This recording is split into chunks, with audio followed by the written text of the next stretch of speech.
This story begins where many others generally end. At the time, I worked for a detective agency known as HPD, but I couldn't know then what the acronym really meant. I don't think I ever really knew.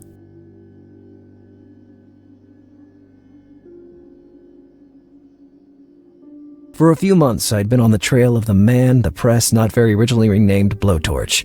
A clue led me to the extreme outskirts of Miami, in a little out-of-the-way suburb that smelled like rotten fish.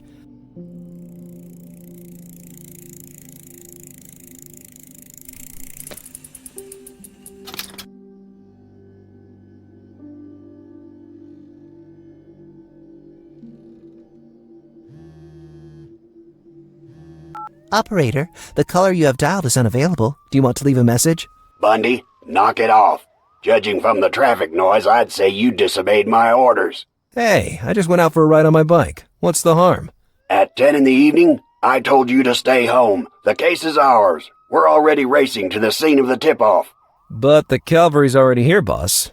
Let me find one of those clues that Blowtorch left for me, and we will stop the next murder before you even divorce your third wife. I'm on my fourth, Bundy, and I will never understand why that killer keeps leaving clues just for you. Do you need to ask? Because I'm his archenemy, his nemesis, his worst nightmare. More like he enjoys leaving you every time grasping a handful of air. Oh yeah? Remind me again, old man. Who stopped the Puerto Rican surgeon and the arsonist of the southeast coast? And what about the... All old news, Bundy. You haven't caught a break for a long time, and for months you've been following Blowtorch without any results. Why don't you go on holiday and let us do the work? I'm in Miami, dude. Working here is a holiday. I'm serious, Lars. Give it up. Listen, boss. I will limit myself to a stealth approach. Identify the victim's flat. I write everything down. I smoke a cigarette. I admire the skyline. I wait for reinforcements. No shootout planned. That would be difficult, since you never carry a gun with you. Well, once a chick told me that the weapon at my side makes me clumsy. Don't cause any shit, Bundy. We'll be there in a short while. Okay. That means I have a short while to solve this case. What did you say? Nothing. Bundy, don't screw things up, or I swear... At previous crime scenes, we always found a letter addressed to me, abandoned in the mailboxes. This time, maybe, I would be able to find that letter before the crime was committed. But I had to hurry.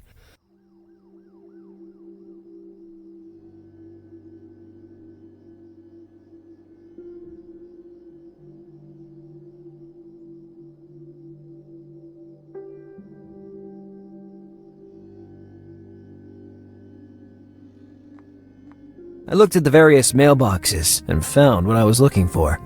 An abandoned envelope with no writing or stamps. The only problem remaining was how to open the mailbox. Maybe using something thin for leverage. It was equipped with a normal lock, very easy to destroy with a minimum of sheer force. Nevertheless, it was impossible to do it with my bare hands. Maybe using something thin for leverage.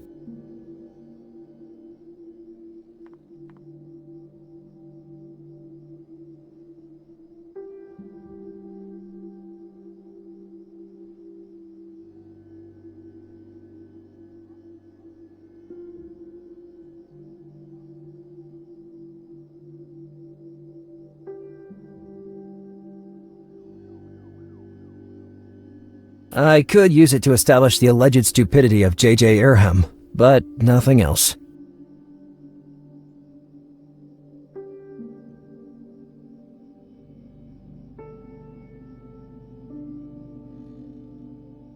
I couldn't buzz the whole building without a clue.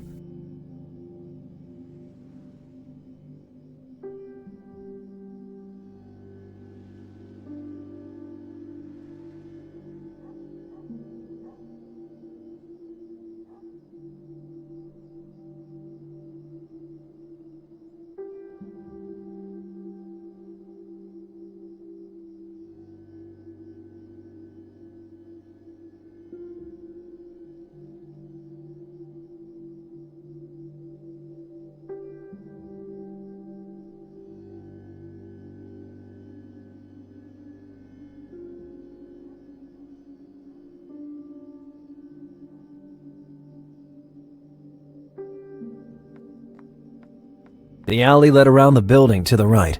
Before examining the area, though, I had to make sure I was in the right place. The alley led around the building to the right. Before examining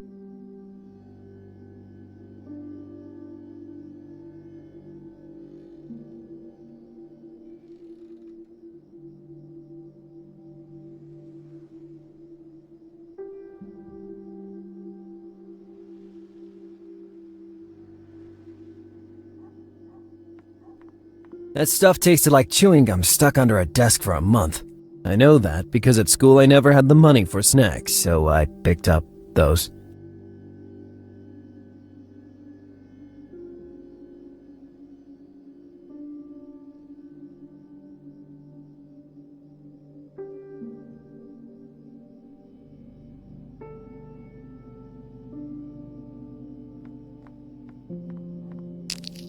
Here's what the taxpayers' money was being used for.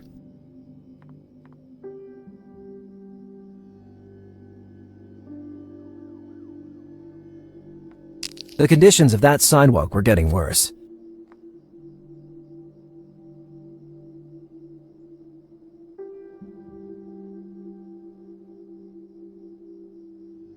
The only way in seemed to be the emergency ladder.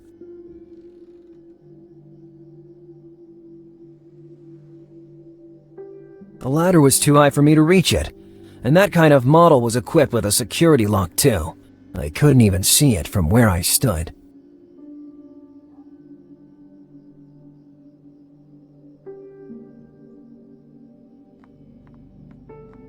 The door was one of those you could only open through an electric impulse. I wouldn't be able to force it open, even if it was a normal model. I've always been a washout as a burglar.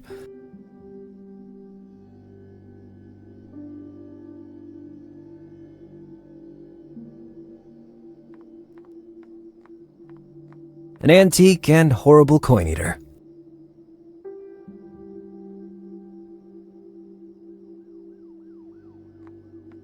As much as I loved wandering around on green dart in the middle of the night, I had work to do.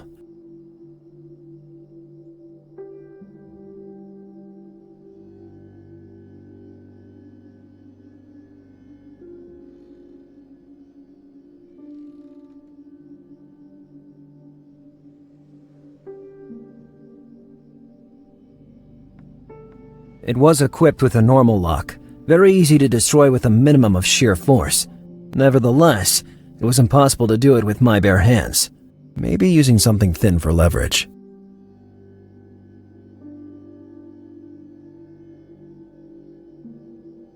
It was equipped with a normal lock. Nevertheless, it was impossible to do it with my bare hands. Maybe using something thin for leverage.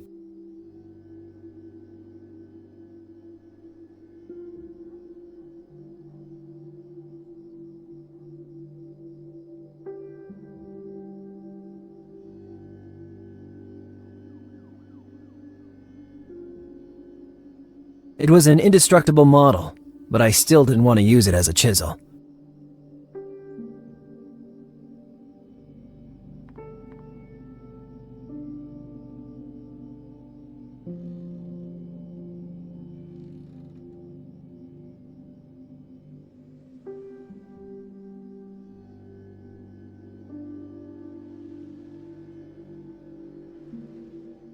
Someone left a stupid smiley on the intercom.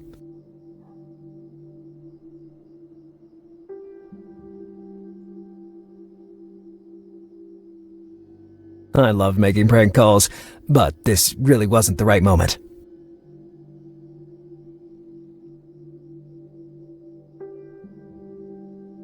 I couldn't buzz the whole building without a clue. The name on the button told me absolutely nothing.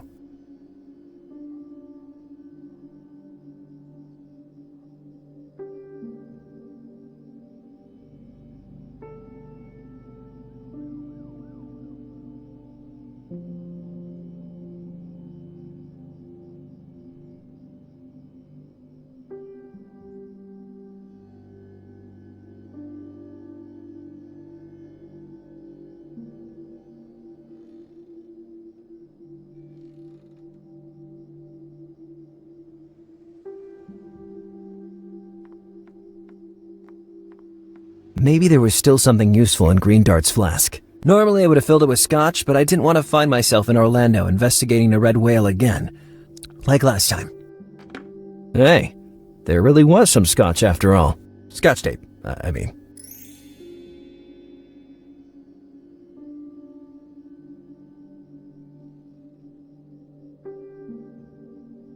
There was nothing else in the flask.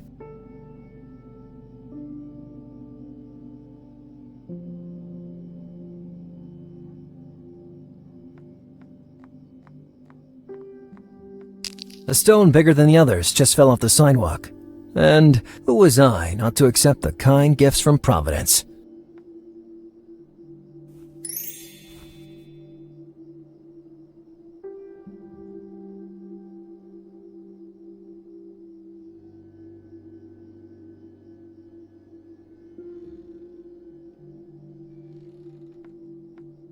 I could certainly have managed to open the mailbox by throwing rocks at it, but it would have woken the entire neighborhood up, maybe using something thin for leverage.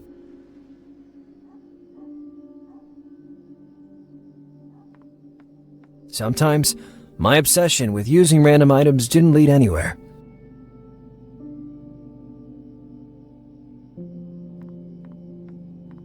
Maybe, or maybe not.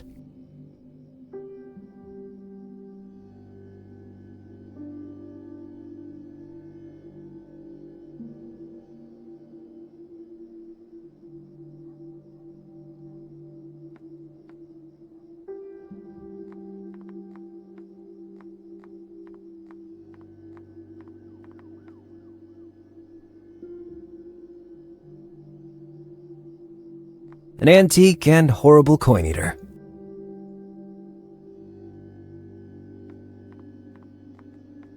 The door was one of those you could only open through an electric impulse. I wouldn't be able to force it open, even if it was a normal model. I've always been a washout as a burglar. As much as I loved wandering around on Green Dart, my Green Dart, a little engineering jewel made in Italy.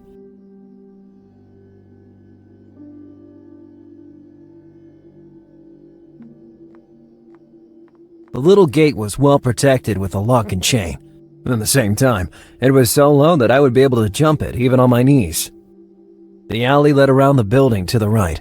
Before examining the area, though, I had to make sure I was in the right place.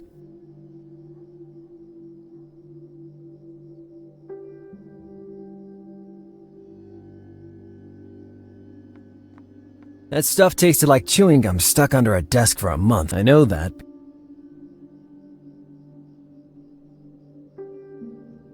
Was it really worth it?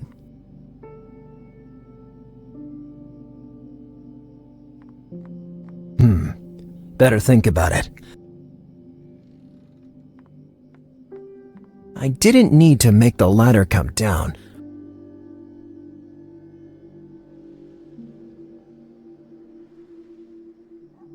Maybe, or maybe not. Was it really worth it? Heavy enough to break a glass, or anything. That roll of scotch tape must have got left in Green Dart's flask for years.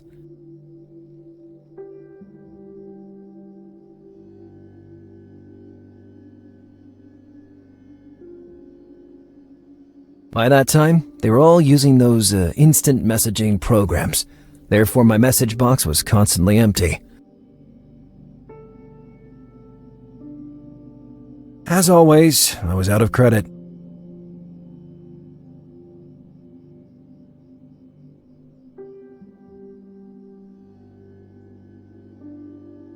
My beloved badge.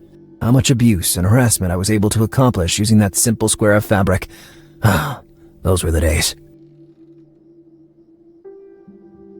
My badge wasn't exactly the right tool to wedge this open with, but it was worth a try. The only thing I accomplished was jamming the badge into the narrow crack above the mailbox. The badge was so jammed that it didn't move an inch.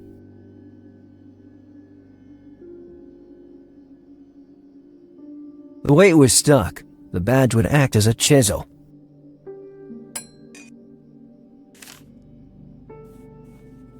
As usual, the letter was ripped and written with invisible ink. With Scotch tape, I would be able to easily reassemble it. Well, I'd have to think about the invisible ink later.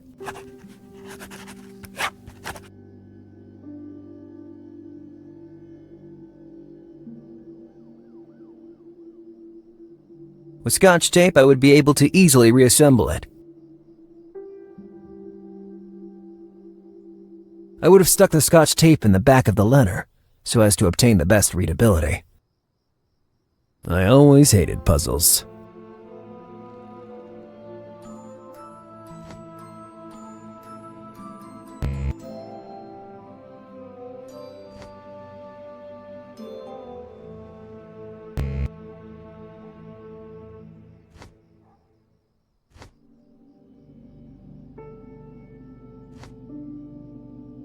If I have to waste time on this...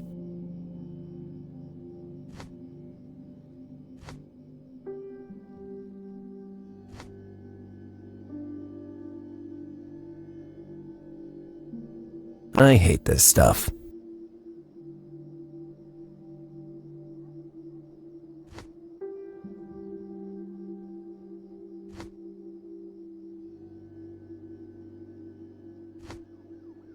Once I received a 1,000-piece jigsaw puzzle as a present. I sold it to my nephew. Oh. Oh.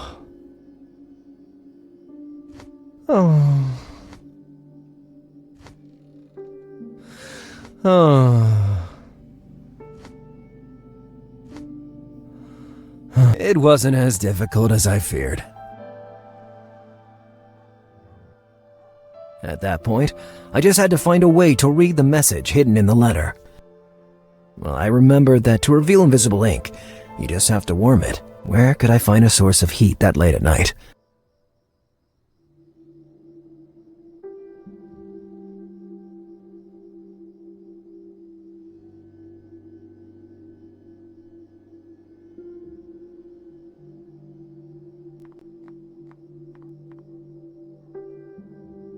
The alley led around the building to the right.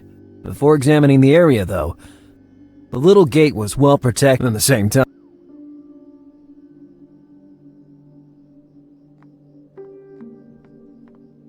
As much as I loved wandering around on green dart in the middle of the night, I had work to do. My green dart.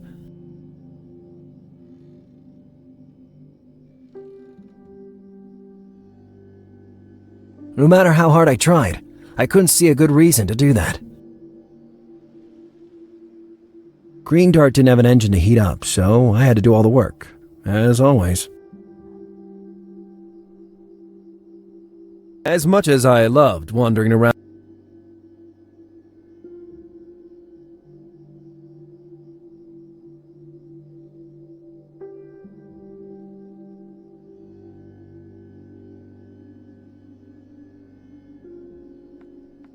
I thought it was better to look for another solution.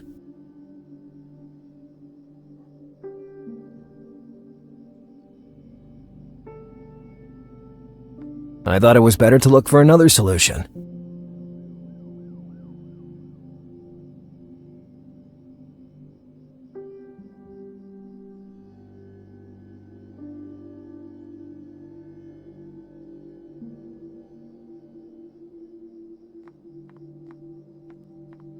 There was nothing else in the flask. There was nothing else in the flask.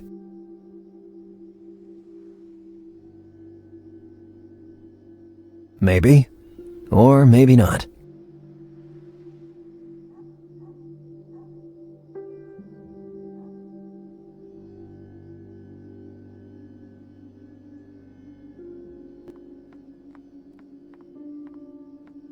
A Sfrizzo's vending machine. The worst cola ever tasted by a human being. The engine was working though, although the machine wasn't active anymore. I could sense its warmth. The vending machine's engine emitted a faint heat, maybe intense enough to show the hidden writing on the letter. At first, nothing happened. I was about to give up when it happened. The first characters appeared.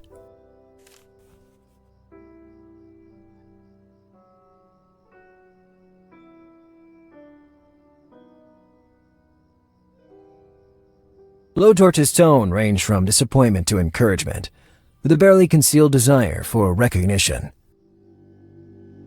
The forensic guys had no doubt about the gender of the killer just after the first murder. The reason for their certainty wasn't the accuracy of the burns, so much as the various bruises found on the bodies, which displayed extraordinary force. The usual outburst in the middle of a letter that until then seemed thoughtful and balanced. Then I saw the emoticon at the end of the paragraph. That was new. I guess Blowtorch tried to be funny at times, the only result being to appear even creepier. The last paragraph was surely hiding a clue. The murderer was even directing us to a specific profession. The initials in the last paragraph were found in the previous letter, but they were too vague a clue to narrow down the scope of the investigation. The usual closing format. Blowtorch constantly described himself as a normal citizen and a regular taxpayer. I don't know why, but that format made me mad.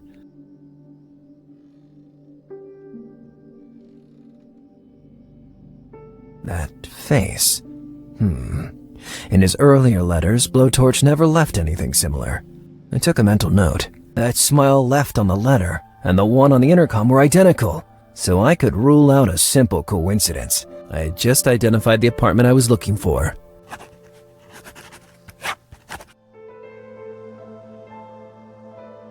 The letters were always kindly addressed to me.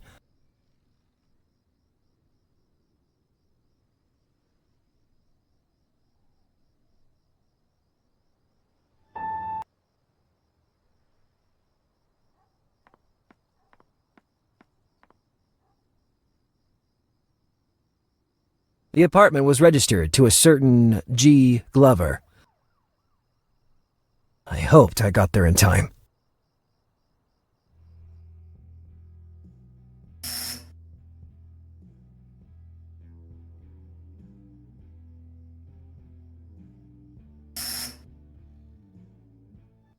Yes? Who is it? I'm Detective Bundy from HPD. If you don't mind, I need to ask you some questions. He didn't answer immediately. Moments of total silence passed, during which I thought he had hung up. Sorry for the hesitation, but I really don't understand what you would want from me. I'm just a normal citizen who... Yes, of course, but I really need, and I mean really need, to talk to you. With a certain urgency, too. Can you open the front door? I hate to be a killjoy, but you have a warrant. I don't want to get into trouble with my landlord. You know what? I guess I forgot it in my other hand. Anyway, I already told you that... Listen, the landlord is a real pain in the ass and I don't want any trouble. If it's such a big deal, you won't have any problem coming back with a warrant. Good night. In my entire career, I had never been mistreated like that by someone I had to protect. Despite the fact that the guy was an idiot, I couldn't let him be killed in cold blood. Besides the front door, the only visible way in seemed to be the fire escape above.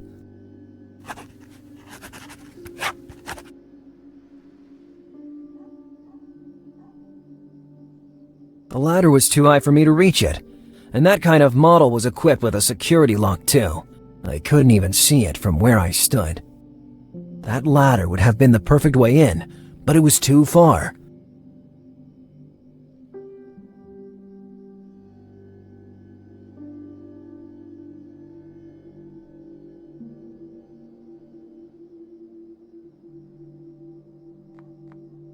I thought it was better to look for another solution.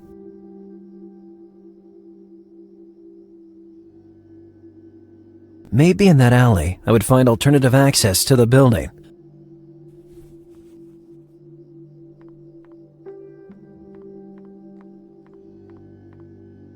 It didn't seem so high from the street.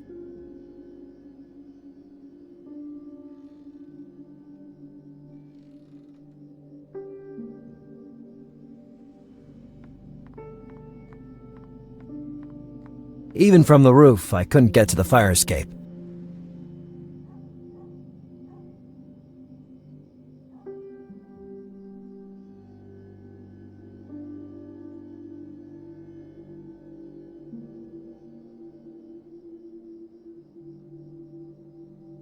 From the roof, I didn't notice anything peculiar, except maybe a better view of the emergency ladder.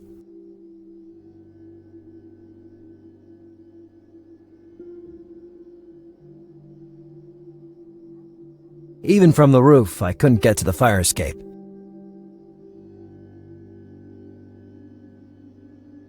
Jumping from that roof would be very Hollywood style, but I would have broken my neck. From where I stood, I saw the lock that held the ladder in place.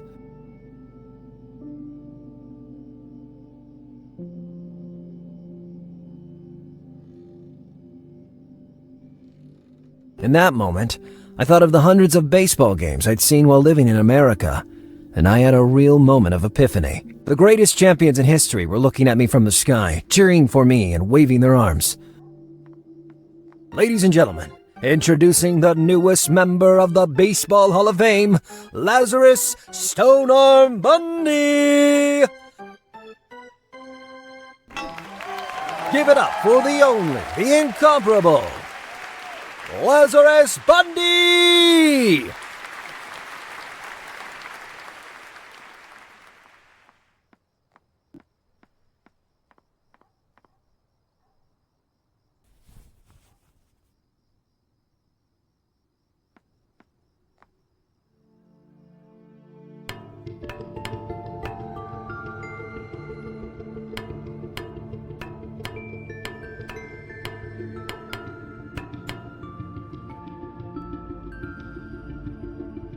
Lazarus Bundy in my place. Who'd have thought it? Here's my man. All 7'5" of a man, to be exact. Well, so much the better. If things got out of hand, he could protect me. Lazarus Bundy, what are you doing? I still had some surprises in store for you. Instead, it's already time to put an end to our game.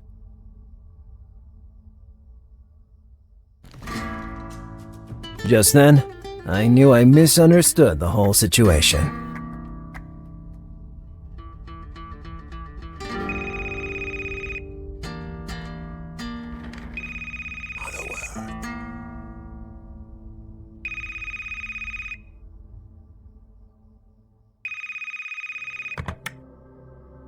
Things went down dramatically. I had no gun, as always, and I had to deal with a mastodon ready to kill his next victim. Burton would surely arrive with backup shortly after. But, how shortly? Moreover, we were convinced we had to protect the man who instead just revealed himself to be the monster we were hunting.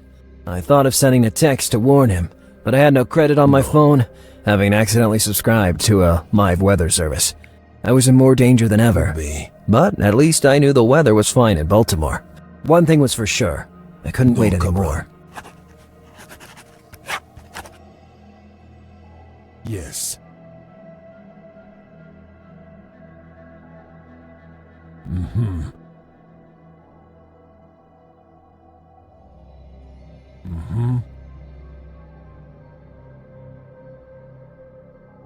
No.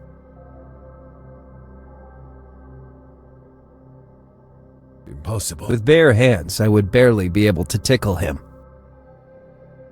Same place. No.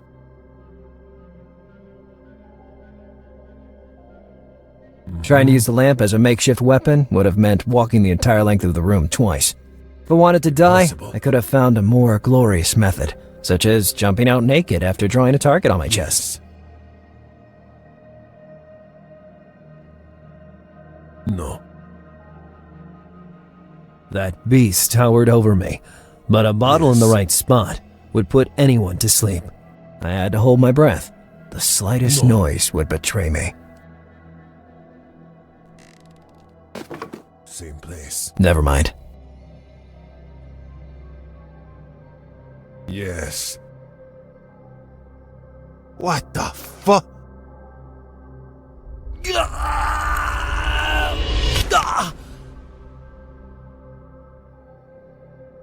No.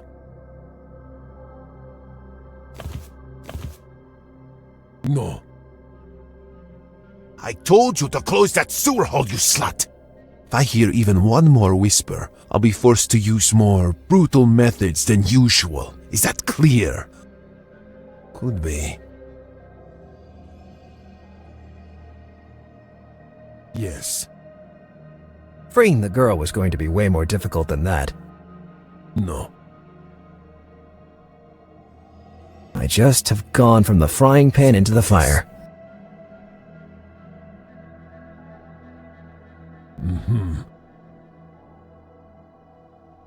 Trying to use the lamp as a makeshift weapon would have meant walking the entire length of the room twice. If I wanted to die, I could have found a more glorious method, such as jumping out naked after drawing a target on my chest. No.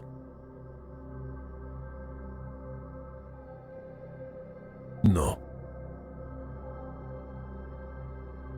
He left the storage room open. Yes. I just have gone from the frying pan into the fire. Yes. Freeing the girl was going to be way more difficult than that. She was gagged and strung up like a sausage. But above all, she was busty. This further increased my desire to save her. Impossible. My eyes saw the lamp. My brain translated it as good makeshift weapon. No. I started to come up with something, but I couldn't completely focus.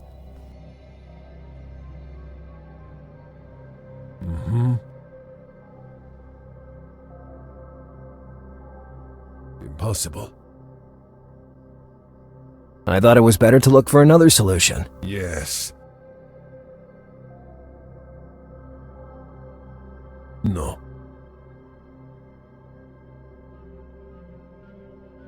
Impossible. Showing her my badge would have been pointless. In her situation, she would have accepted a garbage man as her savior. Yes. A strong show of authoritative force would have pushed him to withdraw. Or maybe it would have led to a beating.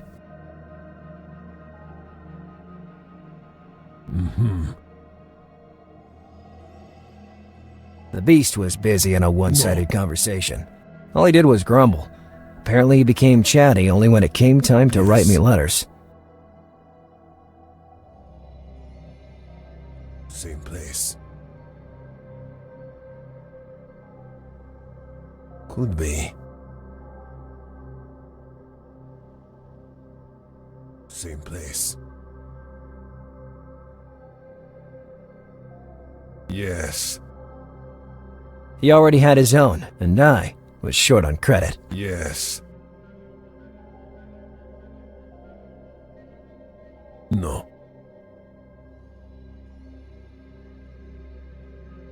Impossible. Yes. Impossible. I thought it was better to look for another solution. No matter how hard I tried, I couldn't see a good reason to do that. I thought maybe I could use the mobile phone to lure Blowtorch into the storage room. But how? No.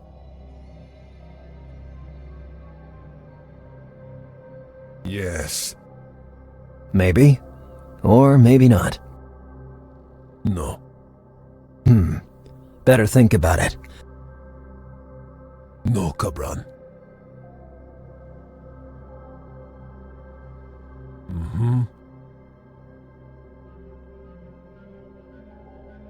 Same place. Change the channel, right now? I wanted to see how the movie ended. No. The TV was silently showing a vintage spaghetti western. Yes. No, Cabron. Yes.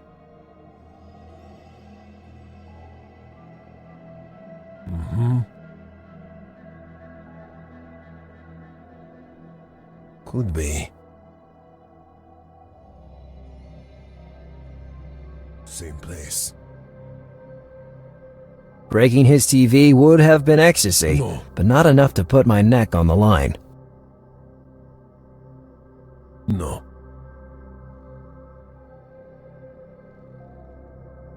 No, Cabron. I thought it was better to look for another solution. Same place. For a moment, and a moment only, I thought about how things might have gone if I didn't feel an unspeakable hatred of firearms.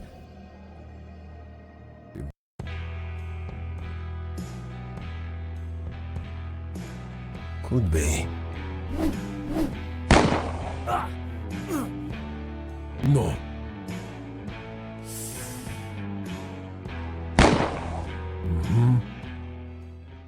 Possible. That would have been a fitting ending for sure. Sometimes my mind floated and envisioned the most absurd situations. Impossible.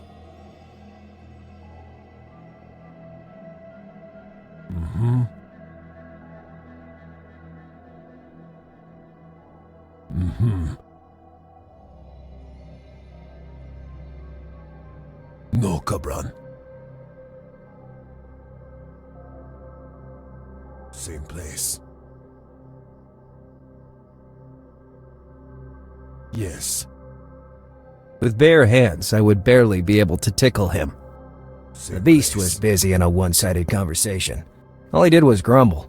Apparently he became chatty only when it came time to write me letters.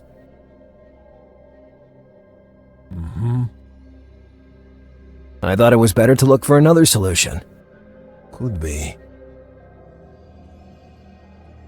Showing her my badge would have been pointless. Possible. In her situation, she would have accepted a garbage man as her savior.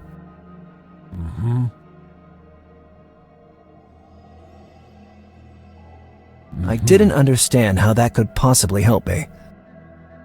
No matter how hard I tried, No. I couldn't see a good reason to do that. Yes. I'd fantasized enough for one night. Could be. A strong show of authoritative force would have pushed him to withdraw, or maybe it would have led to a beating. Maybe, No. or maybe not. He already had his own, and I was short on credit.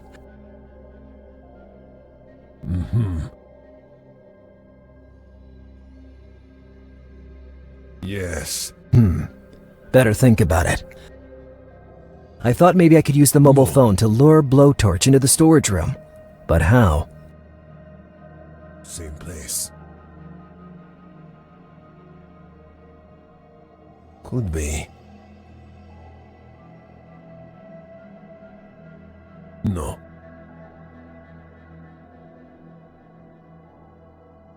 No. I thought it was better to look for another solution.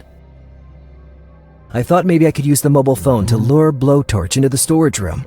But how? No.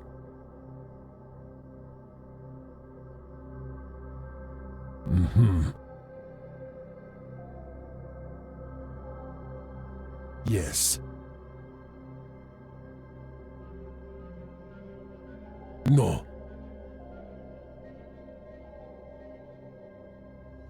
Yes.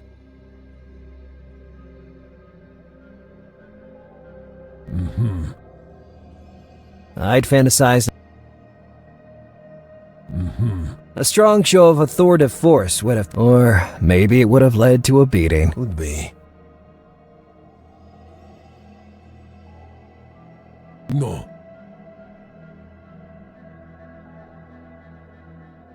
No.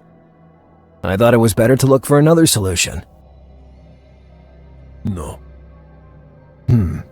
Better think about it. No.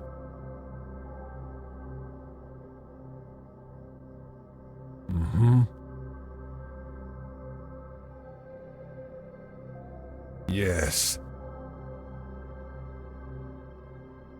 The TV was silently showing a vintage spaghetti western. Change the channel, right now?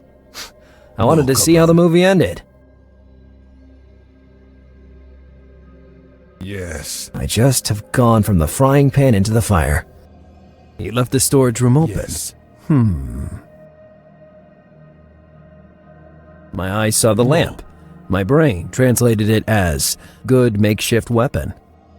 Same place.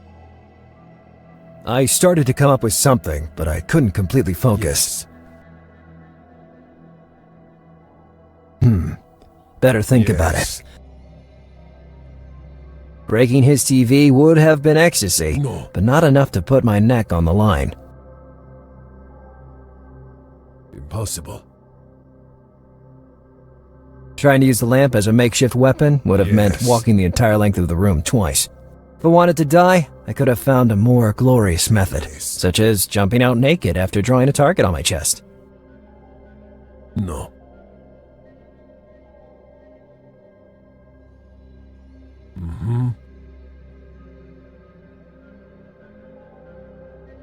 Yes. No, Cabran. Could be. Impossible. He left the storage room open. Yes. I was all out of ideas. No, Cabran. I thought it was better to look for another solution. Showing her my badge would have been pointless. Same place. I'd fantasized. A strong show of authoritative force would have pushed, or maybe it would have led to a beating. No.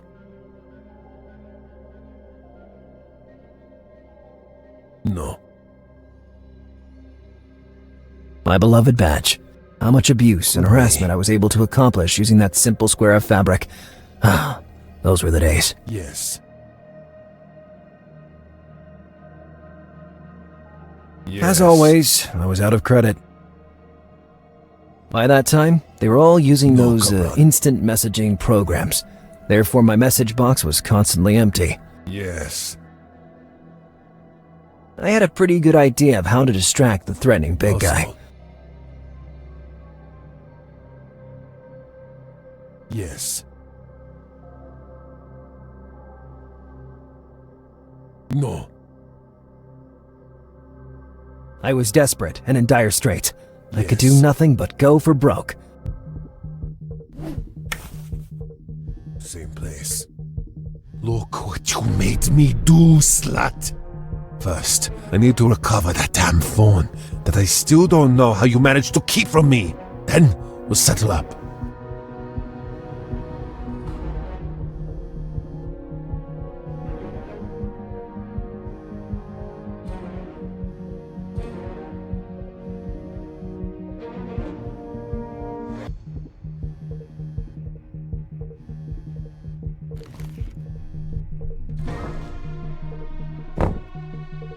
What the fuck?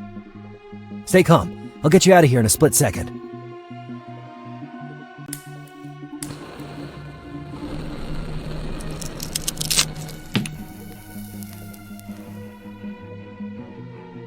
Hurry! Run! I'll hold him.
The blowtorch case didn't go as I'd hoped.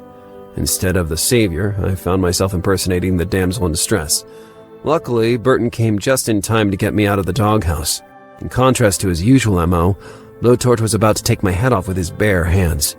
The signs on my neck would take weeks to disappear completely. I got suspended from the service indefinitely, obviously, and I would soon discover that sitting on my hands would never be a part of my life again.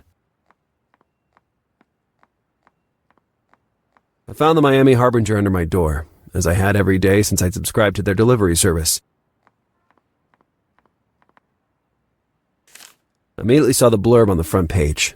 Blowtorch had been identified as David Ramos, an ordinary man who made a living working as a plumber. The initials, the plumbing job, everything matched the information found in the letters. That crazy guy had given us, little by little, his complete identikit.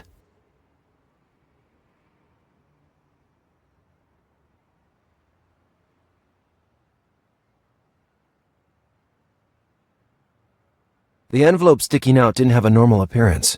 A cold shiver passed down my spine. Had I just received yet another letter from Blowtorch? I immediately noticed a strange seal with which it had been secured, but I would think about that later. With a trembling hand, I set out to pull out the letter.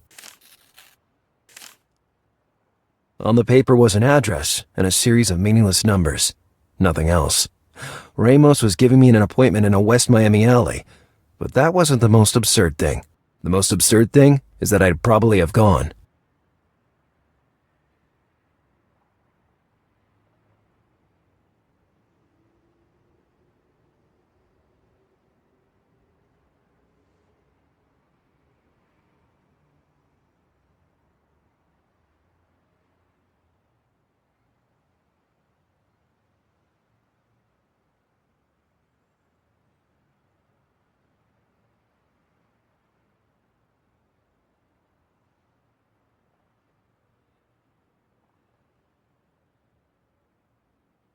The leading story dealt with the disappearance of a young girl, the daughter of a certain Mulzberg.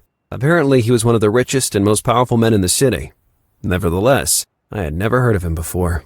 The journalist was doubting the real disappearance of the teenager, assuming she was a runaway instead. I wonder what clues she could have had that led to such speculation. So Ramos was back after just a few hours on the run, ready to pick up our challenge where it left off. In the meantime, the Miami Harbinger was publishing news about the disappearance of the Mulzberg scion that occurred the night before. What if she was the victim chosen by Blowtorch? I should seek out more information. The morning news was being aired right then. Maybe there was still time to catch the final minutes of it.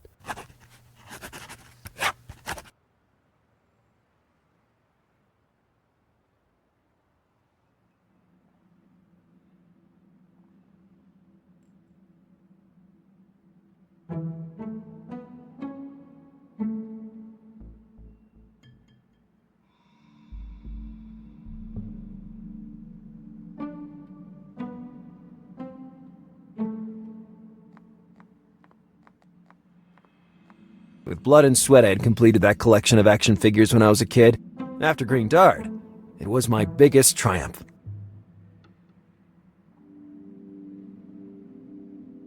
I had nothing to hang at the moment, and there was nothing interesting among the items already posted. I didn't want anything from the bar. I barely drank, especially when I was working on a case.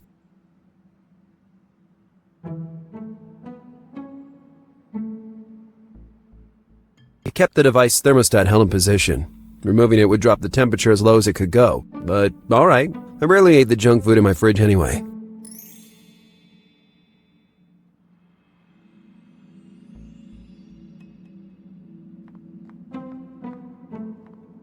Claudio, the owner of the bar where I worked many years before, sitting at the piano was his wife.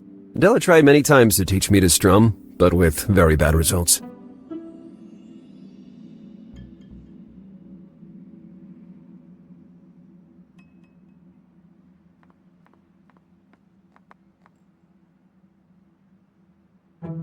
Bobby was down there for a reason, to protect me from nightmares. I'd remove it only in case of extreme need.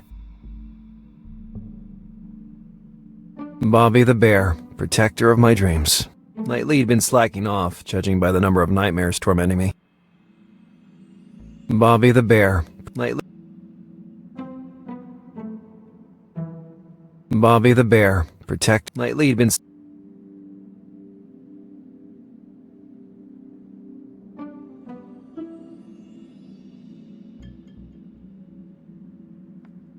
The cell phone was inside the nightstand, comfortably resting in the underwear drawer. When I bent down to pick it up, I found myself looking at my parents' photograph. Mom and Dad, on holidays in Greece during their honeymoon. Dad with his typical sly look, Mom with an unlikely 80s rock star hairstyle. We always used to make fun of her for that juvenile look. How long had it been since I left Italy? And them. Looking at that photo always left me with a sour taste in my mouth, but that wasn't the right time to get lost in memories. I had a cell phone to retrieve and an investigation to continue. The night before, I'd even been able to deactivate that paid weather service. I could finally use the phone to do what it was designed for, making phone calls.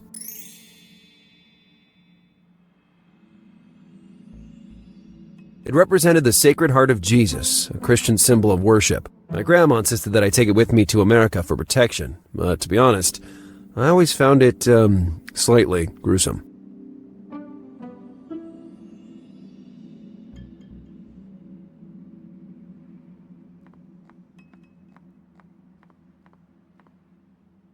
Inside that fridge, there wasn't even misery left.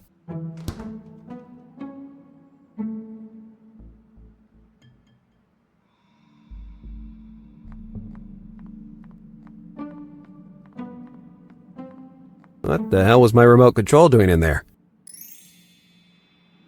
A glass holder trolley that actually looked like a toilet with a pair of wheels.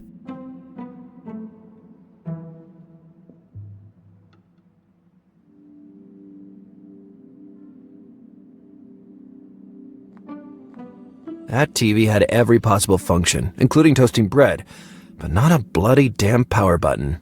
I needed the remote control if I wanted to turn it on. My LCD pony, which cost me an arm, a leg, and even a toe for my foot. Literally, when I moved here, it slipped from my hands and fractured my big left toe.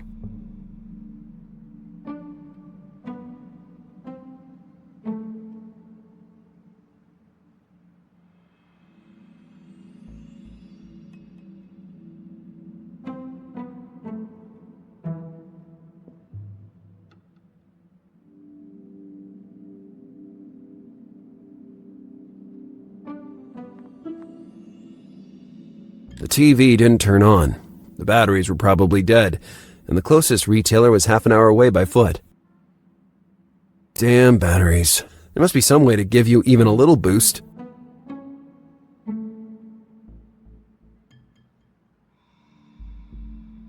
In that moment, it didn't seem to be a good solution to me.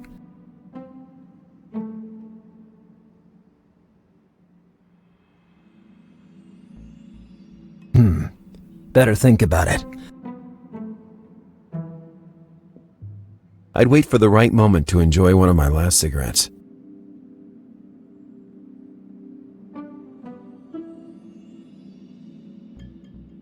Plover Alley had to be a secondary lane along the larger Plover Avenue in the West Miami neighborhood. Those numbers had to mean something. The wax seal was recognizable in its simplicity, just a vermilion circle. The wax seal was recognizable.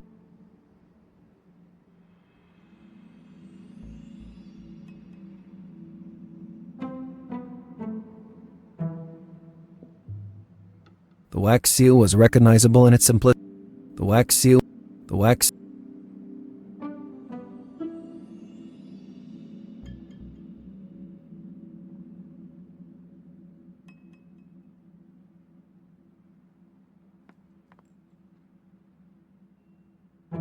The poster claimed that the cold filled you with energy.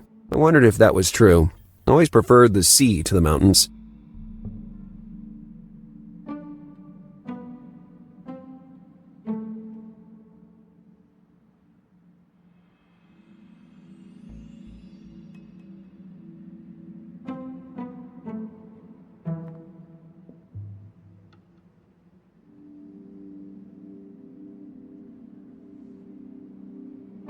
The poster claimed that the cold filled you with energy. I wondered if that was...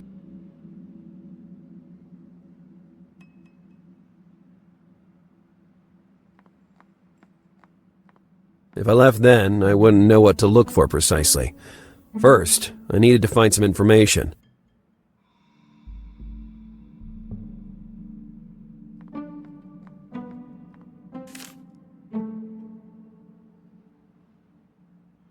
The leading story dealt with the disappearance of a young girl, the daughter of a certain Mulzberg. Apparently, he was one of the richest and most powerful men in the city. Nevertheless, I had never heard of him before. The journalist was dead. Despite Burton's timely intervention, Ramos was able to disappear into the night and not get caught. At least now the public knew his real identity. A man would struggle to move freely.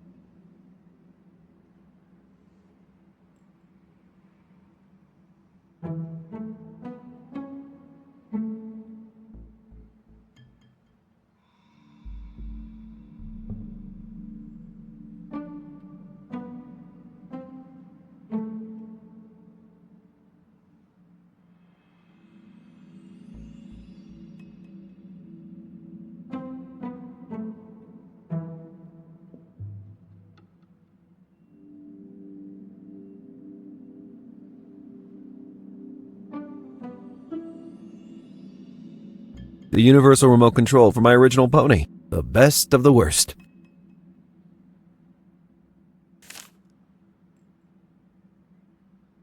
I had no intention of burning it. It was still a lead, and I never gave up an open lead. Never.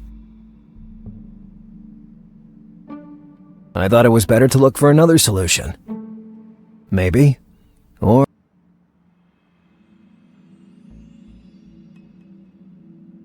In that moment,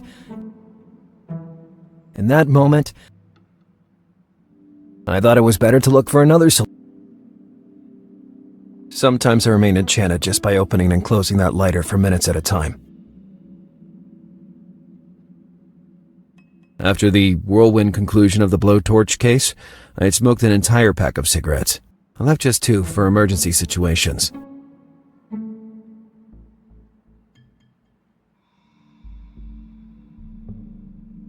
It was one of those fridge magnets, but a particularly big and powerful one.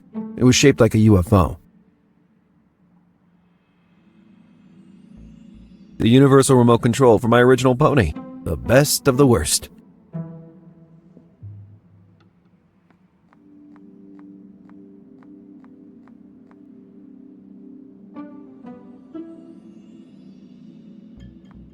With blood and sweat I had completed that collection after Green Dart. It was my biggest triumph. With blood and sweat I had completed that collection of action after Green Dart.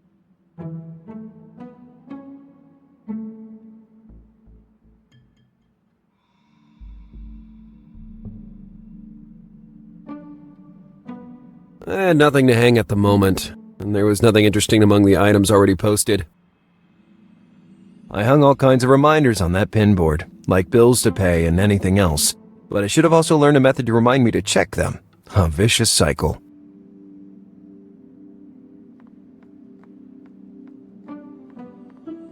Claudio, the owner of the bar where I worked many years before, sitting at the piano was his wife. Della tried many times to teach me to strum, but with very bad results. Before joining the detective bureau, I made a living working at a bar. How many friends did I make in those years? How much fun did I have?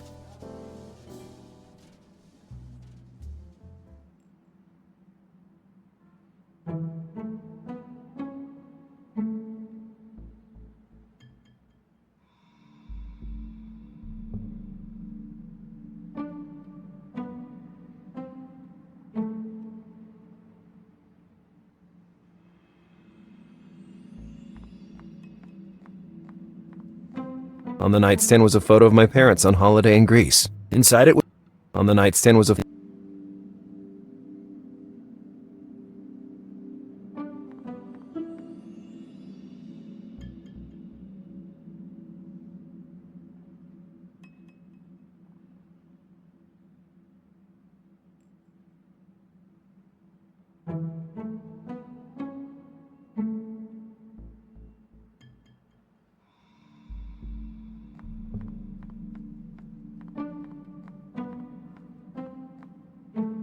If I left then, I wouldn't know what to look for precisely. First, I needed to find some information.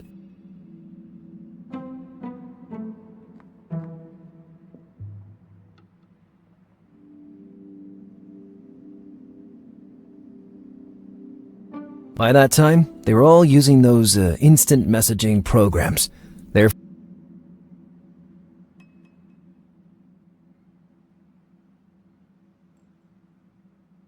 just having to talk to him in person from time to time was enough. Besides, my phone calls with Wheeler lasted 20 seconds at most. Then he hung up.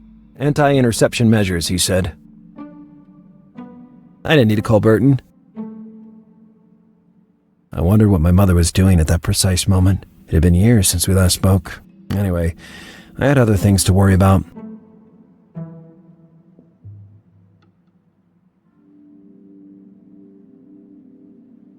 I only had a game. The one with the snake that has to eat the dots all scattered all over the screen.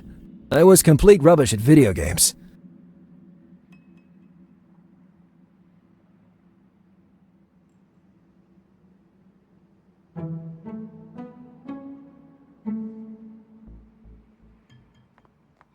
My LCD pony, which cost me an arm, a leg, literally, when I moved.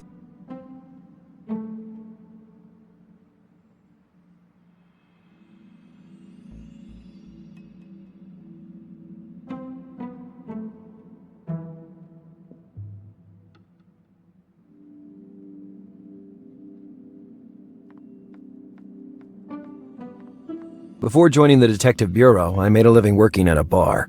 I had nothing to hang at the moment, and there was nothing interesting among the items already posted.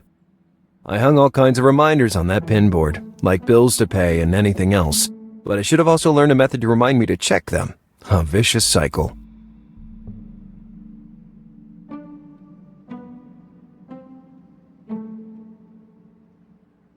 Sometimes, my obsession... I thought it was better to look for another solution.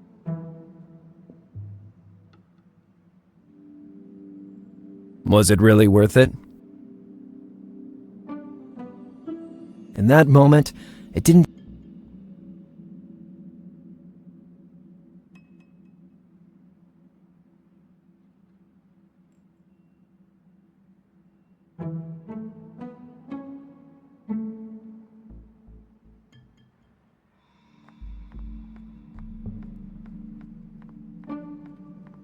I didn't want anything from the trolley. A glass holder trolley that actually looked like a toilet with a pair of wheels.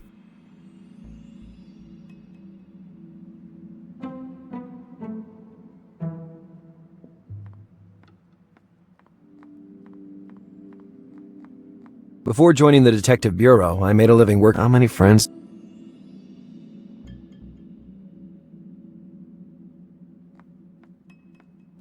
Claudio, the owner of the bar where I worked many years. Della tried many times to teach me to...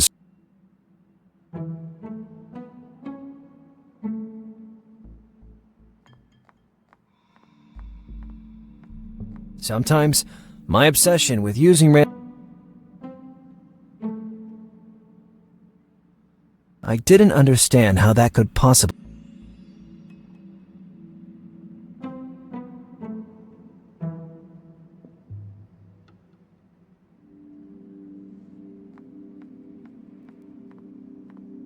Maybe, or maybe not.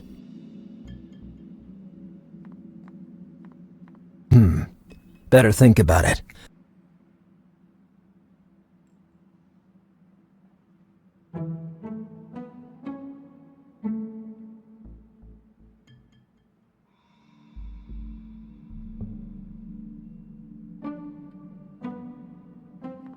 I thought it was better to look for another solution.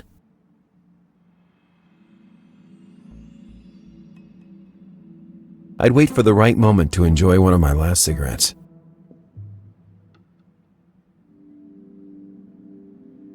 I thought it was better to look for another solution. I had no intention of burning it. It was still a lead, and I never gave up an open lead. Never.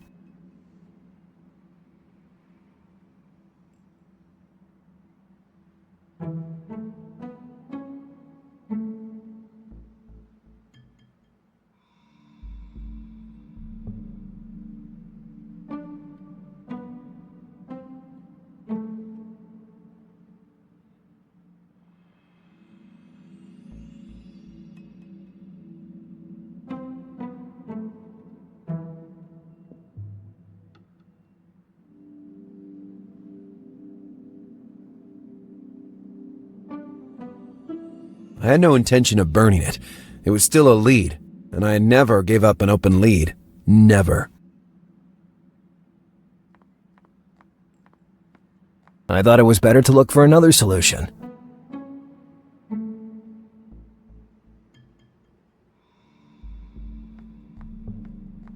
I thought it was better to look for...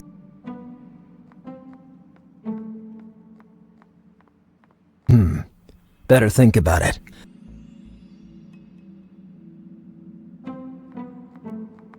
Was it really worth it?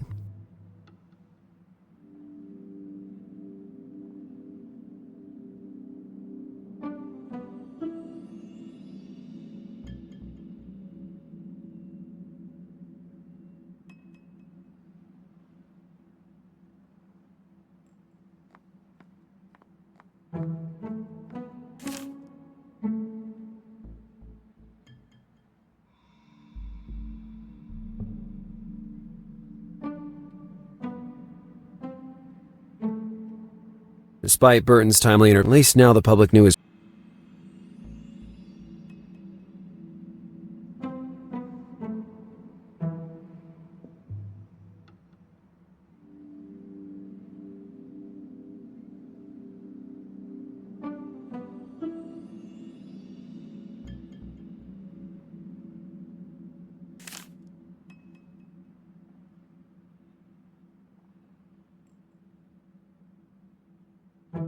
I was all out of idea.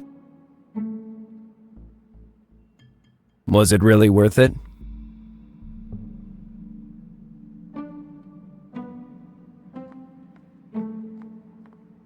No matter how hard I tried, I couldn't see a good reason to do that.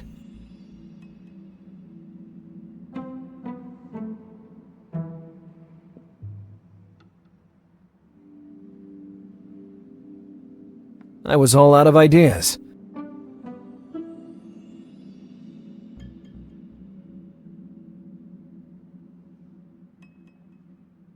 I read somewhere once that a dead battery could regain a small amount of energy in an extremely cold environment.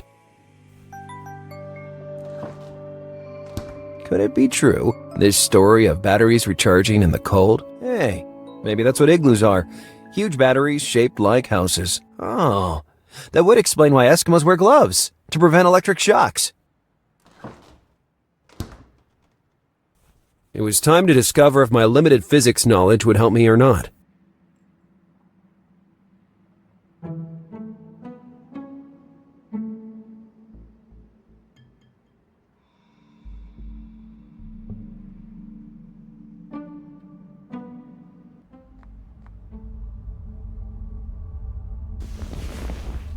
House of famous tycoon Kathrin Mulzberg, where an attempted break-in was reported last night.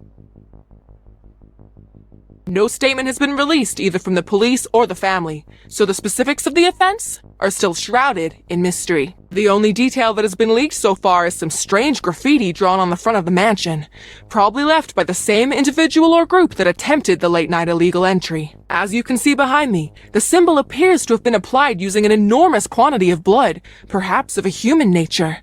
We await confirmation on the origin of the liquid, with hopes that it isn't the blood of young Kathrin Mulzberg. Stay tuned to this network for further developments. From Gwendolyn Pratt, back to you in the newsroom. That symbol on the wall. I saw it even before that swine of a hack opened her mouth. It was identical to the seal on the letter I had just received. I had no doubt anymore. Blowtorch was pulling out all the stops to finish our challenge in style. I toyed with the idea of contacting Burton to bring him up to speed on the situation, but I scrapped that thought.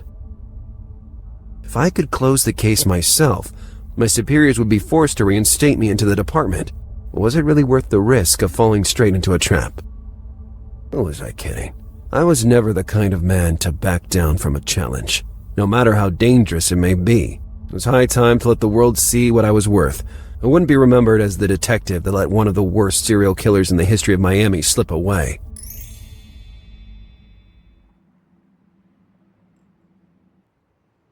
The thing to do next was retrieve Green Dart, just in case I needed to race off in pursuit of Ramos. My beloved bike had been left at the HPD the night before. To recover it, a long walk awaited me. Hey, Richie. How's it going?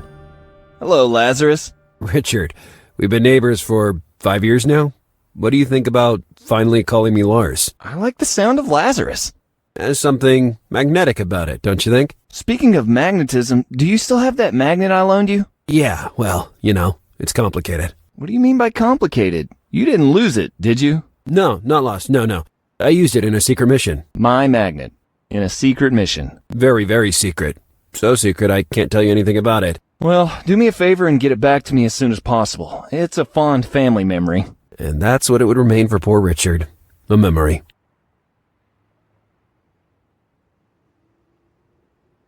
Any good news in the mailbox?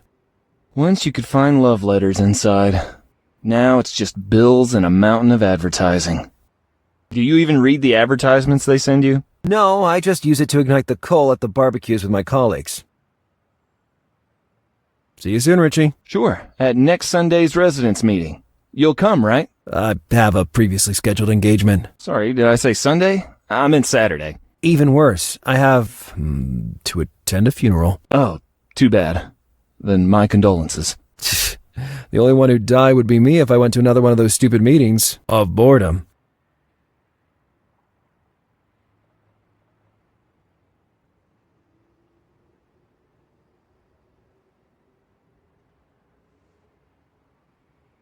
For months, I kept asking and asking Miss Joyce to repair that hole. Sooner or later, I would fall through it again. For months, I kept asking and asking Miss... Sooner or later, I would...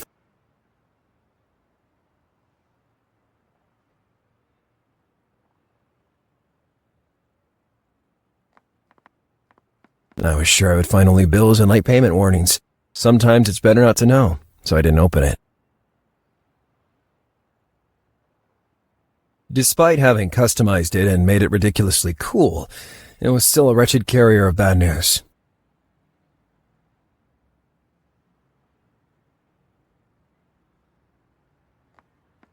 The Parmesan had been dangling from the ceiling for years, and by now, it had reached a very strong seasoning. I used to prepare a trap for a rat that was haunting the attic.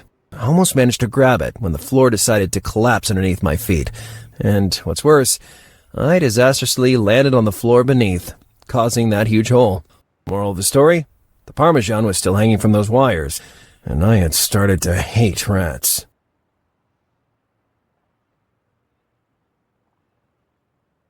The Parmesan had been dangling from the ceiling for years, and by now, it had reached a very strong seasoning. The Parmesan had...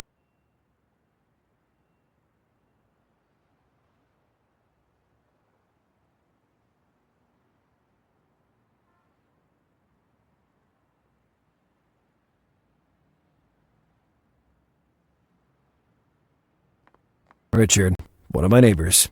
A nice guy. We've always got each other's backs during the residence meetings. I had nothing else to ask him.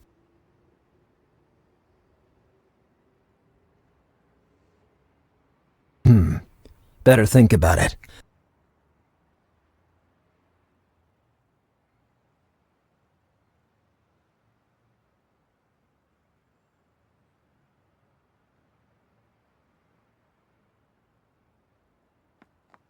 I was all out of ideas.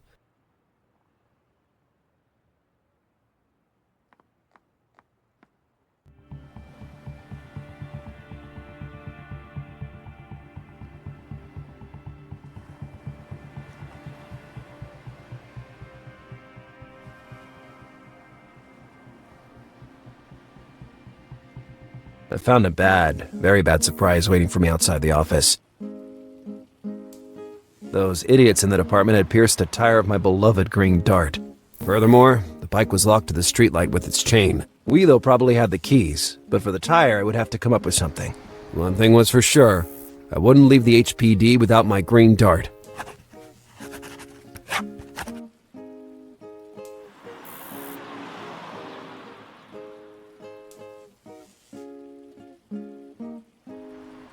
It provided access to the city sewers.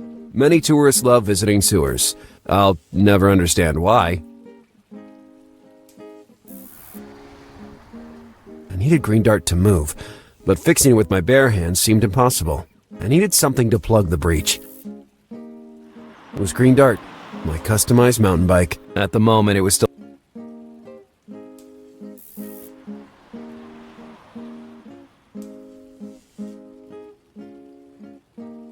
I had a vision of me uprooting the hydrant with my bare hands and then crooning, "I'm singing in the rain." I don't know why, but I've always had a pet. Firemen usually open the main valve, from which a powerful... Bullets in Love, the box office smash hit movie of the recent months. The classic predictable thriller where at the end the killer turns out to be, spoiler alert, the main character.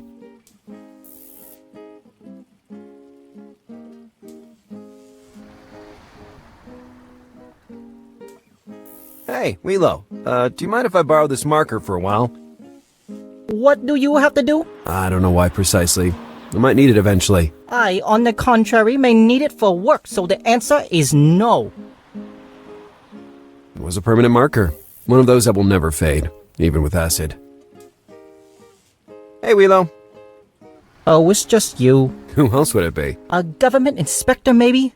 They're everywhere these days. We are the HPD, the last place a government inspector would check. We work for justice, so we're all clean and spotless. Is that what you think? Actually, if we're talking about being clean, that doesn't really apply anymore.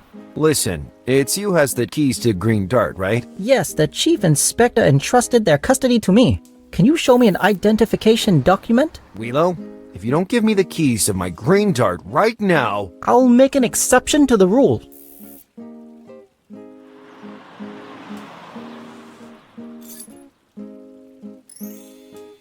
Hey, where did the second key come from?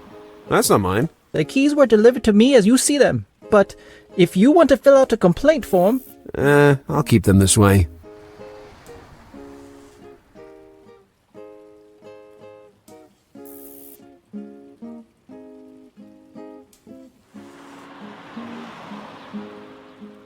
What the hell happened to my Green Dart? The vehicle has a puncture on the front tire. Not only that, it's chained to a lamppost. Do you have any idea who perpetrated this offense? I don't have all the necessary evidence to make an assessment.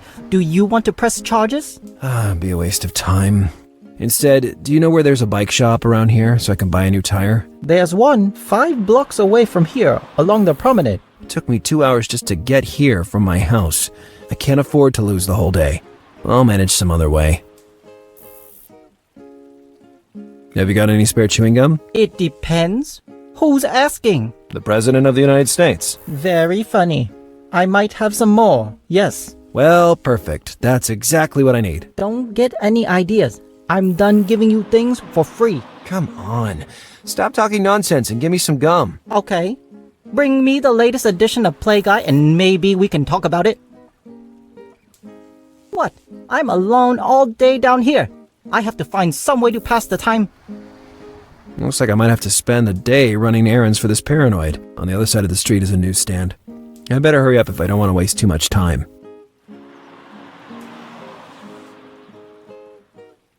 I'd just been fired and begging Burton wouldn't have done any good.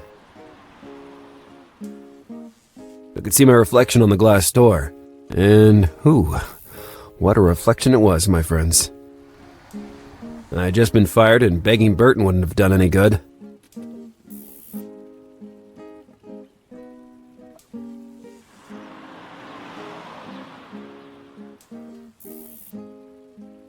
Could have easily opened the lock with the key, but I still had the problem of the tire to fix. Better think about it. A fiery red sports car. I prefer two-wheeled vehicles by far, but that one just had a certain something.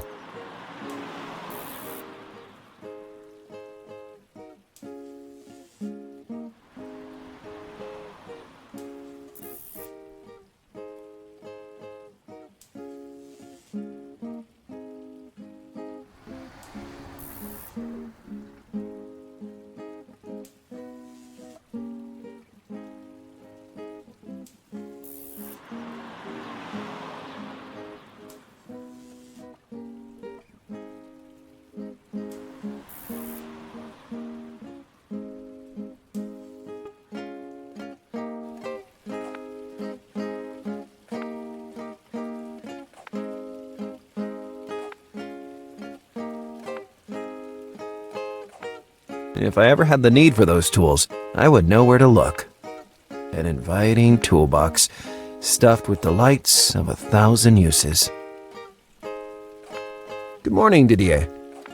Bonjour, détective. You're still practicing your French, I see. Je suis really French, détective. How many times do I have to tell you? Come on, cut the act. Just give me a copy of Play Guy, please. Do you plan to pay this time? Pay? You're particularly funny today, Didier. I cannot extend you any more credit, detective. Your account has so many zeros that I struggle to read the total. I refuse to pay even 1 penny to do Willow a favor. On the other hand, Inspector Burton has left something paid for you.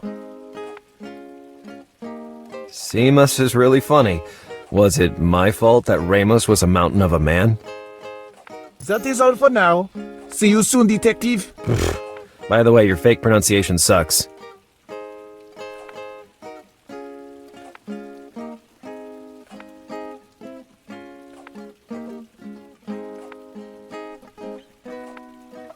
The fountain wasn't especially elaborate, and to tell the truth, it also seemed out of place. It emitted a hypnotic water jet, though, neither too violent nor too calm.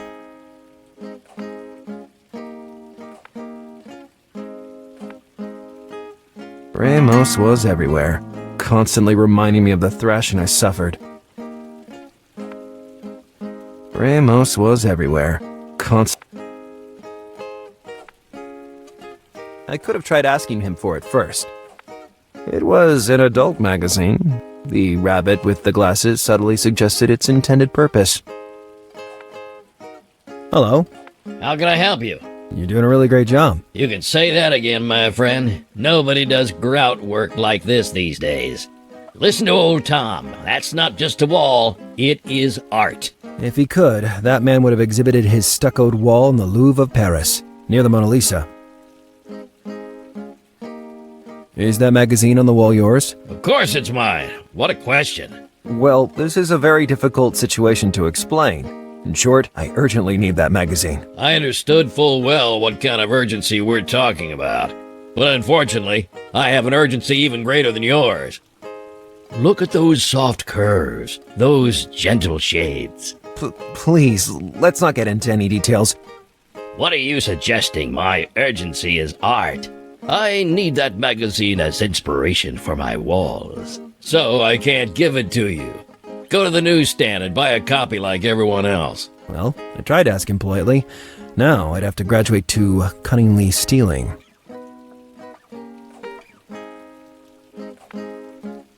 Putting it in my pocket was out of the question. I'd have sullied my amazing coat. If needed, I could have used it on the spot. How many acts of vandalism could I perpetrate with a simple brush?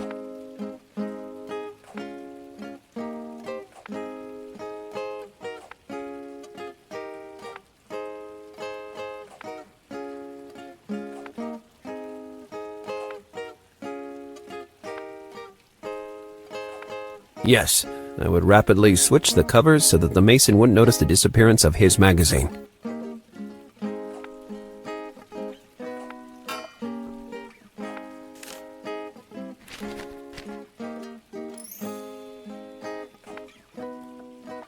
Now I felt more at ease.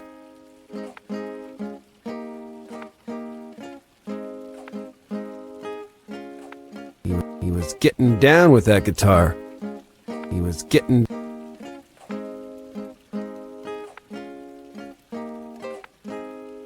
Ramos was everywhere.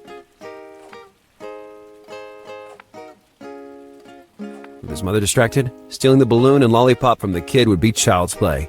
How low I've sunk. The sun up in the sky, a fiery red balloon and a lollipop. I would have gladly changed places with that kid.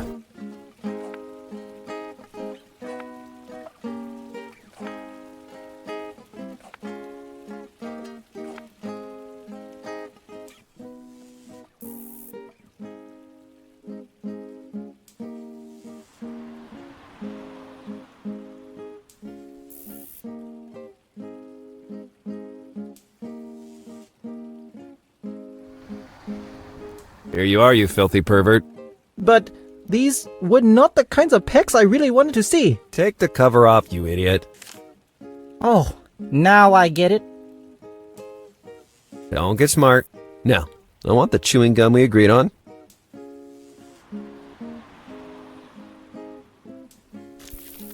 Help yourself, but make sure you're not seen. It could look like attempted bribery.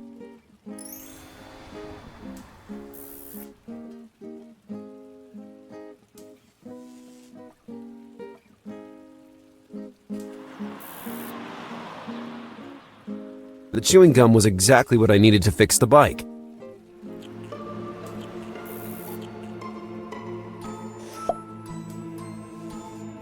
I prayed it didn't stick to my gloves or I'd have to spend half a day cleaning them. The chain remained the last obstacle to freedom, but fortunately, I had the keys with me.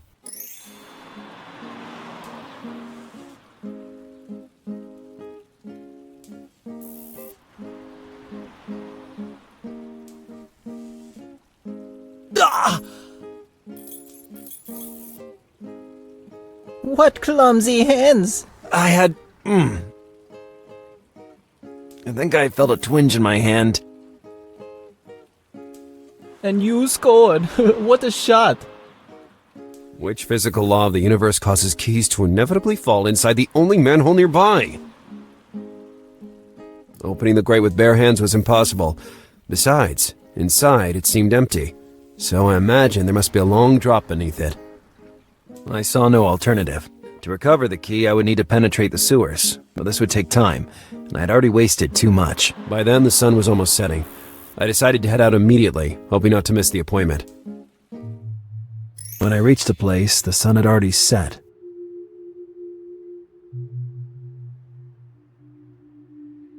An old, desolate alley in West Miami. I didn't know what to expect yet. I had to move cautiously.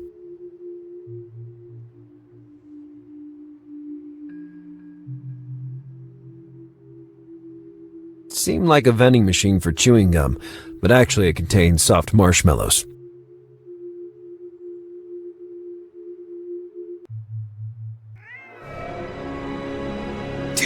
Damn cat!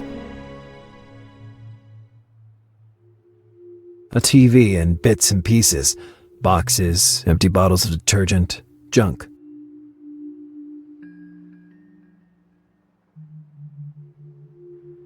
The kitchen was closed. Whatever I might find in that alley, it would not be in there. No sound was coming from inside that building.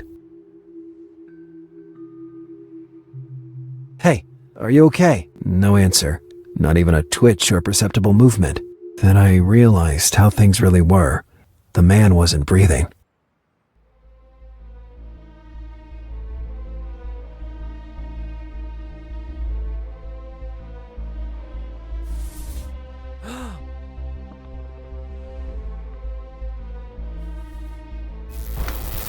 What the?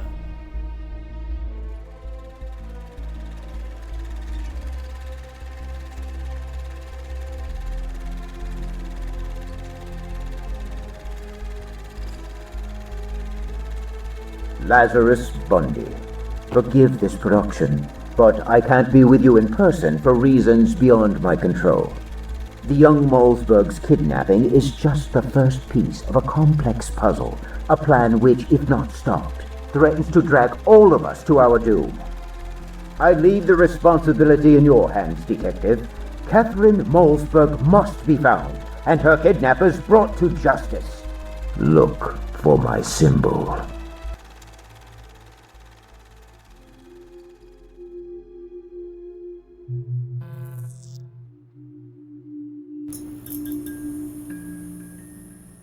I forced myself to interpret all this like a very bad joke. I failed. I started with the conviction to end my challenge with Ramos, and yet I found myself receiving a brand new one. The tone of that man suggested only determination, not a single trace of mockery, nor even a perceptible tremble. That guy really believed what he said. I immediately realized that he wasn't a mythomaniac. Racking my brain would have been useless, so I decided to go back home and sleep on it. Maybe the night would bring much-needed insight, and the next day I'd know what to do.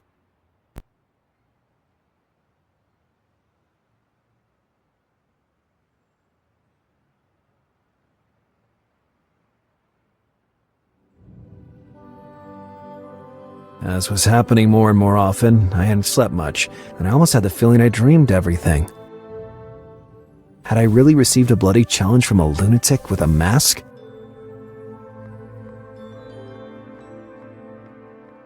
I needed confirmation, and the HPD office seemed the best place to look for it.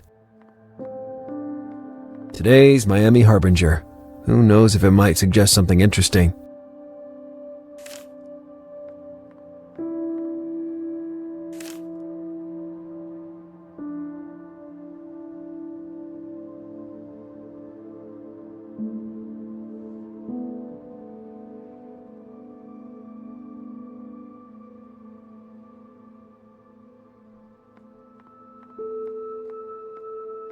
With blood and sweat, I had completed that collection of action after green dot. Obviously, the fridge was empty. My mini fridge, spacious enough for someone like me who only eats at home. I had nothing to hang at the moment, and there was nothing interesting. I hung all kinds of reminders on that, but I should have also learned.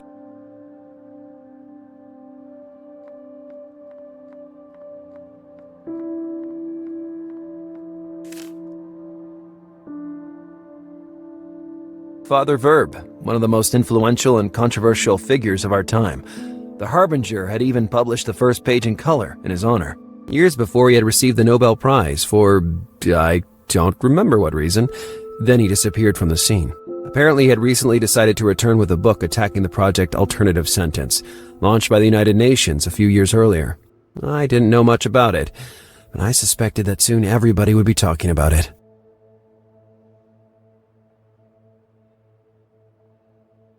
The HPD refused to share their progress on the blowtorch investigation. It was standard procedure, initially maintaining absolute radio silence from the press, and then throw them a little bone in the days after. Unless Gwendolyn Pratt had an interest in the story, that snake would have been able to slip into Burton's office through the window just to get the scoop.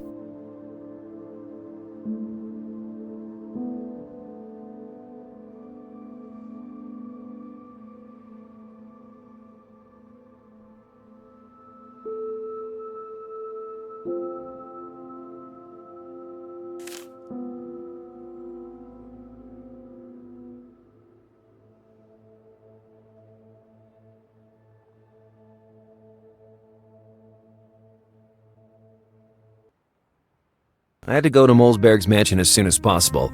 To do that, I faced two problems. I had to convince Seamus Burton to give me access to the crime scene, and recover the keys that kept Green Dart imprisoned, which I accidentally dropped in the sewer. It would also be useful to visit the alley again, where, just a few hours before, I received the challenge. In the daylight, some new clue might emerge.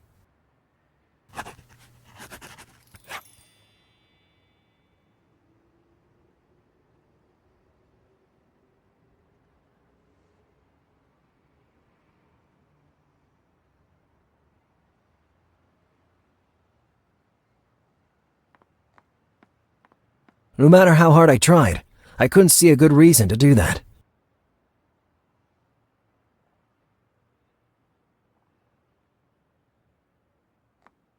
I was sure I would find only bills and late payment warnings. Sometimes it's better not to know, so I didn't open it.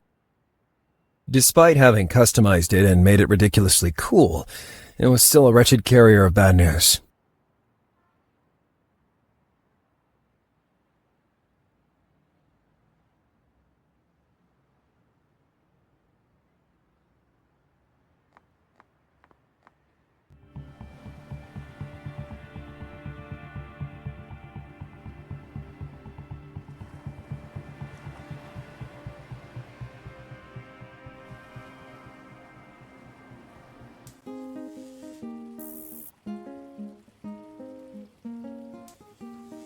Maybe I could retrieve the key to the lock by regretfully climbing down into the sewers.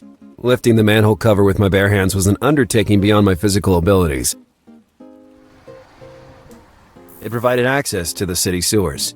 Many tourists love.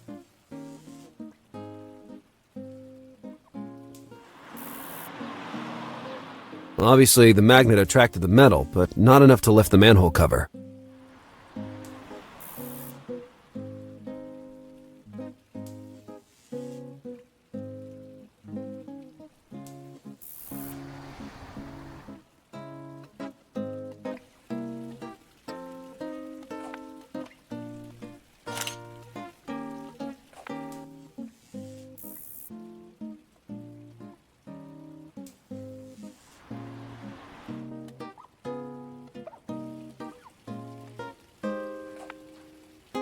She was planning to commit to film every detail that might be worth showing to her relatives. That fountain was horrible.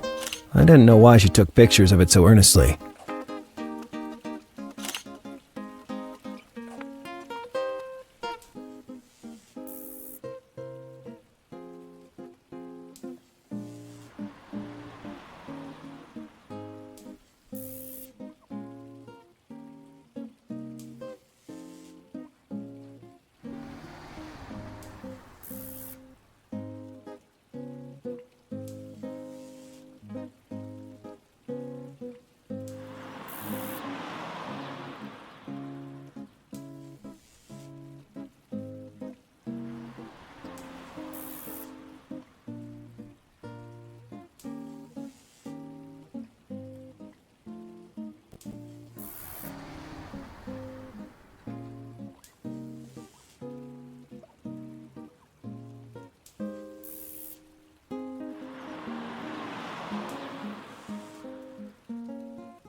I still couldn't take the bike. It was green dart, my customized mountain bike. At the moment, it was still chained to that streetlight. To enter the building, you needed a specific pass that the camera would check. Wheelo was the one. Hey, Wheelo.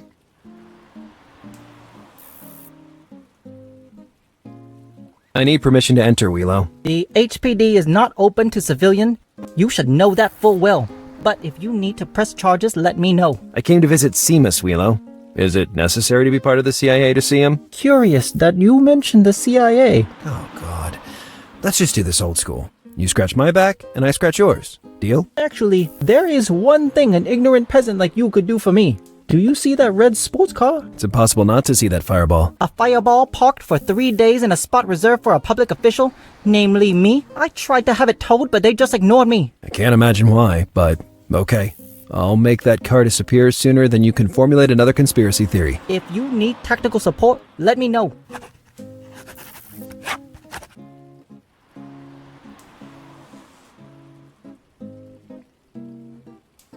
I'll go check if the package I've been waiting on for 3.5 months has arrived.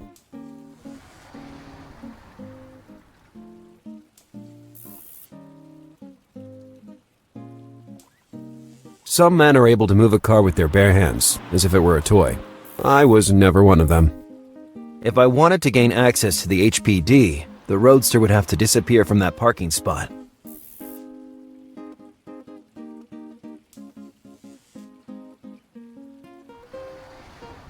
It provided access to the city sewers. Many tourists love visiting. Maybe I could retrieve the key, lifting the manhole.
Maybe in there I'd have found something that might have helped me get rid of the illegal Parker. Hey, you! What are you trying to do? I was checking that all tools are in compliance with the security regulations for roadworks. Are you a trade unionist? No, I'm just a citizen who values the safety of our good masons risking their lives every day. If you really care about your health, leave those tools alone.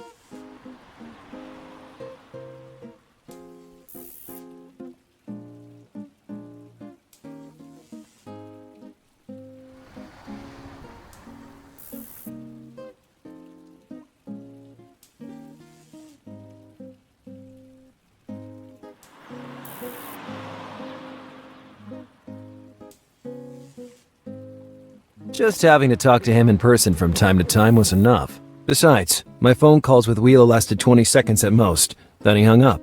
Anti-interception measures, he said.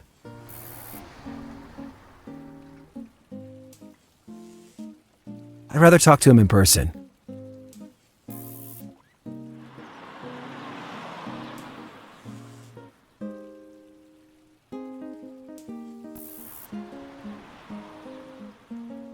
I wondered what my mother was doing at that precise moment. It had been years since we last spoke. Anyway, I had other things to worry about.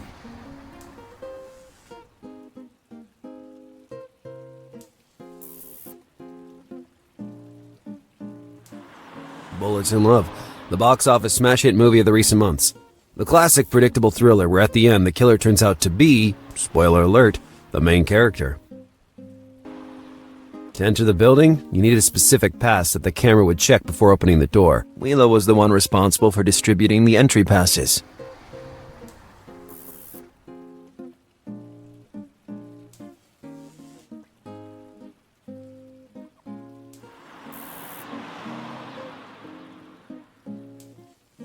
Some men are able to move a car with their bare hands, as if it were a toy. I was never one of them.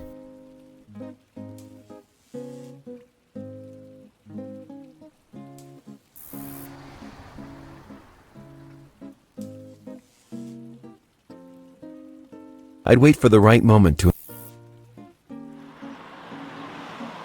I thought it was better to look for another solution.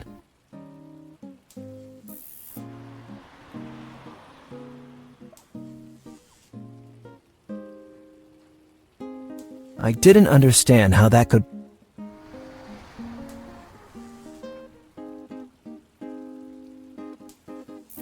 I thought it was better to look for another solution.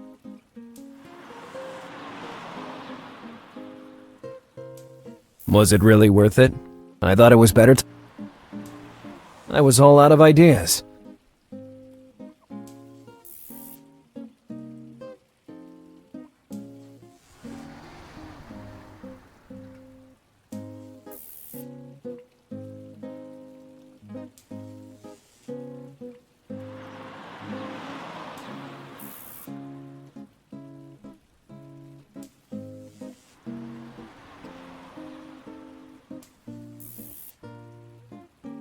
I still couldn't take the bike.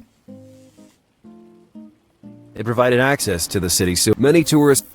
Maybe I could retrieve the key to the lock by regretfully lifting the manhole cover with my bare hands was an undertaking beyond my physical abilities.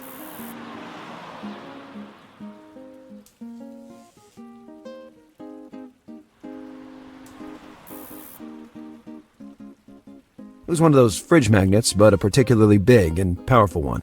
It was shaped like a UFO. In that moment, it didn't seem to be a good solution. Something more specific would be preferable. Something more specific.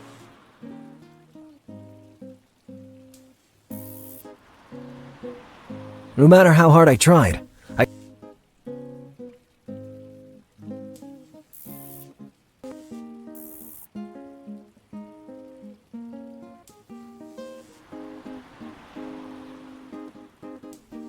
Hey, Wheelo, do you mind if I borrow this marker for a while?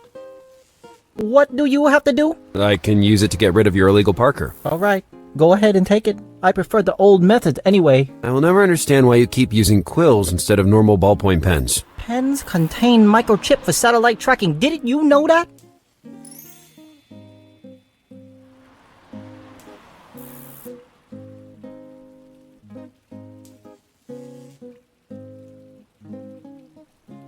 It would have surely forced the coroner to move it away, but I would have exposed myself too directly. What I needed was a more cunning and indirect approach.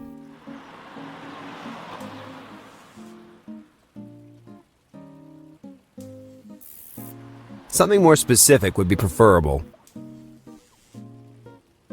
Maybe, or maybe not.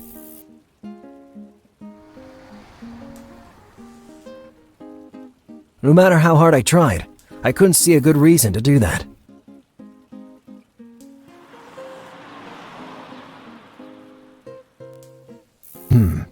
Better think about it.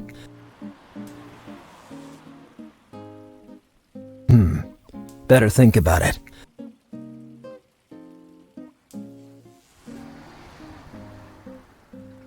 Hey, Wheelo.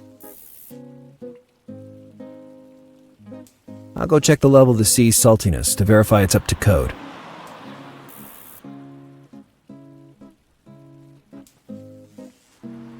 To enter the building, you need a specific pass. Wheelo was the one.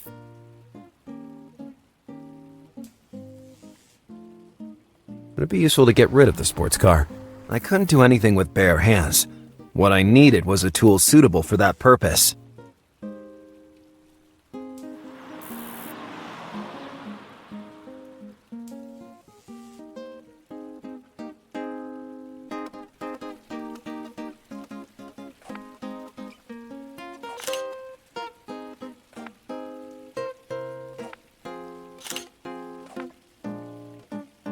I consider myself a bad boy exactly for these kinds of ideas.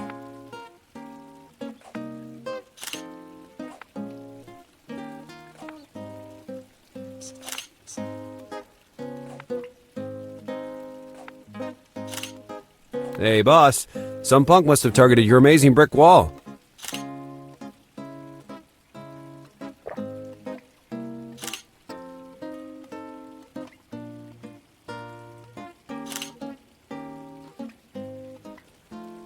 There it was, the kleptomaniac's heaven.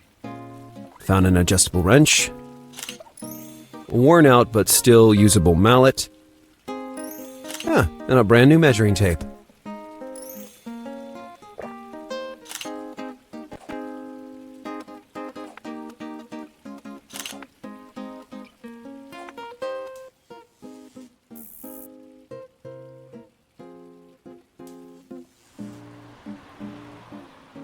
It would have surely forced the coroner to move it away. What I needed was a more... I was all out of ideas. If the parking culprit lived nearby as I suspected, he would certainly witness the disaster that was about to befall his roadster.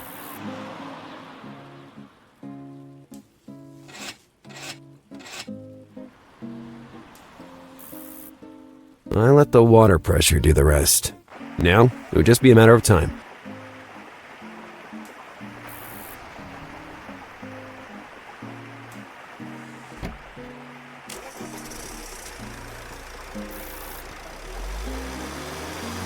The place is all yours, Wheelo.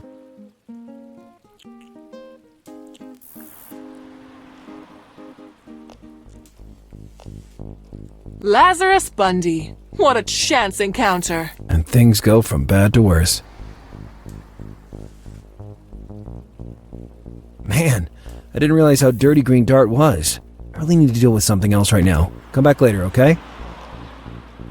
Information can't wait. But above all, it's the American people who can't wait. They deserve to know. And right now, they are crying out to hear what law enforcement is doing to protect the great country which is America. In particular, what Lazarus Bundy is doing to prevent a dangerous criminal from continuing to slaughter innocent people. Well, I could tell you about how my brain practically spilled out of my ears from the beating I took just to save a girl, but then your article would read, Detective Bundy loses brain and culprit. That means you had some gray matter left when you let the metro artist and the nightclub gigolo slip through your fingers? Is giving nicknames to criminals the best you can do, apart from appearing just when something goes wrong? Gotcha. You're admitting the last case went wrong. Rumor has it that this umpteenth failure was also your last failure, Bundy. Rumor is that Seamus Burton refused to have your back after Blowtorch, the monster that shook Miami, escaped capture. Rumor is also that a certain detective could sue a certain imposter for slander. Do you want to stand against the freedom of the press? I have the people on my side. Are you talking about those morons that read your sensationalist and defamatory stuff? Very well. The Red Scarf Detective insults honest citizens. Why am I still talking to you? Because I'm about to give you a loophole out of this spiral of failure. In 2 days, I'll be shooting a special in front of Ramos's house. A program in which I'll reveal all the info I have on live television, whether provided by official sources or not. And I should be that official source, I suppose. You know, I think I'll respectfully decline your proposal. I got wind that the detective in charge of the case had voluntarily let David Ramos get away. According to a credible witness who wished to remain anonymous for safety reasons, there could be a history of corruption behind this. I've never accepted a bribe in my entire life, Pratt. You know that full well. That is your truth. Do you think it's intriguing enough to become the preferred truth of the people? The ball is in your court, Bundy. It's up to you to decide whether to shoot it or pass. Bye-bye. So that harpy had chosen her scapegoat to sacrifice to the national press. What was I supposed to do at that point? Would I go back where it all started, or would I let them tear me apart without even trying to defend myself? Hey, Lars. Was Gwendolyn Pratt the woman you were talking to? What? Don't be silly. You know Pratt avoids me like a plague. Never mind that. What do you have to say about my parking job? Yes. An impressive performance. Although I'd have done it faster. Stop wearing out my eardrums and grant me permission.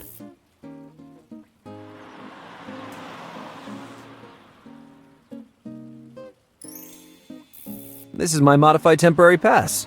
I was sure I lost it years ago. I kept it as a symbol of your egocentrism. You're the first and only one to ever insist on having his photo on a temporary pass.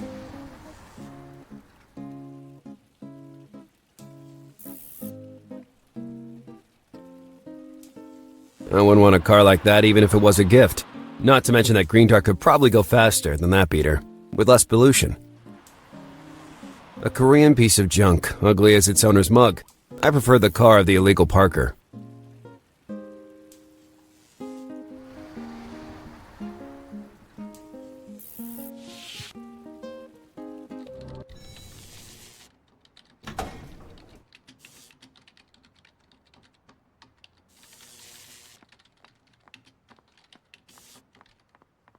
I couldn't just enter directly. I had to follow procedure and be announced by the secretary.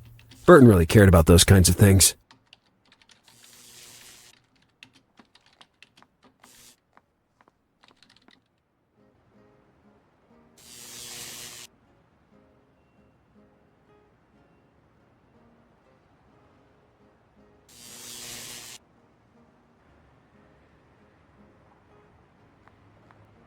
The vase was held in position by a metal planter, apparently very tough. I didn't want to climb around the building just to prank the boss. I could make out the office of Seamus Burton, chief of the department.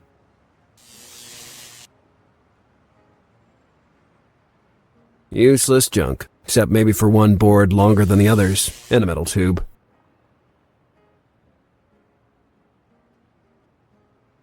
The board was too long to be carried around, and I had no way to use it at the moment. A long and handy board.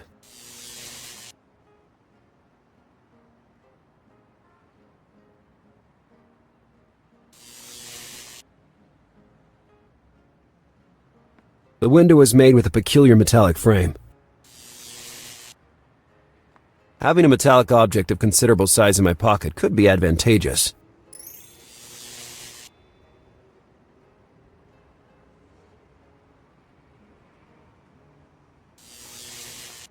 I suppose asking you to borrow the drill would be too bold. I'd let you take it, since it belongs to that inept fool on the street. But then he would go postal on me, and I would never hear the end of it.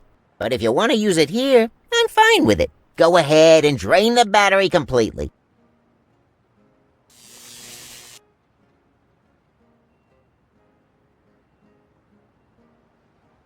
A portable drill, equipped with battery. I knew all about such things since I decided to buy my house furnishings from a very cheap furniture store. Instructions in Swedish meant that it took 2 days to assemble everything.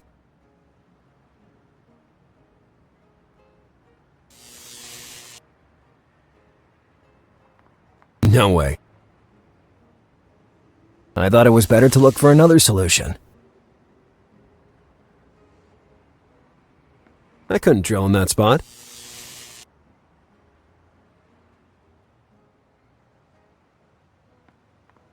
In that moment, it didn't seem to be a good solution to me.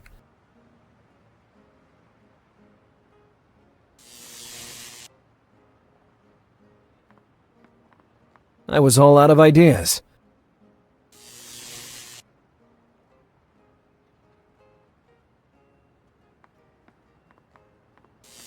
It was a welder, used for, well, welding. Hello, good man. What? Can you tell me how long this work will last? I know your type. You're one of those who likes complaining to his superiors. Go bother someone else, loafer. I just wanted to chat. I don't even work here anymore. Then you're just wasting my time. You ain't seen nothing yet. You know what? I don't think I'll ever be able to look at a blowtorch again without shuddering. That Ramos has forever tarnished the noble art of welding. Someone should really teach him a lesson. I hope it doesn't have to be me. About wasting your time.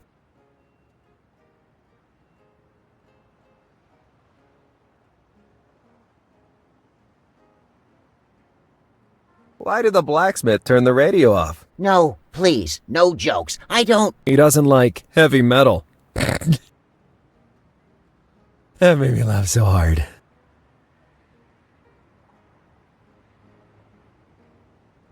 Okay, this is a long one. I wanna die. There's his blacksmith, who urgently needs an assistant. So he hires the first novice he finds. The first workday starts.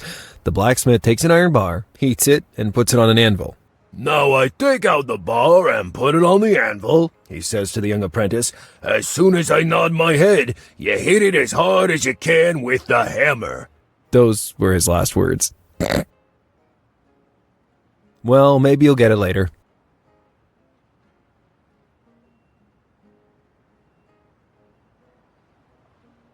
Enough with this nonsense. Thank God. I'll go enjoy this amazing sunny day on the seashore. I hope it's stormy.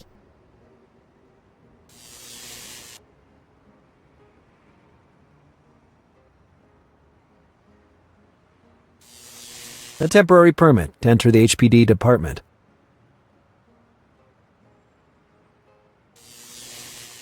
In that moment, it didn't... No matter how hard I tried, Sometimes, my obsession with using... The idea was good, but placing the tube next to the magnet would not be enough to join the pieces together. Maybe if the magnet had a proper housing to insert the metal tube.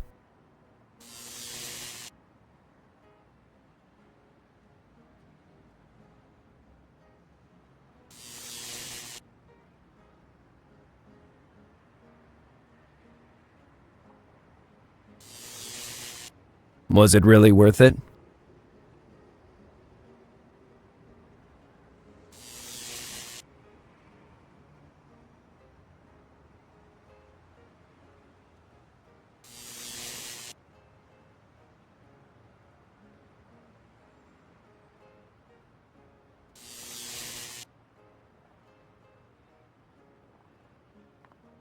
I thought it was better to look for another solution. I thought it was better to look...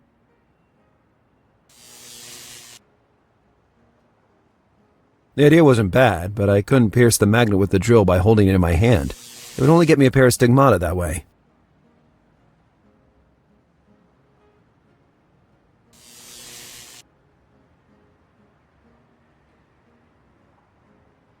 No matter how hard I tried,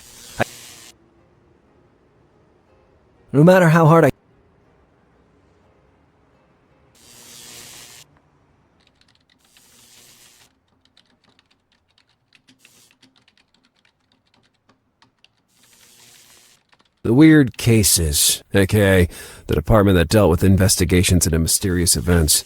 The real mystery was why Burton kept on investing funds in such nonsense. Anytime I stood in front of it, I would feel a chill run through me.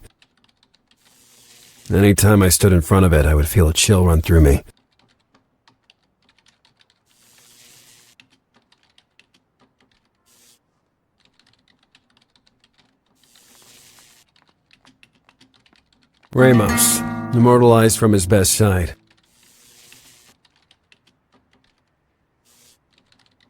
The notes on the bulletin board were mostly focused on possible sightings of blowtorch, a constant in Miami in those days.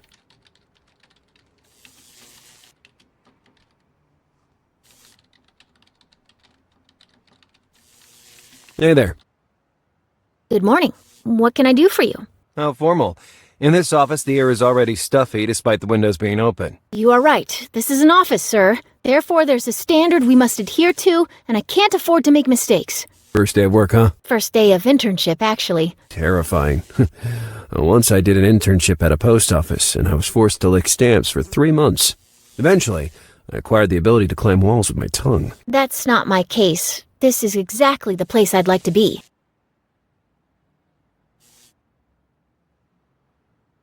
Are you kidding me? The mystery-filled atmosphere. The walls soaked with a strong sense of justice.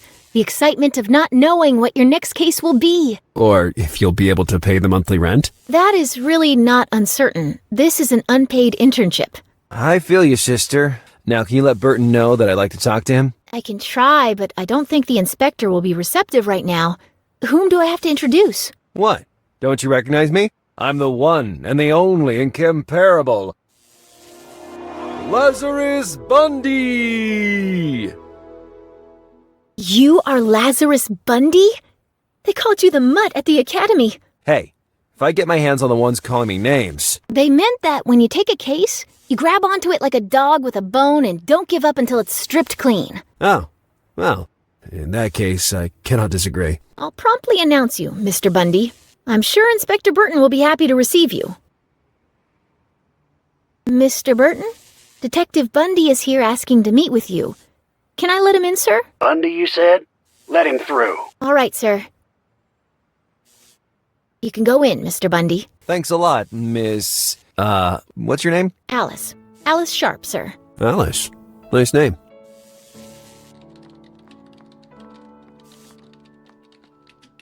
Oh, Alice. Yes, Mr. Bundy? Please drop the formality and call me Lars. I'm not your superior. Okay, Mr. Lars. Bundy, I wasn't expecting to see you here so soon. I couldn't stay away from you for more than 12 hours, old boy. How's Isabel? She has a hairier chest than you and more pants than me. What are you doing here? I decided to be elusive. It didn't make sense to involve the department in a story that, up till that moment, I wanted to keep private. I still can't get used to the idea of sleeping as long as I want, and I'm struggling to fill my free time. Don't start with your games. Nobody's buying them. I bet you're here to snoop around the Mulzberg case. I did hear something in passing on the TV. What can you tell me about it? Nothing you can't hear on the news tonight. Normal kidnapping case. A teenage victim, Kathrin Mulzberg, daughter of Eric Mulzberg, one of the wealthiest and most powerful men in the city. The latter detail suggests two possible scenarios. We could be dealing with a pro, or better yet, with someone desperate who will be shaking in his boots at the first sign of a threat. Imagine, we haven't even warned Mulzberg of our involvement in this investigation. We just limited ourselves to putting his phone under surveillance at the request of the police. Soon we'll get a contact, the pressure cooker will pass to the negotiator, and we can go back to dealing with the scum. But this is a strong media impact case. Not solving it would mean compromising the reputation of the HPD. I always liked the way you turn the tables, kid, but you won't push me into asking for your help. Don't make me beg, old man. Give me another chance. And then it would be another and yet another. You would never give up, and I'd find myself constantly covering your ass. If you refer to the blowtorch case, I already thanked you 1,000 times for saving my skin from that maniac serial burner. Despite the nail-biting finale, though, the girl is safe. We can discuss protocol and procedures, but at the end of the day, that's what really counts. If you had waited for backup as planned instead of going rogue, we would have saved the girl and taken our man. Now Ramos is on the lam with a rap sheet that would put a terrorist to shame and with his goddamn blowtorch. Rap sheet? You checked the criminal records of the tenants in that building, and they were all spotless. Because he committed his crimes under the name Hector Manchada during his stay in Mexico. Those incompetents downstairs let a man accused of rape and violence against women slip through their hands. Idiots. That's why you need me. I never allow such a disaster. No, you caused a totally different one. You've been reckless. You acted without thinking, and if we're being frank, you also got beat up like a shrinking violet. Now open your ears and listen up, kid. This old Irish ass has spent most of his life within these walls and recognizes when a career has come to an end. You can't work anymore. The sooner you accept this reality, the better. I get it, old man. You're all heart and fatherly advice. I made a mistake coming here, and it's wasted my time. Just hear me, kid. It's not redemption you need now.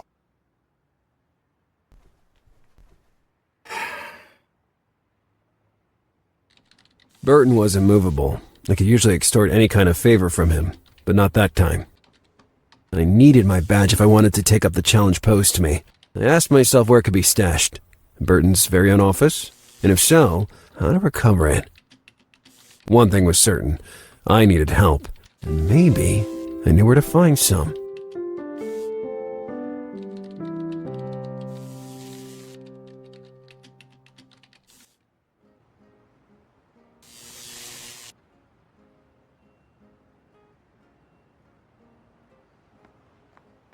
Hello, good man. What? I'll go and... I hope it's...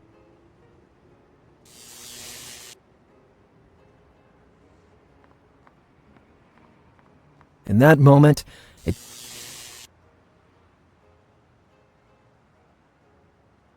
I was all out of ideas.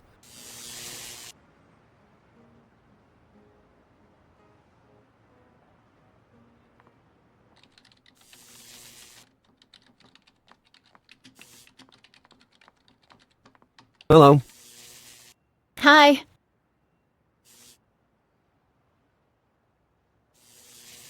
I know it may sound strange, but I need your help. I couldn't refuse even if I wanted. I'm an intern, remember? As it turns out, I am presently unemployed. What? A veteran like you fired? Right now, it's not important. What matters is that I can't work officially anymore, and I find myself conducting an investigation off the books. But I can't do that without my badge. Wait, you're going to ask me to get it behind the inspector's back, aren't you? You're not really asking that of me, a first-day intern, the bottom step on the social ladder, are you? You bet, intern. I could possibly accept, but what do I get out of it? Some healthy, real-life work experience. I must warn you, though, if you call me intern once more in that tone, I'll put my fist in your eye so forcefully that it will match the color of your scarf. I think I can resist the impulse. So, done deal? Done deal. What do I have to do? I need a distraction for Burton, and you would be the perfect bait. I knew I should expect such things when I accepted the internship. Add my phone number to your contact list. Of course. How do I do that exactly? I see my tech skills will be very helpful to you.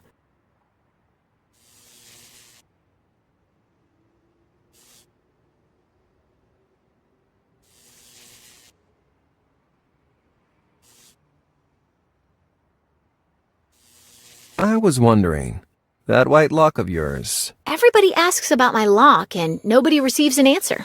It's personal. See you soon, Ugh.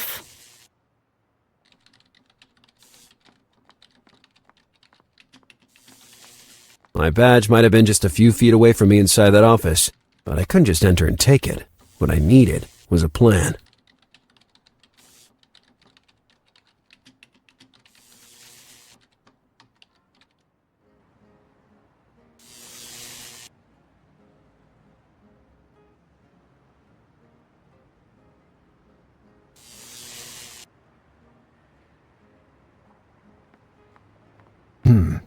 better think about it. In that moment, it didn't... No way. No way. Maybe. Or... Better think... I was all out of ideas.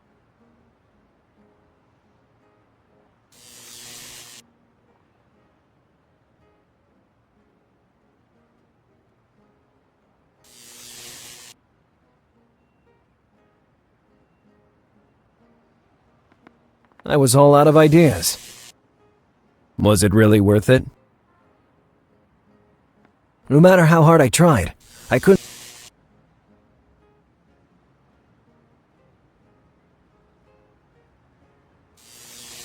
I was all out of ideas. No way. No way.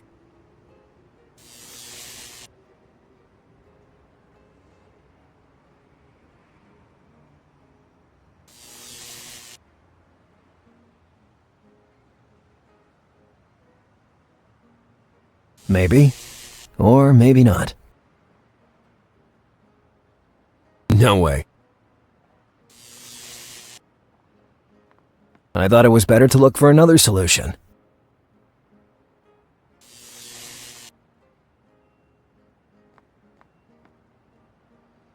As always, Miami left me breathless.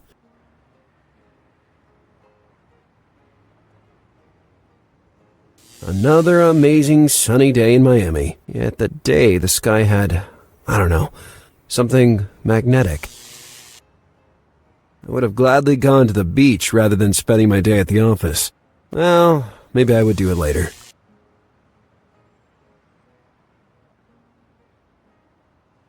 Miami stood out against the horizon, dazzling as always.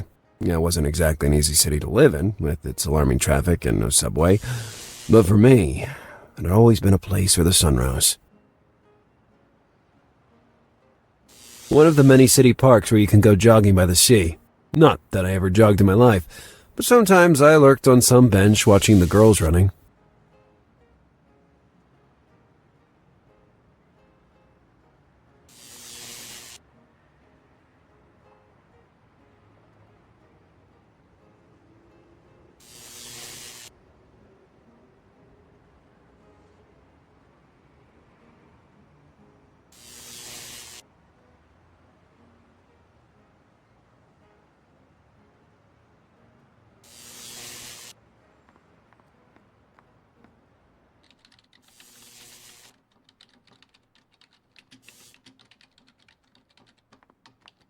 My colleague was visibly focused on a case of the utmost importance.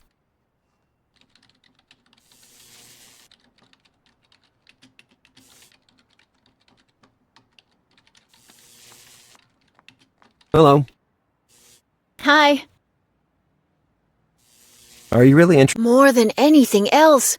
Ever since I was 10 and watched noir movies with my dad, I dreamed of investigations, spy stories, chases. Those were only in-movie situations, but I considered it appropriate to curb my sarcasm for once. This girl could be very helpful. With such enthusiasm, you're gonna go far. Did you study anything before getting here? I studied computer science in depth at the academy, and some kinesics. Oh, finally, someone who might understand Wheelo when he talks. I'm sure he barrages me with curse words, under the guise of his exotic language. Willow Wee is Vietnamese, not Chinese. And kinesics is a science that studies body language. It sounds complex. What's its use? It helps me understand if a person is being honest. I am certain it will be helpful here. We'll catch up later, Alice. That's the first time you didn't call me intern.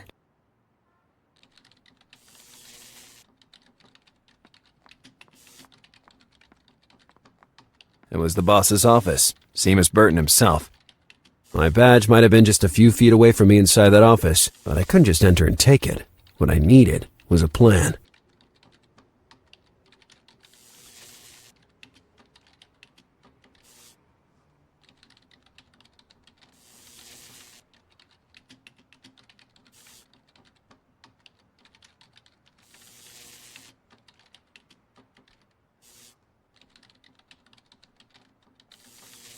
I'd rather talk to him in person.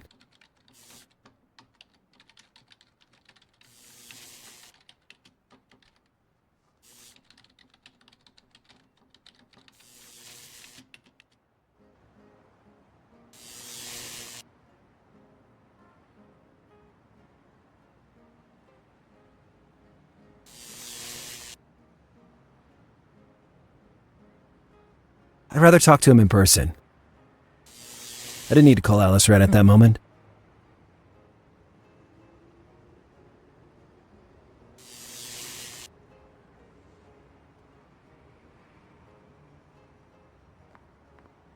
Maybe I could have sneaked into the office through that window, but I had to find a way to reach it safely. That could become my way in. A long and handy board. The board wouldn't lodge well enough to allow me to cross.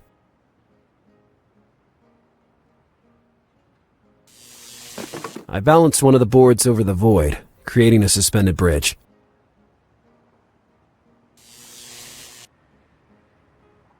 In that moment, it didn't...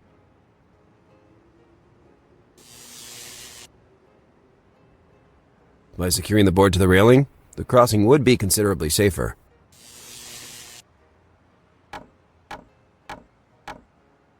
Now the board was well secured on the side of the balcony with 2 nails, while the planter held it firmly in place. Unfortunately, the mallet broke during the hammering. It was obviously more damaged than it looked. The crossing would be dangerous, and the motivation pushing me to act was way too weak. Yet I felt I needed to go through with this story, no matter what.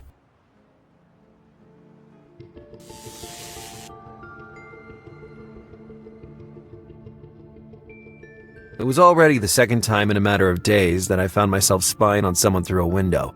I hoped it would not turn into an obsession.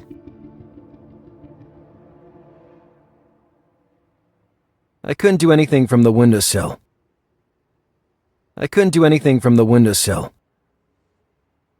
Burton was standing there like a lump. The blowtorch dossier had been left on the desk, waiting to be consulted.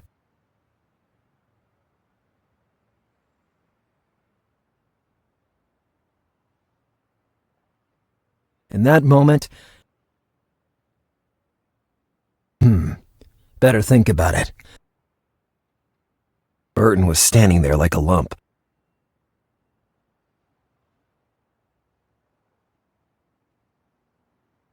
By that time, they were all... Now it was up to Alice to get Burton out of my way.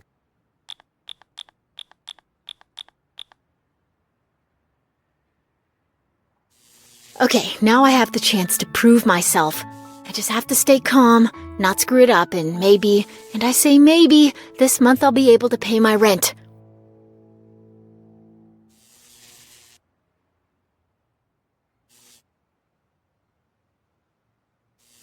Hey, intern. Yes? Don't you see that there isn't even one coffee bean left in this office? I can't concentrate without caffeine, so try to procure some right now, intern. I really don't like the way he keeps saying intern to me. As I already told you, my name is Alice, and unfortunately at the moment I can't deal with... Less talking and more coffee. Come on, march. I can't waste my time paying attention to this bore.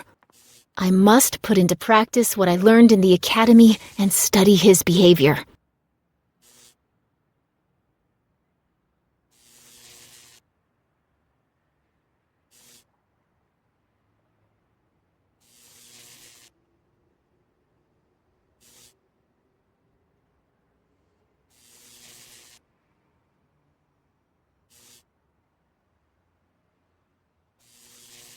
No.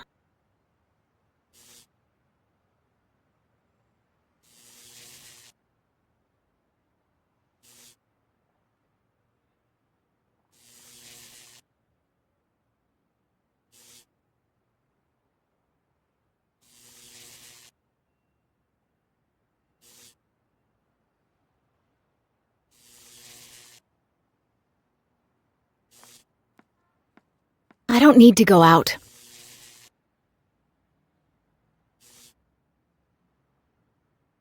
Blowtorch's mugshot gives me the chills. Despite that, sooner or later I'll be able to hunt down such monsters.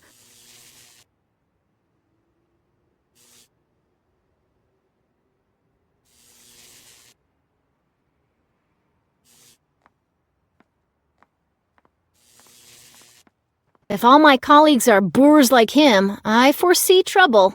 Talking to him won't resolve the situation. I should observe him closely. Better not leave. They're doing construction work out there, and I might make a mess.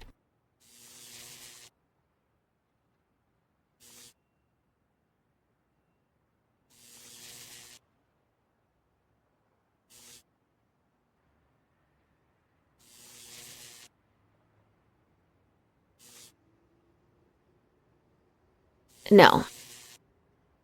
Not a great idea. Not a great idea.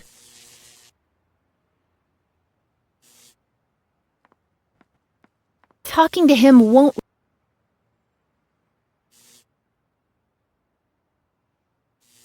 So, intern, my coffee? So, intern, my coffee?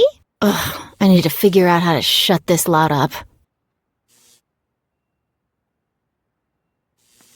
Talking to him...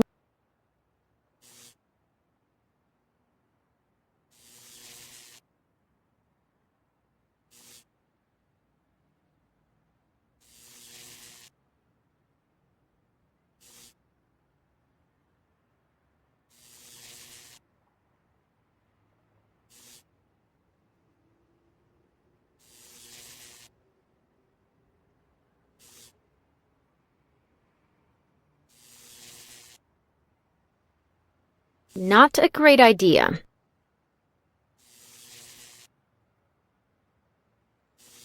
I don't think so.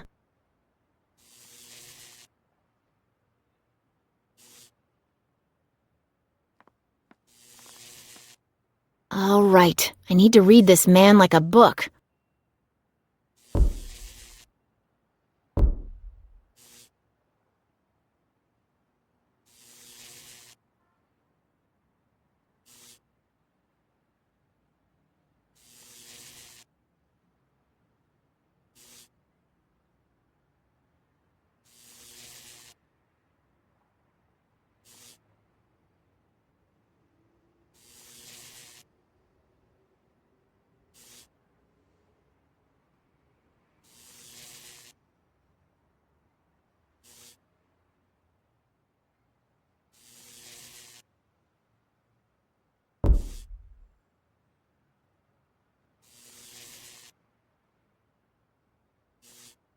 I think I misunderstood the signs.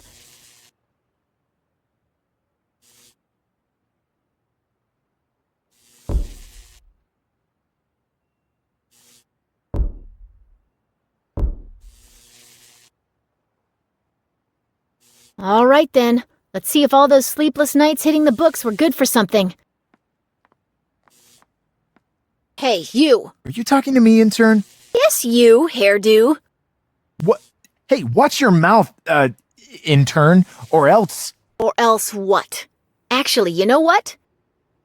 You can get that coffee yourself, detective. But I really did it. Now let's take care of Burton, quick. Come in. Mr. Burton, I need a hand filling in these forms. It should be Travisky helping you with those things. What happened to that slacker? I couldn't find him anywhere, so I thought that if you could be so kind to... I'm really busy right now, as you can see. You'll have to figure it out for yourself, darling. Okay.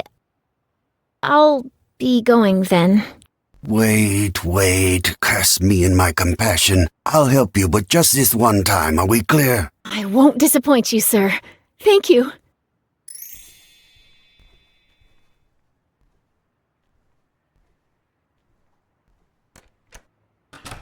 At that point, I needed to move at high speed.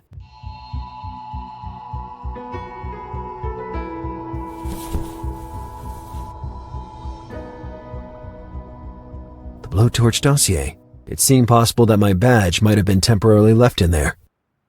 And there it was, just as I thought. It was done. I was finally free to act as a qualified investigator. I'm calling it a day, Alice. My arthritis is killing me with all this writing.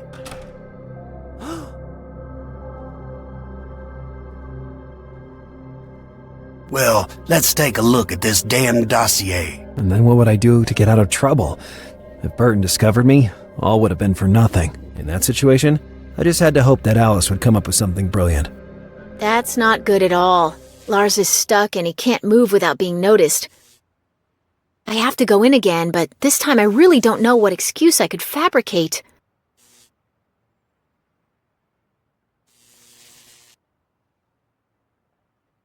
Better not leave. They're doing construction work out there and I might make a mess. He won't bother me anymore. All right, the only solution is to find something I can use as leverage to distract Burton. Now who the hell is... Come in. It's me again. Blessed Virgin Mary, what's wrong now? Well, I just wanted to... Are you done with those case files we talked about? I finished everything I have to do, so I was hoping that maybe I could stay here for a bit to watch you work for now. You know, to understand how a great leader behaves during his working time. Oh, well, if you put it that way, go ahead, but don't disturb me. This Ramos thing is driving me crazy. If we don't close the case soon, the DA will demand my head on a silver platter with a nice apple in my mouth.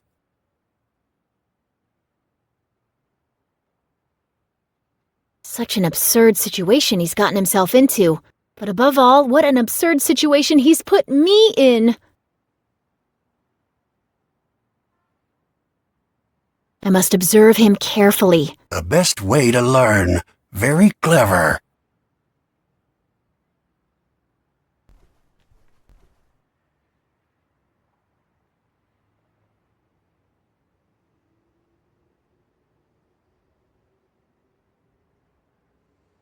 Not a great idea. I need to focus.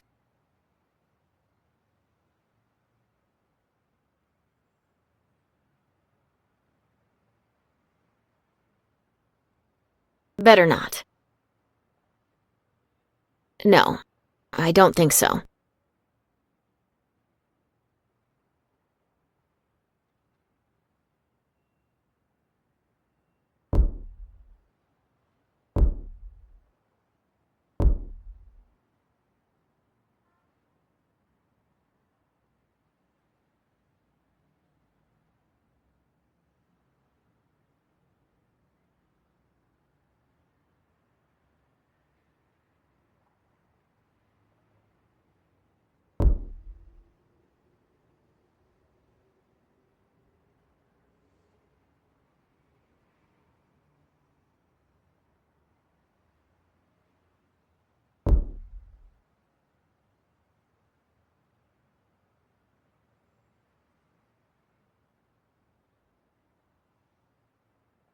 I think I misunderstood the signs.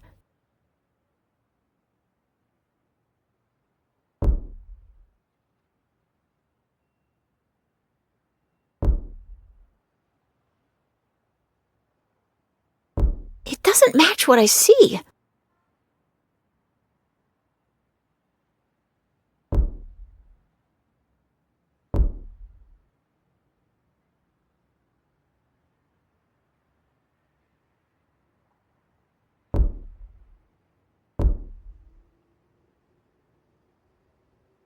Mr. Burton, can I say you look particularly stressed today? You can say that again, Miss Sharp. This case is really taking its toll on me. Can I do anything to help you? Come to think of it, today I didn't have time to buy the Harbinger. I know you're not here for that kind of task, but... Don't worry. I'll stop by the newsstand and get a copy of the newspaper. Oh, if the previous assistants were like you, I'd have had fewer headaches. Fraternize with people and they will provide solutions for you. The newspaper will block part of his view and Lazarus can do whatever he needs to.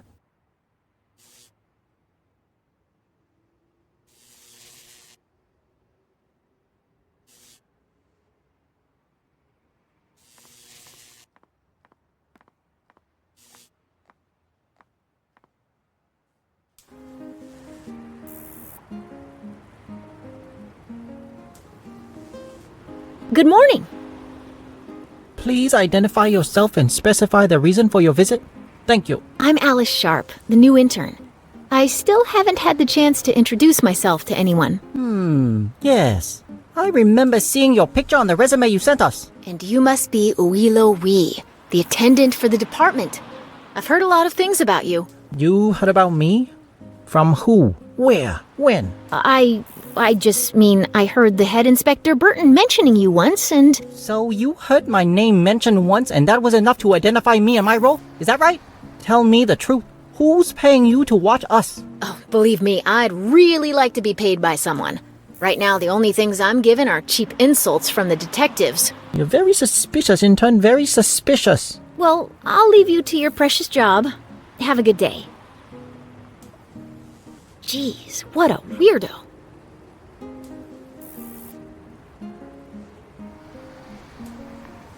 Psst. Are you talking to me? Yeah.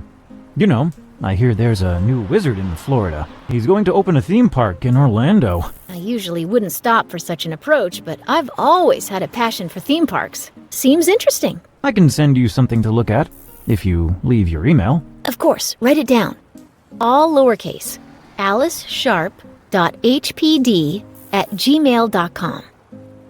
Perfect. I'm Gillis, by the way. Nice to meet you, Alice. You won't send me anything weird, right? Trust me, it will be magic.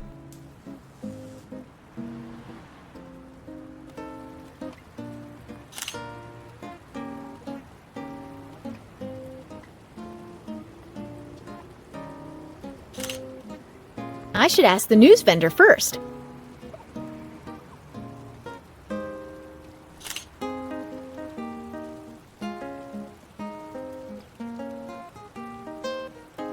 Not a great idea. Not a great idea.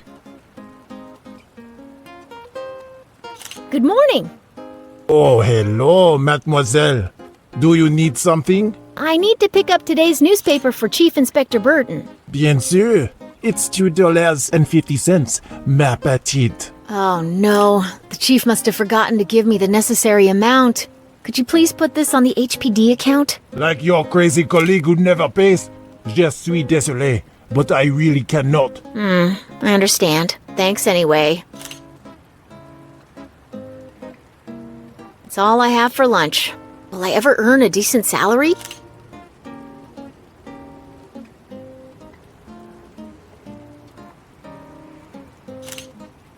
Hello again. Tell me everything, mademoiselle. Look, I have the money, but it would take everything I have for lunch. In short, can't you meet me halfway somehow? Pas de problème. You could help me with my little passion for painting. I'm particularly specialized in female nudes. Here's the money. Dommage. I never find any models. Well, at least I'll keep my figure and my dignity.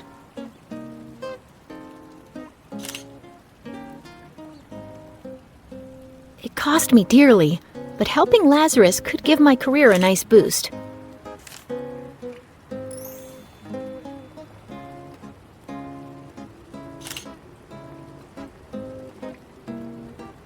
They shouldn't leave this kind of magazine in plain sight. What if a child comes by?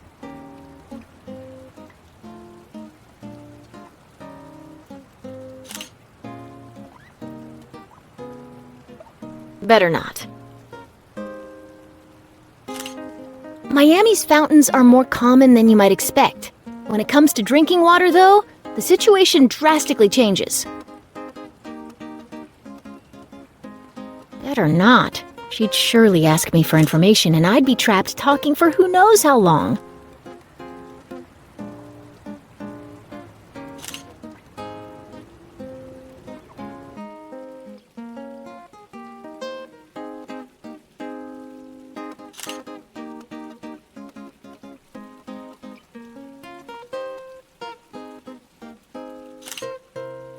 I must take it to Inspector Burton as soon as possible, or Lars might be discovered.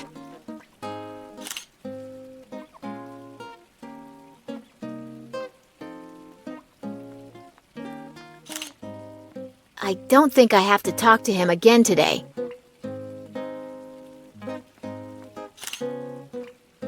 Better not. She'd surely ask me for information, and I'd be trapped talking for who knows how long. I have so little money in my pocket that he should be the one giving me some change instead.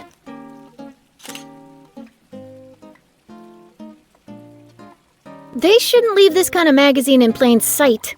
What if a child comes by?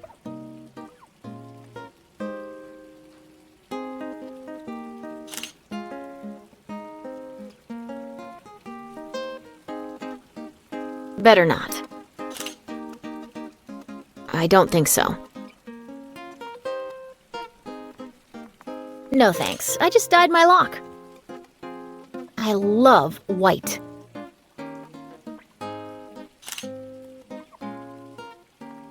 It's very well stocked, but it's missing a mallet and a wrench. Strange. I thought they were essential tools for a bricklayer.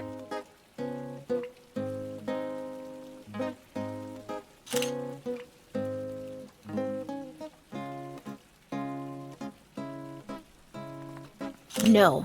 I'm broke, but I have morals. I just need one.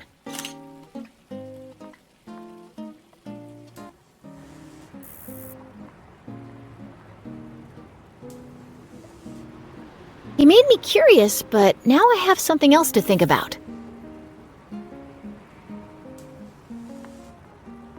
I really like that movie. I mean, that the killer was the main character was obvious from the start, but the love story behind it is very moving.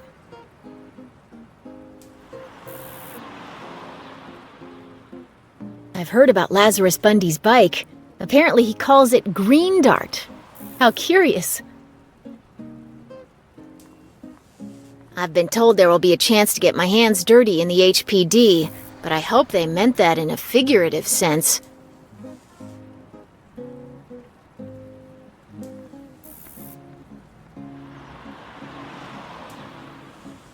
I know you must always socialize with colleagues, but that willow is exhausting.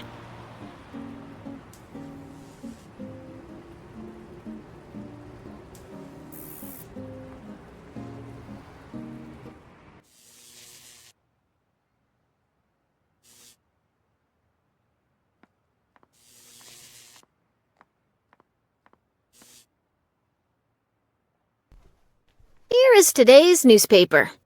You're an angel, my dear. You'll go far with your sense of initiative.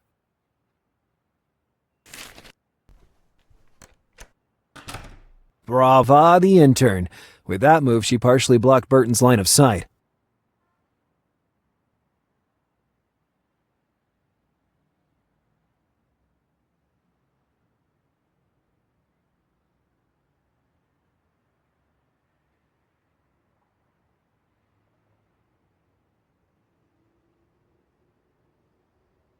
I could use that to distract Burton, but not from where I was, where I'd risk making matters worse. His view was partially blocked by the newspaper.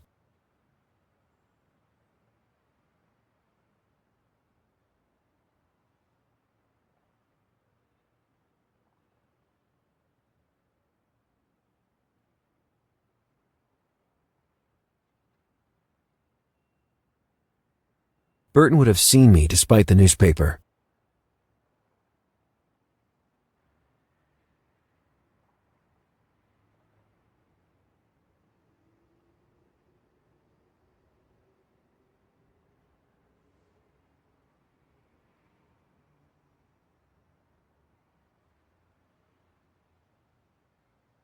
I would have just one chance to get out of that lousy situation. Damn call center. They won't leave you in peace even during work. There. That was my chance. Seamus Burton's office. Who is this? Answer. Who is this? Lazarus. Lars. Lazarus is far too biblical. Okay, but tell me I didn't unnecessarily risk my career. All went smooth as silk. Admit it. You doubted my skills. I still do.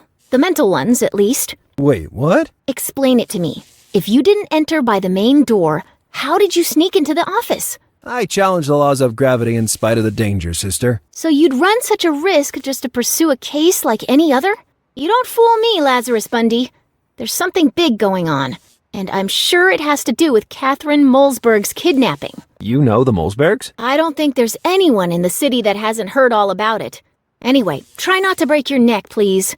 I feel like you could help me get out of here soon. Ambitious and endowed with insight. Maybe that girl could really be useful to me, and not just as bait. After all, I really needed help. Now that I had my badge again, I was free to investigate as I wished. I just had to recover Green Dart, and the dance would begin.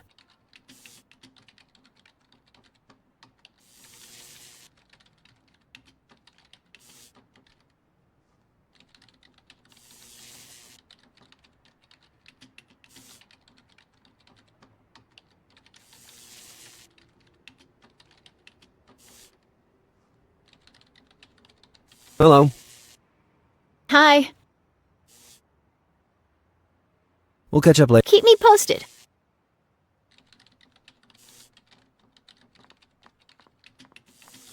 My colleague was visibly focused on a case of the utmost importance.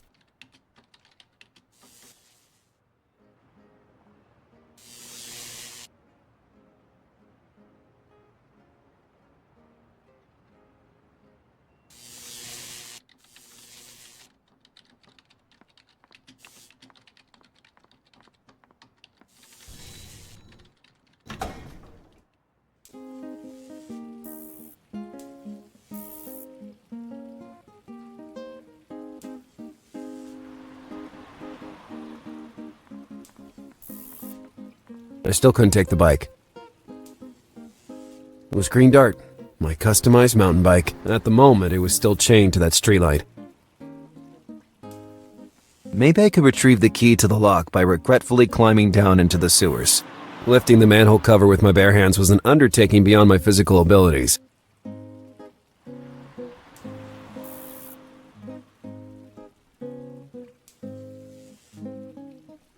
The tube would have been perfect for leverage, but there were no grooves in the cover to insert it.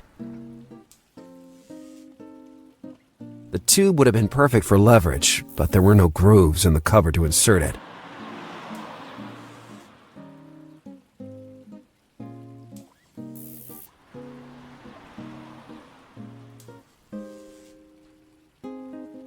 I thought it was better to look for another solution.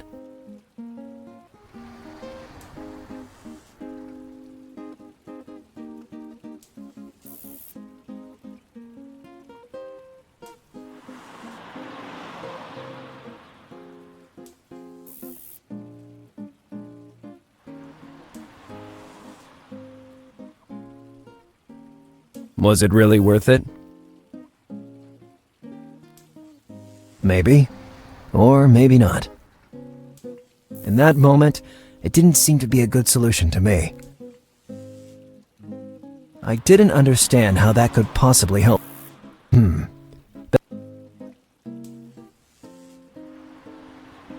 Was it really worth it? Maybe I could retrieve the key to the lock by regretfully lifting the man. It provided access to the city sewers. Many tourists love.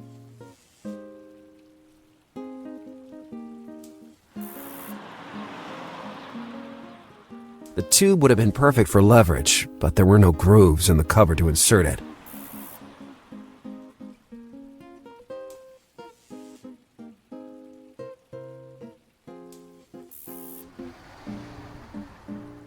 I didn't understand how that could possibly help me.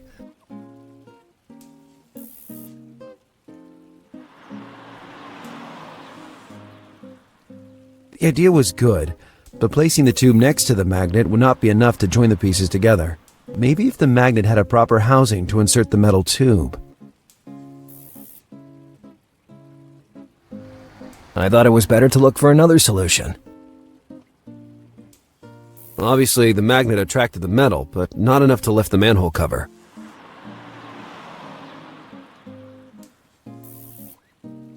I didn't understand. The idea was good, but placing the tube next to the magnet would not be enough to join the. Maybe if the magnet had a proper housing to insert the metal tube.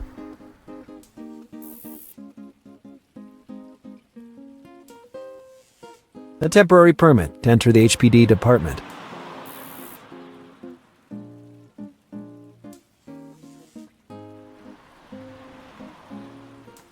I wouldn't want a car like that even if it was a gift.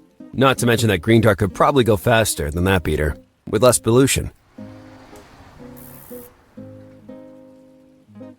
It was already broken down all on its own. It was already broken.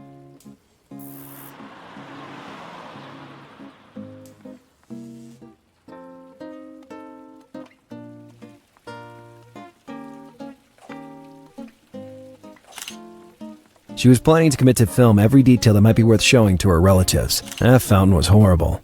I didn't know why she took pictures of it so earnestly.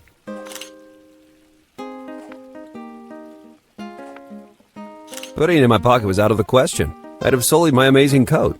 If needed, I could have used it on the spot. I had nothing else to ask him. I was happy to get rid of that magazine, and I wanted things to stay that way. Ramos was everywhere, constantly reminding me of the thrashing I suffered. He was getting down with that guitar.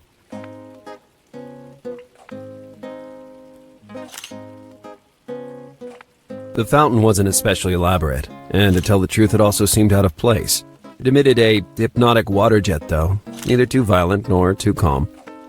The fountain wasn't especially elaborate, and to tell the truth, it also seemed out of place. It emitted a hypnotic water jet.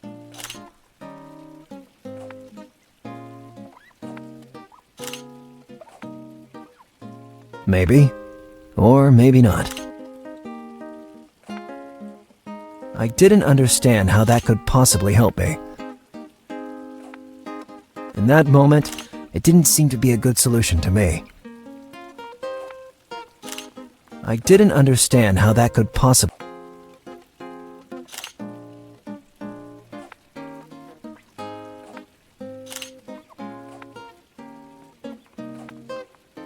I'd already raided everything I could. There was a toolbox I'd already ransacked. I had nothing else to say to that fake Frenchman. He looked more like a cursed painter than a newsagent.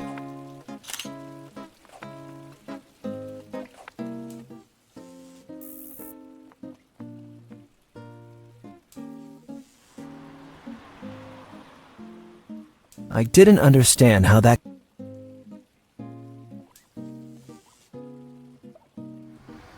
It was already broken down all on its...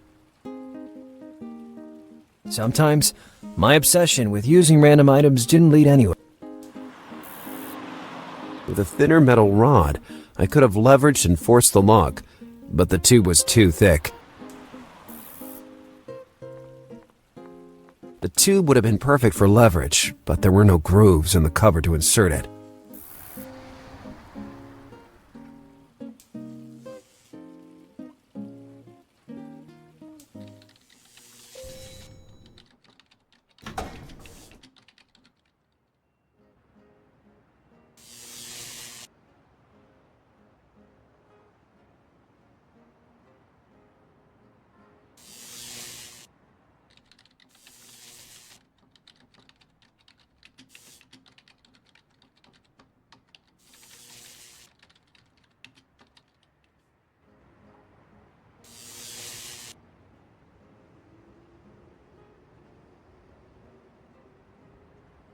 I thought it was better to look for another solution.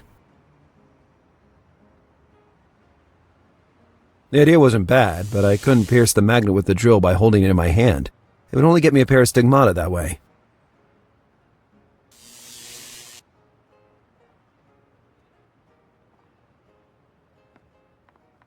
Hello, good man. What?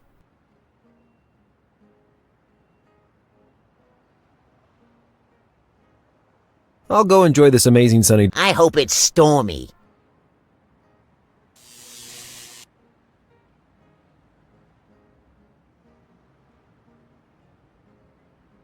One of the many city parks where you can go... Not that I ever jogged...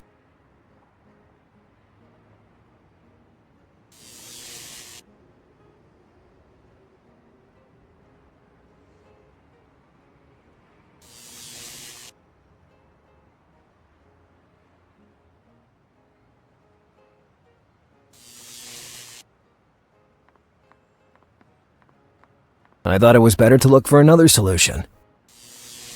It was a welder, used for, well, welding.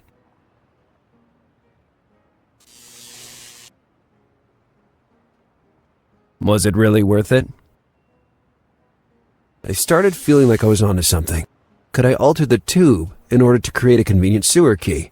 Probably yes, but with what could I weld it?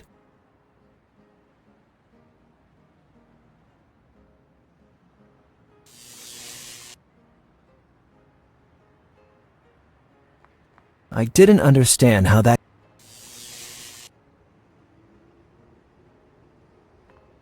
I started feeling like I was onto something.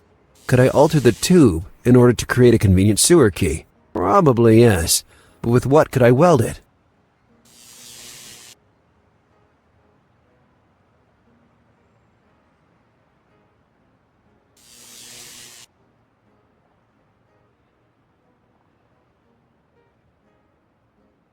I started feeling like I was onto something. Could I use the magnet in order to create a convenient sewer key? Probably yes, but with what could I weld it?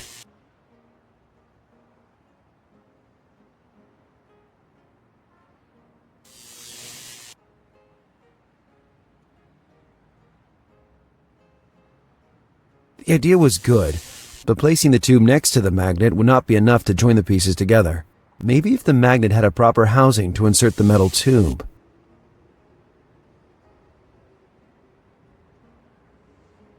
In that moment, I was all out of ideas. Maybe. In that moment,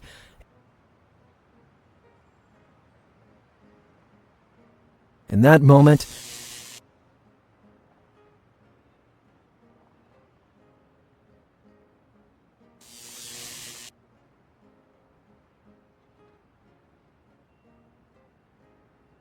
in that moment,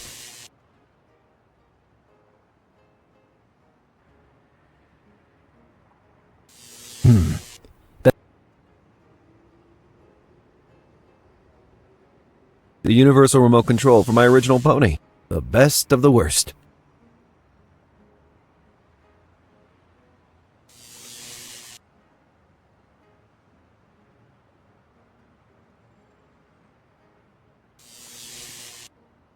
Sometimes, my obsession... Maybe. I thought it was better to look for another solution. I thought it was better to look...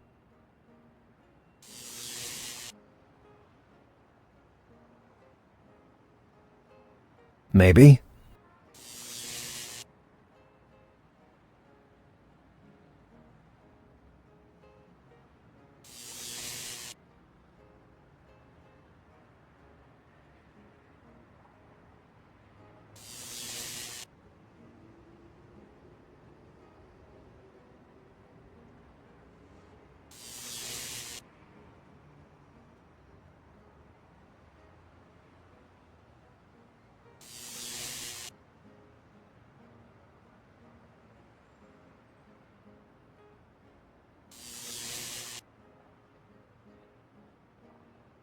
Attaching the magnet to the metallic frame on the window, I would be able to operate it more easily.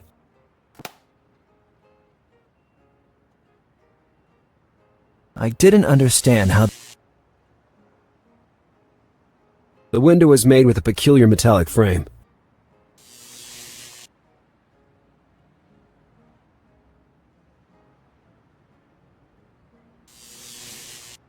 I was all out of ideas.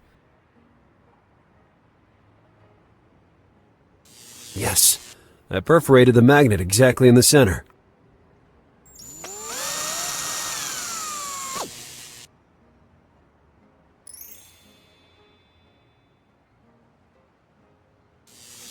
I really like the idea. I could combine its magnetic potential with the tube's length and strength, resulting in a diabolical device. I realized, though, that the magnet pull would not be enough to keep the two pieces firmly joined together. I'd have to think of something else.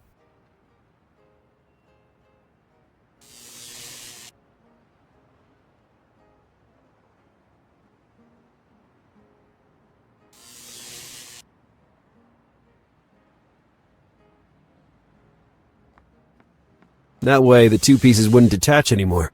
Asking the blacksmith was definitely worth a shot. Hey. What do you want? I need your incredible ability with the welder. You see this pole? I see it. And you can stick that right where the sun doesn't shine. If you really want to bother someone on the work site, try that drunkard near the newsstand. He really loves killing time with bores. Not that wasting time is really a problem with those horrible walls he raises up. Rude and mean. But I could sense some resentment towards the mason. Maybe I could exploit that to my advantage.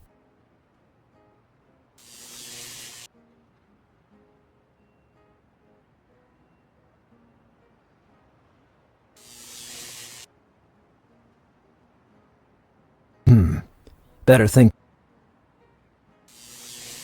No matter how hard I tried, I couldn't see a good reason to do that.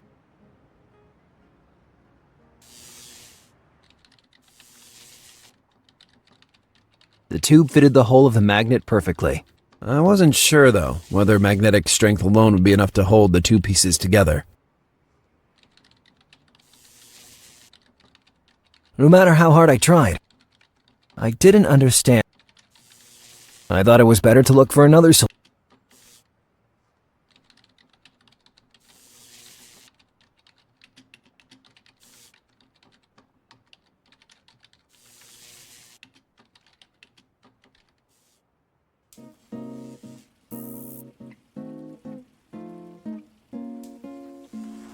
I've had enough of his government conspiracies.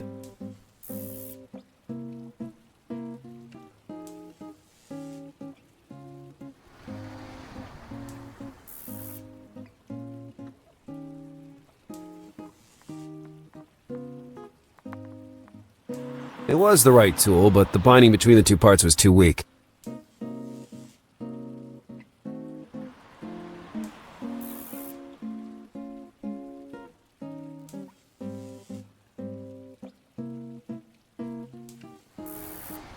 Maybe.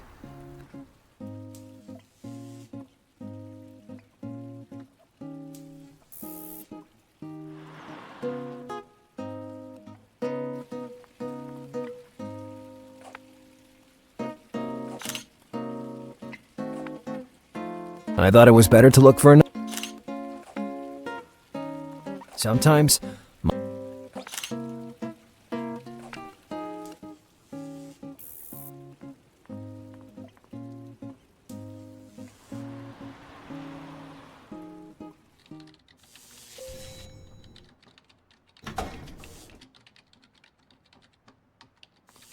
Hello. Hi. We'll catch up later. Keep me posted.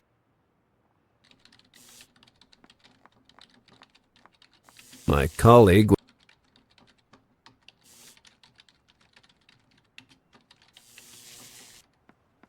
I'm a badge now. I'm a badge now.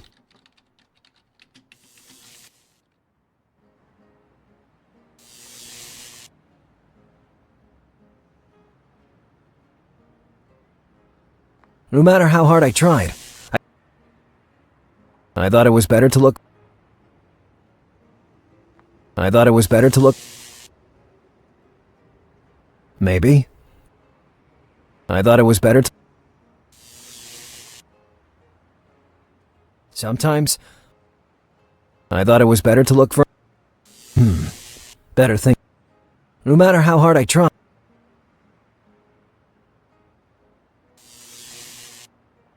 In that moment, it didn't...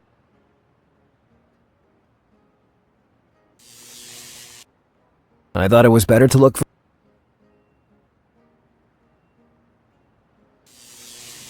Maybe. Hello, good man. What?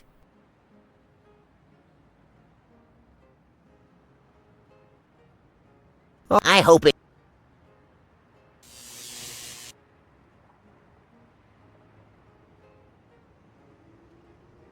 I thought it was better to look...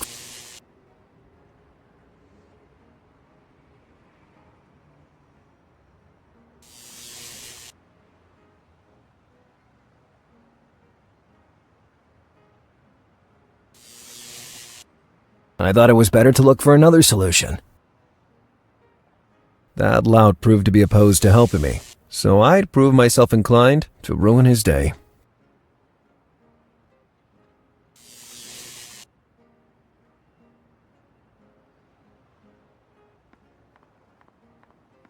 The blacksmith didn't want to let me use his welder, but I remembered his suggestion to talk to the mason.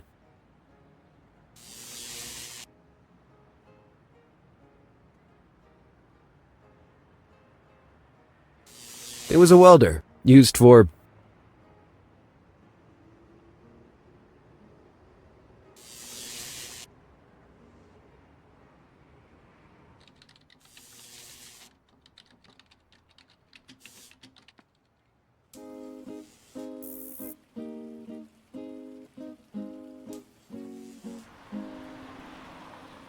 That was Wheelo, Visitor Service Section. His role was dispensing entry passes to the occasional visitor and invent government conspiracies in his twisted little mind.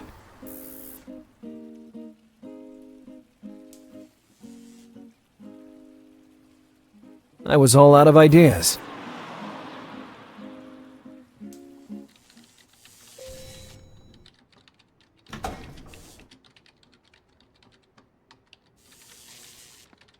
I was all out of ideas.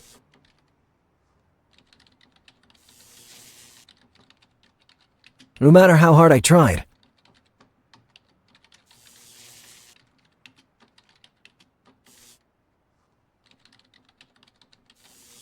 Maybe.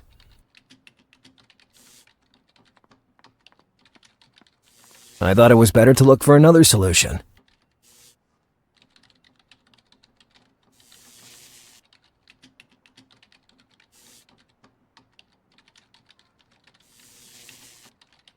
Anytime I stood in front of it, I would feel a chill run through me.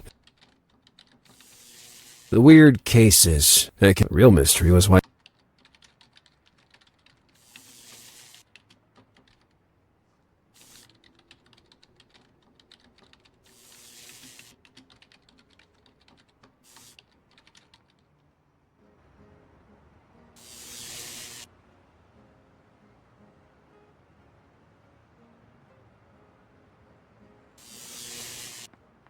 Hello, good man.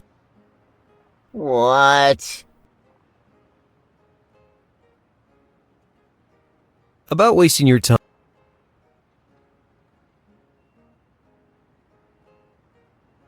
They just fired my friend, who was a blacksmith. Please, no more. He had lost his temper. You're unbearable. Do you know why a blacksmith goes to the dock? Wait, I don't... Iron. Can I get back to my work now? Enough with this nonsense. Thank God. I'll go enjoy this amazing sunny day on the seashore. I hope it's stormy.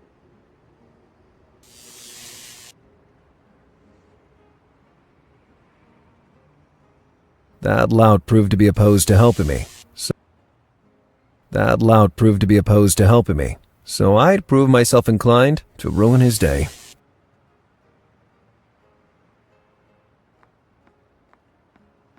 The blacksmith didn't want to let me use his welder, but I remembered his suggestion to talk to the mason.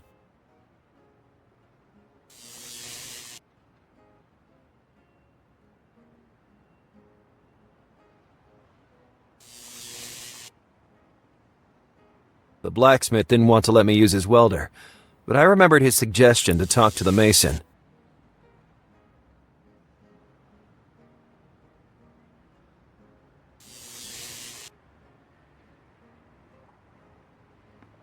There was no sense in cheating death again now that I had what I needed.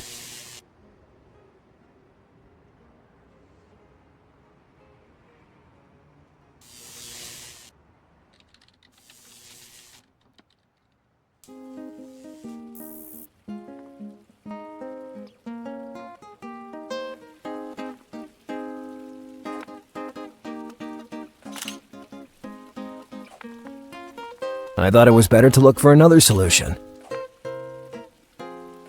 Hello.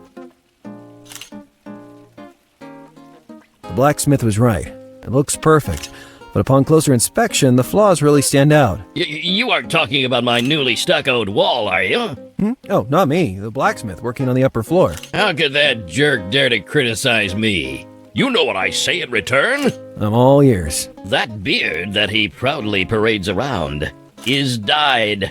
Just a meager counterfeit. Oh, that's a low blow. Yes, and now it's high time all the world knows it, once and for all.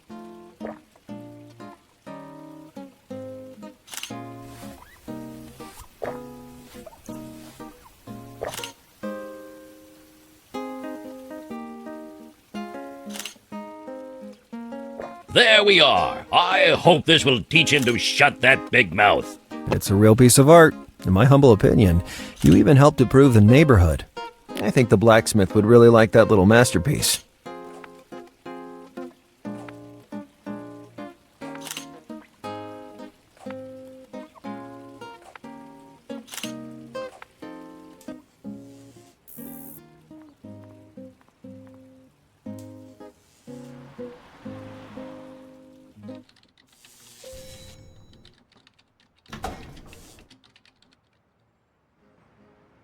The Masons' writing had attracted a crowd down on the street.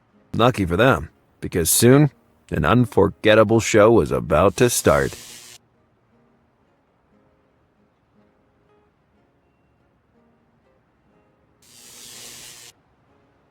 The blacksmith didn't want to let...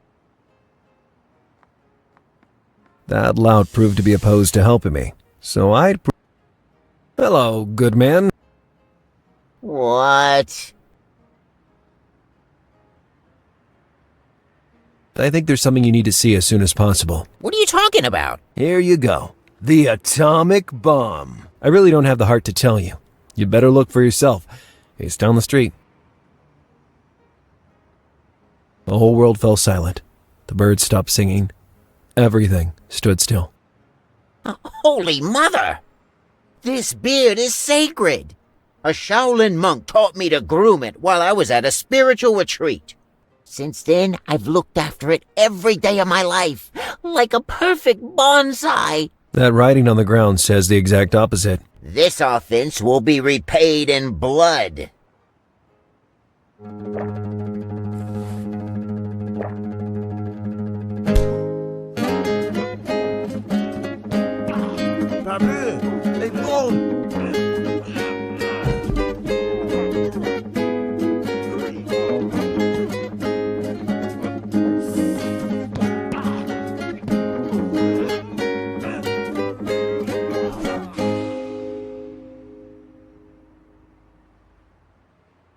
So I was left with my last cigarette. The one for emergency only. Yeah, emergency. Yet I'd find myself lighting that same cigarette only a few hours later.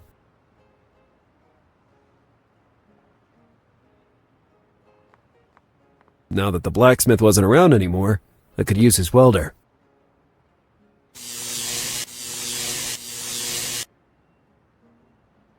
Now the magnet wouldn't fall off the tube so easily.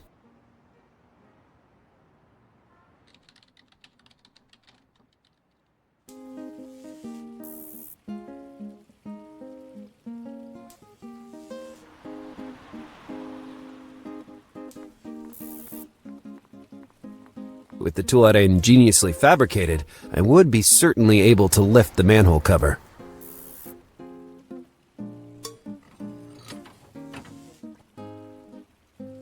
You already found a new job, I see. Actually,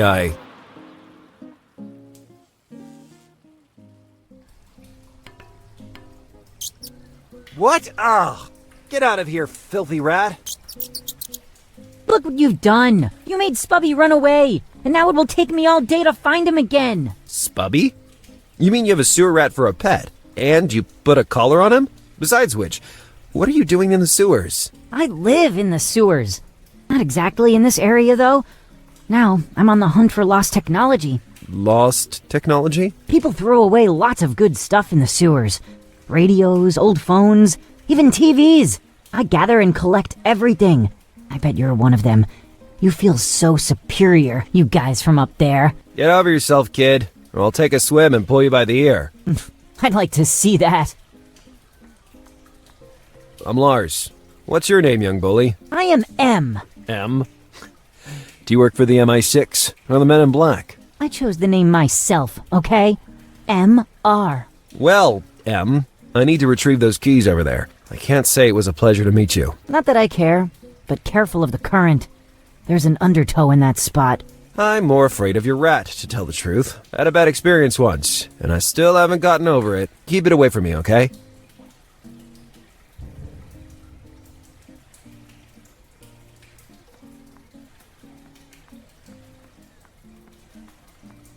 I wasn't sure I could reach it by jumping. I could have tried, but it would have been risky. Very risky. Don't do it! Are you crazy? She's screaming at me at such a precarious moment. I could fall in the water and drown. Or even worse, I could have gotten my coat dirty. The water current is too strong here. You really risk killing yourself if you jump. I agree. I know a good suggestion when I hear one. I thought again about the planks I saw on the HPD balcony, but I couldn't go around dragging boards with me. Besides, I didn't know how to drop one through the manhole. Too many problems. I'd have to think of another way. The key dropped precisely onto that filthy mound of dirt. I didn't think I could reach the key without fabricating some sort of bridge. I thought again about the planks I saw on the HPD balcony, but I couldn't go around dragging boards with me. Besides, I didn't know how to drop one through the manhole. Too many problems. I'd have to think of another way.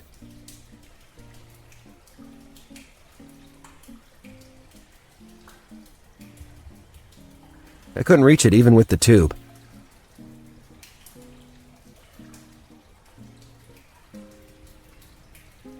I thought it was better to look for another solution. I thought it was better to look for...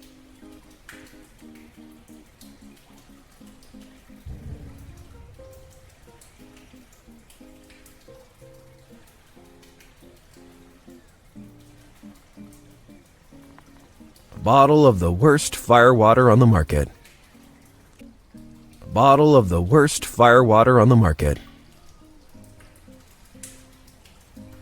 Canned beans. Wow. Seriously, I go crazy for them.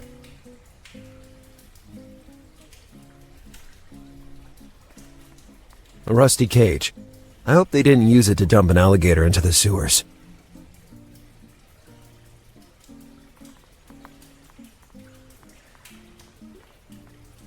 Those planks seemed solid despite the moisture. Could I use one to reach the key? The problem remained of how to reach them.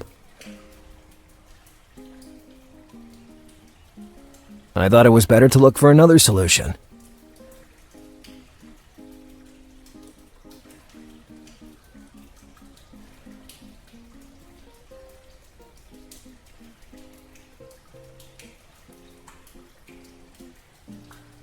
Those planks seemed solid despite the moisture. Could I use one to reach the key? I could have unbolted one of those with the tube, but not from where I was.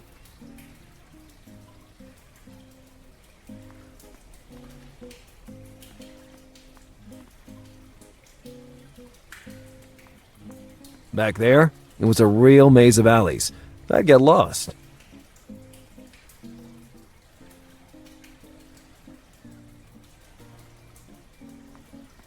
I thought it was better to look for another solution.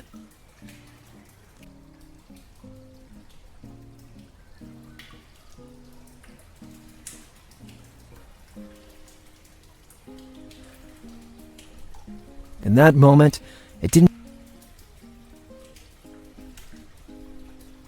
In that moment, better. I thought it was better to look for another solution.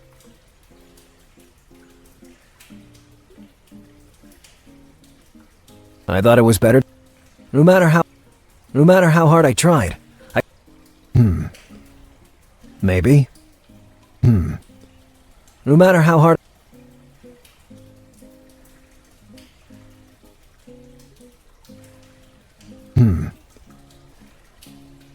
I didn't understand how that could... Was it really worth it? No matter how hard I tried.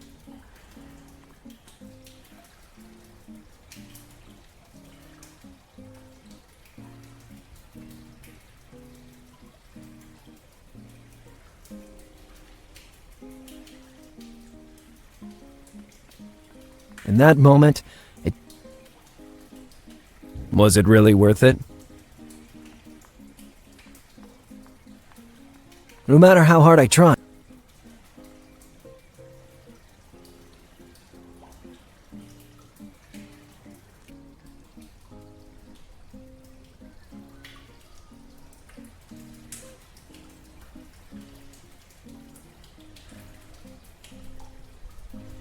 Listen, Rascal, I need a little contribution in terms of physical effort. Take this metal tube and use it to pull down one of those boards. This is child labor. But I intend to reward you properly. Then it's moonlighting. Come on. Do you want a deal or not? It depends. What are you offering? Well, I don't know. Wouldn't money alone be enough? To use it, I'd have to leave the sewers. And I really don't want that. Find something that I might like, and we'll talk about it. Little opportunist.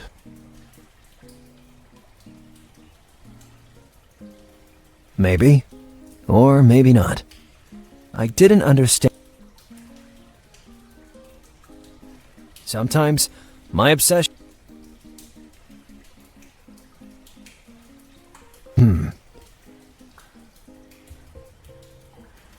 In that moment, it didn't seem to be...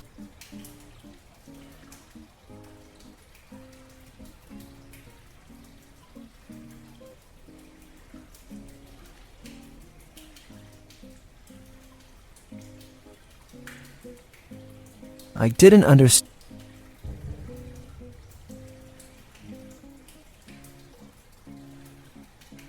Maybe.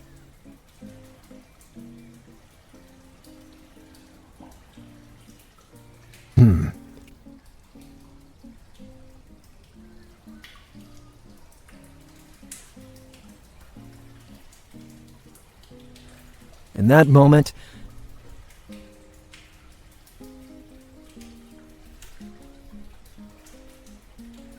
about our deal. What do you think of a nearly brand new original pony remote control? Wow! It's one of those you can control any pony device on the market with. I haven't seen one of those in years. Give me that tube. I'll take care of it.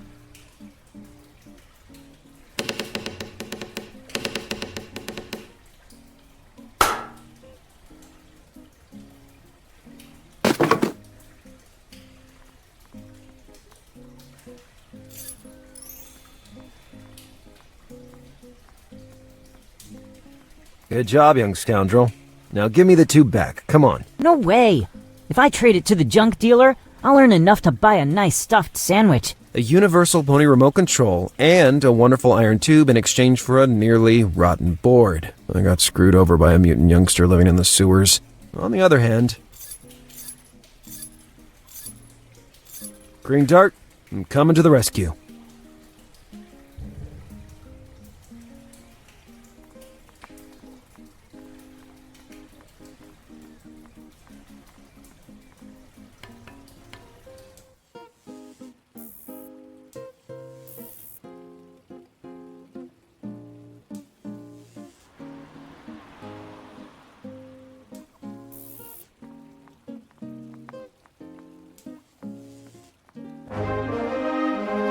Thanks to a still hand and focused vision, I was finally back in possession of my vehicle.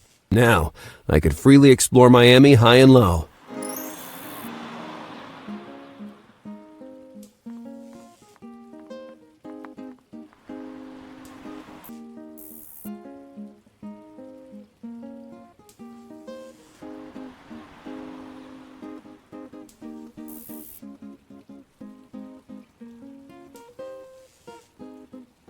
The lock I painstakingly removed from my green dart.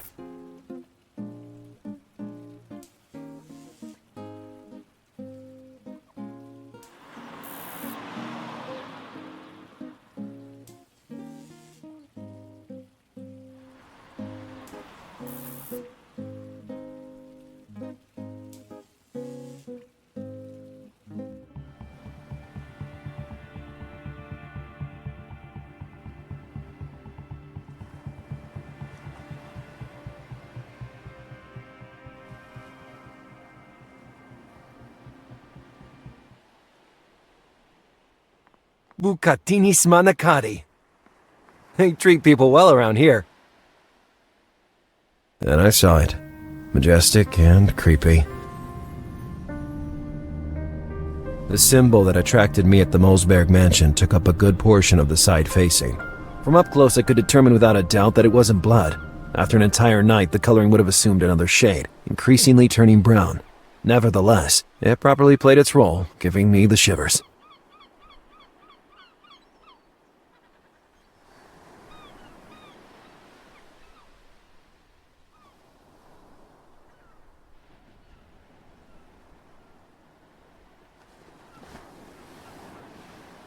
Before walking freely around the residence, it would be a good idea to introduce myself to Mr. Mulzberg.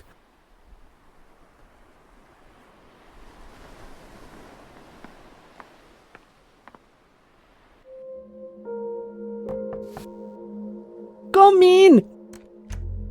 Buenos días, señor. Do you need anything? My name is Lazarus Bundy. I'm an investigator employed by the HPD. La policía? They say the investigations were interrupted for today. The inspector changed his mind and decided to send me. Modestly, the best agent in the department.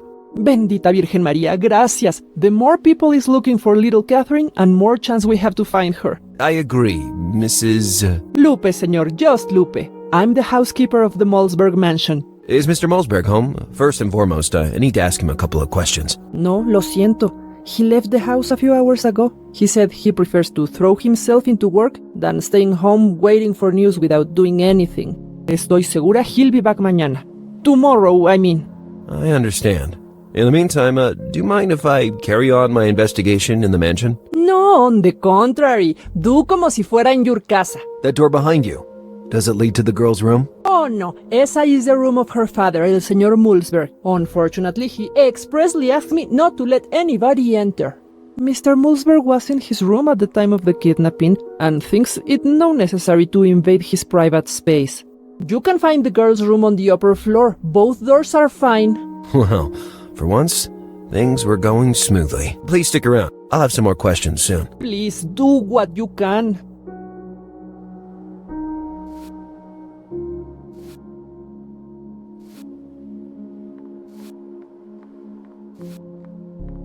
If I needed it, I'd go back to get it.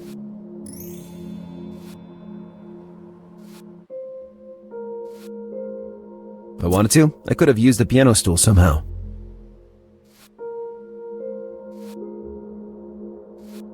The piano was a wonder. Polished and well kept, it evoked images of evening galas accompanied by smooth background music. I noticed the sheet music that had been left on the piano. In that house, a terrible crime had just been committed. The air in the living room was thick with fear, hate, and anguish. To hell with it. Maybe some good music would boost morale.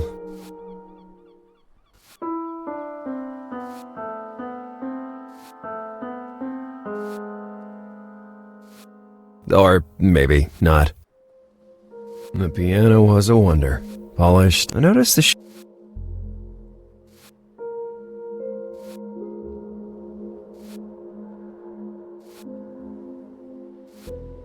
I didn't know much about music, but that sheet music was weird.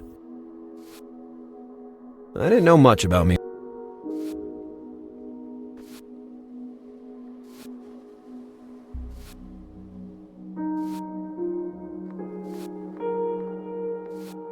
An old-style phone, one of those with the rotary dials.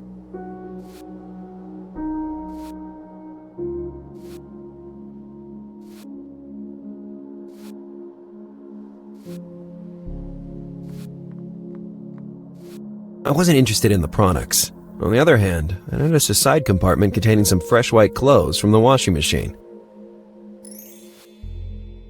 The cart contained many products for house cleaning. Liquid soap, detergents, various sprays.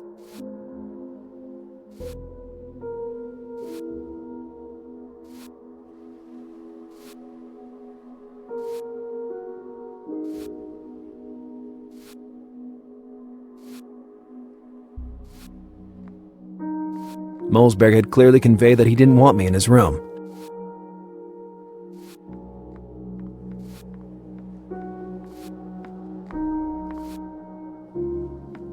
So that was the entrance to Kathrin Mulzberg's room. Both entrances were locked. Lupe hadn't warned me about that. But within me, to my core, I knew that something like this would happen. When I was a kid, I always dreamed of wearing one of those shiny suits of armor to parade around the city. Who am I kidding? I still dream of it. Well, it didn't seem like a replica. The Mulzbergs must have had a considerable fortune. What a big face. Aw. I didn't want to read the plaque entirely, but he was related to Mulzberg.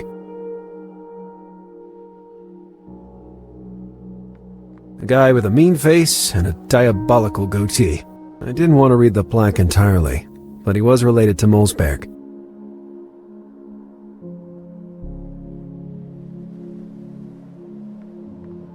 He was clutching that medallion as if it could protect him from something terrible. I didn't want to read the plaque entirely, but he was related to Mulzberg.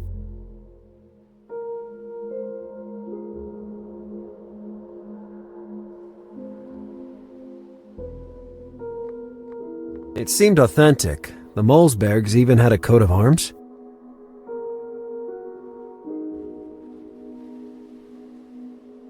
Both doors led to Kathrin Mulzberg's room. Both doors led to Kathrin Mulzberg's room. I still had to find the main key, with which I could unlock both entrances. I still had to find the main key, with which I could unlock both entrances.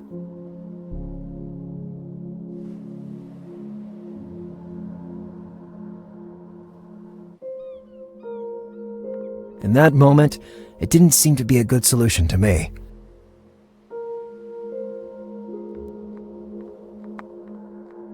Was it really worth it?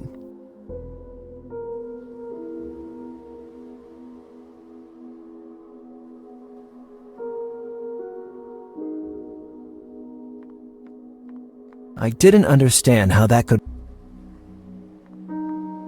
Maybe. Sometimes, my obsession...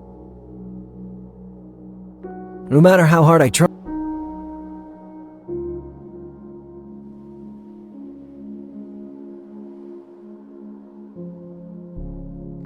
Maybe.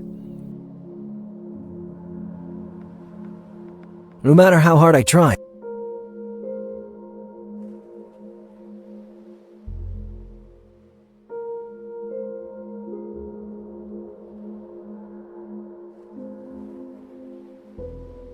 One of the two keys opened Greendart's lock. The other was still a mystery, but it seemed ancient. No matter how hard I try.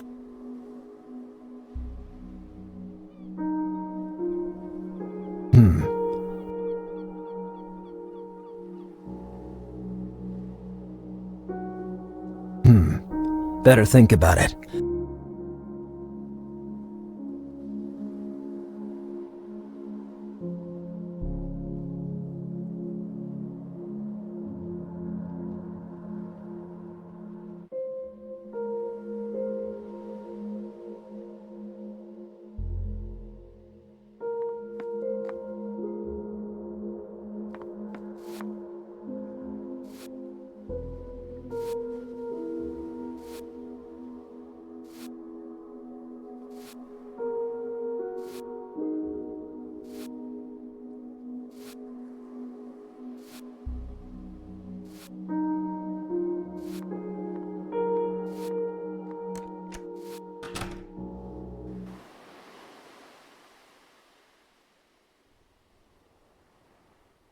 It was time to act.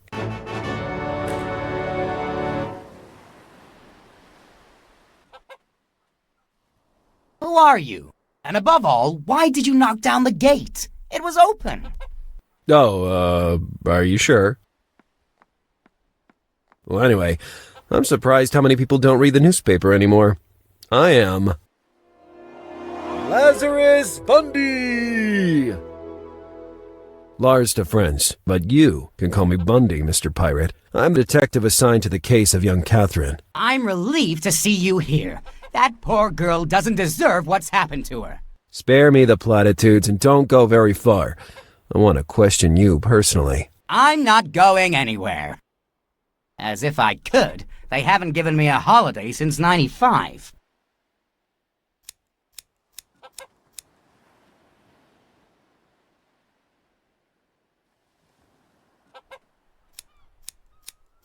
There were the green and soft leaves of spring, the dry and thorny leaves of summer, and the crispy brown ones, the symbol of autumn. The gardener had done a good job. That shorty with the hook was doing a good job.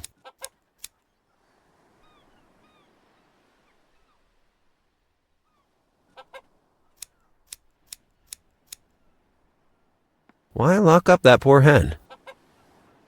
A chicken house. A chicken coop? I mean, a cage for chickens. In this case, there was just one hen, but a very fierce-looking one. Come here, sweetie. I was suddenly hungry for broth. I didn't want an egg in my coat. That egg was huge. I understood then why the hen had those bloodshot eyes. A harsh-looking hen.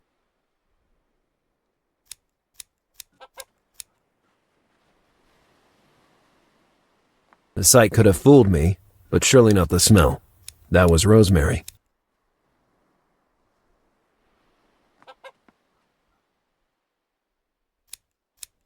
I could have stolen those keys just to kill time, but I preferred to wait. Surely the need to do that would arise soon enough. I could have stolen those keys. Surely the need... The gardener had a key ring hanging from his belt. The sweet clinking metal hypnotized me with subliminal messages. Steal me, Lazarus. Steal me now and don't think twice about it. Ooh. I could have stolen those keys just to kill time. Surely the...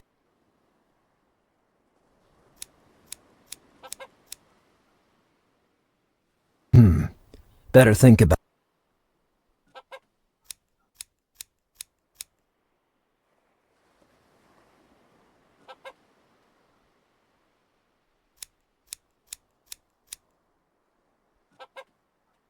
I didn't want to interfere with his job. He was still an armed man.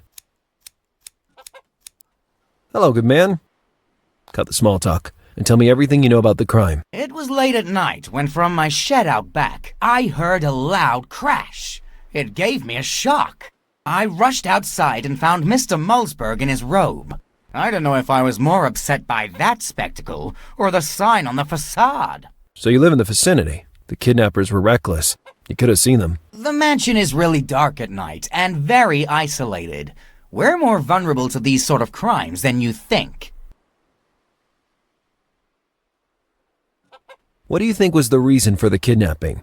Excluding money, obviously. Kathrin was a very joyful girl. Everybody loved her. But then she refused to leave the house for months. How come? I don't know precisely. I mind my own business. You have a very special talent. I started for fun after watching a movie, and to my great surprise, I found out I was good at it. Congratulations. This beaver came out really nice. Can't you see it's a horse? Stick around.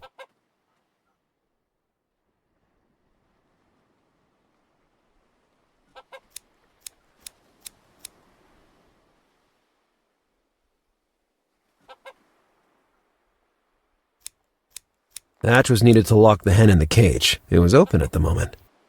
Why lock up that poor hen?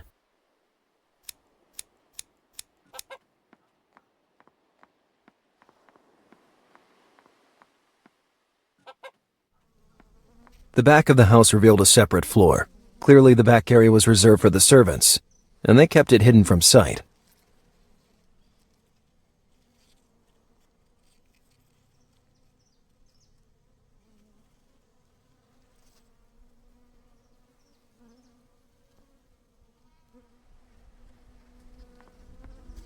Another one of the gardener's creations. That flamingo was really well done.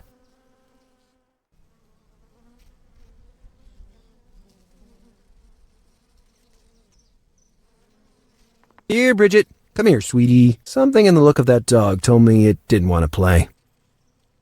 The dog bowl displayed the name Bridget, and yet a quick look was enough to make me realize the terrible oversight. It was clearly a male specimen. At least they didn't force you to wear a polka dot skirt, my friend.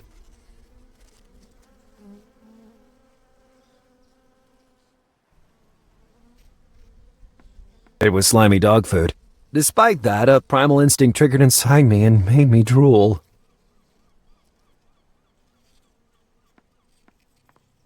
A big lock kept the door barred. It was impossible to open the lock with my bare hands. I'd need the key. I thought it was better to look for another solution.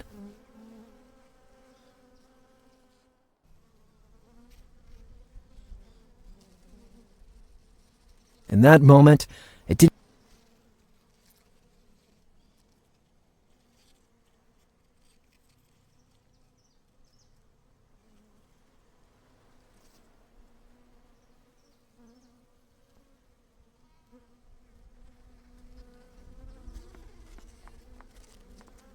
Like hell I would rummage through the trash. Like hell I would rummage through the trash. Like hell I would rummage through the trash.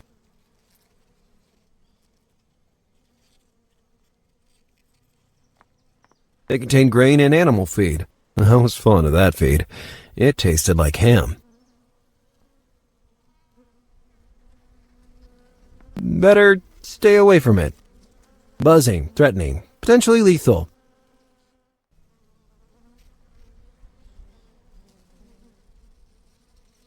The door was locked, but I didn't mind. I could go inside by the main entrance.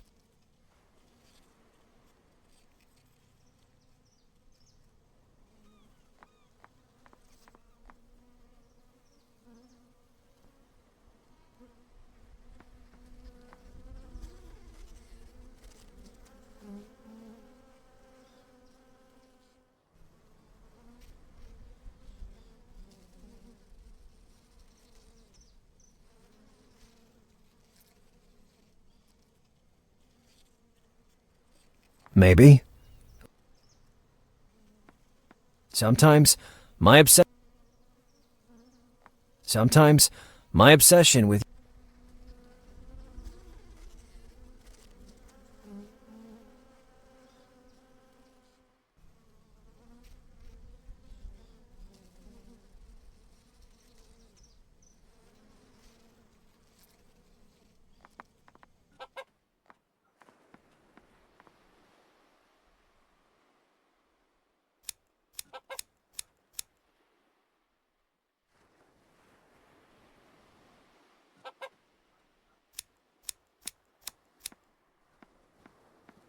I didn't want to interfere with his job. He was still an armed man.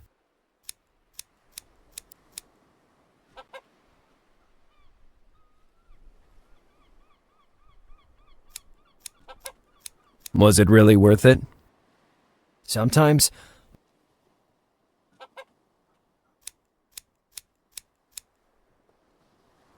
I thought it was better to look for another solution. In that moment, it didn't.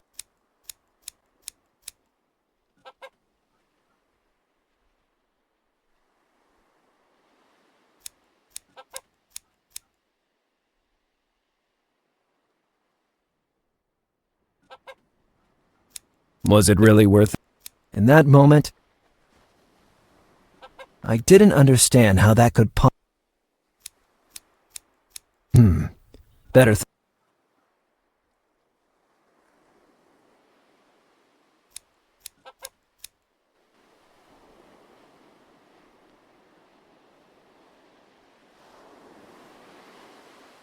A small yacht was docked in front at the main entrance of the mansion. On its side were the words, Blue Mermaid. Bit trite for a name.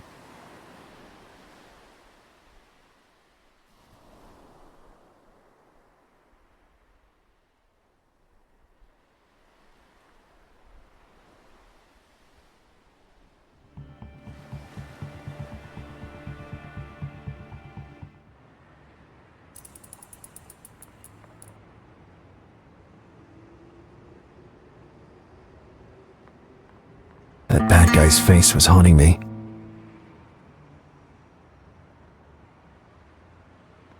It seemed like a vending machine for chewing gum, but actually it contained soft marshmallows.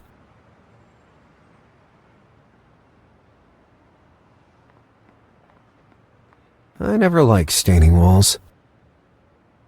2 spray cans, always used to paint that flashy graffiti on the wall.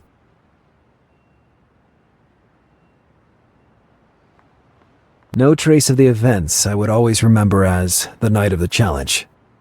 No trace of the event.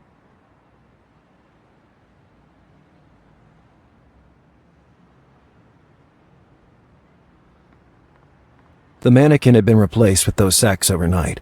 If one day I had to prove my story, it only would seem like the ravings of a madman. Then I noticed a metallic glitter among the sacks. Adrenaline flooding my body, my hand anxiously moved to reveal an empty tin can with lace tied to it. Burton repeatedly told me to wait a second whenever I was pumped full of adrenaline.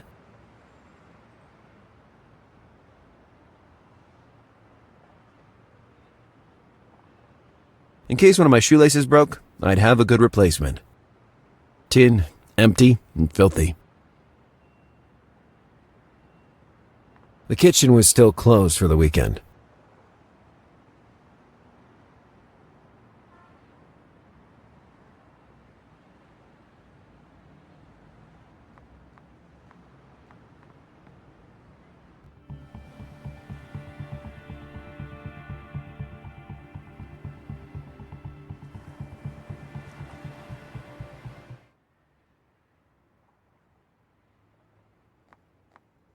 I was sure I would find only bills and late payment warnings.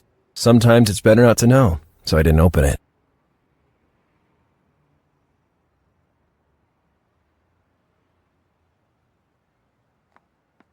The Parmesan had been dangling from the ceiling for years, and by now, it had reached a very strong seasoning.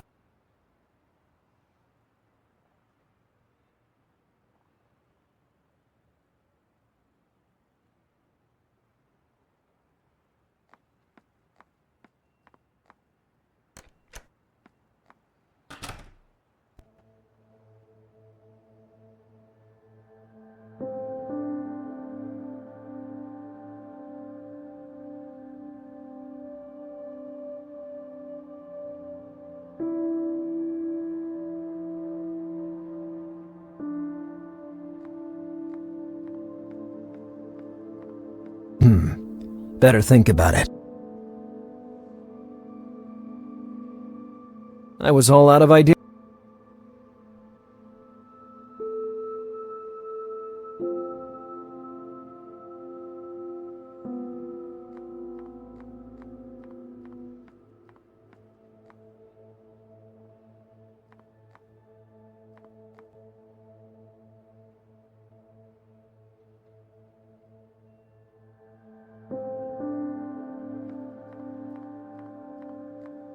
Was it really worth it? No matter how hard I tried.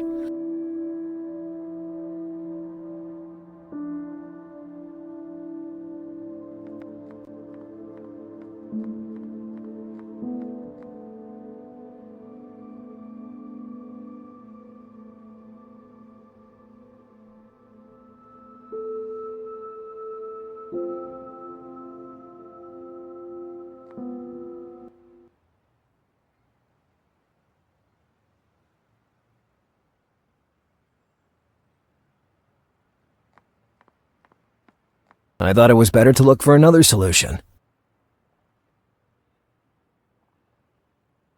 Sometimes,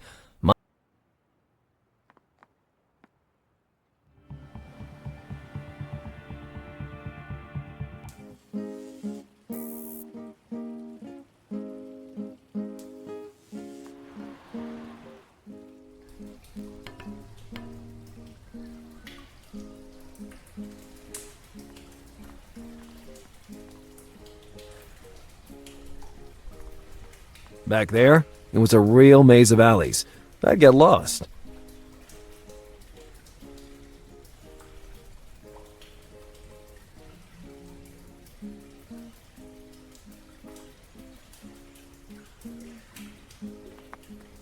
A bottle of the worst firewater on the market. A bottle of the worst firewater on the market.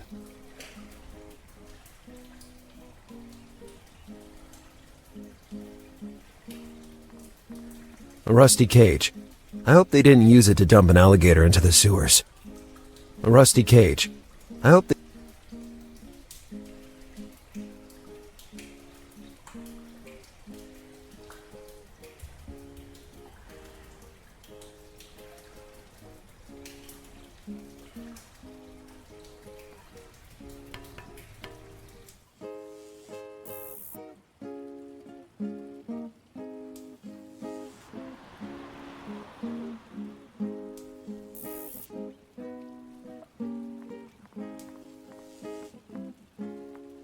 I've had enough of his government conspiracies.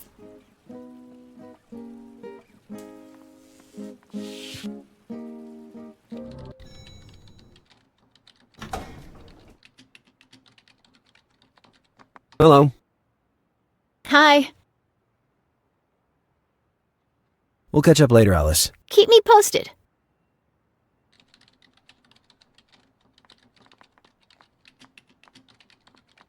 I'm a badge now.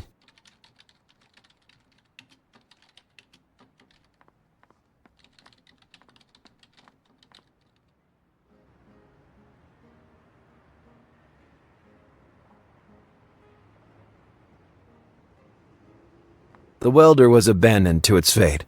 I could use it if I wanted to. The welder was abandoned. It exhausted its usefulness. A portable drill, equipped with batteries. I knew all about such things since I decided to buy my house furnishings from a very cheap furniture store. Instructions in Swedish meant that it took 2 days to assemble everything.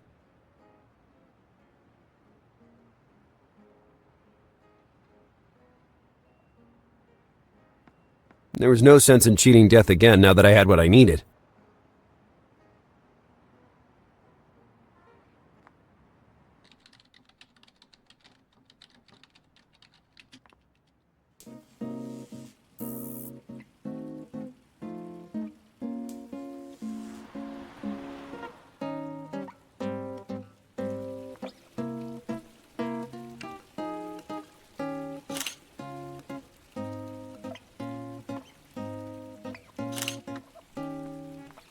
Putting it in my pocket was out of the question. I'd have sullied my amazing coat. If needed, I could have used it on the spot.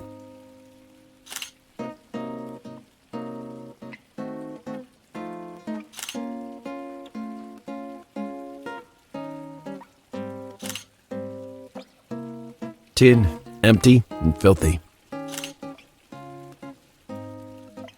I was all out of ideas.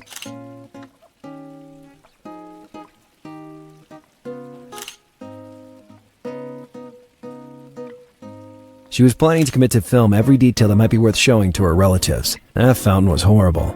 I didn't know why she took pictures of it so earnestly.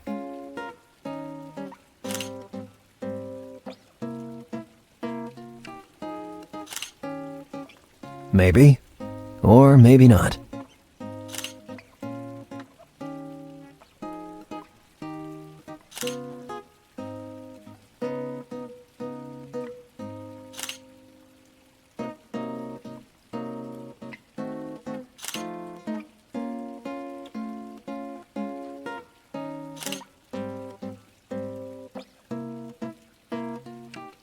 Yes, one of the keys belonged to that lock.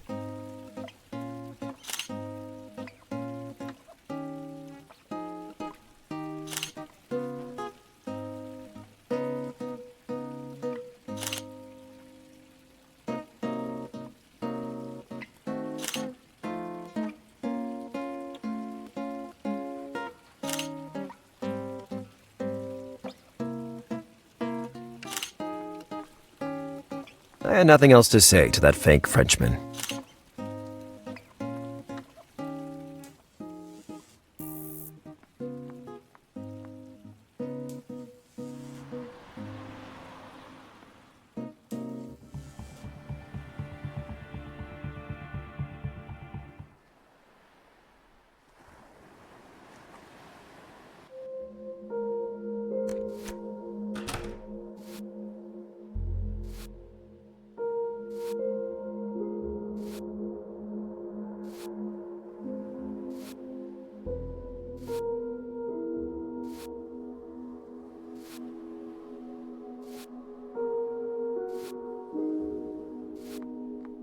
Hello, Lupe.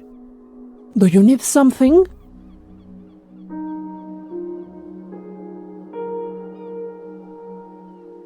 I found the doors on the upper floor locked. It's not exactly a good way to start an investigation. Oh, el señor must have locked them all because la policía has finished its investigations. Pero estoy segura que the key is on the upper floor somewhere. El problema es que I don't know exactly where. Do you mind looking for it? Nah, I'm used to these kind of situations. Thanks anyway. I'm interested in hearing other opinions about Kathrin Mulzberg. We all love her in this house. Senor Mulzberg is always buried in the work while Kathrin brings sunshine in these walls. Unfortunately, no obstante she's such a happy girl, she hasn't got many friends. Her father's name is probably a deterrent for acquaintances, and above all, boyfriends.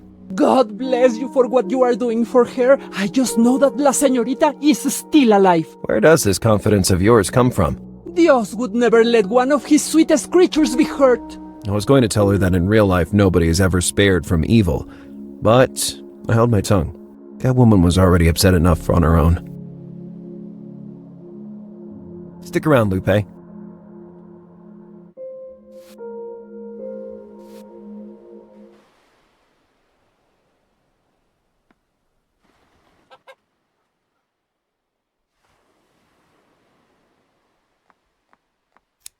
Hello, good man. Yes? Stick around.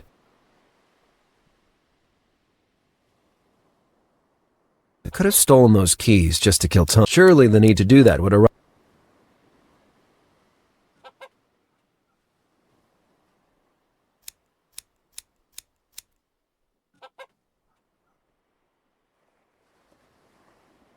I didn't want to risk being accused of arson.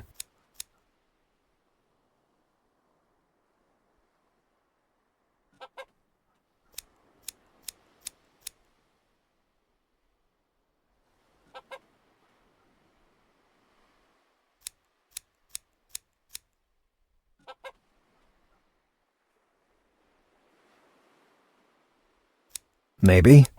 Or maybe not.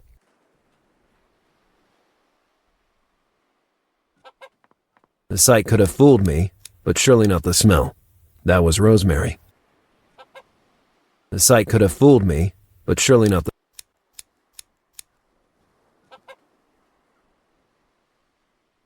Come here, sweetie. I was suddenly hungry for broth.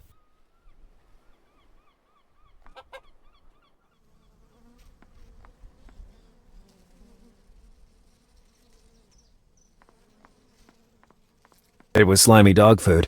Despite that, a primal instinct triggered inside me and made me drool. It was slimy dog. Despite that, it contained grain and animal feed. I was fond of that feed. It tasted like ham.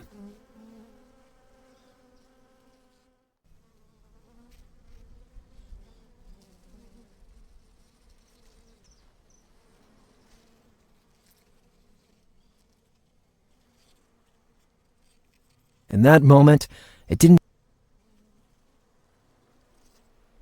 I thought it was better to look for another solution.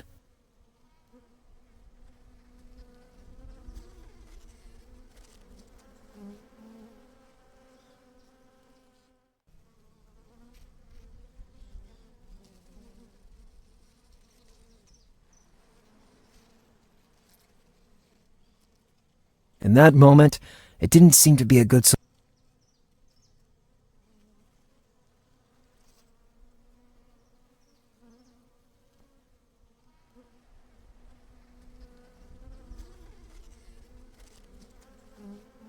I wouldn't light the emergency cigarette without proper reason.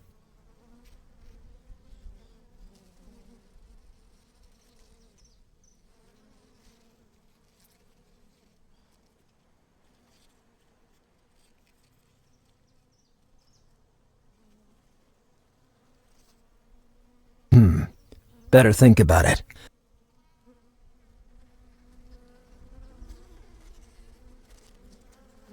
Here, Bridget. Come here, sweetie. Something in the look of that dog told me it didn't want to play.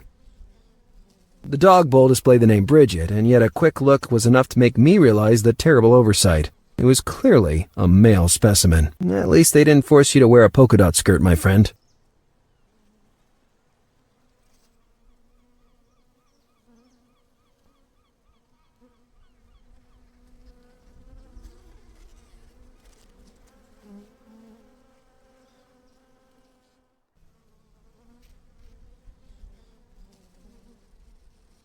In that moment, it didn't seem to be a good solution to me. I was all out of ideas.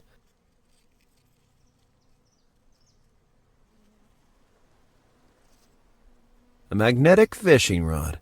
I couldn't pass up such an invention.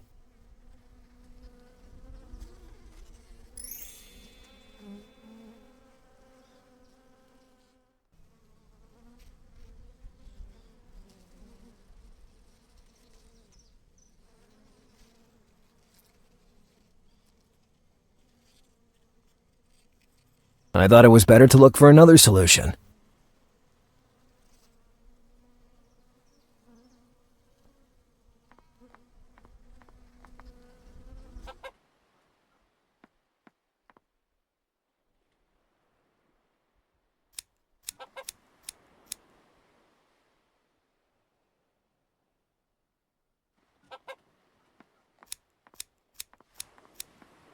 I thought it was better to look for another solution. I thought it was better to look for...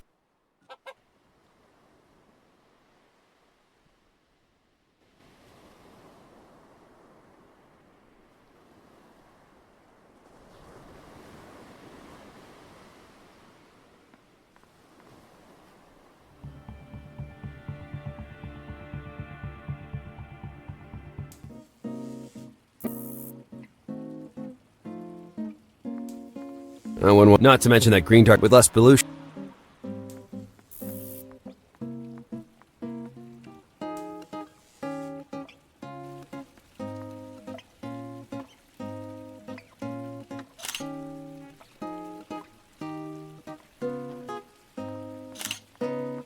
I thought it was better to look for another solution.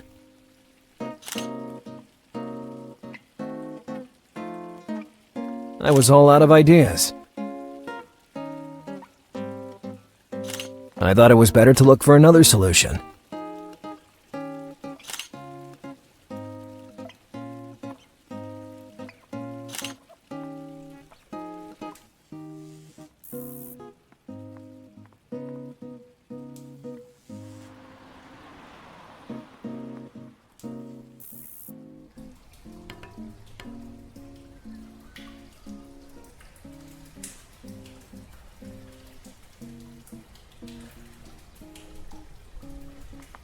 Was it really worth it? Was it really worth it?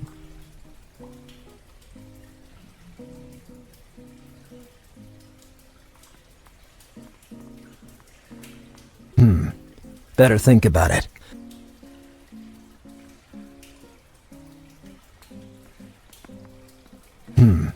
Better think about it.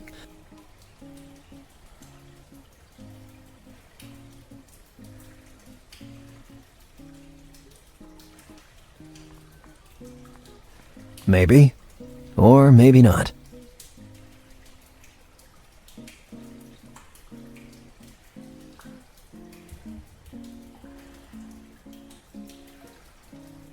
I didn't understand how...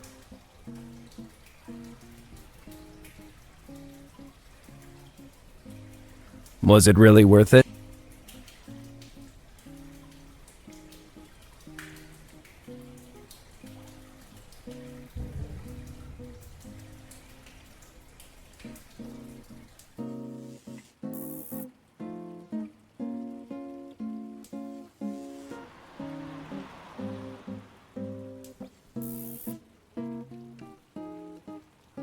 An ingenious magnetic fishing rod. It was already broken down all on its own.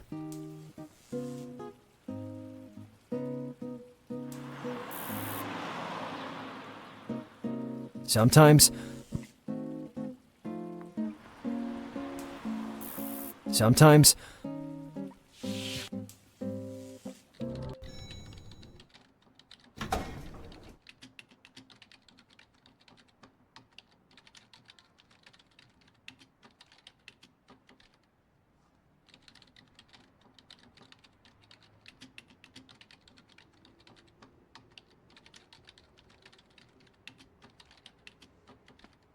I thought it was better to look for another solution. No matter how hard I tried,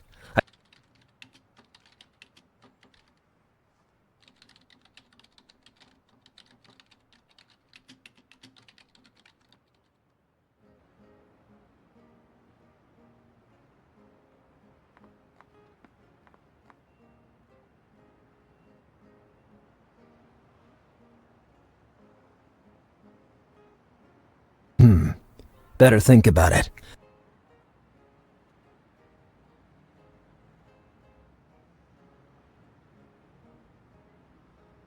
One of the many city parks where you can go not that I ever jogged in my life.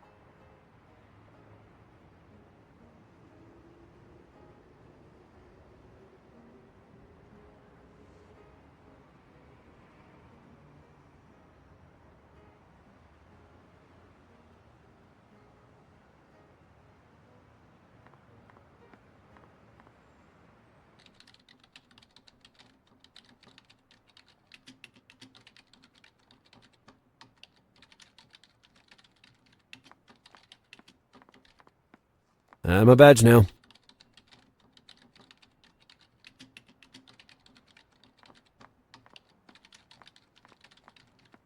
The notes on the bulletin board were mostly focused on possible sightings of blowtorch, a constant in Miami in those days. Ramos, immortalized from his best side.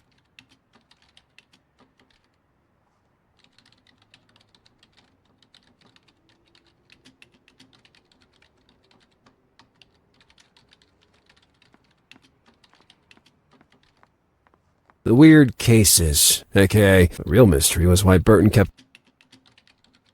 Anytime I stood in front of it, I would feel a chill run through me.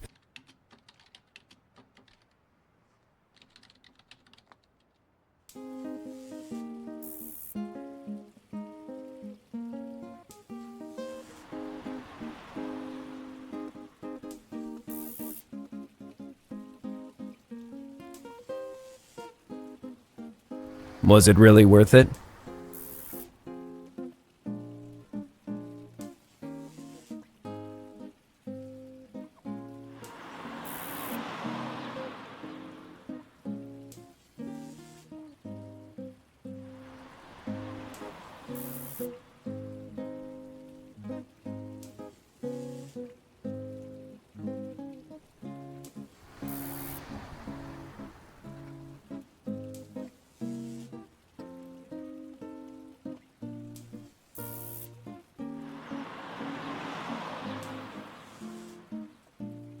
I could see my reflection on the glass door. And, what a reflection it was, my friends.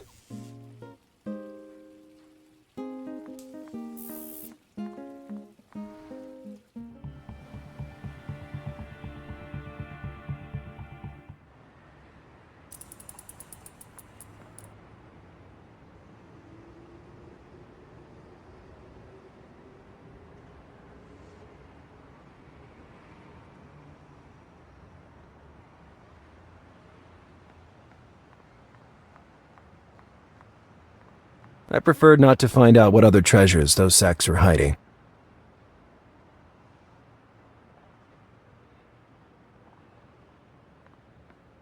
No trace of the events I would always remember as the night of the challenge.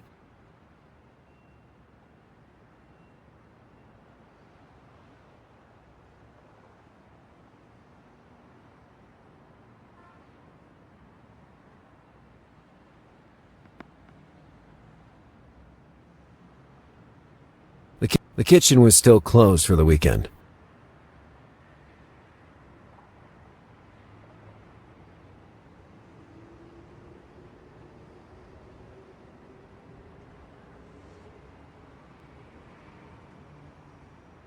The kitchen was still closed for the weekend.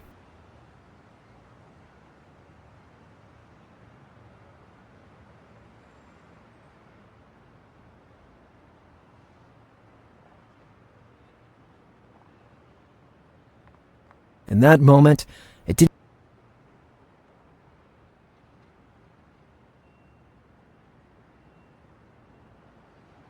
I thought it was better to look for another...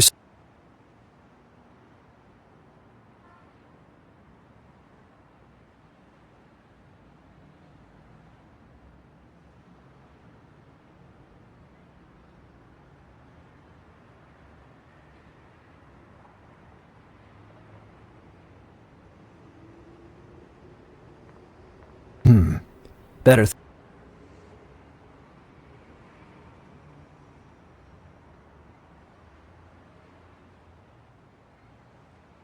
In that moment...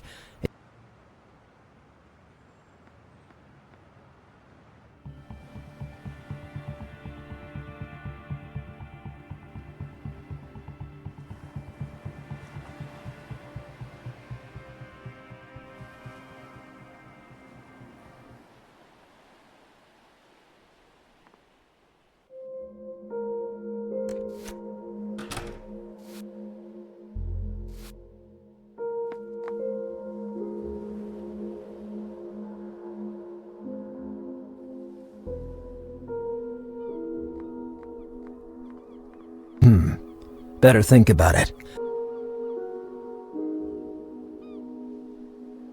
No matter how hard I tried.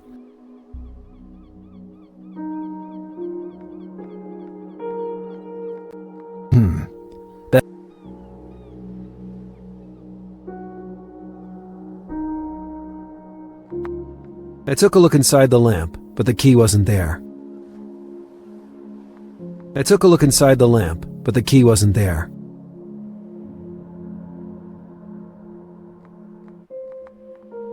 I took a look inside the lamp, but the key wasn't there. I looked inside the vase in search of the key, but I only found spiderwebs. Way to go, maid. Who would have ever thought to look in there? Well, except me. A radiator wasn't the best hideout for a key. Once, I dropped a key inside the gaps between columns, and it took half a day to recover it. At this point, it should be clear that I have a serious problem with keys.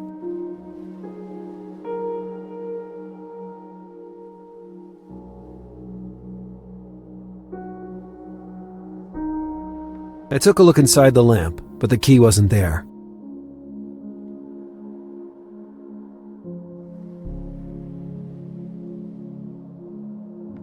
I didn't understand how that could possibly help me.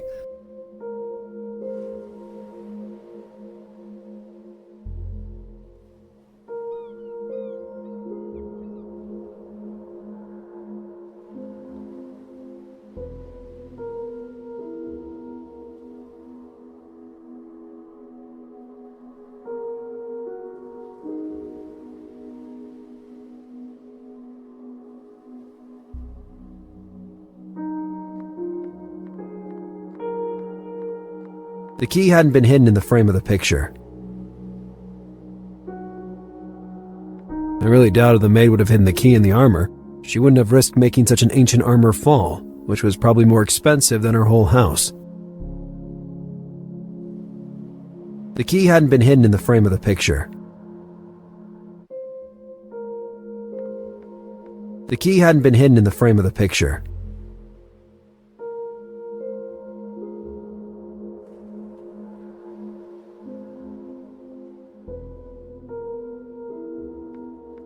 I peeked behind the shield, but no key. Maybe the key was hidden up there, but it was too high for me to reach it.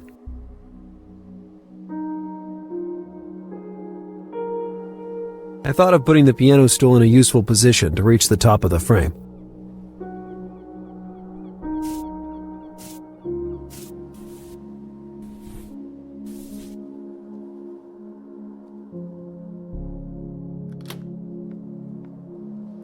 I unlocked both entrances to the room and finally prepared to start my investigation.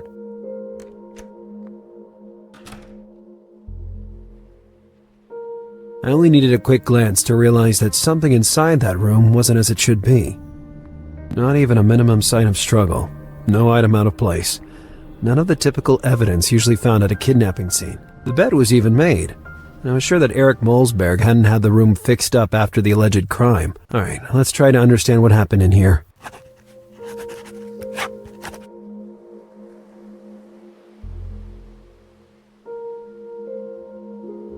There was nothing of interest to me at the moment. I scanned through the volumes displayed in the little bookcase. Greek history, ecology, botany, astronomy. My God, how shameful. There was no comics section.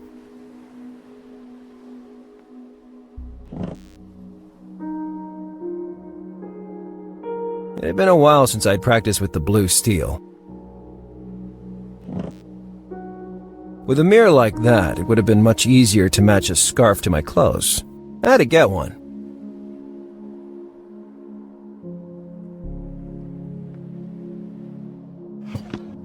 The drawer contained only a few sheets of paper with nothing interesting on them, and a fiberglass bowl containing some little numbers, like the ones used to play bingo. I didn't want to move them. They might be hiding a clue. There were a bunch of numbers: 11, 23, 8, 52, 72, 36, 61. They had to mean something. Notes, scribbles. There was no hint or clue on those pages. The jewelry box contained exactly what I expected. Jewels. Surely they weren't trinkets. That the girl was filthy rich wasn't exactly news. It looked like a common jewelry box.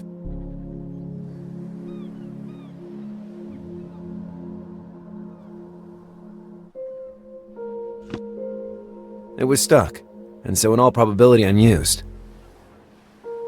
It was stuck, and so in all probability unused. That drawer hadn't been opened for ages.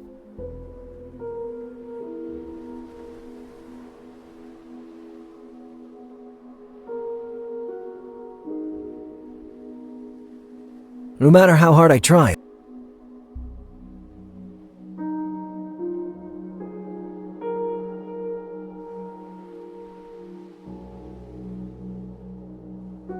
no matter how hard I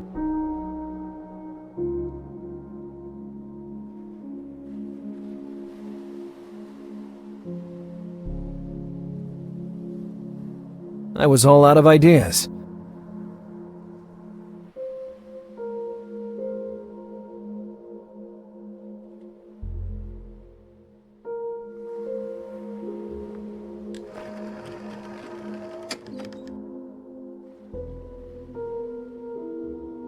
The room as a whole reflected the shy personality of someone barely beyond her childhood years. That poster was curiously out of place. It exuded repressed fury and bloodshed. An inner conflict?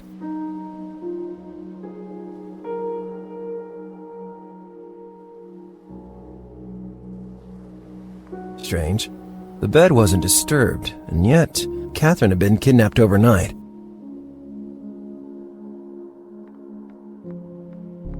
The projector worked only through the insertion of rectangular cartridges, but I couldn't find any of those. A little outdated as technology. Who still uses a projector these days?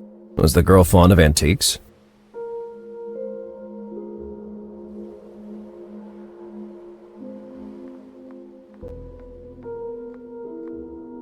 I thought the room visible on the lower floor was Kathrin Mulzberg's.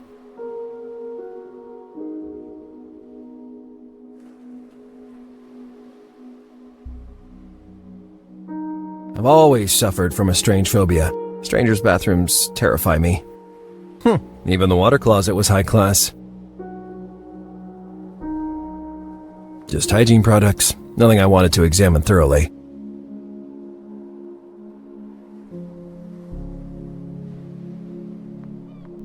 My skin smells natural, so no need to wash it. The bathtub was monumental. Tiny and intricately detailed tiles surrounded the external ceramic.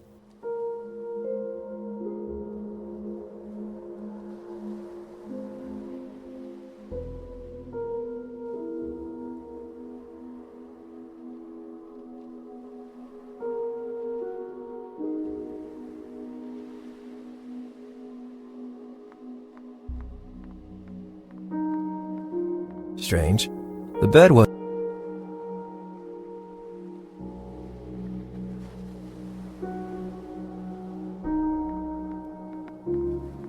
There were dolls everywhere in that room. Either Kathrin was really tied to her past, or she was traumatized by it.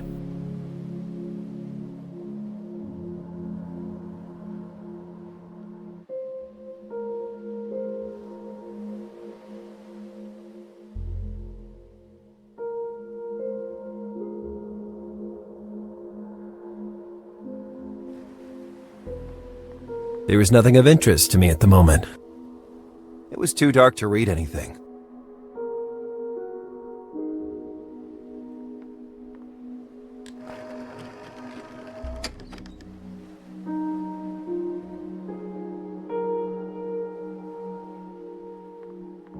There was nothing of interest to me at the moment.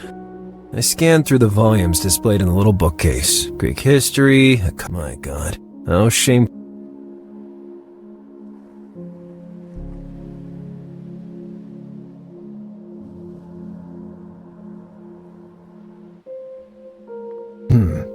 Better.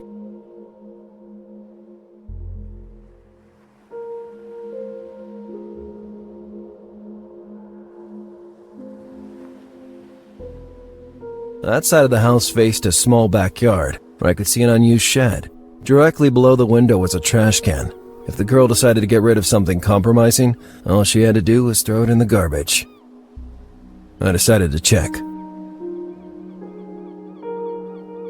The room as a whole reflected the shy personality of someone barely beyond her childhood years.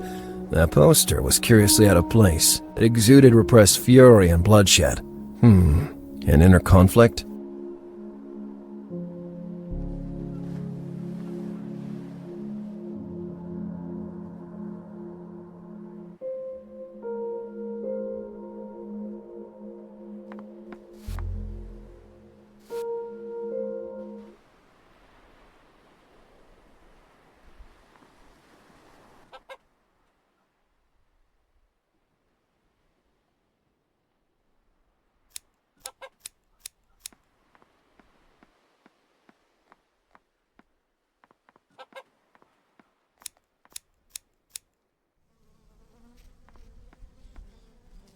If my assumptions were right, maybe I would find something useful in the middle. At first glance, I didn't see anything unusual. Then, from the filthy depths of that abyss, something emerged. As my friend Frank would say, bingo. Literally, had I worked this hard just to recover a bingo card? Yet, my intuition urged me to persist with that bingo card.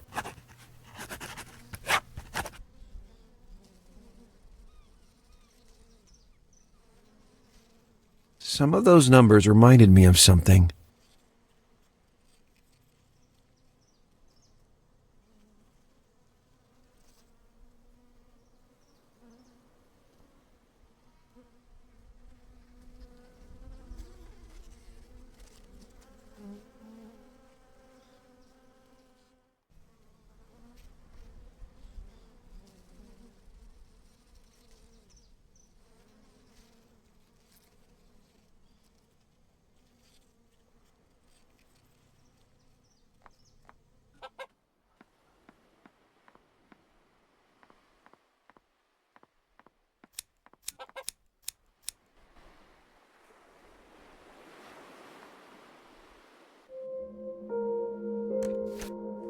Lupe had already put the stool back in its place.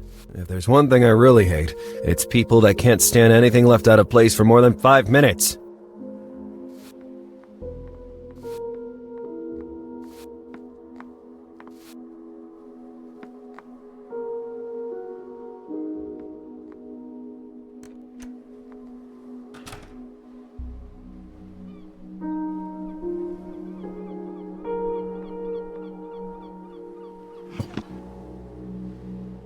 Notes, scribbles. There was no... I didn't want to move them. They might be hiding a clue. There were a bunch of numbers. 11, 23, 8, 52, 72, 36, 61. They had to mean something.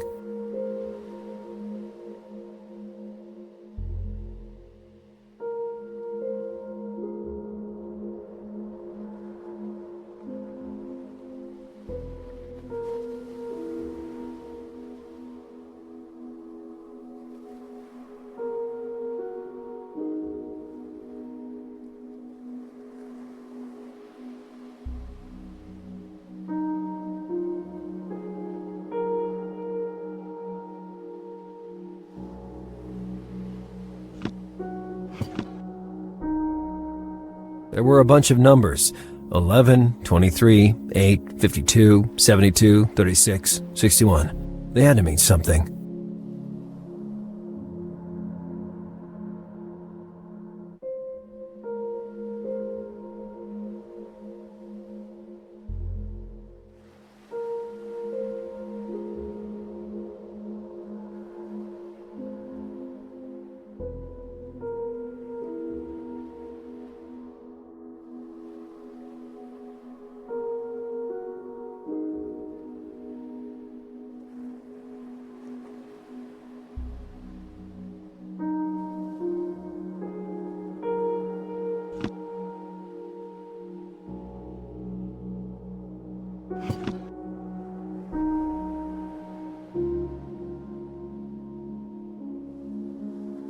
I didn't understand how that...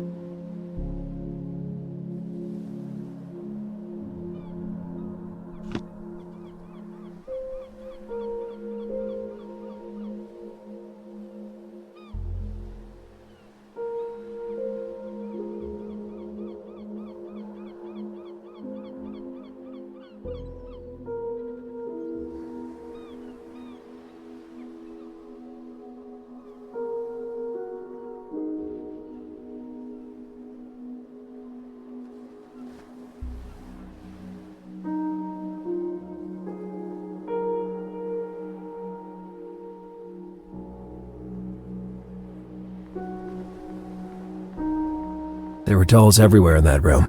Either or she was traumatized. Strange. The bed wasn't. With a mirror like that, it would have been much easier. I had to get one.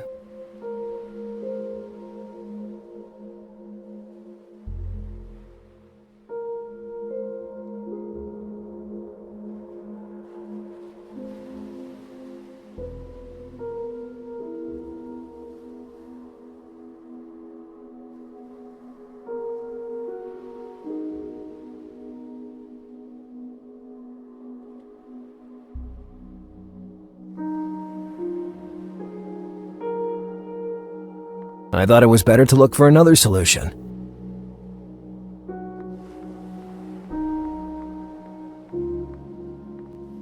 In that moment, it didn't seem to be a good solution to me. I thought the room visible on the lower floor was Eric Mulzberg's.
Hello, good man. Yes? Stick around.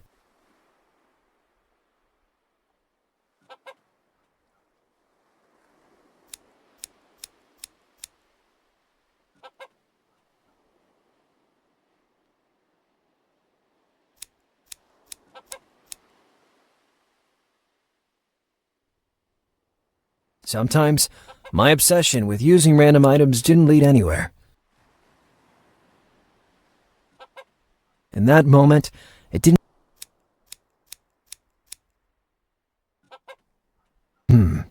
Better think about it.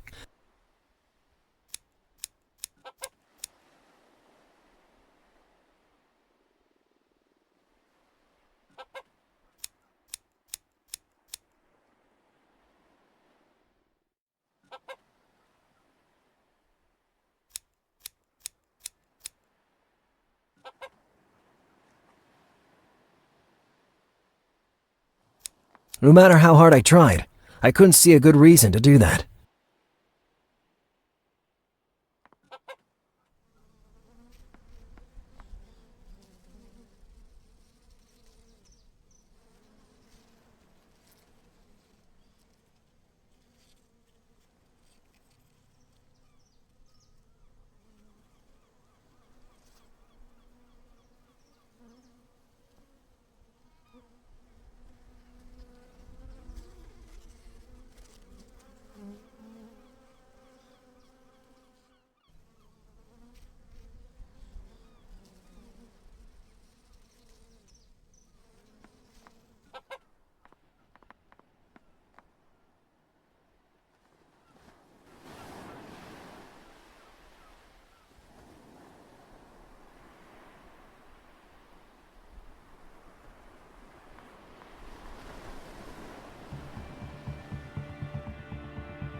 I'm a badge now.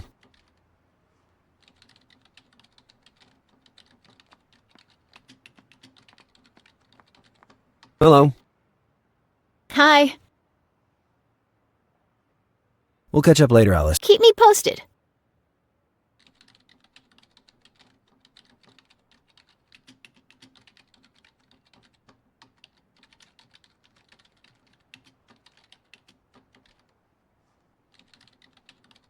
I thought it was better to look for another solution.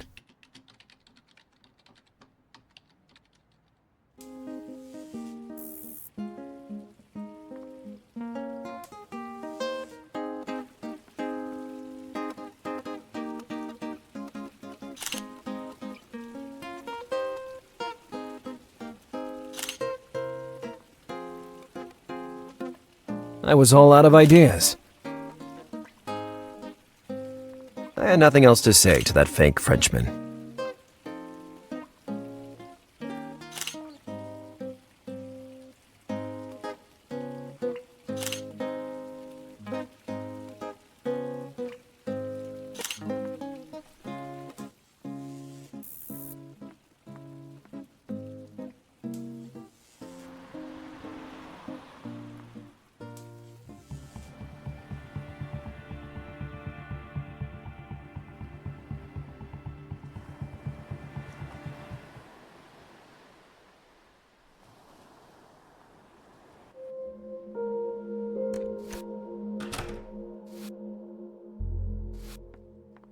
Hello, Lupe.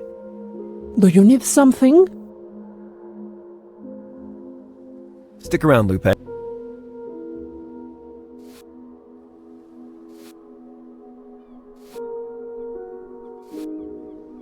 I was all out of ideas.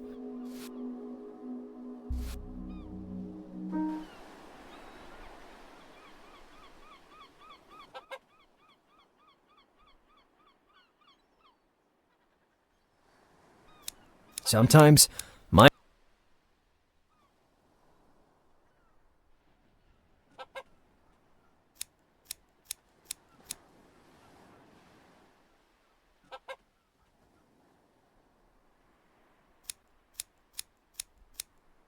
No matter how hard I tried.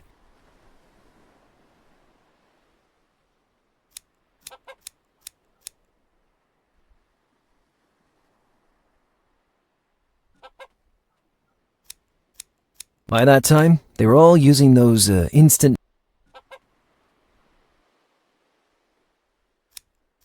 Just having to talk to him in person from time to time was enough. Besides, my phone calls with Wheeler lasted 20 seconds at most. Then he hung up. Anti-interception measures, he said. I no longer needed to call Burton. I wondered what my mother was doing at that precise moment. It had been years since we last spoke. Anyway, I had other things to worry about. I didn't need to call Alice right at that moment.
I didn't want to move them. They might be hiding a clue. There were a bunch of numbers. 11, 23, 8, 52, 72, 36, 61. They had to mean something.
I didn't understand.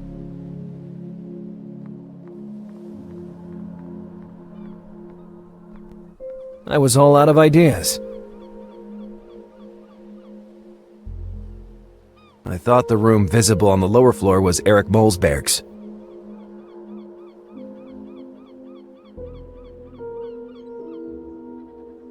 I've always suffered from a strange phobia. Strangers' bathrooms terrify me. Even the water closet was high class.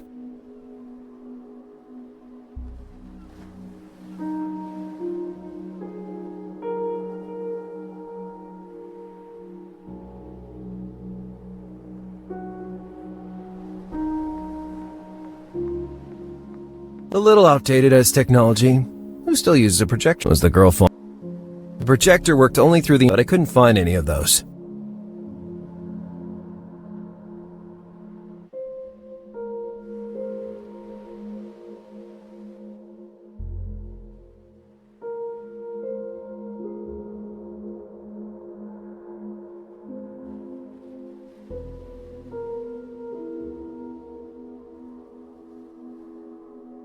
It seemed authentic. The Mulzbergs even had a coat of arms. It seemed authentic.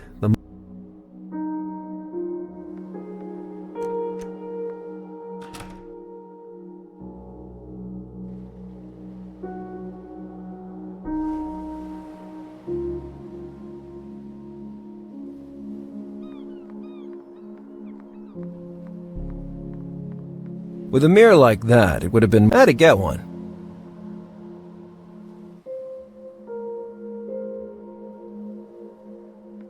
I scanned through the volumes to... my God. There was nothing of interest to me.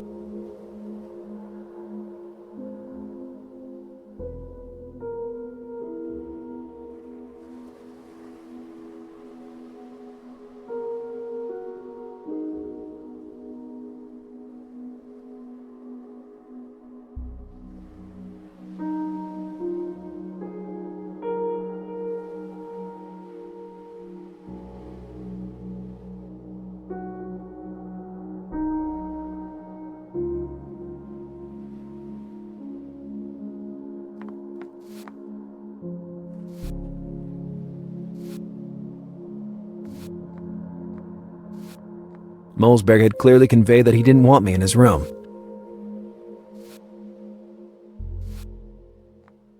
Hello, Lupe. Do you need some?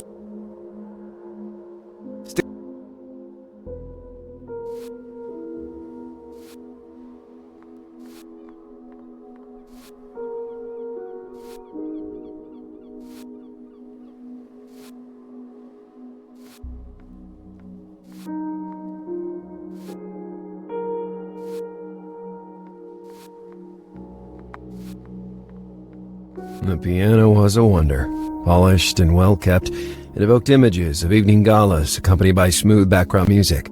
I noticed the sheet music that had been left on the piano.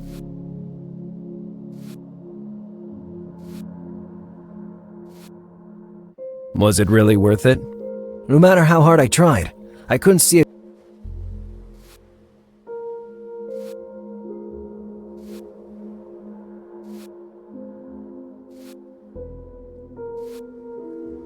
Sometimes,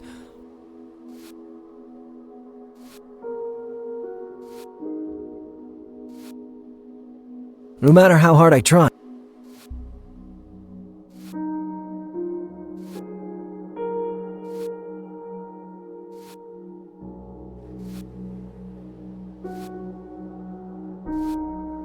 in that moment, I was all out of ideas. I thought it was better to look for another solution.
I didn't know much about music, but that sheet music was weird.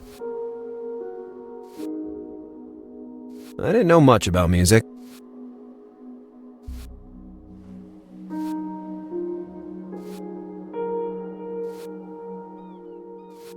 The piano was a wonder. I noticed the sheet music. It seemed more comfortable than my bed.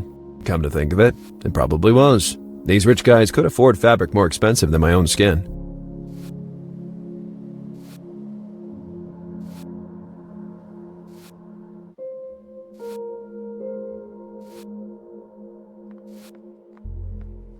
The cart contained many products for house cleaning. The cart contained many.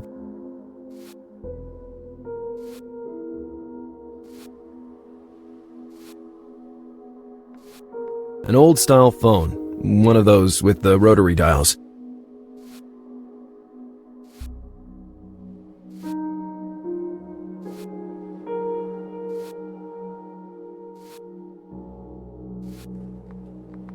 Sometimes,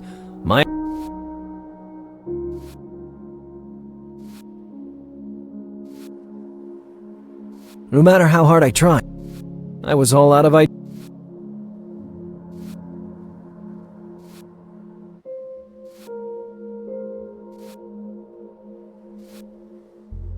Once my colleagues drew a I had to go to work.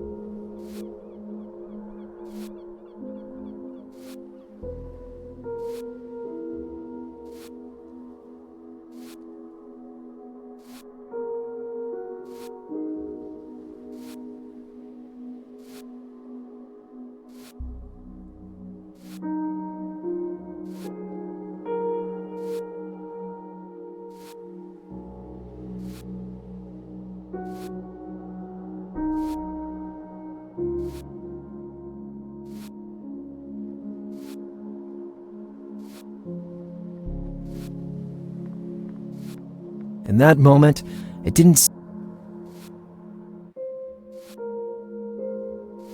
Maybe.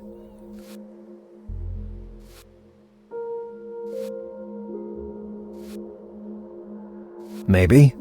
Or maybe not.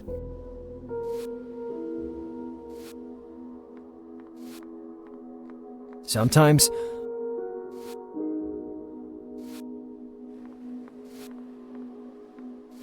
Maybe. Or maybe not.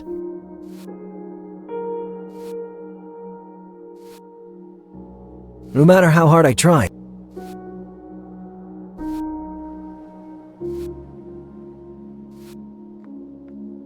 In that moment, I was all out of ideas. In that moment, it didn't.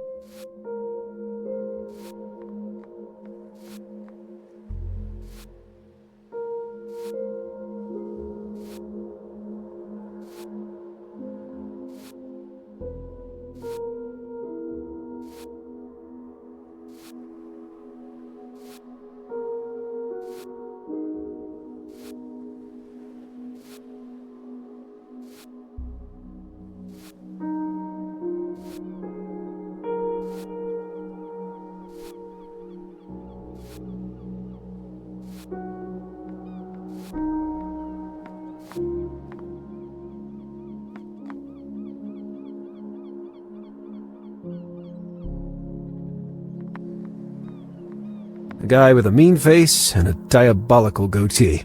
I didn't want to read the plaque in time. When I was a kid, I always dreamed of who my. Well, it didn't seem like a replica. The moles.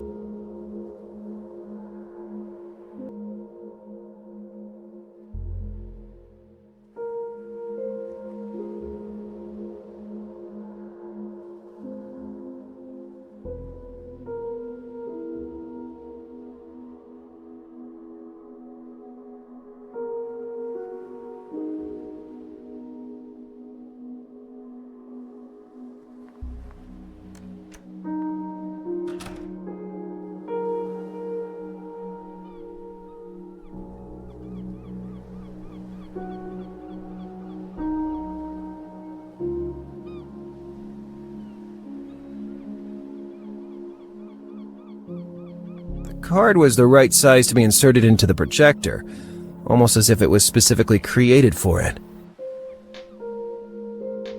The light scattered before reaching the bookcase.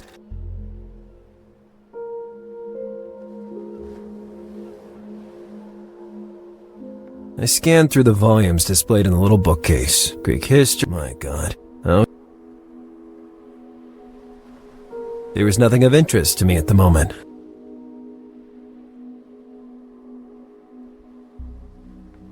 There was nothing else to see.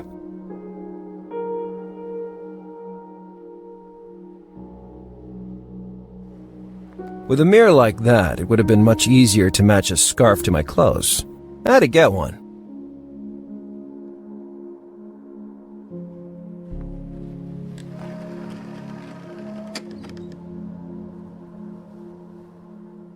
With a mirror like that, I had to get one.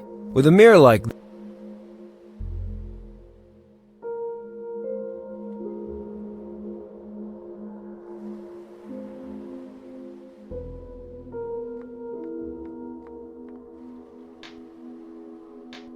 I didn't achieve anything.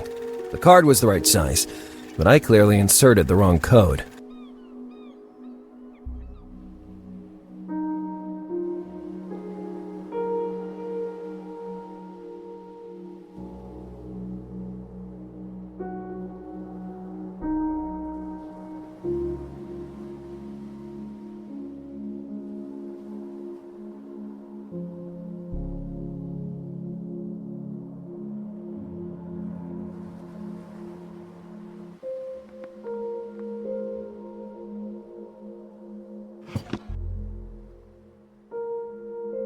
I didn't want to move them. They might be hiding a clue. There were a bunch of numbers: 11, 23, 8, 52, 72, 36, 61. They had to mean something. There were a bunch of numbers. They had to mean something.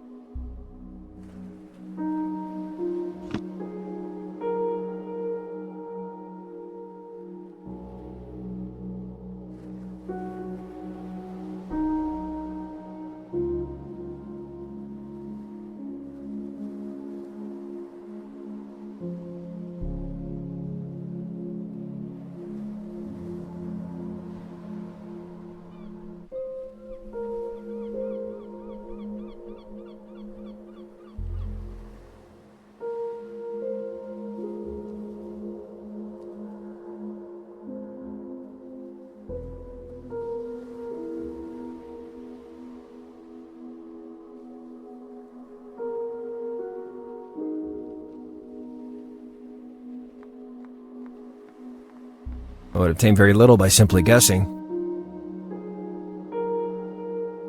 I would obtain very little by simply guessing. A little outdated as technology was the girl. The projector worked only through the insertion of rectangular cartridges, but I couldn't find any of those.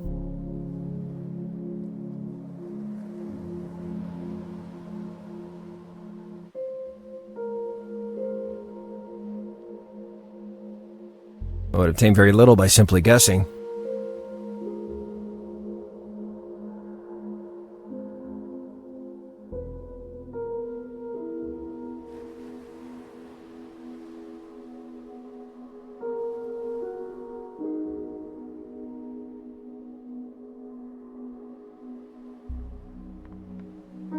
With a mirror like that, it would have been I had to get one.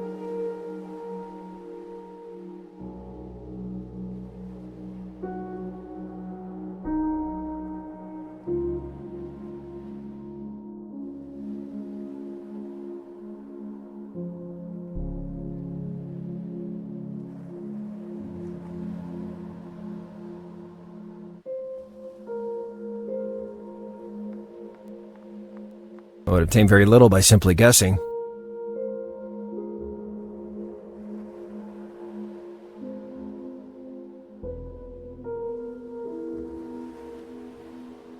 I thought it was better to look for another solution.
would obtain very little by simply guessing. I would obtain very little by simply guessing.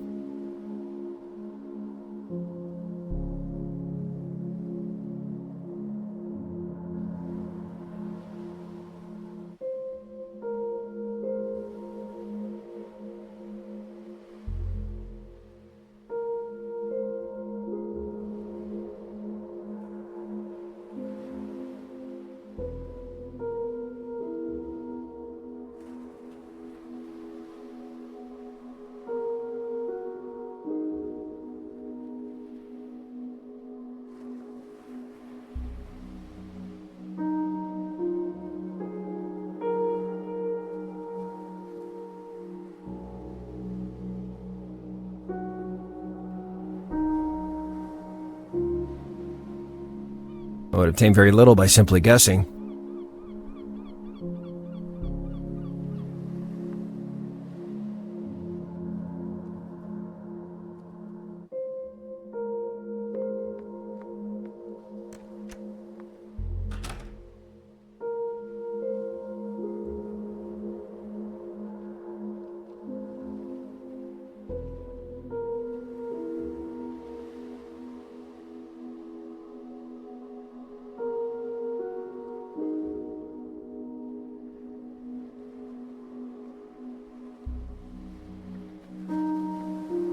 I didn't understand how that could...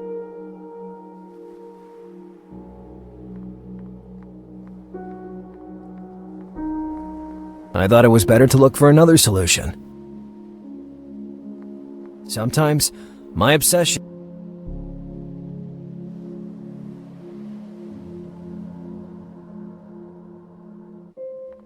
No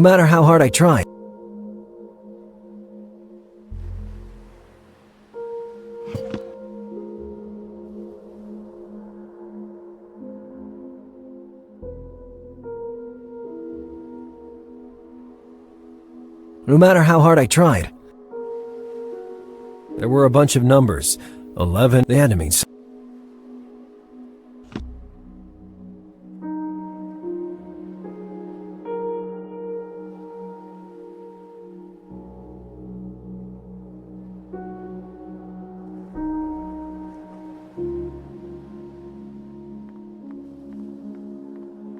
I would obtain very little by simply guessing.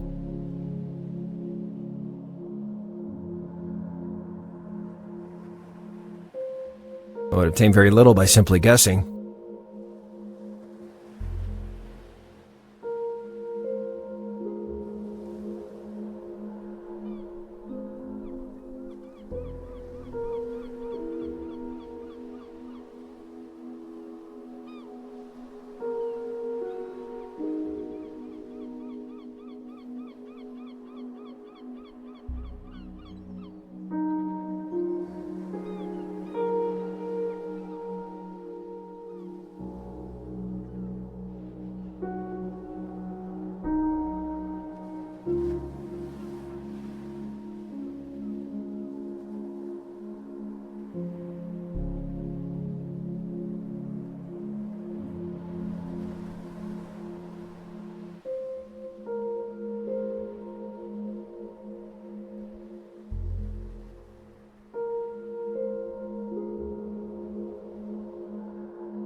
I was sure I identified the correct numbers, but maybe I'd set them the wrong way. I had to open the right boxes, not close them.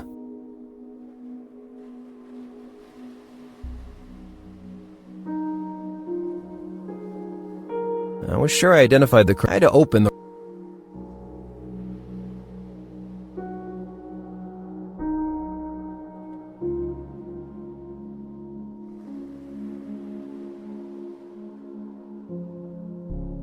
I was sure I had set the right code. The first clues to suggest it were the numbers inside the drawer. Based only on those, though, the possible combinations would be countless. I got the key to reading it from the envelope I received the morning before. The lunatic was toying with me as a cat does a mouse, and yet I couldn't help but continue going down that road.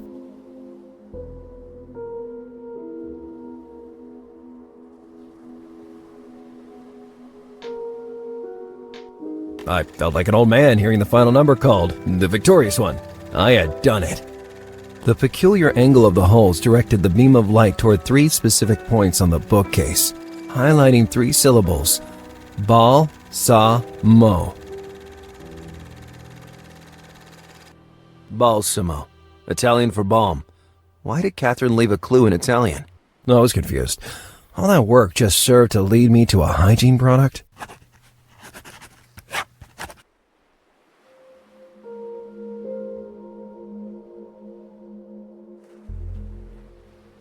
I was sure the bingo card was pointing to something inside that room.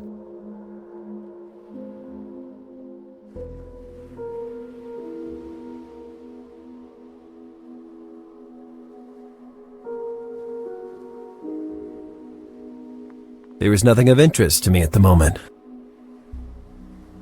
It was too dark to read anything.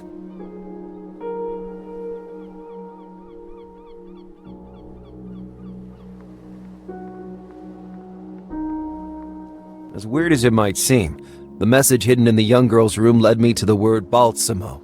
It's Italian for balm. Still unsure of what I had just found, I took the product in question and looked at it more closely. Nothing. No writing, creases, or rip on the label. No tiny objects hidden in the gooey interior liquid. Just a simple damned balm. For that first day of investigation, I conceded defeat. I'd lost half a day risking my life on unstable makeshift ledges and in smelly sewers. I lost the other half playing bingo with the ghost of the person I was trying to find. Oh, and came away with sticky soap bubbles in my pockets. Yet, I couldn't think of anything I should have done differently. In a way, I was sure I had moved one step closer to the truth. There was going to be no ransom. The egregious Mr. Mulzberg would have been waiting in vain until I found something.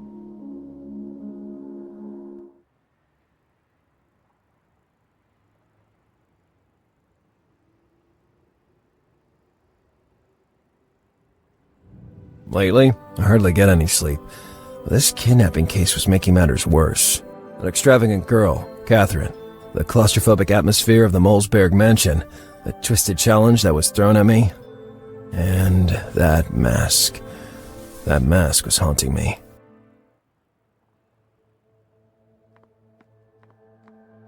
That morning, I found a surprise waiting for me in the Miami Harbinger.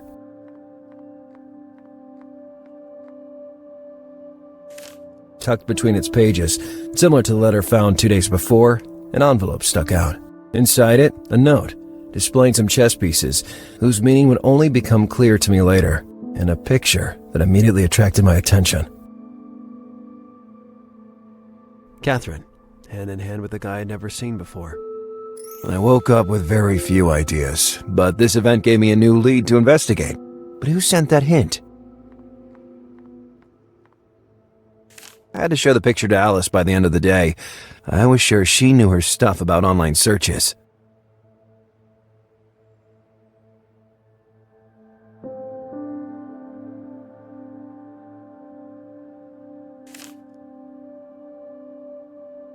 The paper opened with news about a little tourist plane that had apparently escaped from the Bermuda Triangle unharmed. Normally, the Harbinger didn't deal with such cases, but in this particular situation, there were clues and disturbing details that attracted the attention of the media. From the article, it appeared that the investigator in charge was none other than the infamous Noah Adote Adwele, the man responsible for the so-called weird cases of the HPD. I had very little to do with him, but he always seemed very antisocial to me.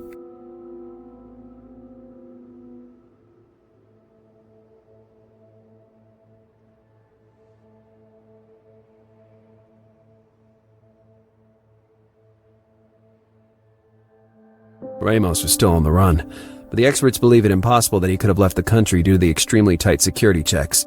I hope they weren't making the same mistake as me, underestimating that guy.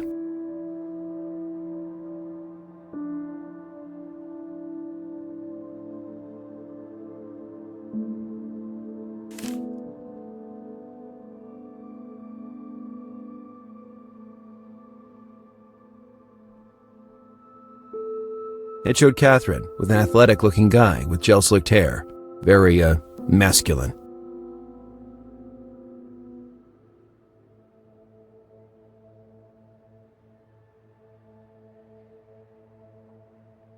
The meaning of that little note, along with the identity of the one who delivered it to me, remained a mystery.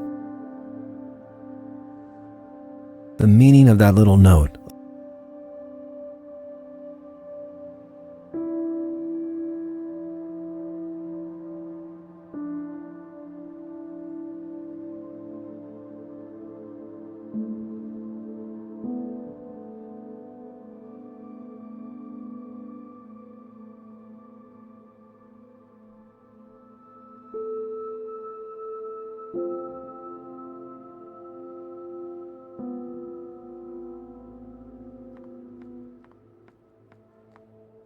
I had nothing to hang at the moment, and there was nothing interesting among the items already posted.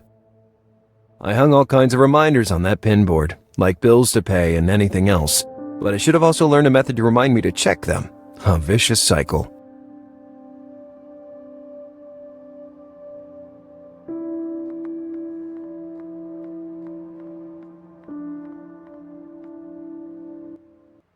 In addition to investigating the picture, I had some other leads to follow.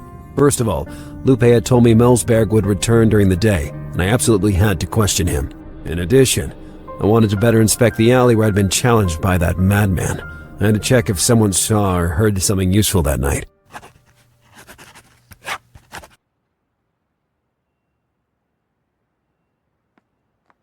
I was sure I would find only bills and late payment warnings. Sometimes it's better not to know, so I didn't open it.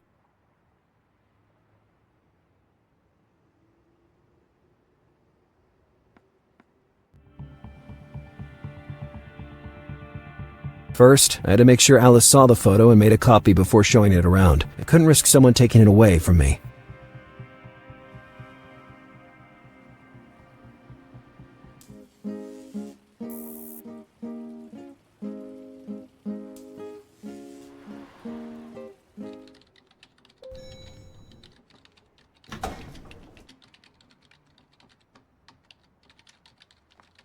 Hello.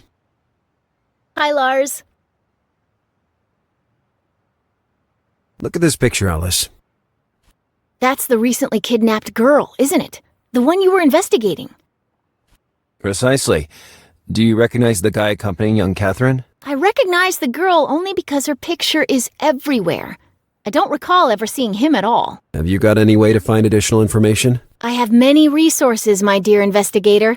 I'll make a copy of the picture, and I'll let you know. But I'll need some time. Good girl. Dig up all the dirt you can. Immediately, oh umpteenth wannabe alpha male. I'll let you know. Another thing, while we're here. If I say the Italian word balsamo, or balm, does it remind you of anything? Do you think this is the right time to play to word association games? I can assure you that this balm is vital to the Mulzberg investigation. Saying it out loud, I know it sounds a bit stupid, but you can't even imagine how much sweat it took me to get it. I'll do a search. Maybe the word has a certain secondary meaning that we're missing.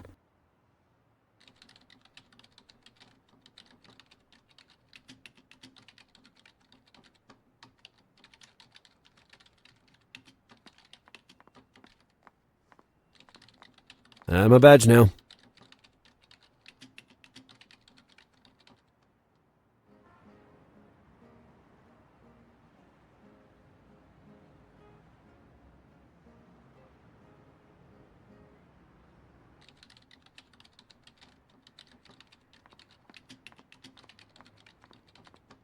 Hello. Hi, Lars. I can't stop staring at your lock. All right, then. Come on, lay out your hypothesis. Let's see your famous intuition at work. Judging by your behavior, I'd say that in your adolescence, you were a shy and introverted girl. You spent your days wondering how it would be, for once, to find the courage to strike up a conversation with anyone. Courage, however, that you never found, causing you to grow that rebellious lock, hoping it might earn you a shred of attention. That was your way of declaring to the whole world you weren't the loser they thought. I don't mean to brag, but at school, I was one of the most popular girls. I did well in almost all my subjects, but not enough to be classified a bookworm. You let me down. Maybe you're not the great detective that I thought. I'm just warming up. We'll catch up later, Alice. Keep me posted.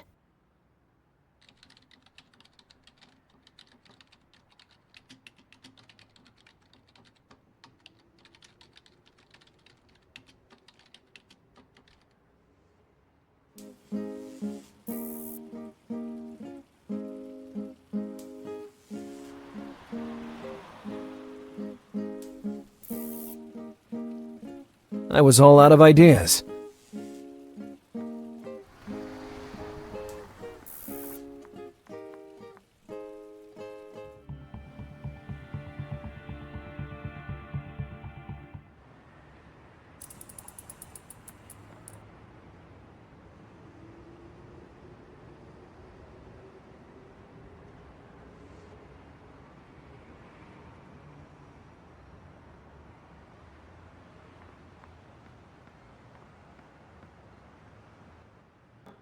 And who would you be, Grasshopper? Who am I? I am... Forget it, I don't care. You're hired as sous chef. Sous chef? Not that there was a queue for the job. We hung the sign outside the door 2 months ago, and you were the first and only one who showed up. You'll be shocked to discover that there's no sign hanging on the door. Damn Roger. He must have stolen it to use it as a dish. Such ingratitude. Anyway, there must be some misunderstanding. I'm just here in the capacity of, Are you here to work as a dishwasher? Very well, you can start right now. It'd be an honor to work as a sous chef for a professional in the business.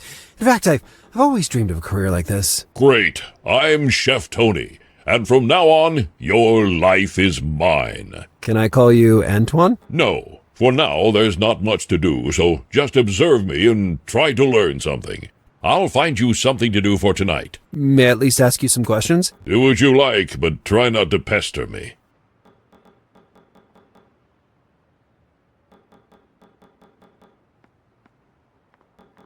A cookbook that seemed to date back to the Babylonian civilization. It contained a variety of offal, hopefully pork, liver, heart, intestines, and something else. It was a sight many would relive in their nightmares.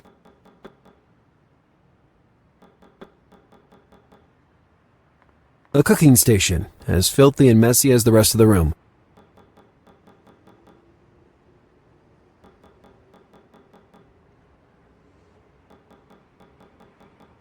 Above the shelf I could see a grater, an empty bottle turned on its side, and some heaps of garlic.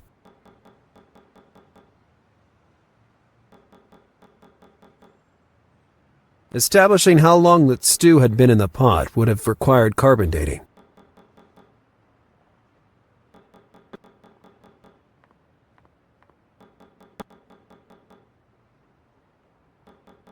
Chef, did you notice anything weird in the alley out there the past few nights? Weird? Weird, you say?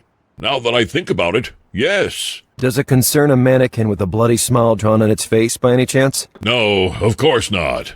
What kind of sexual fantasies do you have in that Yankee head? I just noticed that the night before last, old Roger didn't show up to beg for food like he usually does every blessed weekend. Is he homeless? By now, I consider him more like a regular. He comes here because he knows that on Saturday night the leftovers are more nutritious and elaborate than any other day. Where could I find this Roger? Roger is a vagrant. He usually changes places, so it's hard to say.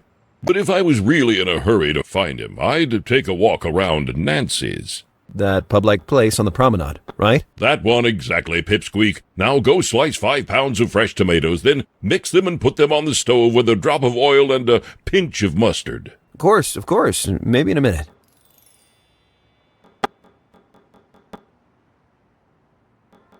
I'll go back to washing dishes, with your permission. This mayonnaise keeps curdling.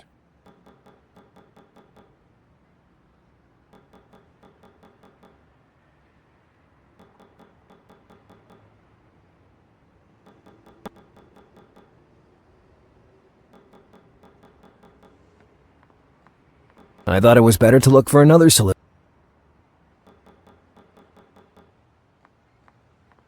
Sometimes,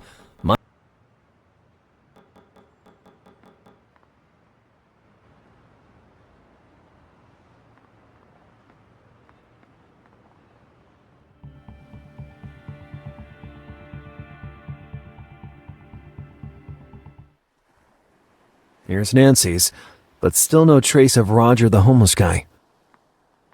Hey, are you the homeless Roger? Dude, do I look like a homeless guy? I don't know. Maybe you're undercover. I'm Mike, and you're a detective, I gather. How do you know that? You're wearing a coat in Miami's promenade. Huh, touche. So, do you know Roger the homeless guy or not? Knowing him is a stretch, but I caught a glimpse of him sometimes. He sits right on this bench and stays there enjoying the sun. I didn't see him today, though. I guess I'll have to stop by later then. So, what brings you to the promenade? Yoga? Just stretching. I warm up for my daily training, as I do every day. Are you an athlete? Not by profession, but I like to keep in shape. Plus, this year I'd like to take part in the famous triathlon held here in Miami. Ah, yes, the triathlon. Well, last year I went to watch it, but I had to leave halfway through the race. My scarf ended up in the spokes of a participant's bike, causing a series of spectacular falls. You aren't going to assist with this year's competition, too, are you? No, they put up posters with my face on them to keep me out. Good. Have you heard about the Mulzberg scion's kidnapping? No. I don't live in Miami, and honestly, I don't follow the local news. See you, Mike. See you soon, mate.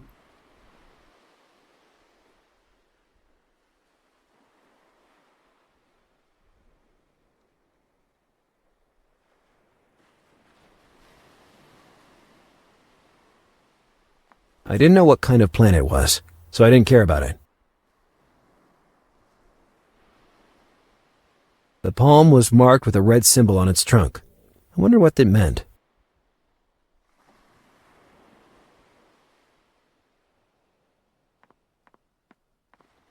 A good way to enjoy sunny days on the beach.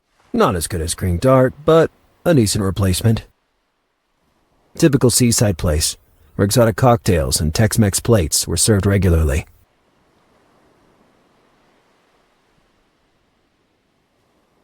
Typical seaside place, where exotic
Who are you? And why have you entered my house without even knocking? Oh, I'm sorry, Lupe gave me free access. I'm Detective Bundy, of the HPD. I'm helping with your daughter's kidnapping case. The HPD, you said? Am I wrong? Or are we talking about that new support police department formed in the last few years? You're not wrong, and as you probably know, we average almost a 70% rate of closed cases. And of those, I can say without false modesty that almost 45% are closed by moi. You're very self-confident, Mr. Did you say Bundy? It didn't seem right to thump my chest and scream my name as usual, so I just nodded in silence. So tell me, why is the HPD involved in a normal kidnapping case? We both know this is not a normal kidnapping case. You are a big shot in this town. The police asked us to help. I hope you don't mind. Most of all, I hoped you wouldn't check. At that moment, I was balanced on a fragile tower of lies. No, I don't mind at all. The more the forces that cooperate, the greater the chance that we have of finding my daughter as soon as possible. I'm at your complete disposal for anything you may need. Perfect. And remember, please don't leave the country until the investigation is concluded. He shot me a look that immediately indicated, and without any doubt, that in that house, there was no room for humor. Mulzberg had clearly conveyed that he didn't want me in his room.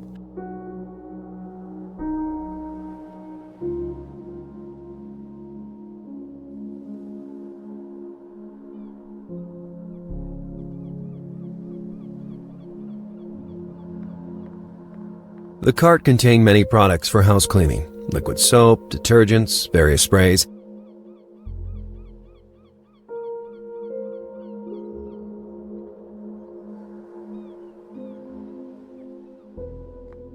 I'd ask the tycoon for information about this picture, but only after interrogating him. You never know how these rich people will react in the face of unexpected revelations.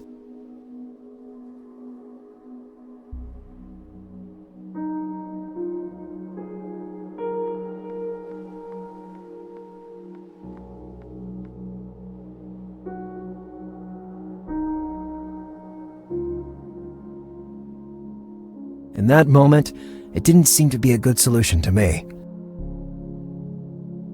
I didn't know much about music, but that sheet music was weird.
Hello, good man. Yes?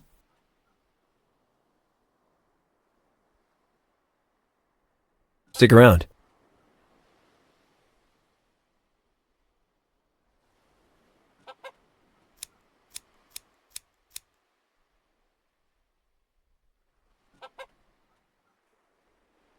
In that moment, it didn't seem to be a good solution to me.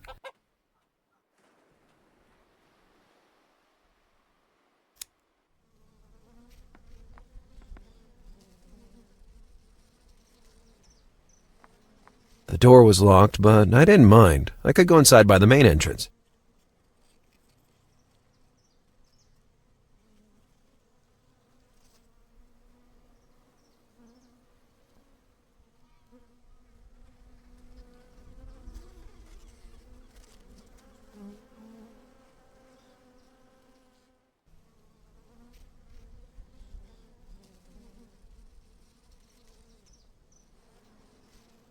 Did that bomb bottle really contain a secret?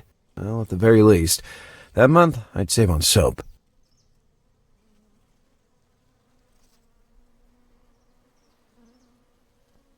Was it really worth it? In that moment, it didn't seem...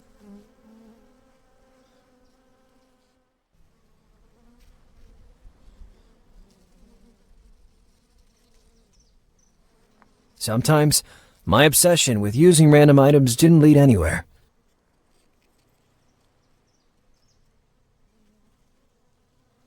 I thought it was better to look for another solution.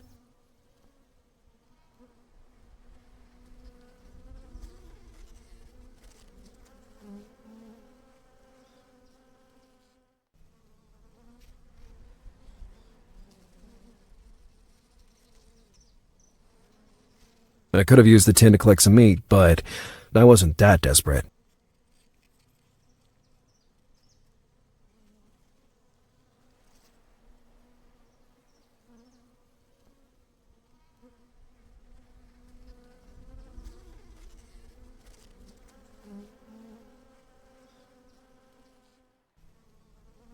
Sometimes I remain enchanted just by opening and closing that lighter for minutes at a time. Another one of the gardener's creations. That flamingo was really well done.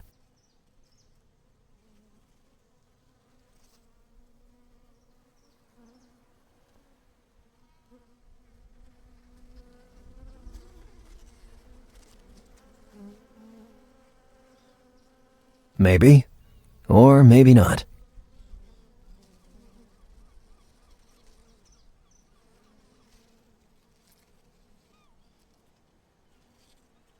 The lock I painstakingly removed from my green dart.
Mr. Mulzberg? Go ahead.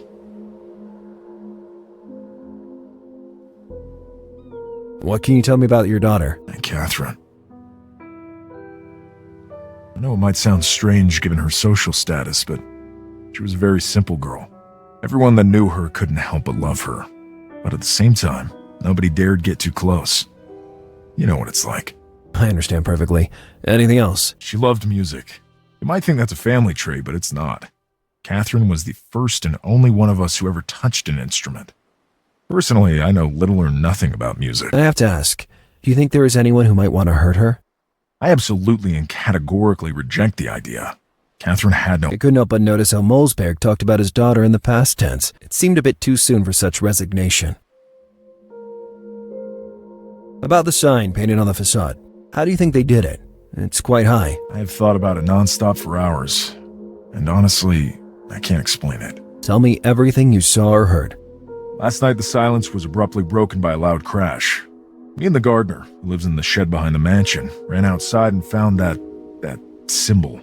I immediately thought it was blood, but fortunately I was wrong. It's just paint. There's something I find rather odd. Namely, why bother painting that symbol? By doing so, the culprit ensured the image would travel around the world and achieve the desired visibility, attracting my attention specifically. You have a very refined cognitive process, Mr. Bundy. I can understand why you were assigned to the case. I'd be interested to know what business you're in precisely. Without boring you with the technical details, my company works in the field of shipyards. Boats? Are they that profitable?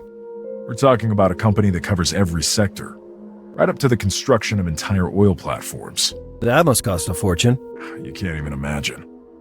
At the end of the day, Mr. Bundy, it's always about oil. Do you know if your daughter was involved in a romantic relationship during this period? What the hell kind of a question is that? I refuse to talk about my daughter's private affairs. Your daughter has been kidnapped, and every possible lead must be followed. So please, avoid making a scene, and be cooperative. You're right. Sorry for my overreaction. But even if I wanted to, I wouldn't know what to say. No, I don't think Kathrin was having a romantic... Maybe she is to you. Look at this photo.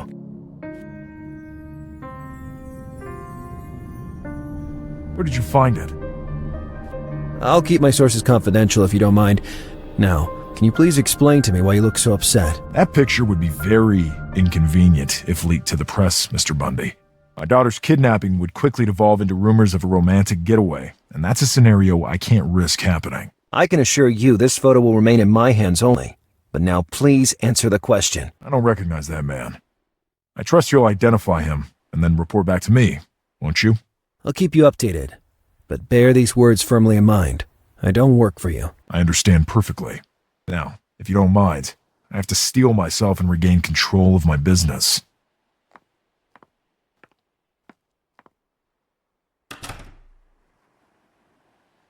His reaction seemed disproportionate to me, not attributable to simple fatherly jealousy. To hell with Mulzberg's wishes. I'd tear apart his room. Dios mío, qué susto! You scared me. I didn't think there was anybody in the house. I hoped there was nobody in the house. Even if the pain is fuerte, I couldn't leave the house in dirt, you understand? And then I couldn't leave el Señor Mulzberg alone in such a moment. He is upset and feels that he can do nothing of use. Commendable, but now you should really let me search the room. I cannot let anybody enter in here, you remember? I get it, but I might find something useful for my investigation. Si fuera por mí, I'd let you search the whole house, but this job me necesita y no puedo risk to lose it. I understand. Don't worry. Oh, but do worry, Senora Maid. I'll get in there, one way or another. Bring Miss Kathrin back to us, I beg you. Just what I needed. The maid decided to be a hero right at the least appropriate moment for my investigation. I strongly felt I had to get in there, and I certainly wasn't going to be stopped by a stereotypical maid talking in Spanglish.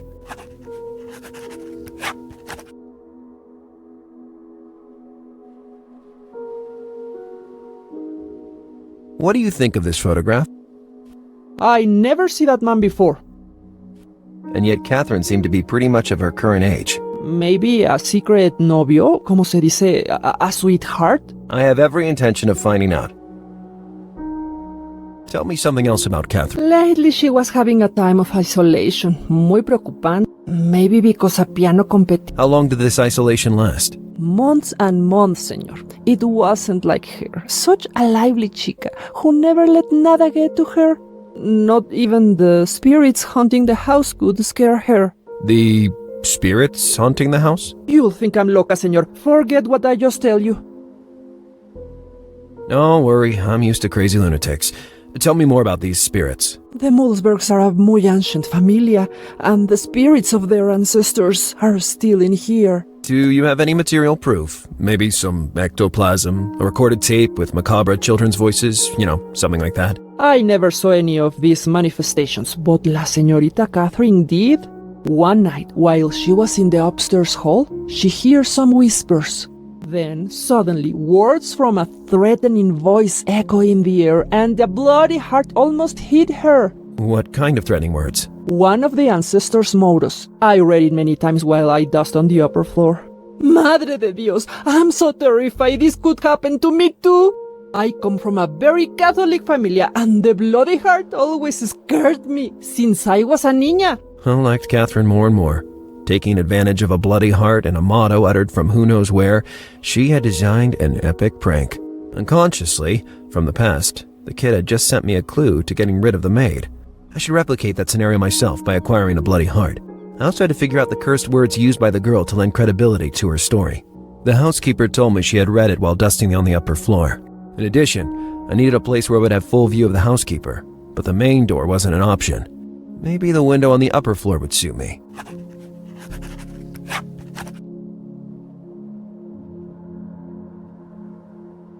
There's absolutely... Lo siento, señor, pero... If I wanted to obtain access to that room, I'd have to scare that woman away. I needed a famous motto spoken by one of the Mulzbergs. I had to find a bloody heart to make the prank more believable, and I had already found a way to put the prank into practice. Child's play, all things considered. There's absolutely nothing I can do to convince you to let me in, right? Lo siento, señor. If I wanted to obtain access, I needed a famous... and I had already found a... Child's play. Let's make this... Si puedo...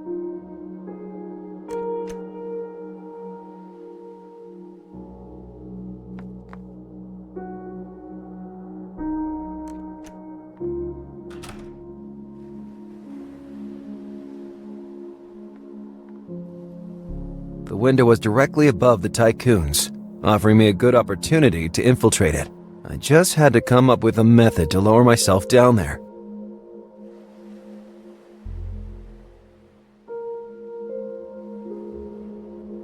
I thought I could tie some clothes to the radiator, creating a handmade rope that might lower me from the window, and the tycoon's room was directly underneath. A risky plan indeed. On the other side, I had walked across a wooden board suspended in midair the previous day, and I like to be consistent. I just had to take some more clothes downstairs.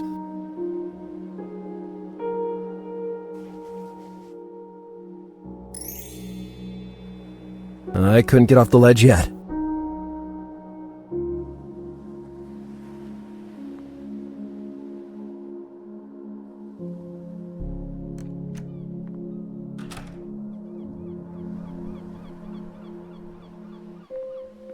I couldn't get off the ledge yet.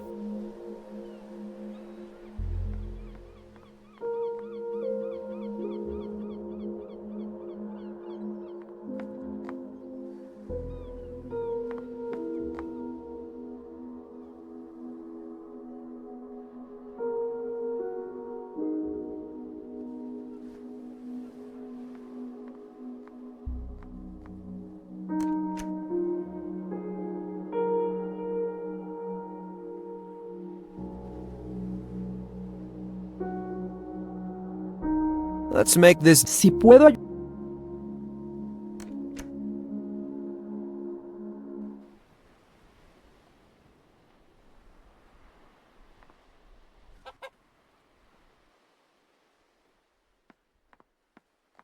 Hello, good man. Yes? What can you tell me about this photo? Well, well, they look like two tender lovebirds. Did you consider this could be the kidnapper's face? Gosh, you're right. Did you show the picture to the authorities? Of course I did. Experienced forensic scientists are working on tracking the subject at this very moment. Stick around.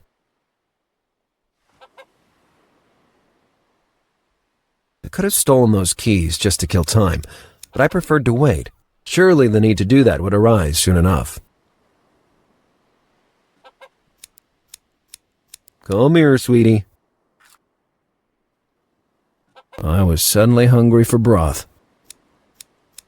I didn't want an egg in my coat. That egg was huge.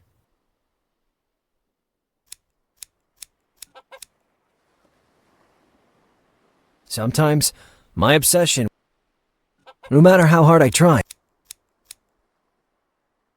Why lock up that poor hen?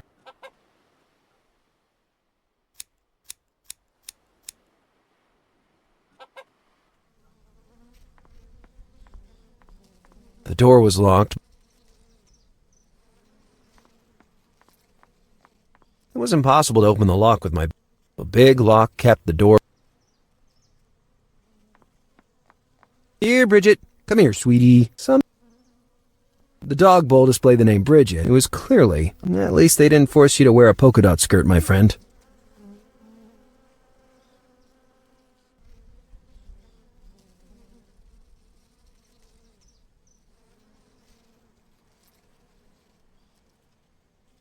Did that balm bottle really contain a secret? Well, at the very least, that month I'd save on soap.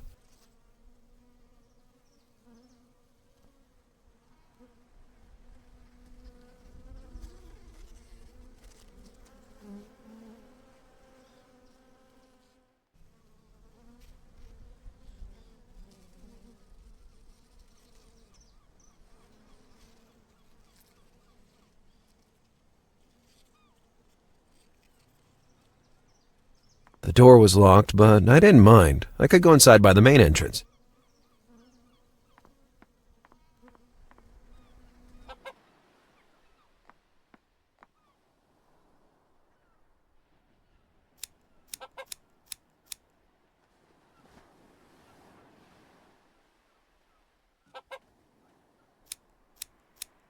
I thought it was better to look for an...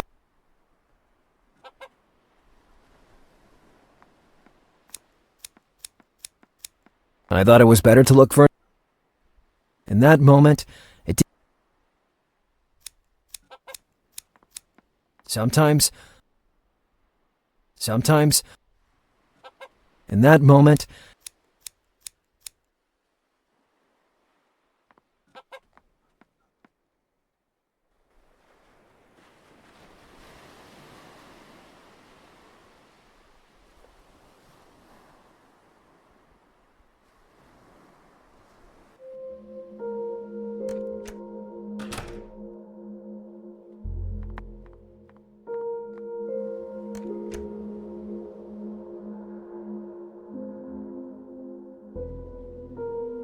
Let's make this... Si puedo ayudar...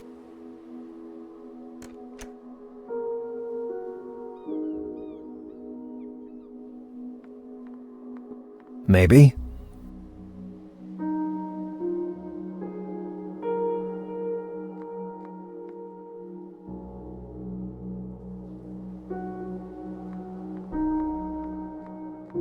In that moment,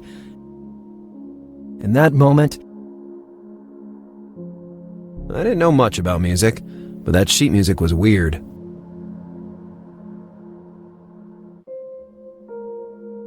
Maybe.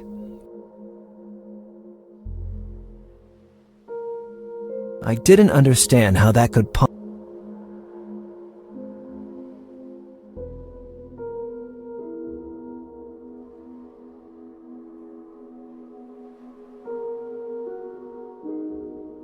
I was all out of ideas.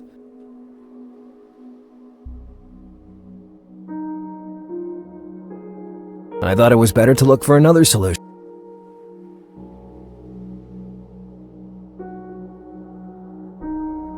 Was it really worth it?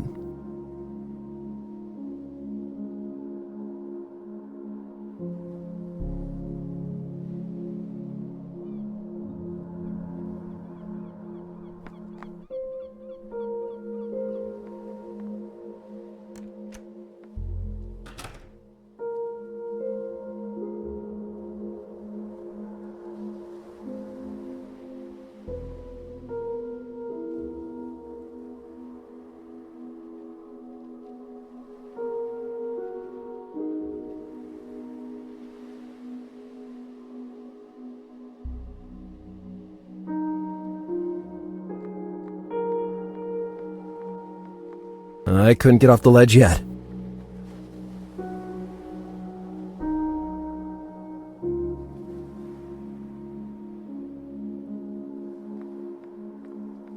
Was it really worth it?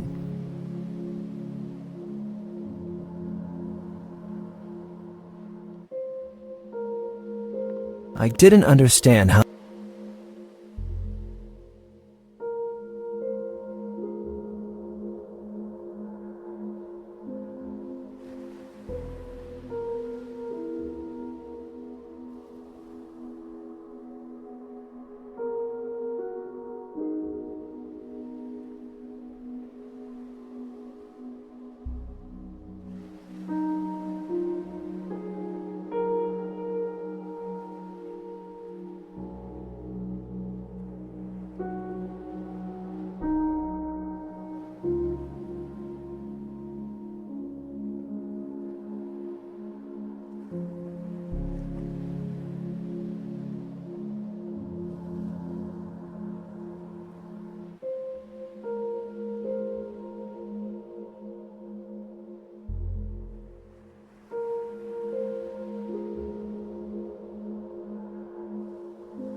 I thought it was better to look for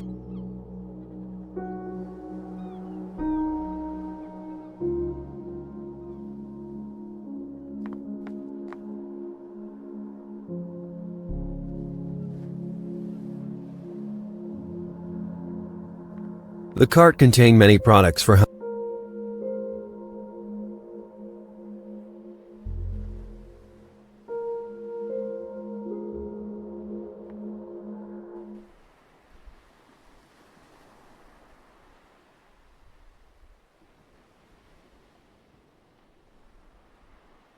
no matter how hard I tried.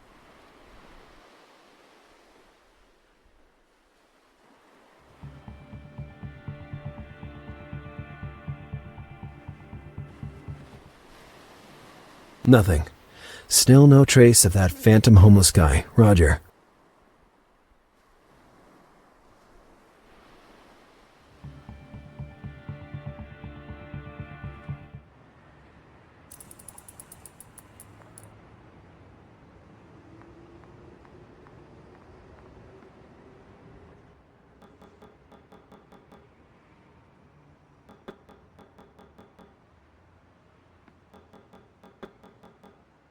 Hey, Chef, you don't have a spare heart, do you? They constantly ask for them. Those aristocratic pigs.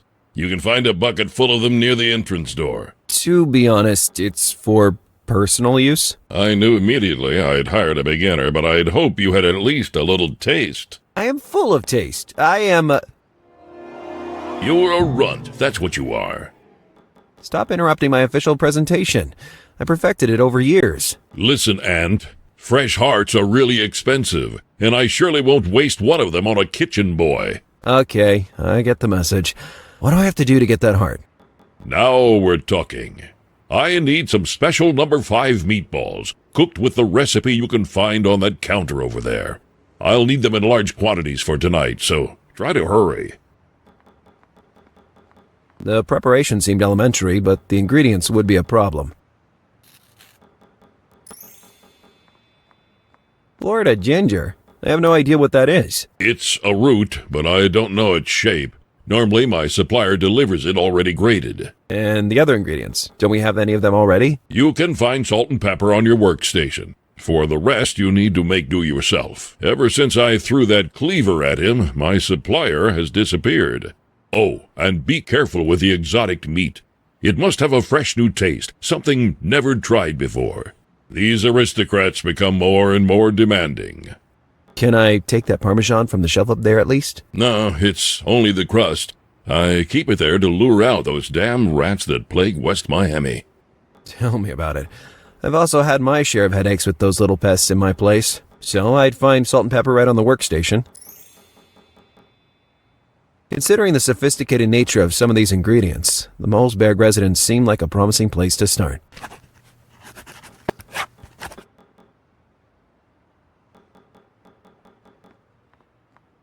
Fresh heart in exchange for some meatballs. What a friggin' deal.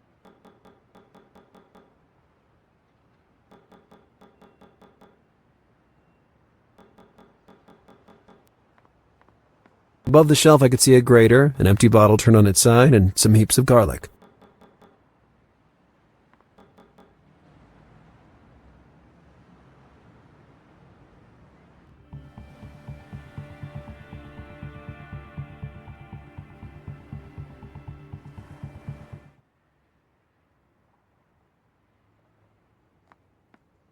I had tried many times to recover that piece of Parmesan, to no avail. First of all, it was too high. Secondly, the collapse of the floor beneath made it impossible to approach anything to climb on.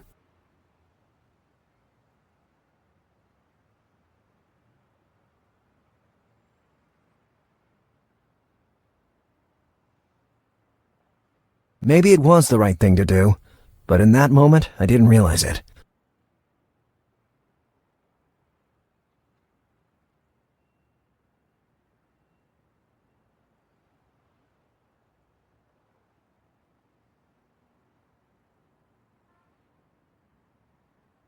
I thought it was better to look for another solution.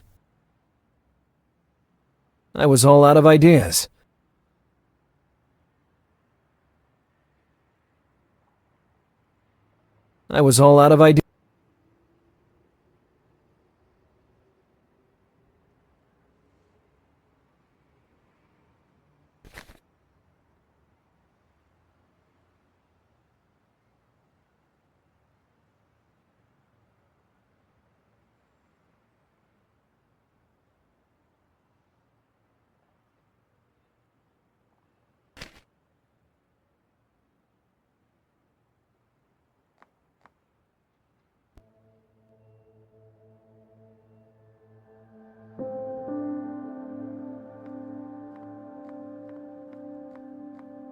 With blood and sweat, I had completed that collection of action figures when I was a kid. After Green Dart, it was my biggest triumph. Obviously, the fridge was empty.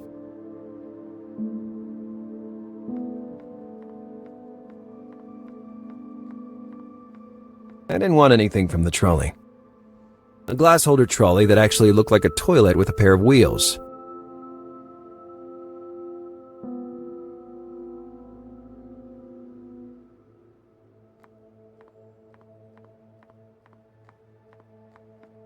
I didn't want anything from the bar. I barely drink, especially when I was working on a case.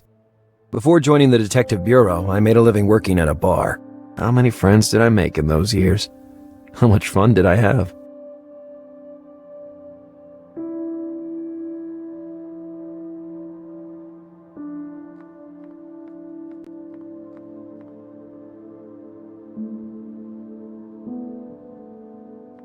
represented the Sacred Heart of Jesus, a Christian symbol of worship. My grandma insisted that I take it with me to America for protection, but to be honest, I always found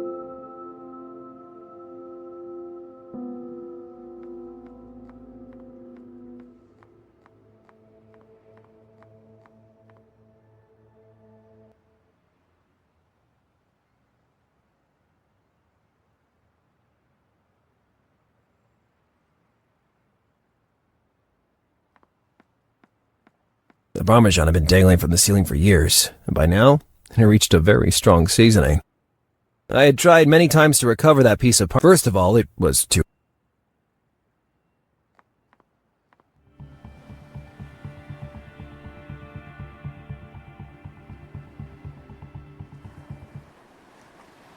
Nothing.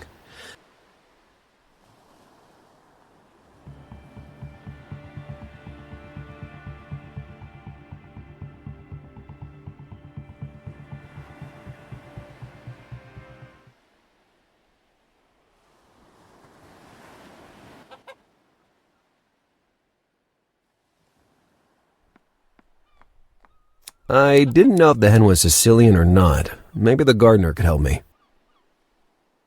Hello, good man. Yes? Have you got any of these ingredients? Incredible! This seems like the recipe for meatballs my mother used to make. What nonsense. These are needed to create powder to help detect fingerprints at the crime scene. Huh, a PDO egg. That's curious. Our Betsy is a purebred. A Sicilian hen, to be precise. But that's exactly the quality I need. Can I take one egg? I don't think it would be a problem, but I must warn you, that hen is a little surly. And can you tell me anything about the Florida ginger? I can't help you there, sorry. Aren't you the gardener? Confidentially speaking, I'm not exactly an expert botanist. Mr. Mulzberg took it for granted after he saw my topiaries and hired me. In short, you're totally useless. Stick around. The sight could have fooled me, but surely not the smell. That was rosemary.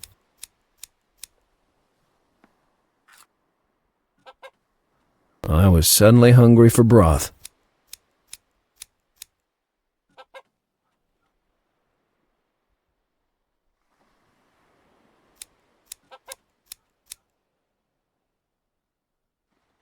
Maybe, or maybe not. The hatch didn't want to stay down. The spring was defective and tended to pop the hatch back up into its original position. A chicken house. Chicken. In this case, there...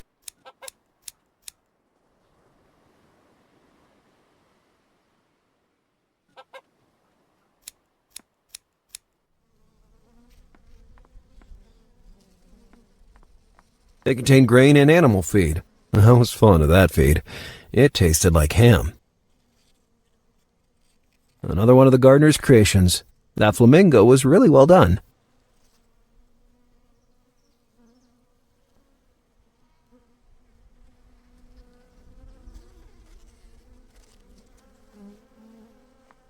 The cook demanded exotic meat with a taste. I couldn't pick it up with my bare hands, though.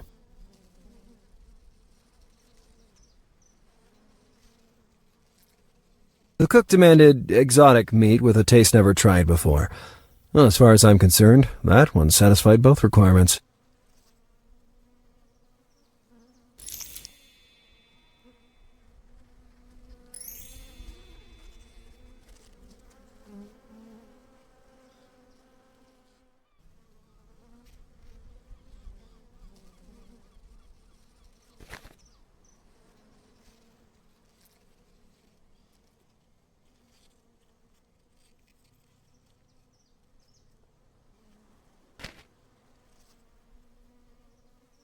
The door was locked, but I didn't mind. I could go...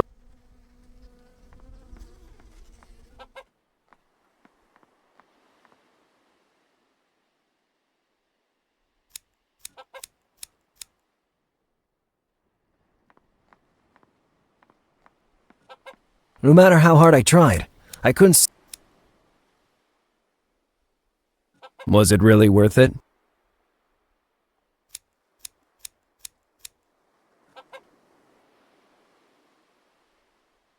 I could use the lock that caused me a big problem earlier to solve another. Now, bite me if you can, you fiendish hen.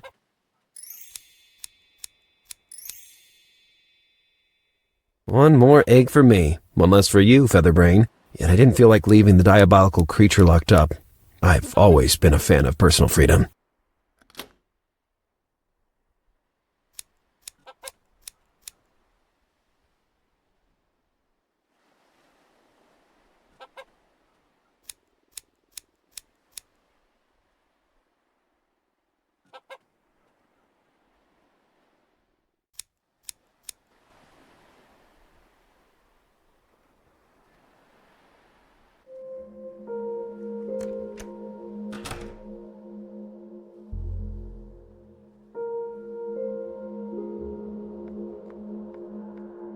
The cart contained many products for house cleaning: liquid soap, detergents, various sprays.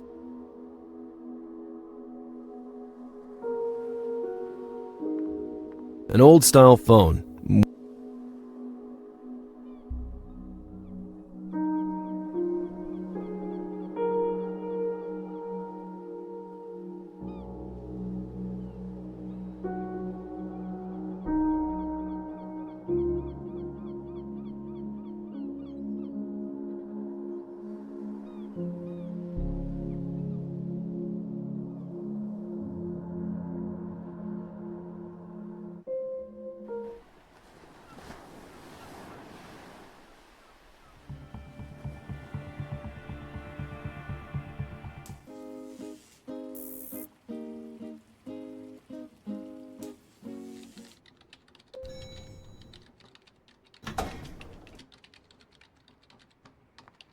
Hello.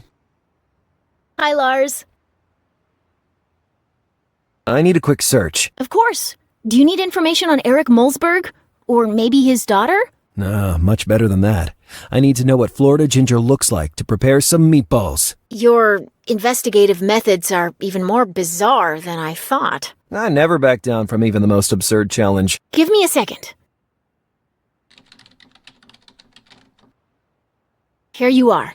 You should look for a little plant with wide leaves and red flowers. They look like small artichokes if you examine them closely. Mm-hmm. Little plant, red leaves shaped like artichokes. Got it. If you want to obtain its spice, you'll have to gently extract the root. Excellent. You just saved me half a day of investigation.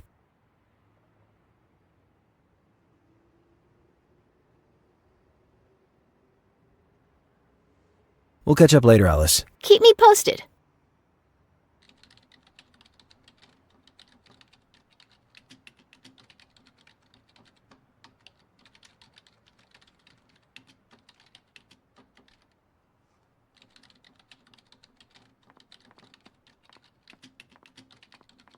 I'm a badge now.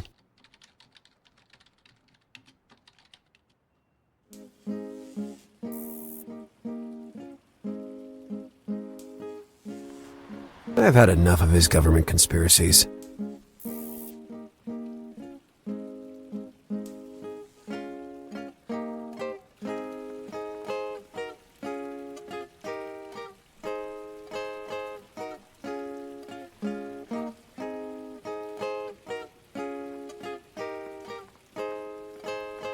A real Play Guy enthusiast. Wait a second. I replaced Play Guy with, well, he seemed happy with the substitution.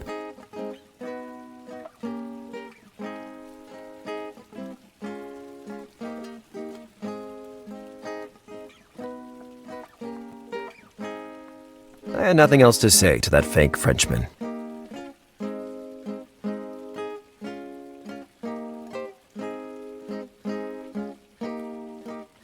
No matter how hard I tried.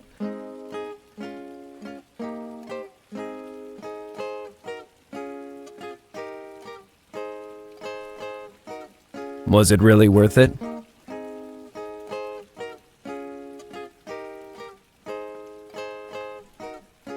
Was it really worth it? In that moment, it didn't seem to be a good solution to me.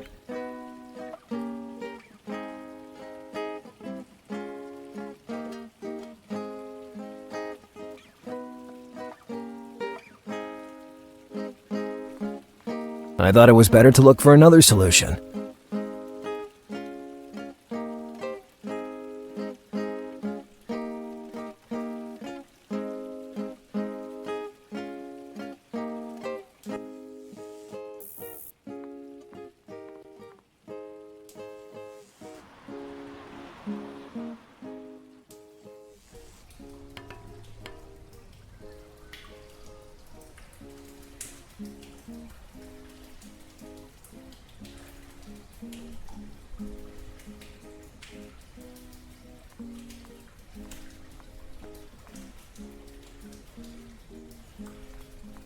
Back there, it was a real maze of alleys. I'd get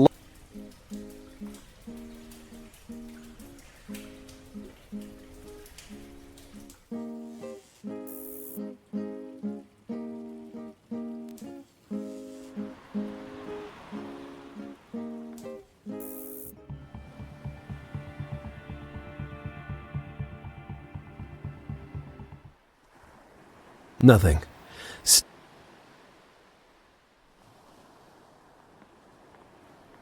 Judging by the description I had, that surely had to be the Florida ginger. Delicately, I extracted the root. By grating it, I'd be able to obtain the spice I needed.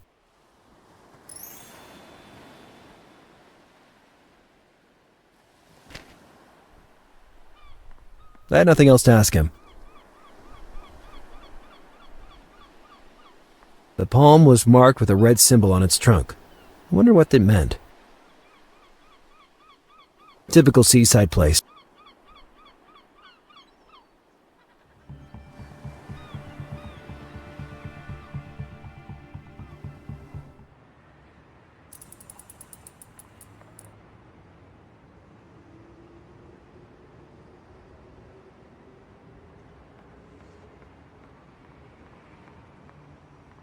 I preferred not to find out what other treasures those sacks were hiding.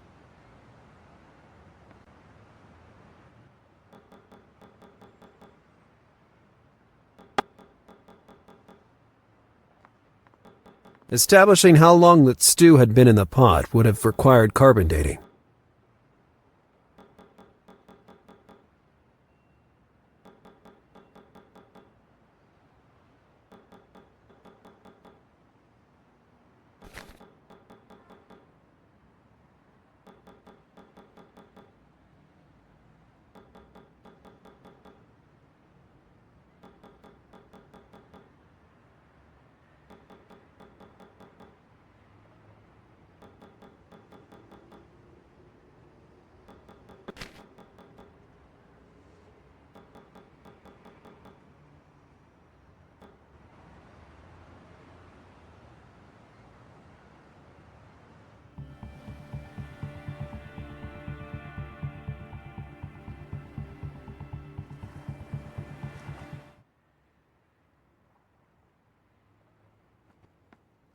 For months I kept asking and asking Miss Joyce to repair that hole. Sooner or later I would fall through it again.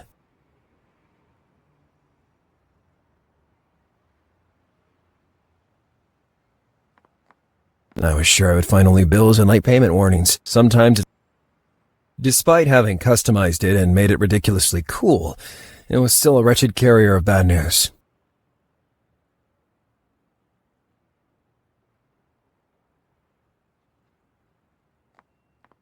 I had tried many times to recover that. First of all, it was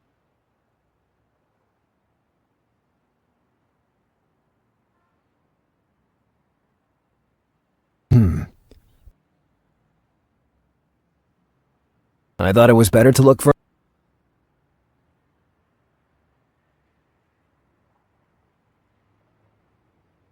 I was all out of ideas. In that moment,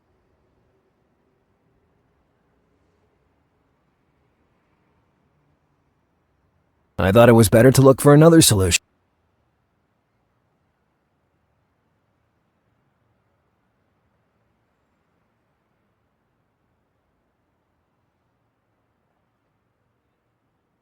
I didn't understand how that... Was it really worth it? In that moment,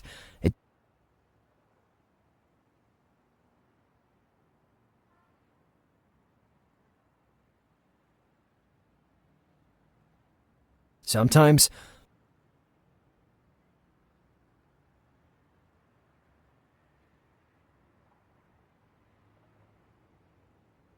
I didn't understand how I thought it was better to look for another solution.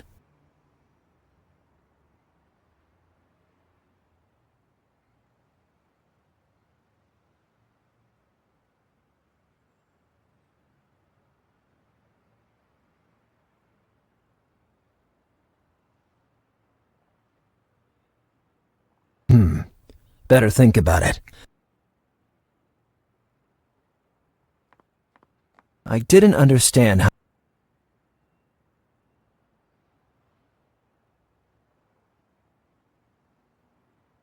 Was it really worth it?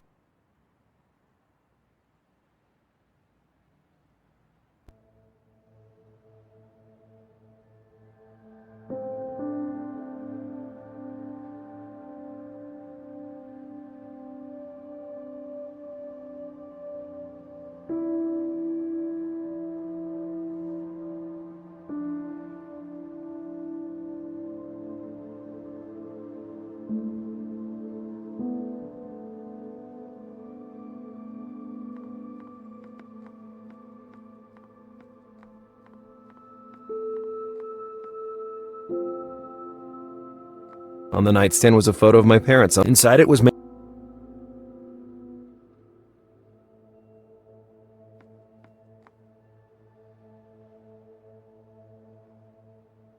Bobby the bear, protector of my dreams. Lately he'd been...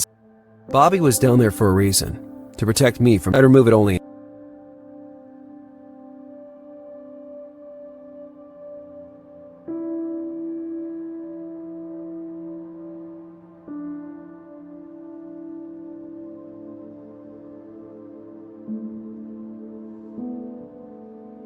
Maybe.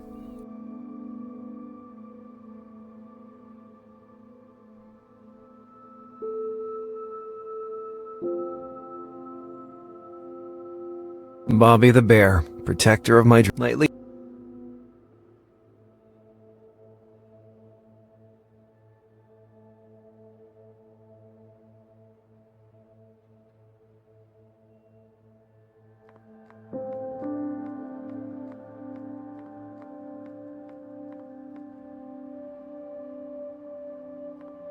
I had learned everything I could from the TV. Now I had to investigate in person. I had learned everything I could from the TV.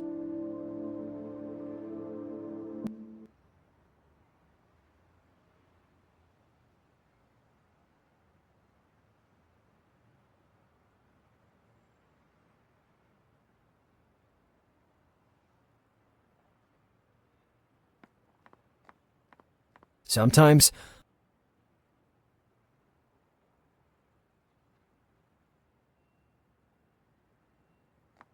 I was all out of ideas.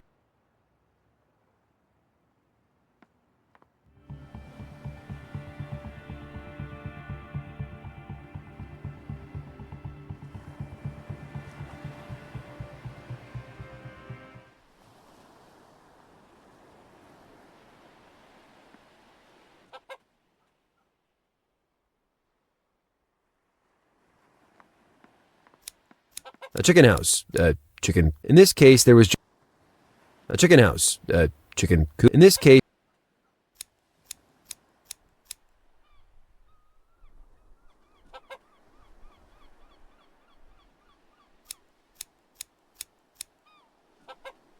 the site could have fooled me.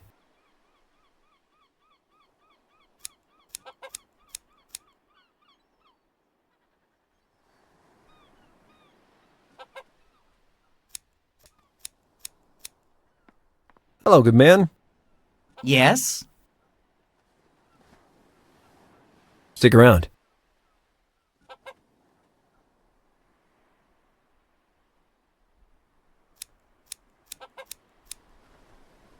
There were the green and soft leaves of spring, the dry and thorny leaves of summer, and the crispy brown ones, the symbol of autumn. The gardener had done a good job.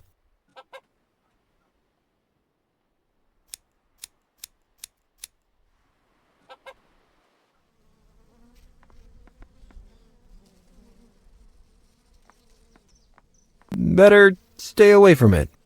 Buzzing, threatening, potentially lethal. Was it really worth it?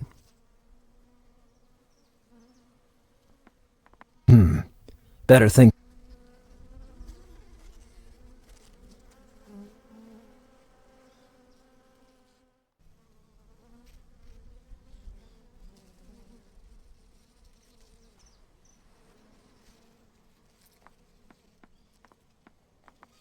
I thought it was better to look for another solution.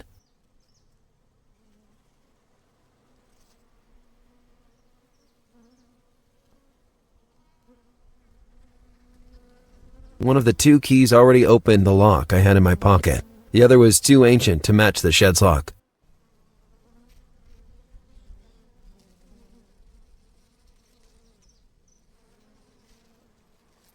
I thought it was better to look for...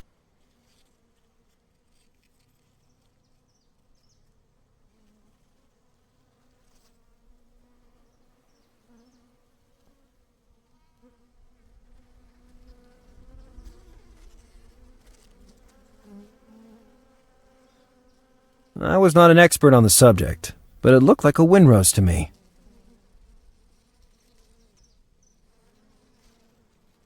The meaning of that little note, along with the identity of the one who delivered it to me, remained a mystery.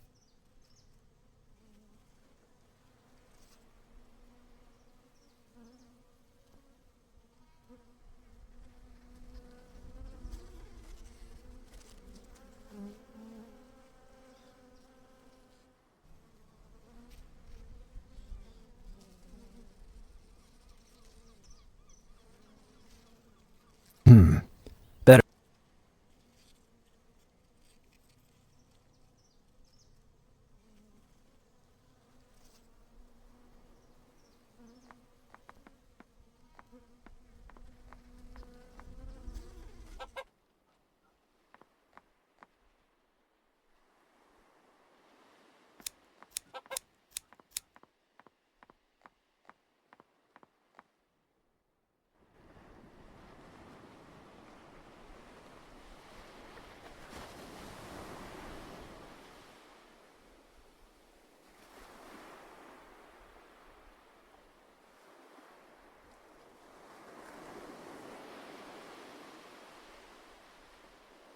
I thought it was better to look...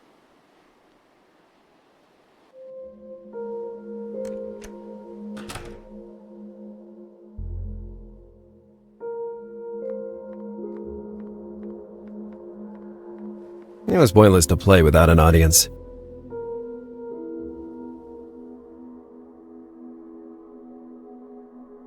I didn't need that stool anymore.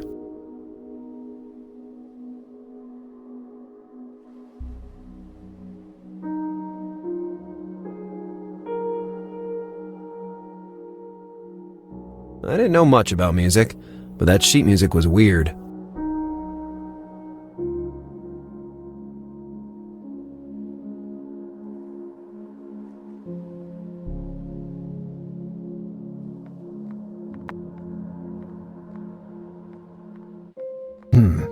Better think about it.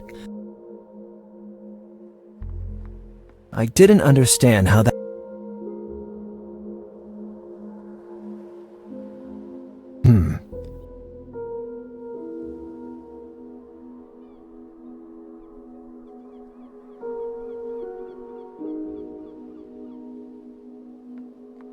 I thought it was better to look...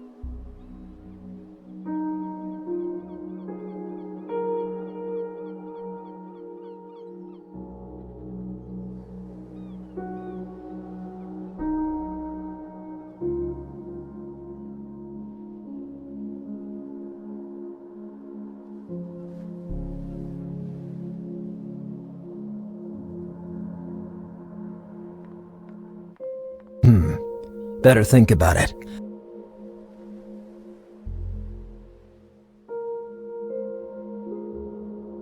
Sometimes, no matter how hard I try...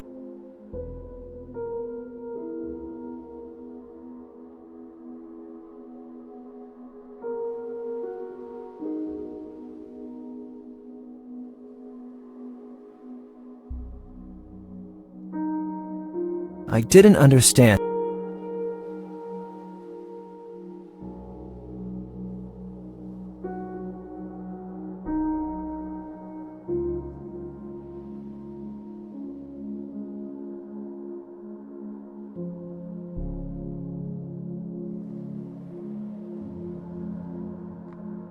An old-style phone, one of those with the rotary dials.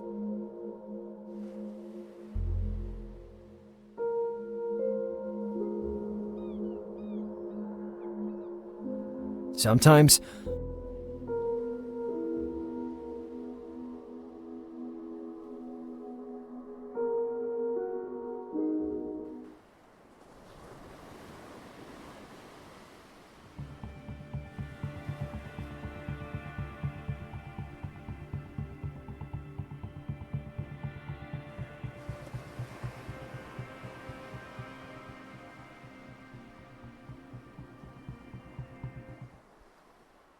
Nothing.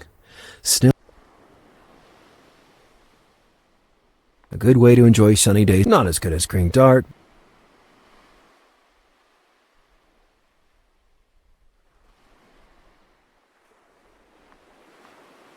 The palm was marked with a red symbol on its trunk. I wonder what that meant.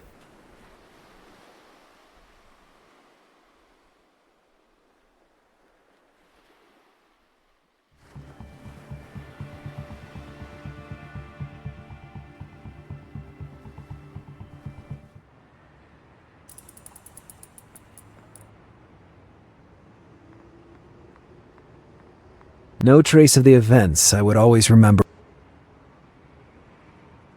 I never liked staining walls. 2 spray cans, obviously used to paint that flashy graffiti on the wall.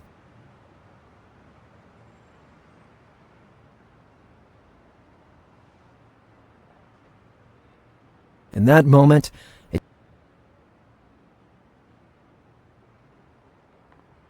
no matter how hard I try,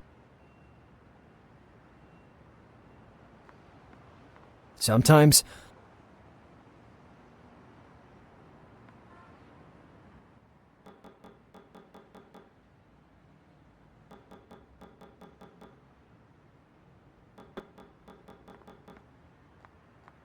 The only recipe I was interested in was already in my pocket.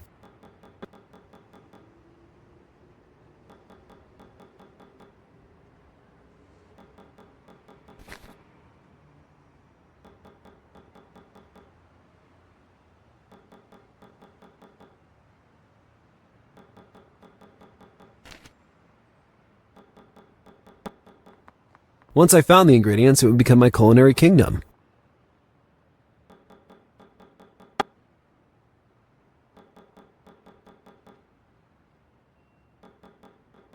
First, I'd have to collect all the ingredients. Then I could cook. Plus, I had to get close to the table, not throw ingredients on it.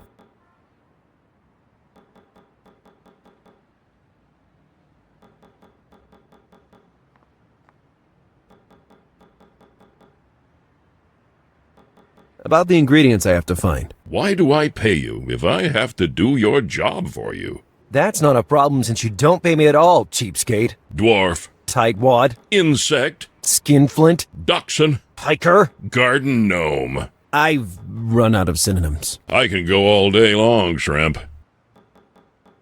I'll go back to washing dishes, with your permission. This mayonnaise keeps curdling.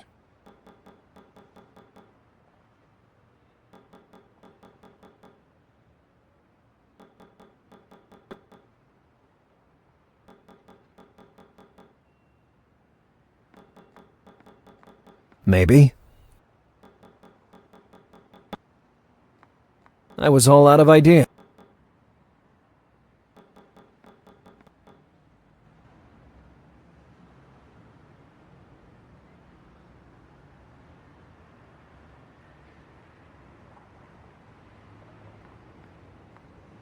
Seemed like a vending machine for chewing gum, but actually it contained soft marshmallows.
I've had enough of his government conspiracy.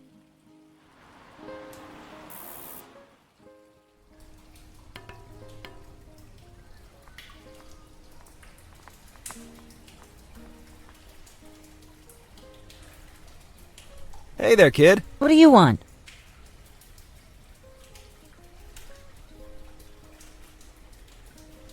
Tell me more about your childhood. I don't tell my business to the first surfacer that comes down here. Do you mean superficial? No, I meant surfacer. That is, a surface inhabitant. Come on, open up a bit and share. What a pain in the neck. When we were babies, my parents let me and my 3 brothers drop down a gutter. Then the rat you saw initiated us in the ninja arts. Since then, we've protected this filthy city. Let me guess. M stands for Michelangelo, right? Exactly.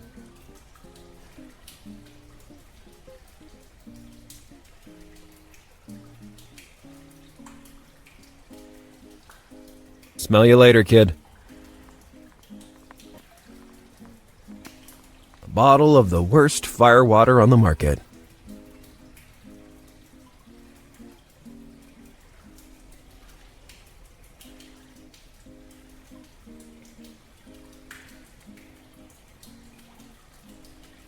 Sometimes, I thought it was better to look for another.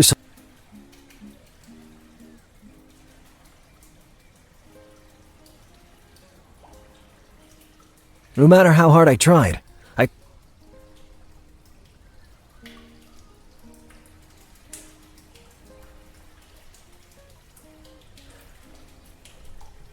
in that moment, a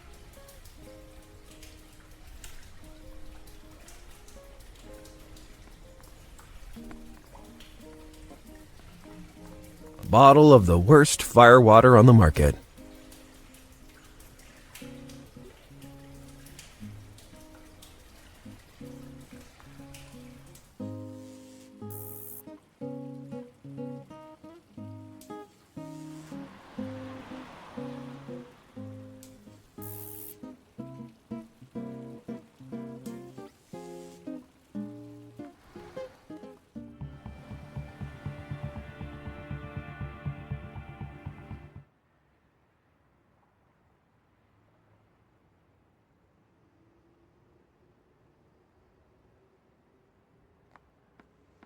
For months, I kept asking and asking Miss Joyce to repair that hole. Sooner or later, I would fall through it again.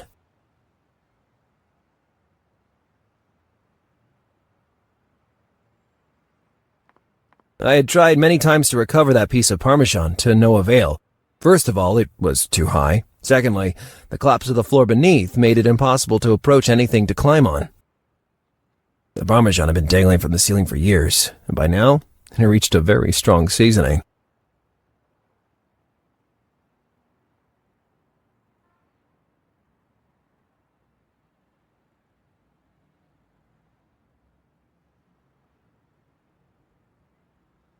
I thought it was better to look.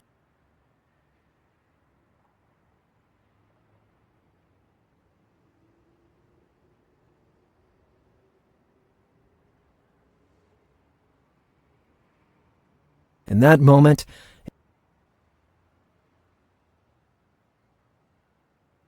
I was all out of ideas.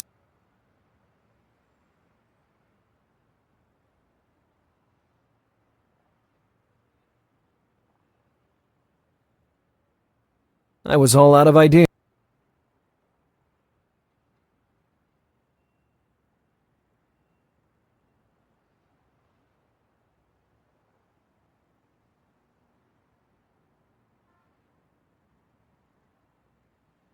Sometimes,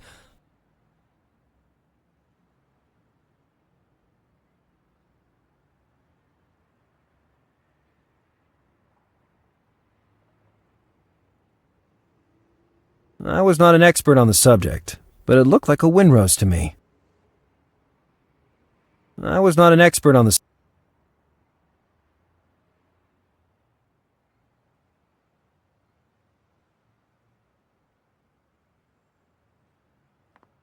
Despite having customized it and made it ridiculously cool, it was still a wretched carrier of bad news.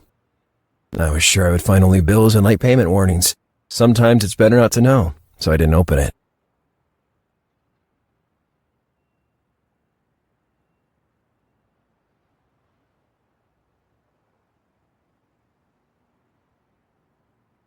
Sometimes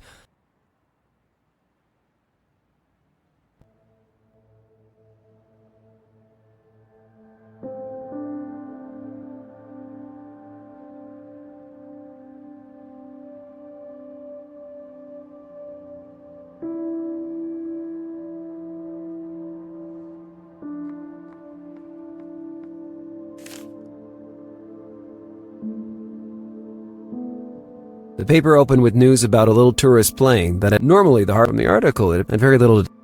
The paper opened with news about a little normally the heart from the article and very little.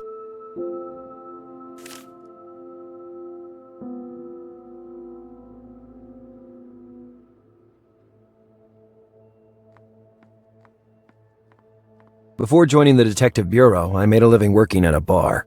How many friends did I make in those years? How much fun did I have? I didn't want anything from the bar. I barely drank, especially when I was working on a case. My mini fridge, spacious enough for someone like me who only eats at home once in a month, and the other day sneaks into wedding buffets. Obviously, the fridge was empty.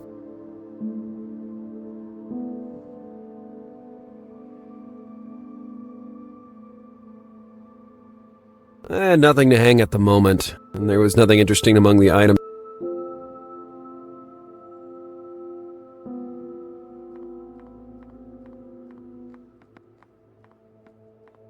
A glass holder trolley that actually looked like a toilet with a pair of wheels. I didn't want anything from the trolley.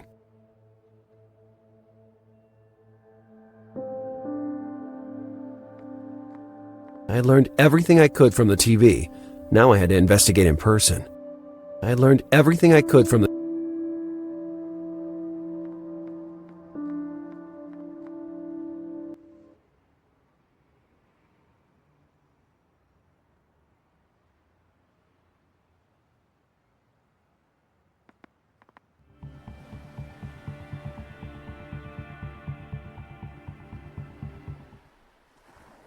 Nothing. Still no trace of that phantom homeless guy, Roger.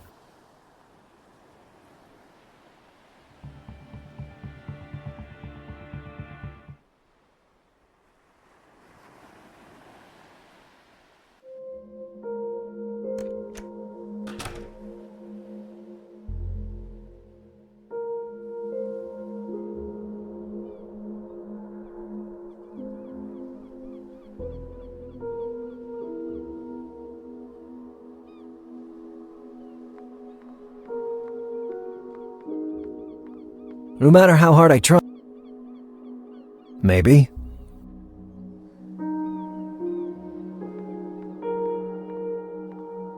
No matter how hard I... No matter how hard...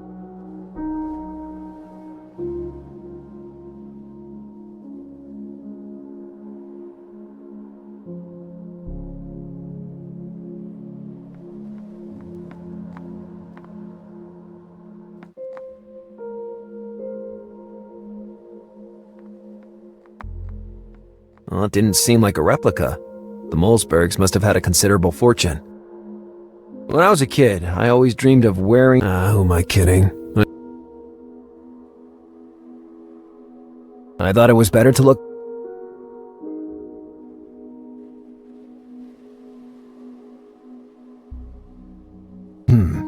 Better think about it.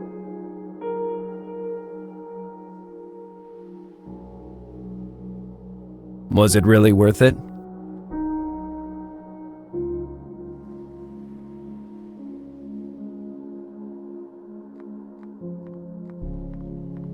It seemed authentic. The Mulzbergs even had a coat of arms.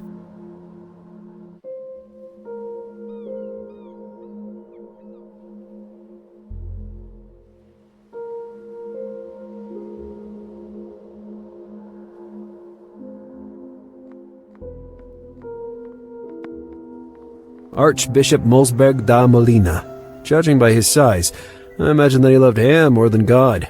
And there was more. It seemed that his love for food was second only to his lust for women. He even forged a motto about it. The love of the Lord must be experienced in every form to be truly grasped. This obsession of his, together with his size, caused him to die of heart failure at a not very advanced age. I recalled the story told by the maid. Was this Melina perhaps the inspiration for Catherine's prank? Well, the broken heart didn't match. I had just discovered the words the kid had used to scare the maid to death.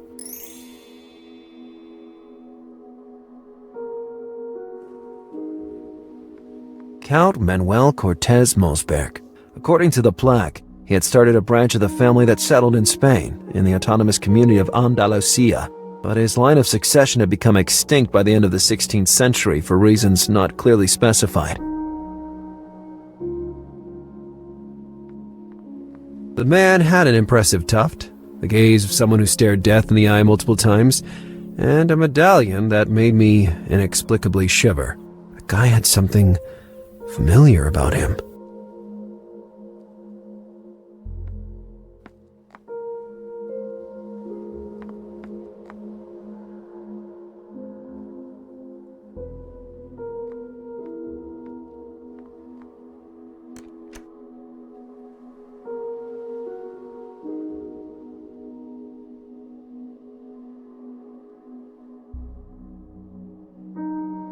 If I asked you for some ingredients, could you help me? Lo siento mucho. I don't deal with the kitchen myself. The vintage wine, though. Senor Mulzberg has always some bottles, but he does not keep them in the mansion. Do you know where he stores them? Unfortunately, no. But you know who you should ask? The gardener. The gardener has vintage wine? Actually, he shouldn't. As a matter of fact, he will never confess to you. The point is that le gusta beber, so from time to time he nicks a bottle from El Señor and hides it in the shed at the back. In the shed, you said? Huh, good to know. Oh, but he'll never let you in. He keeps the keys on his belt and guards them as if they fueran part of his body. Don't worry, I have no intention of wasting time asking.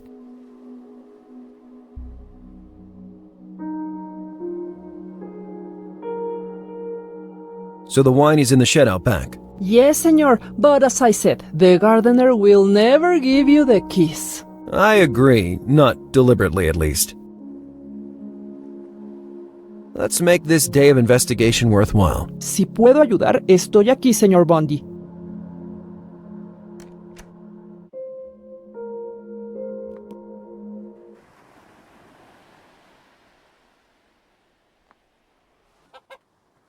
There were the keys to the shed, hanging from the belt of the gardener. Asking him would be useless, given that they were covering up his little crime. The only solution was to try lifting them from him. There was an obstacle, though. The huge brim of his hat blocked my view. Maybe if I made him bend over...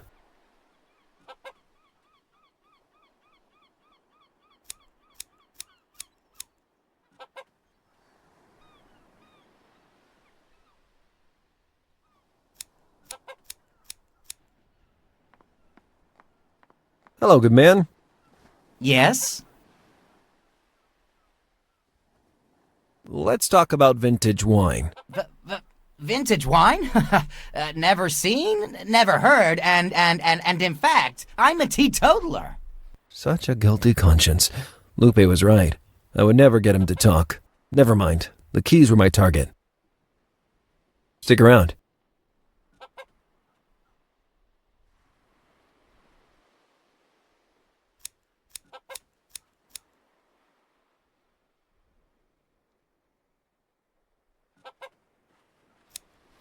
Sometimes...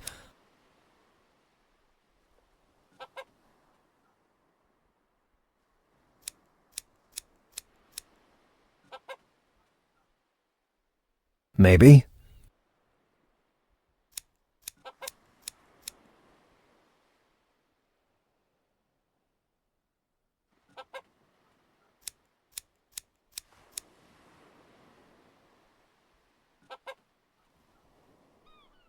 Doing that, I wouldn't have made the gardener bend down, just run away like hell.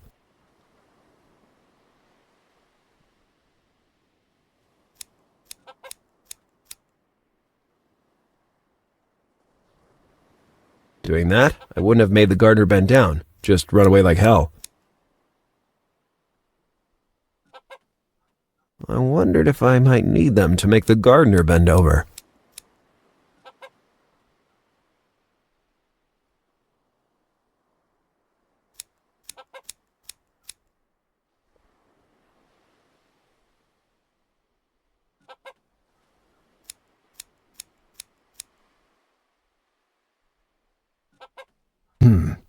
Better think of...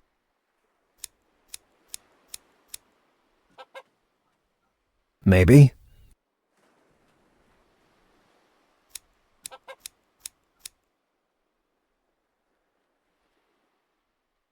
Doing that, I wouldn't have made the gardener bend down, just run away like hell.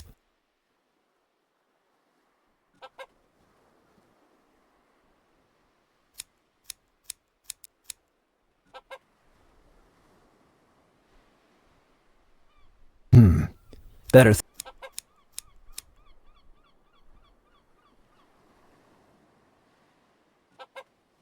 Doing that, I wouldn't have made the gardener bend down, just run away like hell.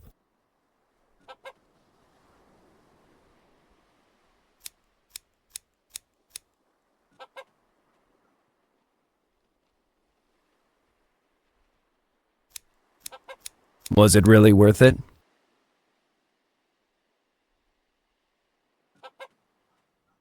I was all out of ideas.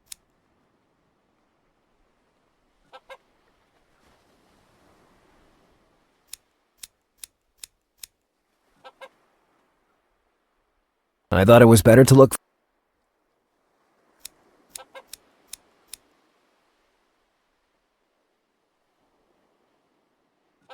Maybe?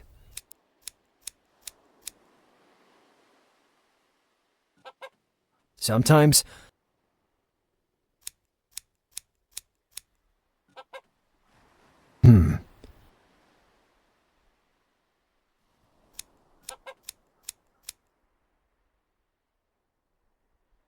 Maybe. Or maybe not.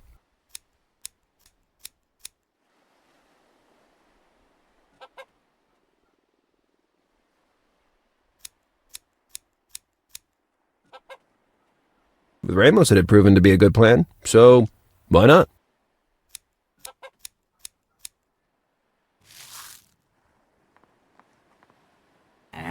What's happening to my pile of leaves? Now that the gardener was bent over, I could clearly see the shed key. People should really add Velvet Fingers to my list of nicknames. Hey, you know what? I guess I lost my phone in that pile of leaves. You freaked me out with that damn vibration. I thought it was a mole attack.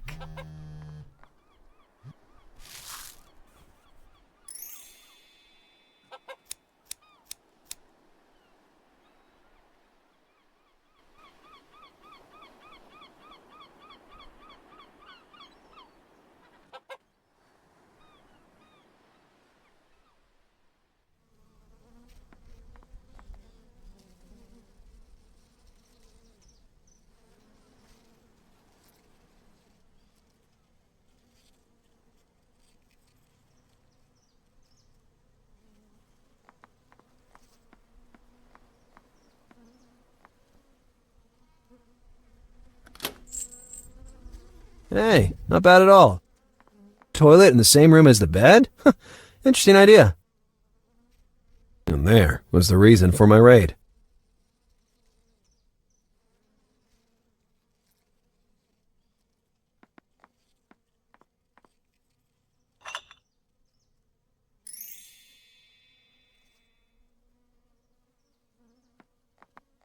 I'd have picked up the sprayer if it didn't contain a strange and probably toxic greenish liquid.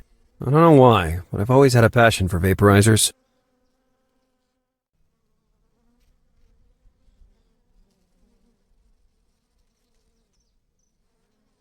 Various gardening and maintenance tools. Various gardening and maintenance tools. That rope might have been useful if it wasn't rotten from its first to last fiber.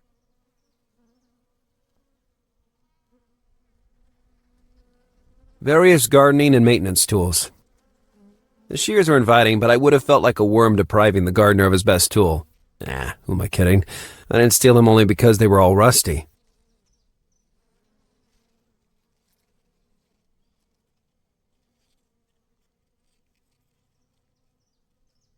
The shears are inviting, but I would have felt like a worm depriving the gardener of his best tool.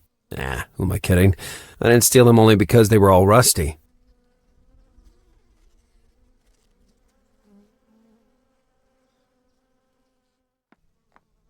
That clothes stick was too appealing to leave it where it was. Fortunately, it was retractable, so I managed to put it in my coat. I didn't want to rummage through that man's fridge. Who knows what kind of crap I'll find inside? A mini fridge, like the kind that you find in hotels. That shed was a wonder.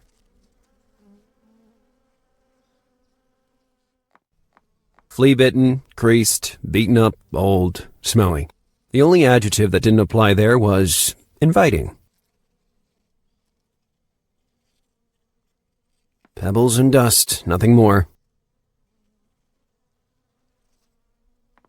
Rope a statue made of grass? Why not? It was whatever its inspiration was, it was well done.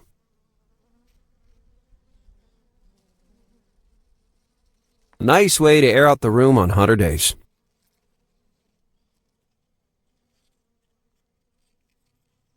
The boxes were stacked in no particular order. I didn't know what they contained, and I couldn't be bothered finding out. The toilet seat was up. That was enough to know that no woman had been there for months.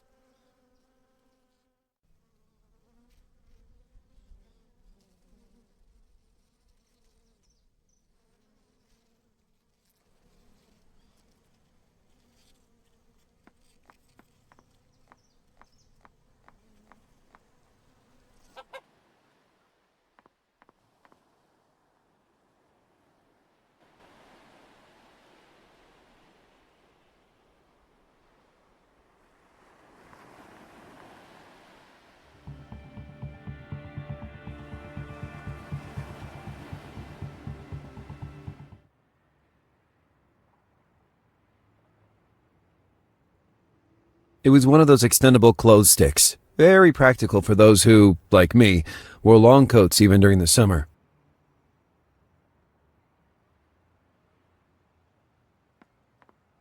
Being very careful, I believed I would be able to grab that piece of Parmesan.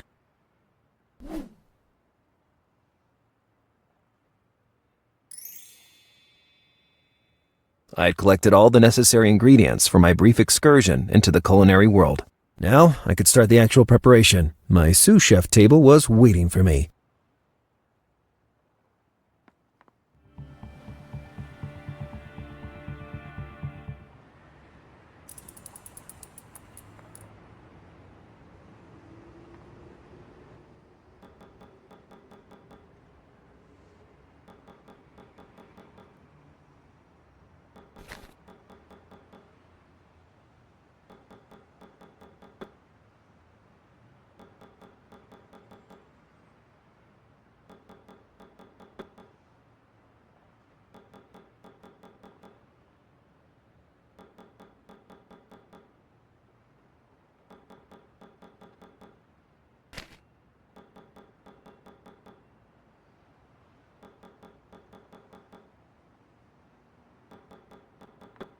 First, I'd have to collect all the ingredients. Then I could cook. Plus, I had to get close to the table, not throw ingredients on it. Let's do that. And now, salt and pepper. Now, I just have to follow the recipe step by step.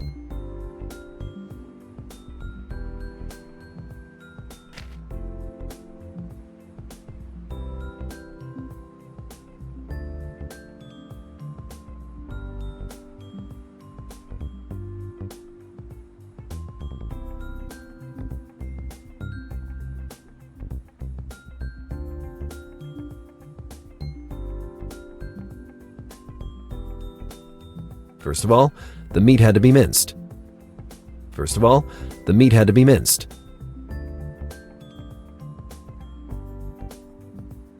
I'd be starting my culinary career by mincing meat for dogs. I put the meat back in the can, ready to be used. I must admit that it emitted an inviting aroma.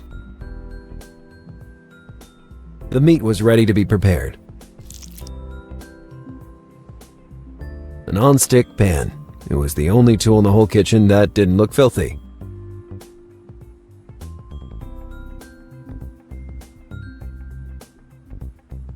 First of all, I needed to do a little grating. The grater was ideal for, well, grating.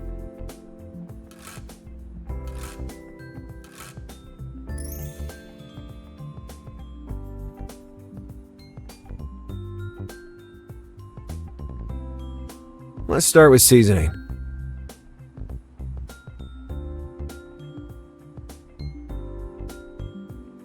I hope to crack open the egg without breaking it. I've always been really bad in the kitchen.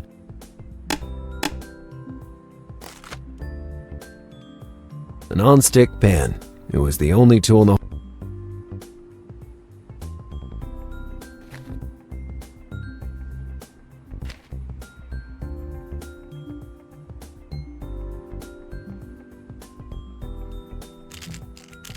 At that point, I turned the griddle on to start cooking.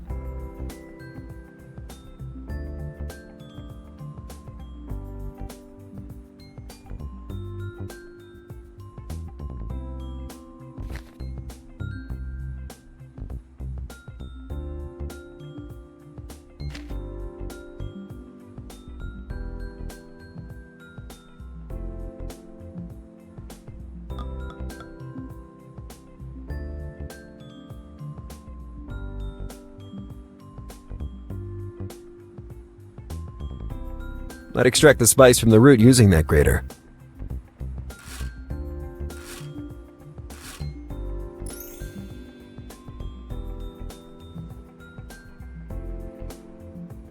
And now, the final touch. Finally, after a half day of unpaid hard work, our incredible Chef Lazarus had completed his little culinary masterpiece. Now that I think about it, it still seems crazy to interrupt an investigation just to make some meatballs. But part of the reason I'm famous is because I never back down from a challenge. Yeah, not bad for a beginner.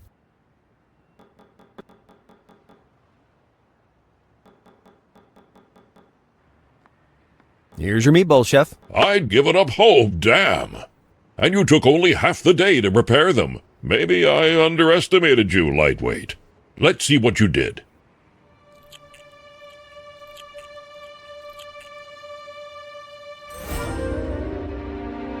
Hell, it's formidable.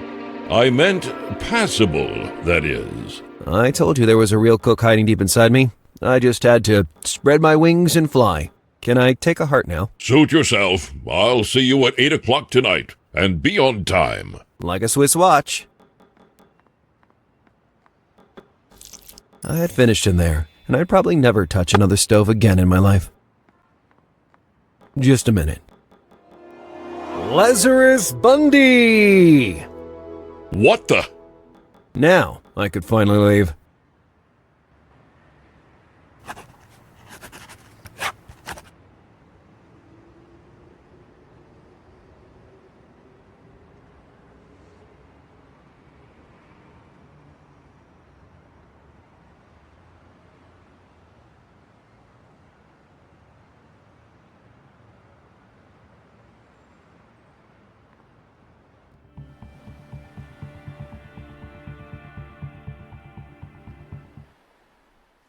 Nothing.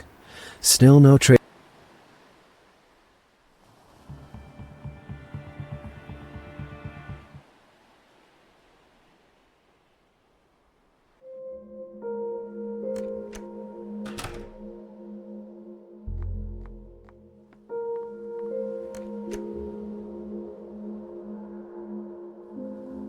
Let's make this. Si puedo.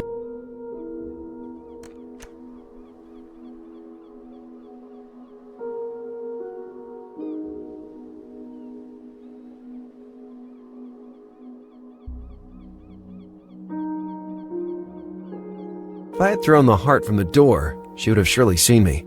I needed a less obvious place for stalking.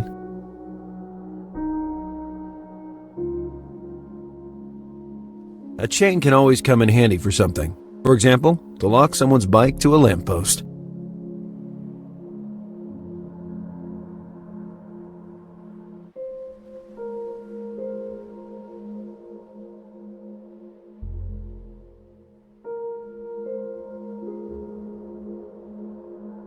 I never had to poke something like this in my pocket, and I certainly hope that was the last time.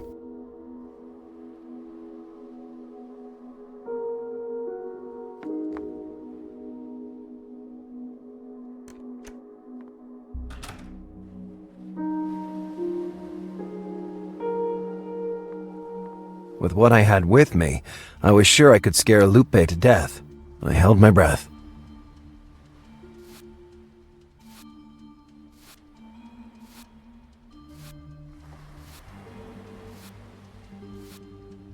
Don't look down, Lars. Don't look down.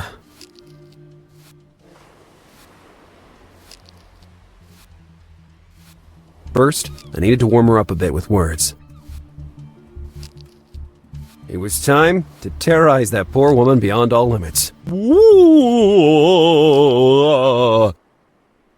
My God, who's there? You know who I am, woman.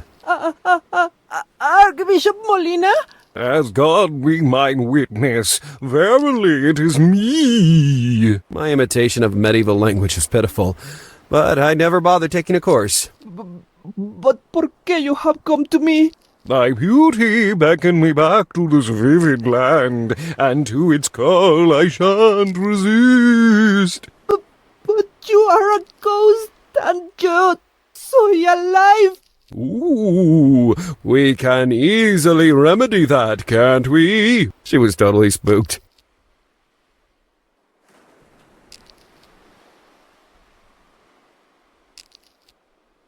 If the words had opened a crack, the bloody heart would kick the door down.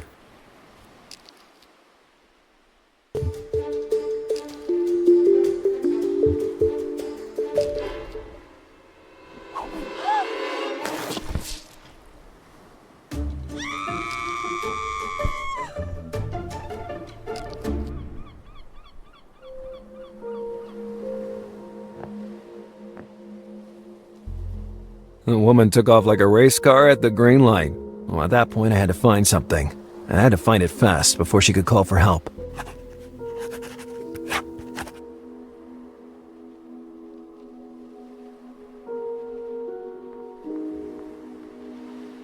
I had to brush away my doubts, not the floor. The maid ran away in a hurry, leaving all her tools of the trade behind.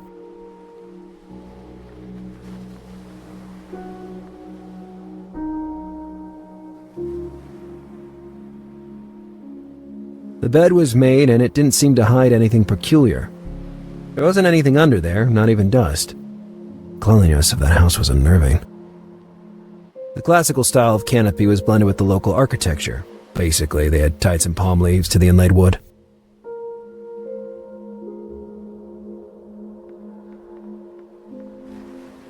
Soapy water in a bucket. Oh, the smell it exuded made me cry.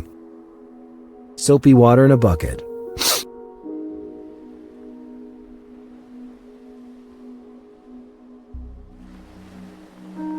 They were mainly books on shipyard management, the economy, the oil market. Their titles alone made me yawn.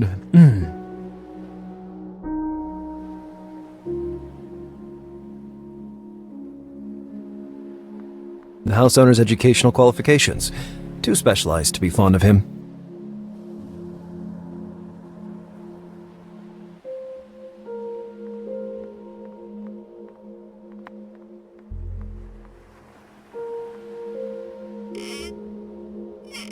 Nothing interesting in there.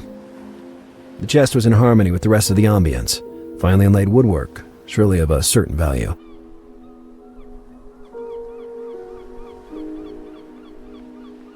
Eric Mulzberg wanted to keep me out of his room at all costs, so it had to be hiding something. I sensed immediately, thanks to that irrational sixth sense that always assisted me at crime scenes, that something was hidden in that desk.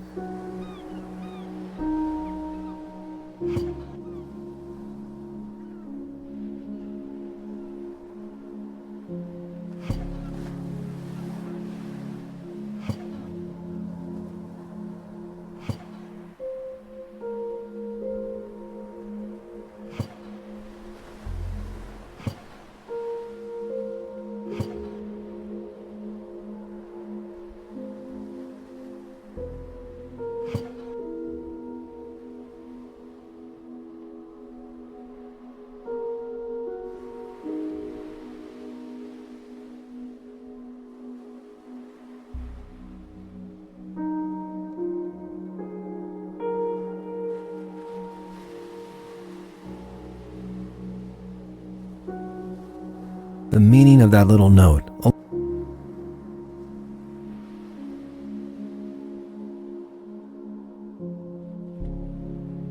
Nothing happened.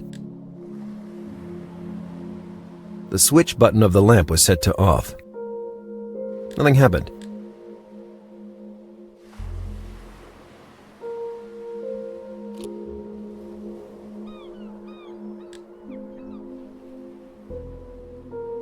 With the light on, I saw a little engraving in a corner of the desk.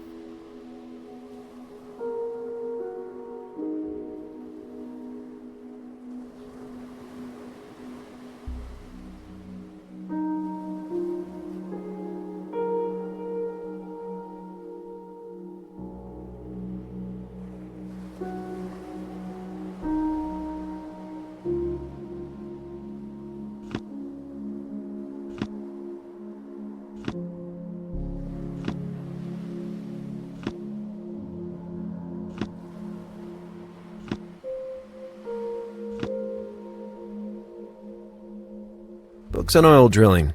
High literature.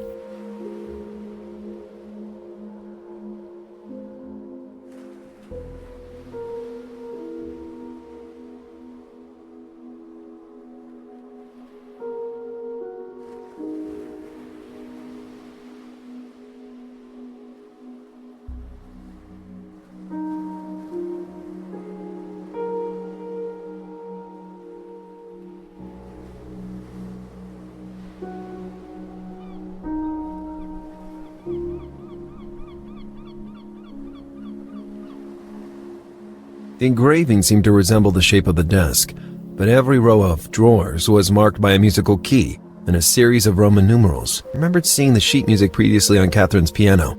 What if the musical references were connected somehow? The engraving seemed to... The engraving...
I knew that desk was hiding something.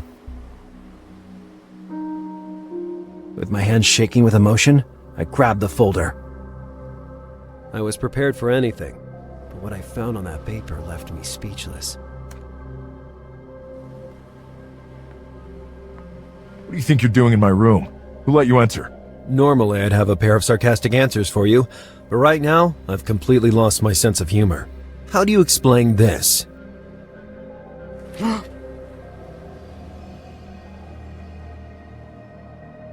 You. This is an abuse of power. You snuck in here and rummaged through my private documents without a warrant. You keep on dodging the questions that really matter, Mr. I have a broken heart. Please bring my daughter back. Your daughter was pregnant, and you knew that. And on top of that, you concealed the documents that proved it. I don't know if it's clear enough, but this makes you the prime suspect on my list. Who's the father? The guy in the picture I showed you? Answer me, goddammit! Enough! Leave this residence immediately and never come back. And I assure you, you'll be hearing from me very soon. I could say the same thing. So young Kathrin was pregnant at the time of the kidnapping. Was it possible that was the motive?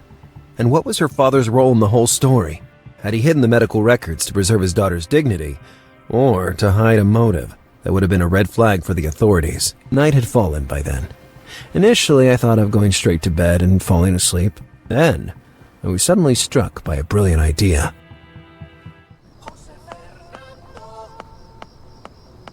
We're switching over to local news now, where we direct your attention to a curious case that happened today in West Miami.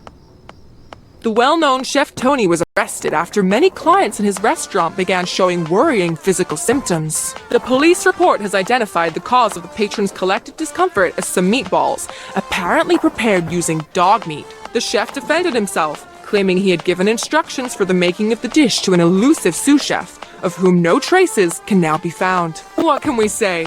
If it's a pet-friendly local establishment you're looking for, Tony's restaurant could really be your thing. Yeah. Absolute #1, intern. Isn't that because you're playing against yourself, Mr. Number 1? If someone had tried socializing rather than carrying around her job, we would not still be here arguing about it. So at the current state of things, I am the undisputed #1, and that's that. In the meantime, your someone might have found something by analyzing the picture that was slipped under your door. I couldn't find any information on the man in the company of Kathrin Mulzberg, but the logo visible on the building gave me a lead to follow. It's a decommissioned factory belonging to a company called Fallen Rose, for which I've written the address down. Unfortunately, there was no way to... Yes, all right. It's all very compelling. But we'll think about the factory tomorrow. Now put down that infernal device and let me see what you've got. You really had it coming, small-time detective.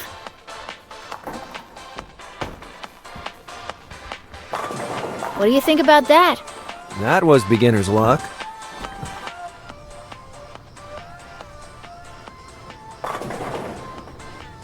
And this? That was clearly a foul.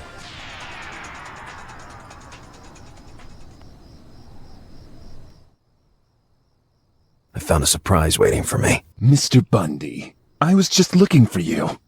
Am I late with the rent? The rent is the least of your problems right now. There are people, Mr. Bundy, who find your investigation really bothersome. You were sent by Mulzberg, weren't you? That worm thinks he can scare me with his 2-bit intimidation tactics, but I have absolutely no intention of stopping. I'll bring the truth to the light, even if a whole empire has to fall because of it. That's all I need to know. Wait!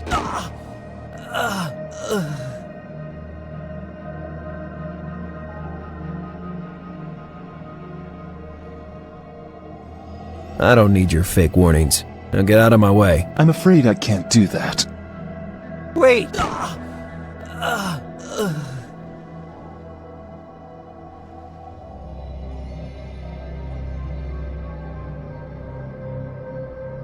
I'm listening. Cooperate, and maybe there will be no unpleasant consequences. Many influential forces are at work in this story, Mr. Bundy.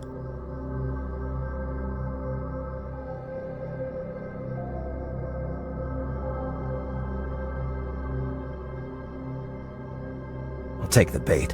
What do these forces at work want from me? That you don't try to push beyond your capabilities. That you accept your place as an insignificant exile and spend the rest of your life in the shadows. You have a choice to make, Bundy. Choose wisely.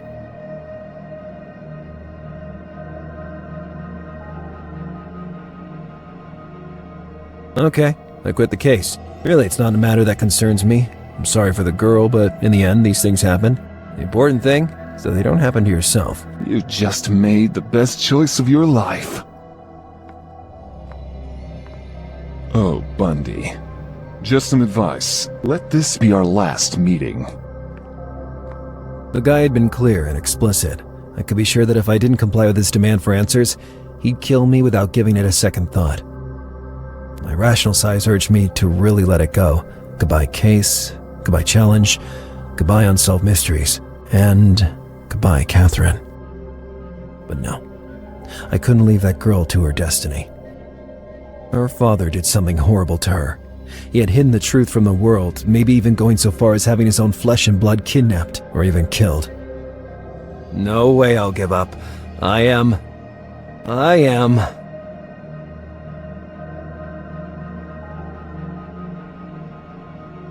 up against the wall.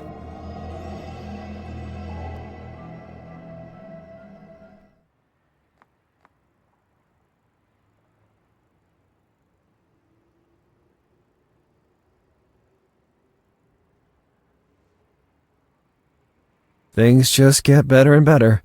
I'd fallen asleep with my clothes on. That visit the previous night had shaken me more than I wanted to admit.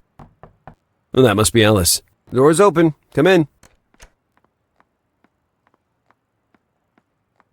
Hey, intern. Welcome. Hello, Lars. Do you always leave the door open? Yeah, of course. So the delivery boy can leave me the harbinger at the door and I can do this?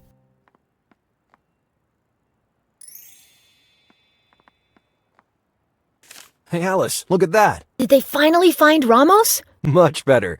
Today, the harbinger is giving out firecrackers to celebrate the 50th anniversary of the opening of the newspaper. You get excited over very little sometimes. But it's a pop-up. One of those kinds that explodes if you throw it on the ground. So cool. I was expecting different furnishings. You look more like a guy with a toilet in the bedroom. Everything was more or less already like this when I got here. Hey, what do you mean by I look more like a guy? Well, at this point, I'd say it's best to leave behind the beating I gave you last night and focus on the job. Are you talking about when the ball slipped and landed on my foot, or when you elbowed me in the stomach mimicking your Lar swing? Well, I did get a strike, right? Yes, in another alley. Try to make yourself at home. As I was trying to tell you yesterday evening, I couldn't trace any information about the man in Kathrin's company. Which is quite strange, considering that I have total access to all the government databases in the world. But this can be explained in perfectly legal ways, and in any case, it doesn't help us with the investigation. On the other hand, I found some information about the symbol appearing in the background, which identifies a company called Fallen Rose. It doesn't sound familiar. What is it? The company itself did business in many sectors, but the Miami headquarters specialized in building materials. From the archives, I couldn't find anything suspicious. All above board until they declared bankruptcy last year. But here's the kicker. Although the company is supposedly bankrupt, I found signs of recent activity by analyzing surveillance camera footage in the neighborhood. So, they're still there. Maybe I could. Alice, I need access to that factory, this very day. It could be risky, but I certainly won't stop you. I feel this case could really push my career years ahead. And by the way, my zealous detective, I think it's time you tell me everything you know about the case we're investigating. All right. At this point, I can't deny you deserve it. Okay, let's start from the beginning. That is to say, the night I tracked down Ramos.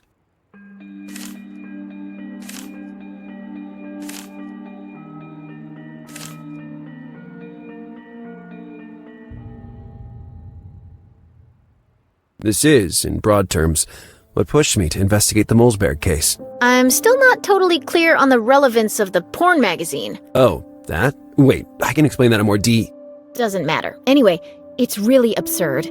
How did you manage to get yourself involved in a case like this?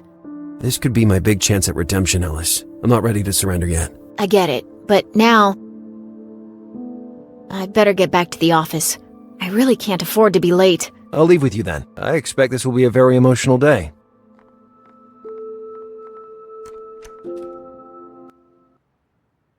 Well, see you later then.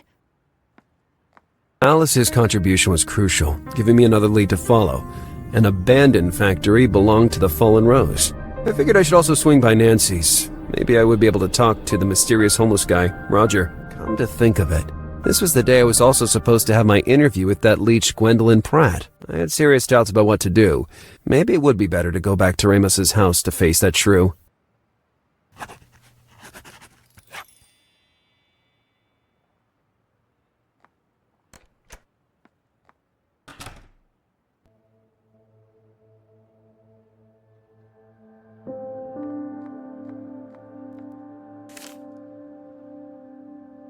I was surprised to find Ramos in the lead story. According to an information leak, the night before, there had been 2 murders at the same time in the city of Concord, Massachusetts.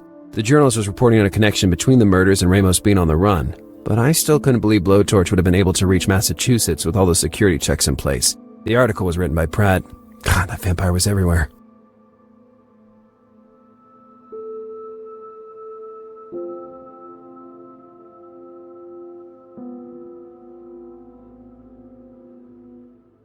A happy day for the Harbinger, and for me too. That firecracker they gave out as a gift was amazing. It was the kind that explodes if strongly launched at the ground.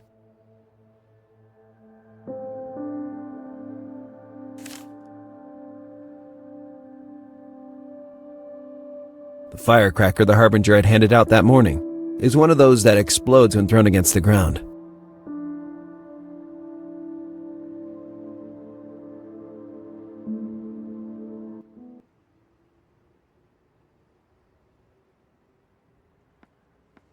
I was sure I would find only bills and late payment warnings. Sometimes it's better.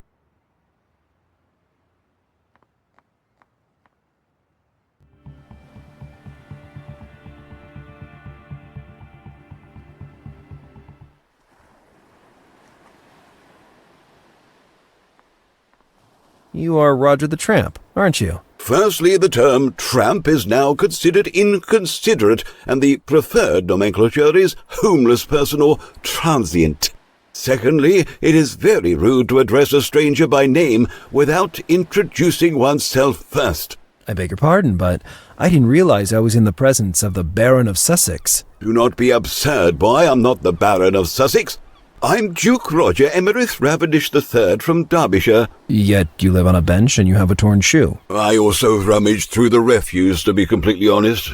This guy was a real madman. Well, Duke Ravendish, may I ask you a few questions? I am at your disposal, at least for the present moment.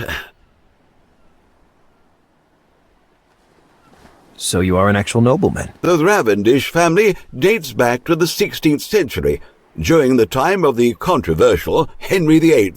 I can only wonder how an actual duke ends up living on the street. I do not think my story would be of any interest to you, lad. Do you remember where you were 2 nights ago? At Chef Tony's, a modest 5-star restaurant located in the West Miami district. You answered with extraordinary promptness. I stick to my weekly schedule precisely. It's a carryover from my old life. I see. Do you remember if you saw or heard anything strange? Might you be a detective, young man? Of course I am. Do you want to see my badge? Your poor attempt at dressing like Sir Arthur Ignatius Conan Doyle's character is enough for me. What's your point? If you are a detective, it means that you are a representative of the authorities, or at least you are in contact with them. Ergo, you can help me save my Camerops humilis. Your what? My dwarf palm. My shelter from the warm, sultry summer days in Miami. I have spent my afternoons basking in the shade of its leaves for years, and now it is at risk. Explain. Recent studies have revealed the presence of the red Blatodia on these picturesque beaches, a disturbing and voracious insect that can prove lethal to these plants. My palm was judged to be sick, which was clearly a rush evaluation. Just a glance will suffice to see that it is in perfect health. I think I understand what you're getting at, but I have to point out that someone could consider this an attempt at bribery. I am not offering goods in exchange for a service. Any assistance would simply bring peace to my disturbed mind and therefore encourage me to remember. That man was used to these kinds of negotiations. He sure knew how to bargain. All right, let's see what I can do for your palm tree. Make that red mark disappear, and then you may ask what you will.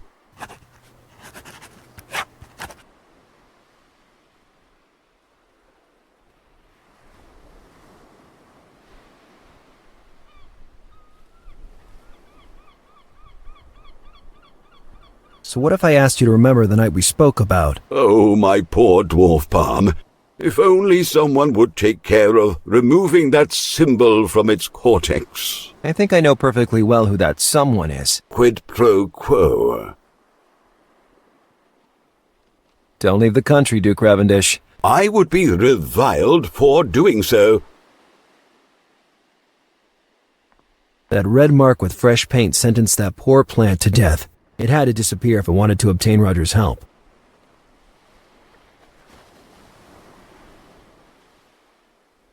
No matter how hard I tried.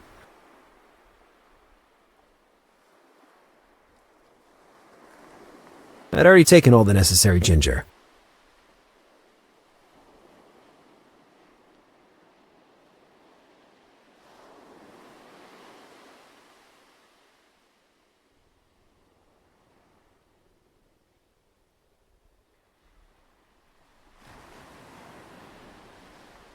Making the mark darker wouldn't have deceived the pest control workers.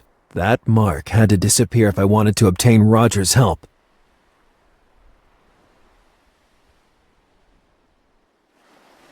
Maybe.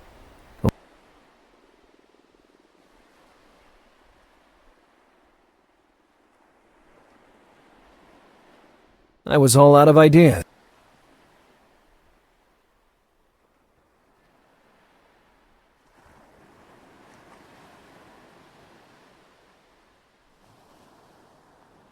I didn't understand.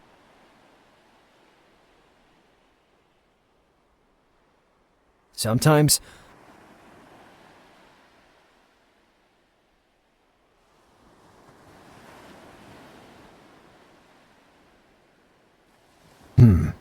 better think about.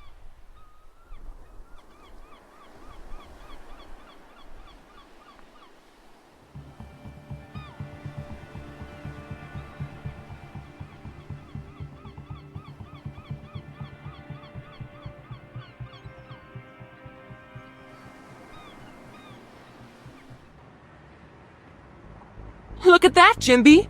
The brave Lazarus Bundy has really come to see us!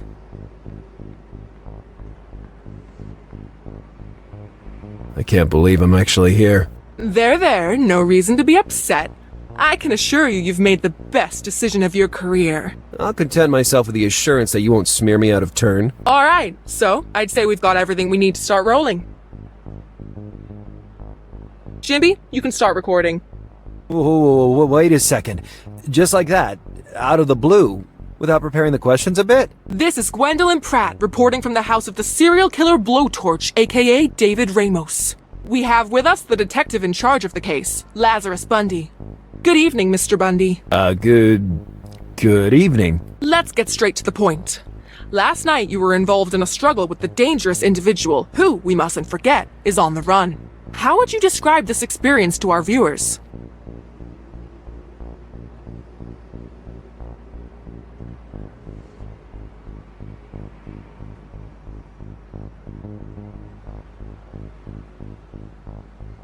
Honestly, there were a few moments when I almost wet myself. A very honest answer, Detective. Where do you think Ramos is hiding right now?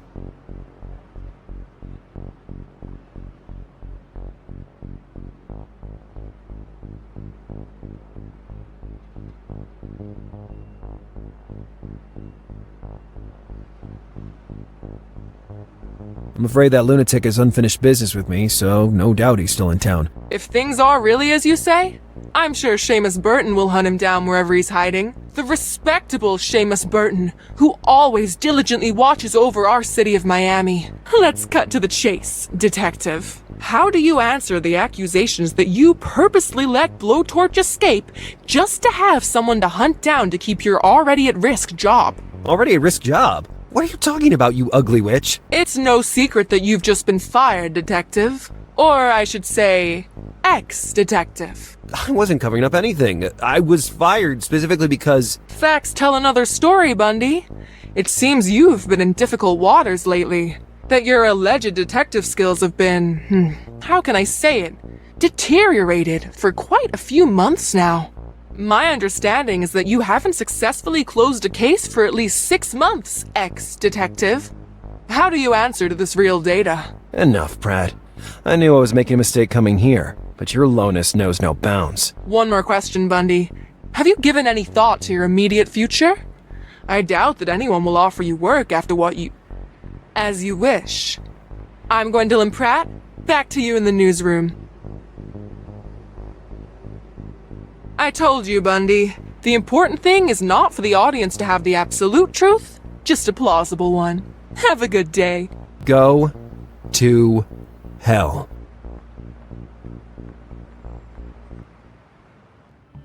I knew it was a bad idea to challenge Gwendolyn Pratt, the Queen of Mud, and so my decline in those previous months had become a matter of public domain.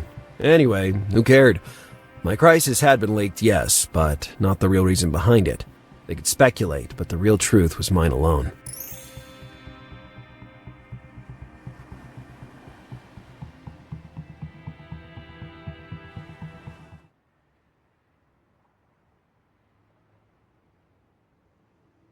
And this would be an abandoned factory? I had underestimated the size of the matter. That building was huge, and I'd lose an entire day trying to inspect it completely. Plus, the place was being watched. I had to find a way to access it without being noticed by the guard.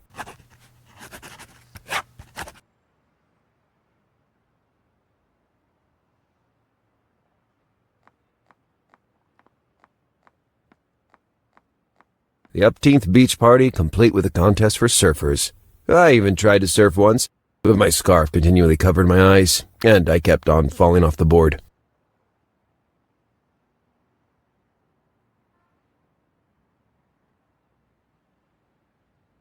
I saw a hole in the wall, right behind that fluttering poster.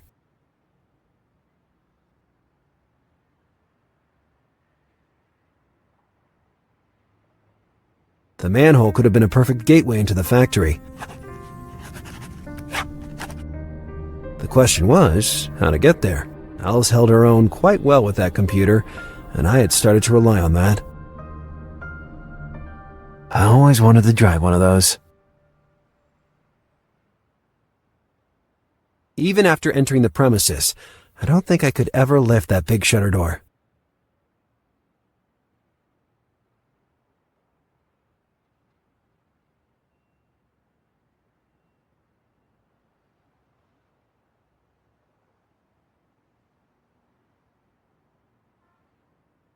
HPD did a great job of wallpapering all of Miami with Ramos's ugly mug.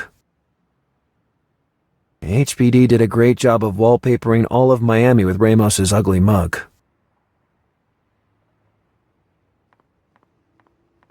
Hello.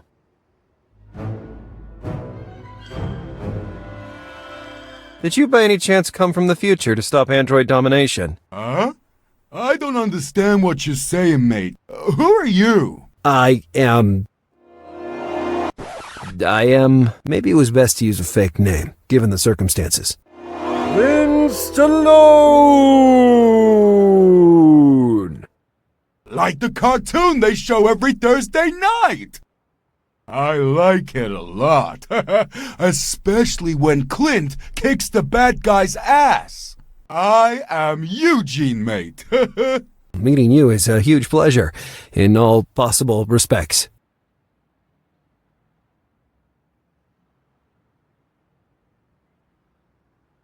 So, what are you doing here all alone? I'm guarding the fort, uh-huh. Mama says it's the job of responsibility. Responsibility. Exactly. Responsibility. Mama said if someone we don't like or is not our friend shows up and tries to enter, You kick them out. I break his back and throw him down the drain in the square. Every time this happens, Mama makes big laughs and buys me a bag of chips. The innocence with which he confessed the atrocity left me without words. This Eugene was oblivious about being so dangerous. I heard you mention a certain Mama. Mama Cecily. She gets angry when people call her Mama. She says it makes her feel old. Is she your mother? No, but she took me from the orphanscape and found this job for me. Orphanage, Eugene. Yes, scorphanage. And what's her line of work? She tried to explain it, but I didn't understand. She says she loves working with other people's money. Loan shark. They're criminals of the worst kind. And is she here now? No, she comes later. First, she goes to find her girls to see if they're okay. Better and better. She must be a barrel of laughs. Imagine that once, when she was young, she took gas and matches and set fire to our school. Boom! The owner says it's because of that funny story that he gave this job to Mama. So, this is a restricted area? I don't know that word. I mean, only certain people can enter here. It's true. It works like that. Only those who are nice to Mama can enter. And that's just me, the owner, and the guy driving the truck. Ah, no. I broke the back of him last Thursday. You really know how to have fun around here. What do you think about giving me a sightseeing tour around the factory? Like when you're in those places with a guy talking weird. I never understand what they say, those guys, but I like them. Let's play a game. I am a Japanese tourist and you're the nice guy talking weird. The game is not started yet, Eugene. I don't know, Stallone. I'd really like to, but Mama would kill me. I had to persist with Eugene. About the owner of the factory. He runs the place, does he? Yes, he's responsible. Responsible, Eugene. Can you describe him? I'm not good at doing identity descriptions. He's not funny, though. Mama says he scares she, too. Her, Eugene. Is this him, by any chance? Yes, that's Redwad. Why do you got his photo? Ah, well, he and I are old friends. I'd really like to enter and visit him. Now he's out, but you can wait for him outside with me. What a shame. I wanted to surprise him. And jump out from a corner screaming boo? I'd really like to, but Mama would kill me. At least now I knew the name of the mysterious character in the photo. Radwed.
Let's suppose I managed to convince this Mama to let me enter. Yes? Where would I find Radwed's office? This place looks huge. I can't talk about this stuff with strangers. Last time I disobeyed, Mama punished me. Oh.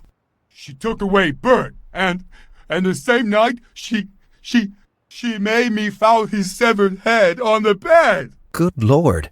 Was it your dog? My stuffed panda. Well, it must have been a painful loss for you, nonetheless. You can say that again, Stallone. Getting back to us, are you sure you can't tell me anything?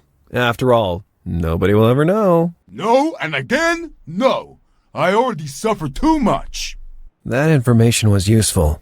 Even if I managed to enter the factory, I'd risk being seen roaming around without more detailed directions. I needed Eugene, so I had to deceive him somehow.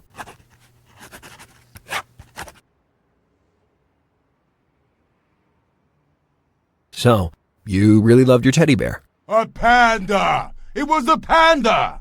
I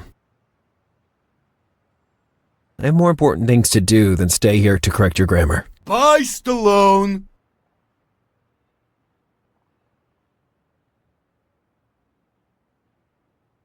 Mamma mia, look at those cars. Luxury convertibles, with all the gadgets in the right places.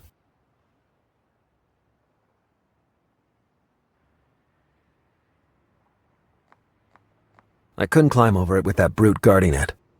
Solid metal gate restricted access to the building.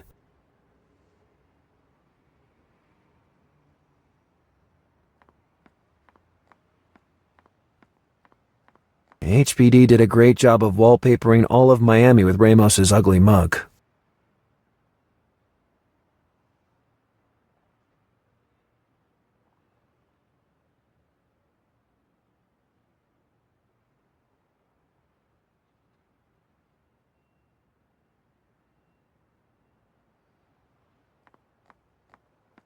I was all out of ideas.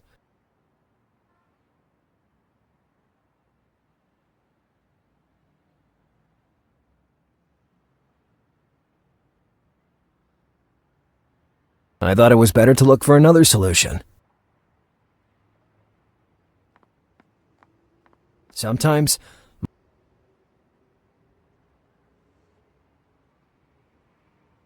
the sign consisted of a simple R alongside a rose falling. It matched the company name, Fallen Rose.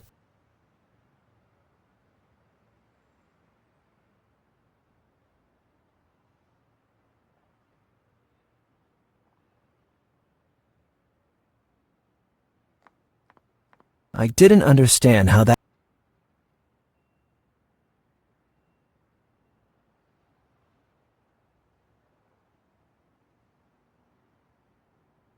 Was it really worth it?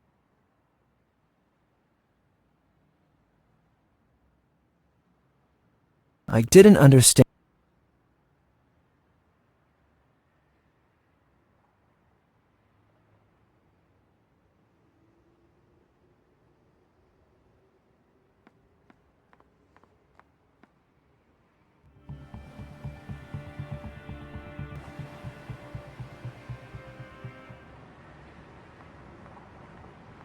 It's you again. Do we know each other? No, but I've seen you on TV. You must be a VIP. Ah, well, you can proclaim it loudly, because before you is the famous detective, Lazarus Bundy! That's why you wear a Sherlock Holmes hat?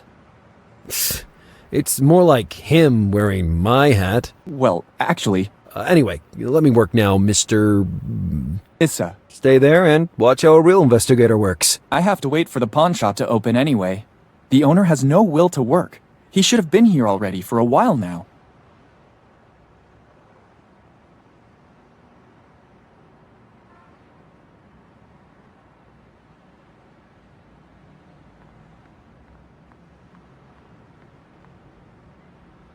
That place drained me of all my desire to talk. No more messages from me. Are you looking for clues? What are you talking about? I've heard this building was the hideout of a famous local serial killer who escaped because of a detective that... Hey, did you have anything to do with that? Nah, I was dealing with another case. Another case, cleverly solved. Regardless where it ended up, it needed to be said. What a glorious entrance I made. Do you want to sneak inside? If you want, you can use me as a step. Why would I want to sneak inside? You look like the kind of guy who does such things.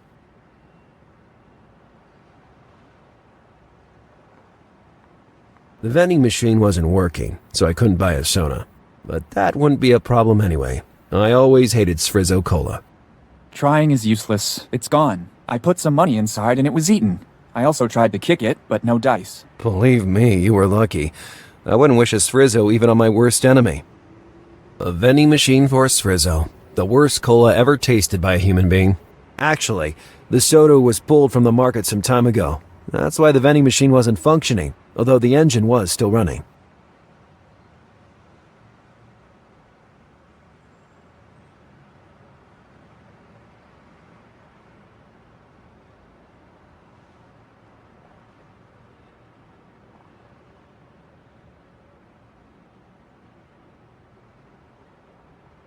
I thought it was better to look for another solution.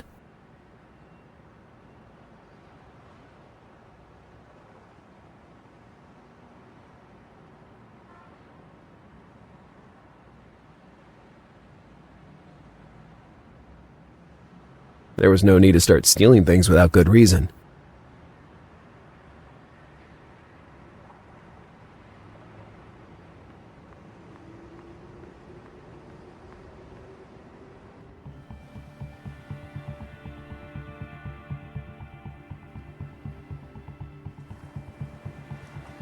I was sure I'd found everything I needed there. For the time being, my investigations in the Mulzberg residence were suspended.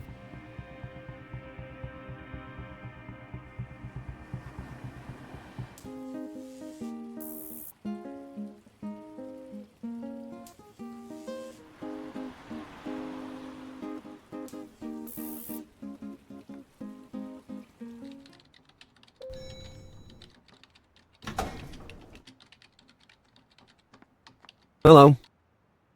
Hi, Lars. I've been to the factory you mentioned this morning, and you know what, Alice?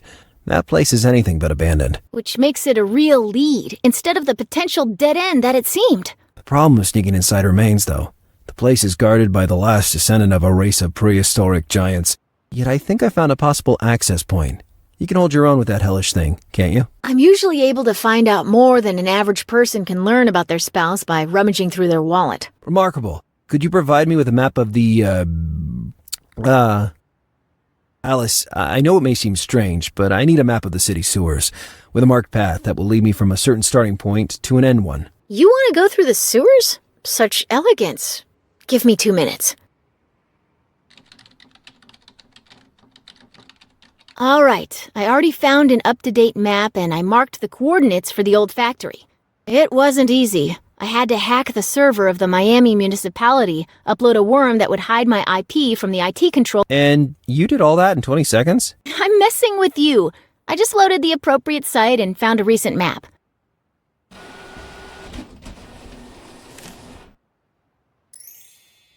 Are you sure you want to sneak through the sewers all alone?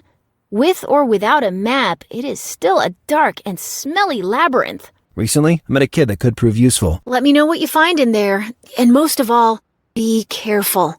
I have a bad feeling. You bet. Bad feeling is my middle name. That would be 2 names, Lars. Yeah, that doesn't quite work, does it? Not really.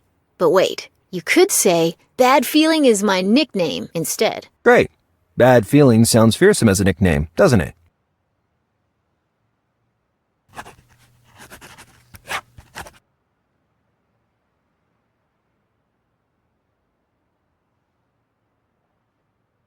This time, I'm sure I've deduced the origin of that lock. I'm starting to make you lose sleep over this. Bring it on. So, I think the trauma is not due to your adolescence, but your childhood. The fact that you don't have a picture of your parents on the desk makes me think that you're not particularly interested in their approval. It's because of a family conflict in your background. Your father was a bad man, maybe a drunkard, who didn't spare any occasion to beat your poor mother. Time and fatigue weakened the woman, causing premature aging and the total whitening of her hair. Your lock is dedicated to her, your heroine. Come on, knock it off. My mother works in a dry cleaners around the corner and still has long blonde hair. My father, on the other hand, is a retired detective, and he's still my role model, even today. I dare say he was probably a much better detective than you, given your performance. So you think this will be enough to make me declare surrender? I'll be back for more soon. See you later, partner. Bye, Lars.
Even with the map, getting through the sewers alone was out of the question. I shuddered at the thought of how many rats I might meet in my path.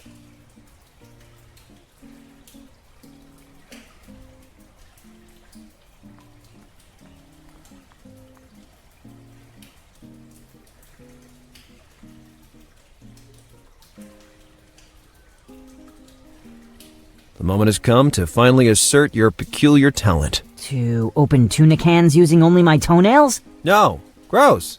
I mean, your infallible sense of direction in the depths of the city's underground. You must be my guide, and lead me to a specific point of the city, in the vicinity of a manhole. And how do I know where it is? I have a map here with the route displayed. I'm not that naive. Okay, and what do I get out of it? My unconditional love. Alright, what do you want? More electronic junk? I want you to recover my medallion from that mound of dirt. Is it yours? Then why is it there? Is it yet another gift from the surface? Don't even joke about it. That medallion is mine. Maybe we can retrieve it and give it back to the rightful owner. I told you it's mine. I always have it on me, but this morning I woke up and somehow it had ended up there. I just couldn't reach it, and so I need you to get it. Ha! It must be tough to be as tall as it can. If you're going to be like that, then I want a Sfrizzo Cola too. Do you think this is the right time to drink a soda? I'm in a hurry, you little punk. It's not for drinking. I need it as fuel for my modified vehicle. I heard something about that. It seems that Sfrizzo was withdrawn from the market just because of the diluted fuel scandal. Wait a minute, though. What vehicle are we talking about? Listen, do you want to ride or not? Then shut up, bring me my medallion and a Sfrizzo Cola. Okay, I'm going.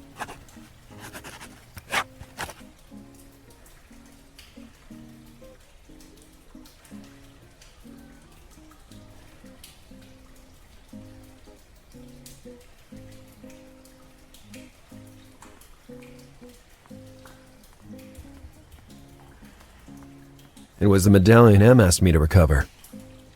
The medallion was out of reach, even from the central mound. I would have to go around and get there from the back.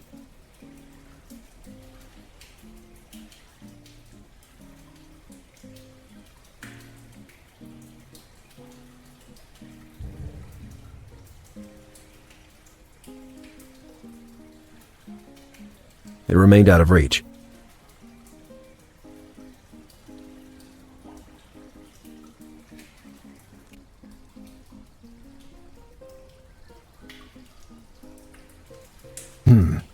Better think.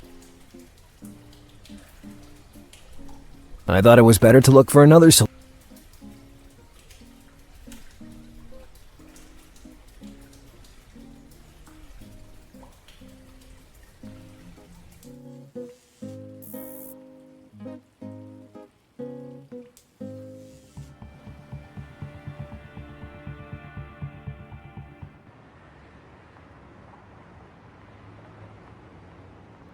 The vending machine wasn't working, so I couldn't buy a soda.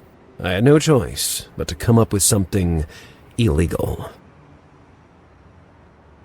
A vending machine for a Sfrizzo, the worst cola ever tasted by a human being. Actually, in that moment, I was all out of ideas.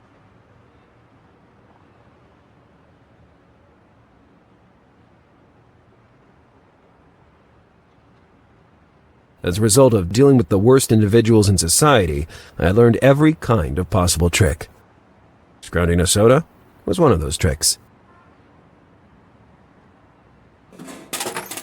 Hey, I had a Sfrizzo Cola. If I needed to loosen a bolt, that would be perfect. Sorry, aren't you a detective? Exactly, and this vending machine contains some fundamental evidence from my latest case. How cool. Can we take a selfie? No thanks. I already had breakfast. Actually, a selfie is...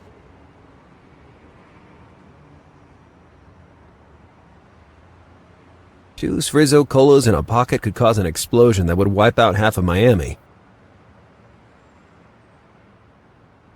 That place drained me of all my desire to talk.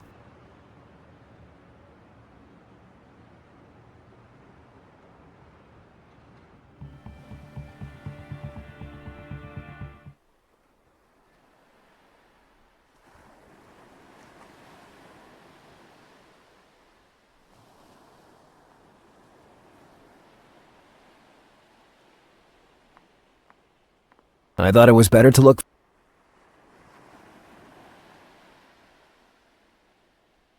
I didn't understand how that.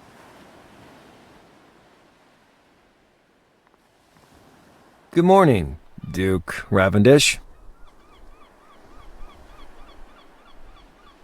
Don't leave the country, Duke Ravendish. I would be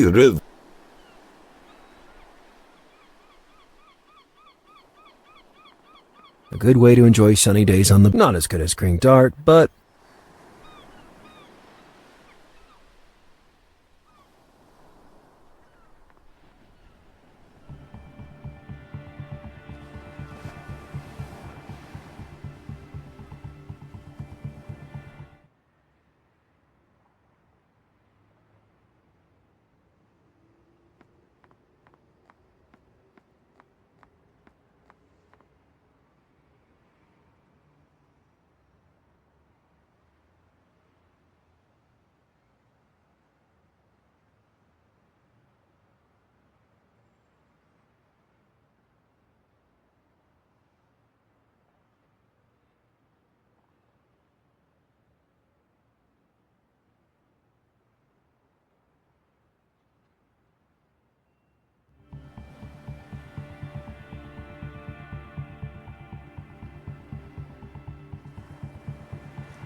Attention, monsieur! Huh? Attention to what?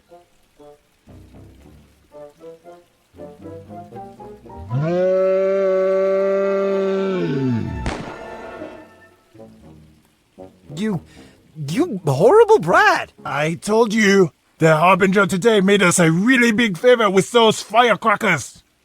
It almost sounds like a gunshot. They should be illegal. They throw them on the ground, then they explode and we all jump in the air by fear. Where will we end up, I wonder? At the morgue. Another prank like that and I'll have a stroke. And yet, I suspected that having one of those firecrackers in my pocket would help me in the future.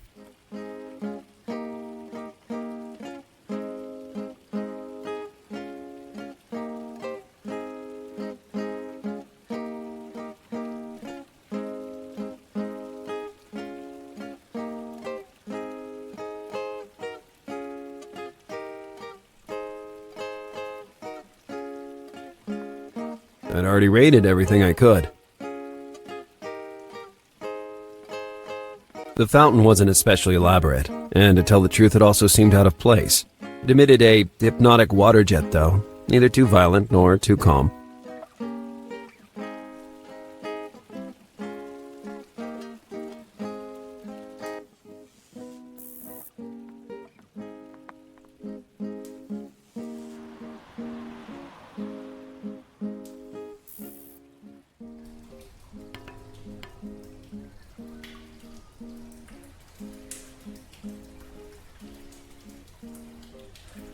I considered jumping from the mound to the little floating cage so I could reach the medallion.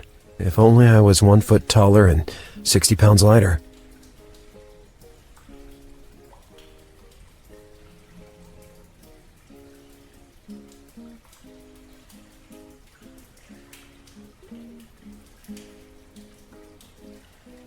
Maybe.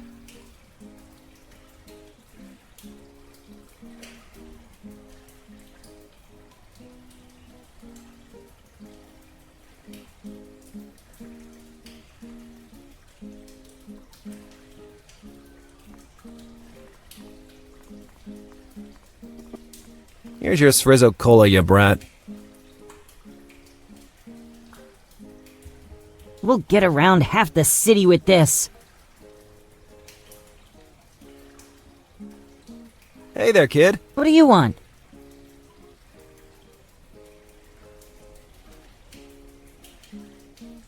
Smell you later, kid.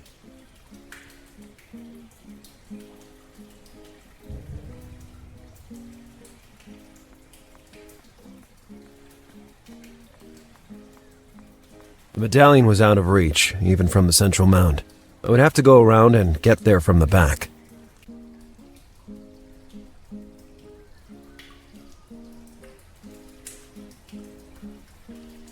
Sometimes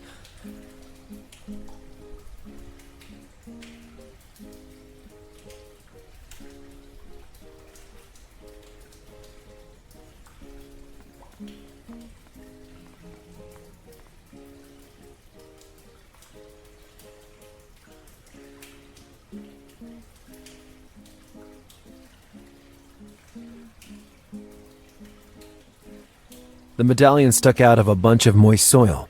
At least, I hoped it was moist soil. Seen up close, it seemed metallic.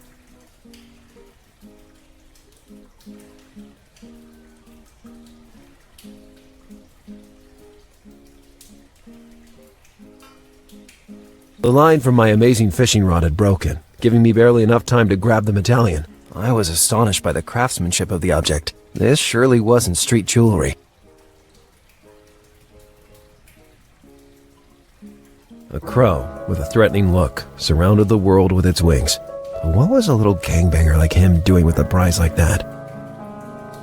Then again, it was absolutely none of my business. I already had a mystery on my hands, and one at a time was enough.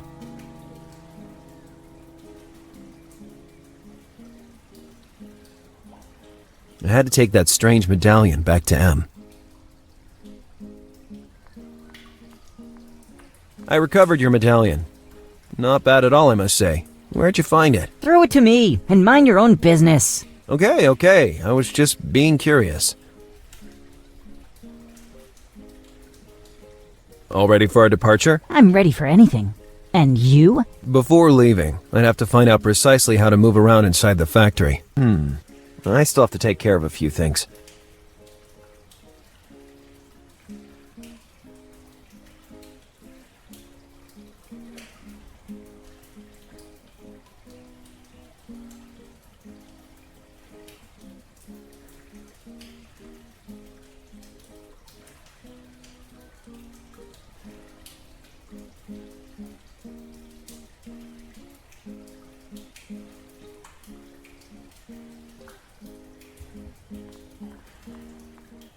I'd risk getting lost for a good cause, but it was enough.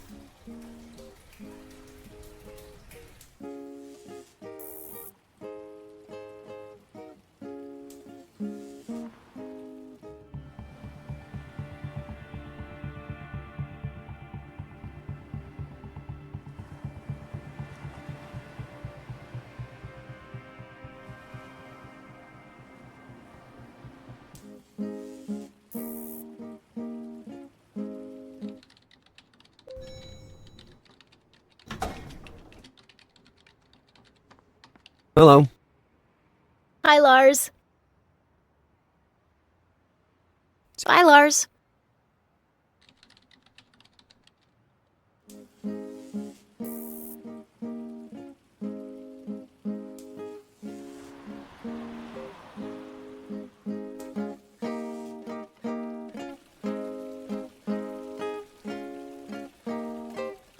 I had nothing else to say to that fake Frenchman.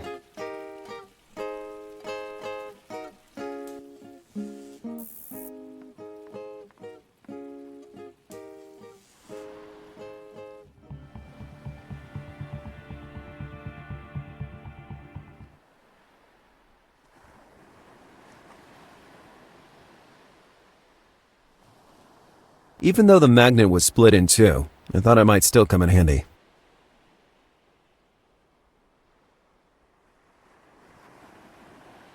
Maybe. I was all out of ideas.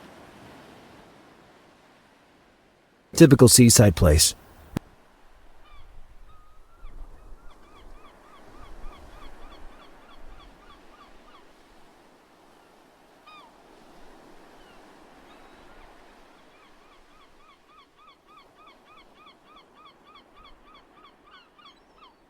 I thought it was better to look for... Sometimes...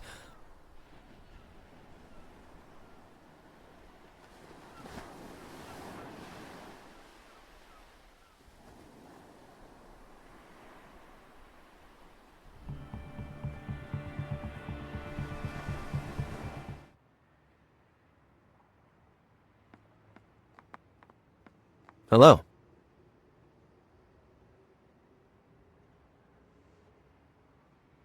I have more important things to do than stay here to correct your grammar. Bye, Stallone!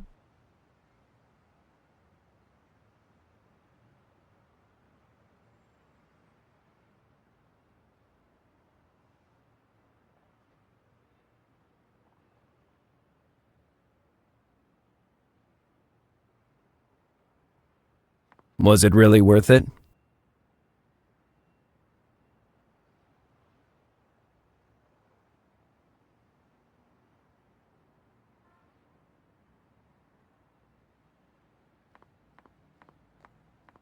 No matter how hard I tried, I couldn't see a good reason.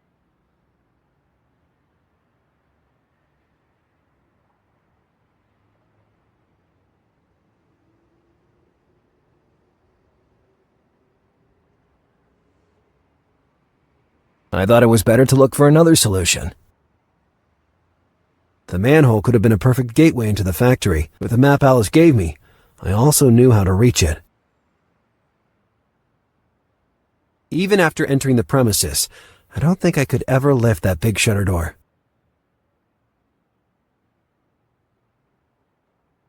I always wanted to drive one of those.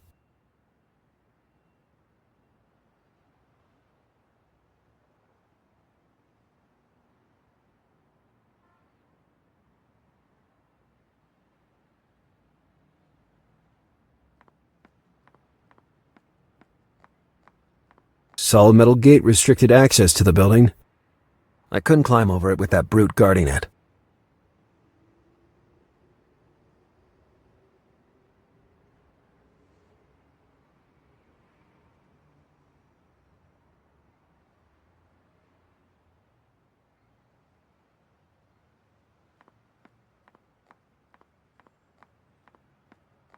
The upteenth beach party, complete with a contest for surfers. I even tried to surf once, but my scarf continually covered my eyes, and I kept on falling off the board.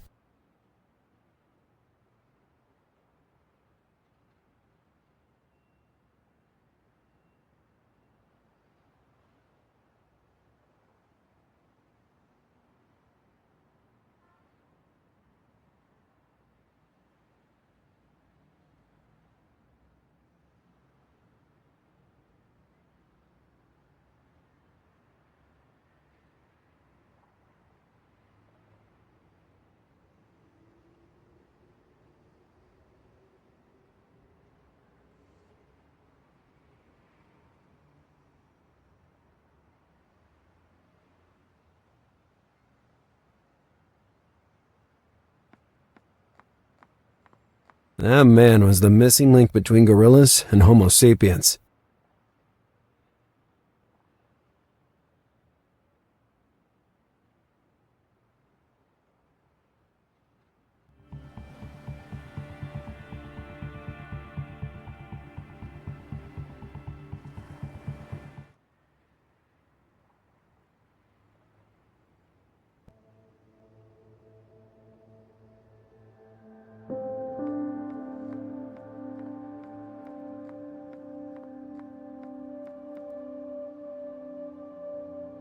And so Eugene was heartbroken over the loss of his stuffed panda.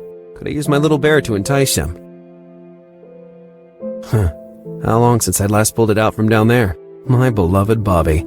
I called him that in memory of my grandpa, Roberto. That stuffed animal had been with me since I was 6.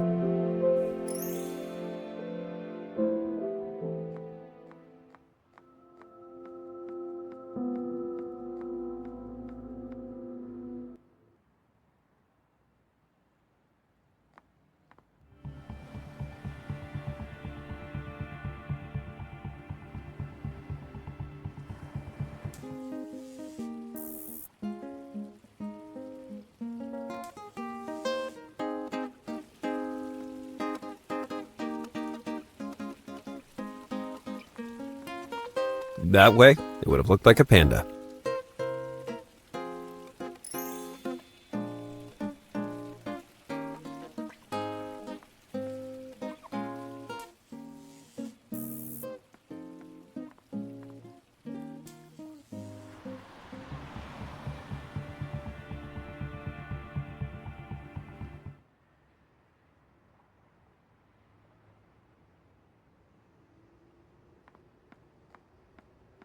Eugene, I have a surprise for you. What is it? A brand new teddy bear, so you can forget the late Bert. Bert is not late. He's dead. And that is a very bad bear, not a panda like Bert. Bert had little paws and eyes surrounded by dark. Take it away. I don't want it. Incredible. He was also demanding.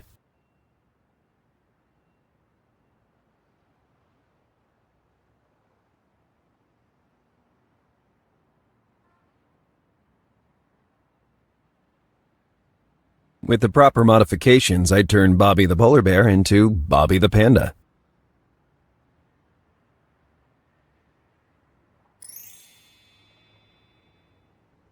Eugene, I have a surprise for you. Bert, you're alive! I knew a specialist doctor owed me a favor, and I asked him to help me. Do you want him? Of course! Give him to me, please! Business before pleasure.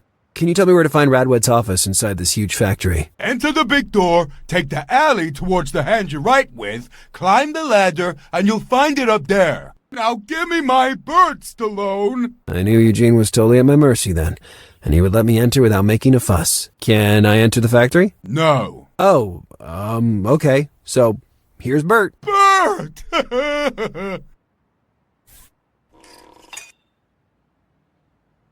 I lingered a few moments to watch Eugene playing happily with a piece of my childhood, the only toy my father ever gave me. Parting with it was a bit like giving up a sweet memory. I couldn't climb over it with that brute guarding it.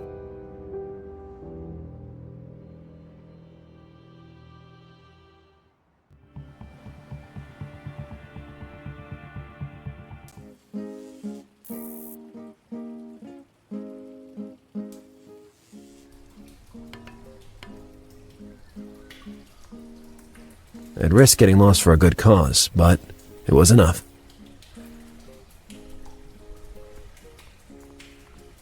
Hey there, kid. All ready for our departure? I'm ready for anything. And you? I'd say it's time.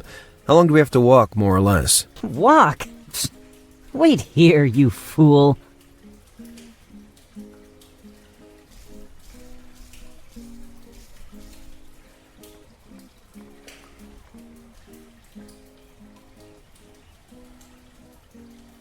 I just about convinced myself that I'd been scammed, when from the depths of the sewers, I heard a rumble.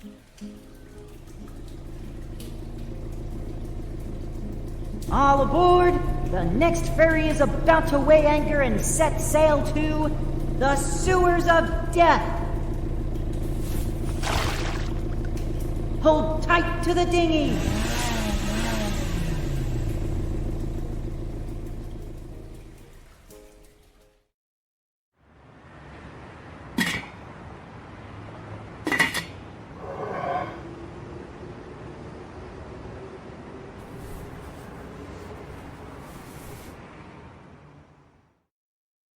Following Eugene's instructions, I quickly reached Radwed's office. Finally in the Wolf's lair. I had to move quickly then, and above all, find something that would get me close to young Kathrin.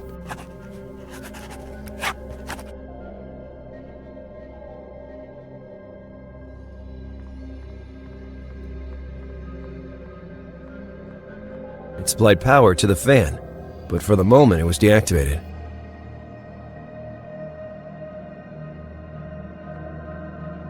Light solvent. Alice told me the factory produced building materials before it closed.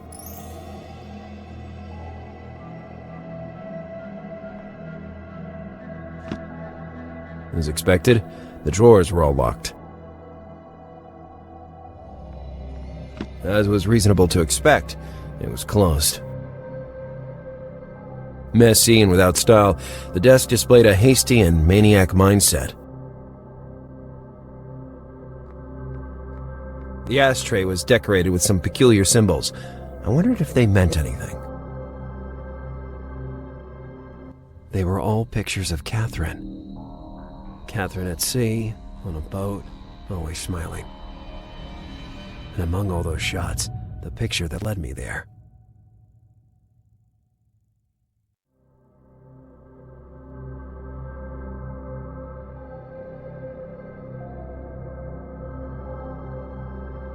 Kathrin at the beach. No detail that indicated where she was specifically. The photo that led me to the factory. The baby bump showing on the girl suggested that the photo was recent. She was on a luxury boat, probably the property of her rich father. Kathrin was holding a snow globe, inside which Miami was represented. Silly nonsense. Her expression suggested she felt the same way as me. I wondered if I'd ever get the chance to hear her play. She was running carefree in a park. That picture made my guts churn with rage at the thought of the kidnapping. Kathrin in a park, in the tranquility of a spring sunny day. On a horse, smiling, on a sunny day in the hills.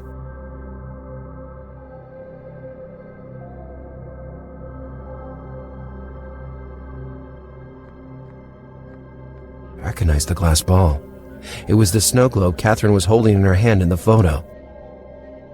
I inspected the sphere and discovered a small brass key in a battery compartment. A very stupid place to hide something. The batteries must have leaked and the key was oxidized.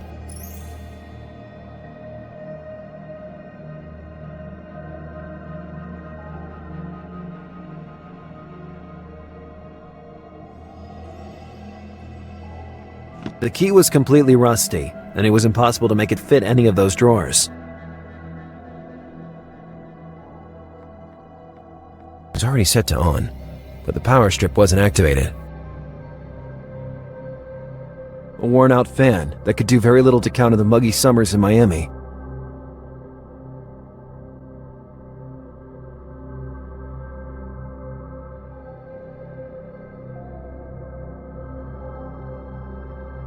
I thought it was better to look for another solution.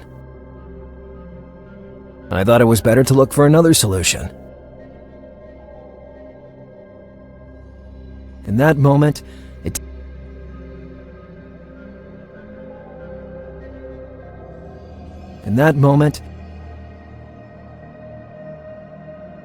I was all out of ideas. Maybe that solvent and vigorous friction could restore the key back to good condition.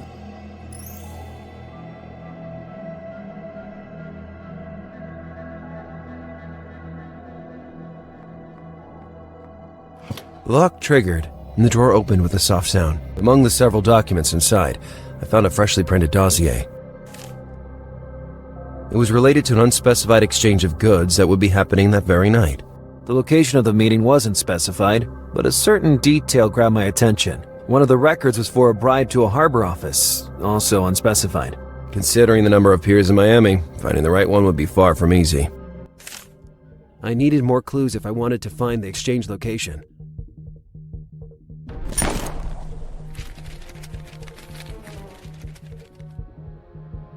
Fee-fi-fo-fum! I smell the blood of a snoop! You seriously said fee-fi-fo-fum? Mama got it right, like always. Pull your head out and let me take a look at you, smartass! Like heck. What would stop you from shooting me then? I only need to take 2 steps to have you at gunpoint anyway, sport. You don't want to do that. I'm a detective on duty, and I'm armed. So you say, and yet I don't see you flashing any gun. I'm just waiting for you to take a wrong step. I say you're bluffing. Okay, I'm fed up with this chattering. You have 3 seconds to come out of there, or I'll be coming to get you myself. 1...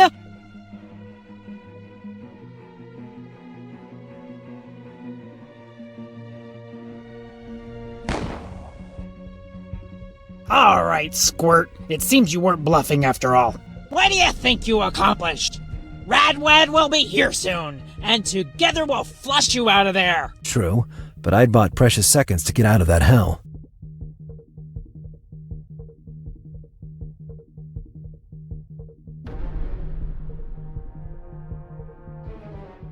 That might have been my only way out of that deadly trap, but there was an obvious problem. Mama was looking right in that direction. Maybe if I could draw her attention to the opposite side of the room, I could manage to sneak out of the window. By turning on the power, I thought I could divert Mama's attention towards the fan, clearing a way through the office window for a few seconds. From where I was, though, the power strip was beyond my reach.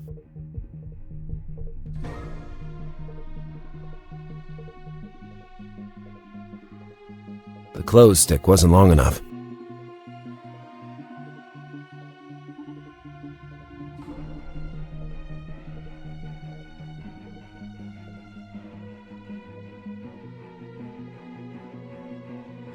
Hey, what are you up to? Nothing. I was just measuring the desk to kill time. I've known many morons, but you are the gold standard.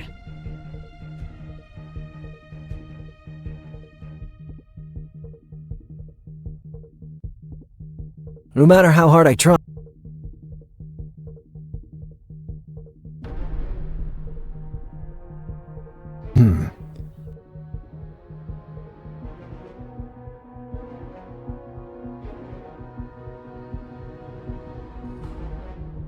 I didn't understand how that...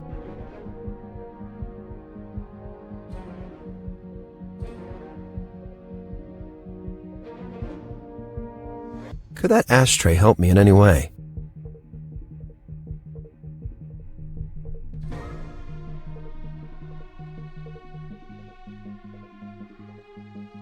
Maybe. Sometimes...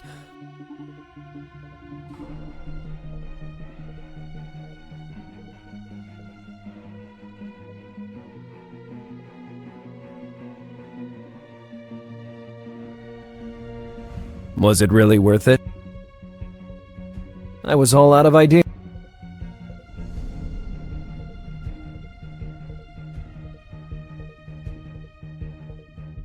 I couldn't see anything that might help me on the desk.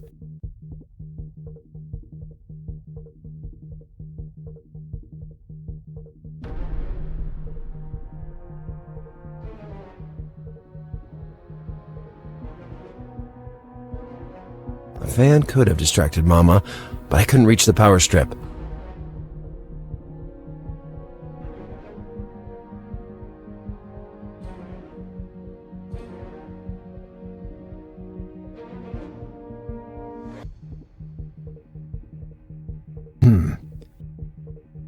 No matter how hard I try...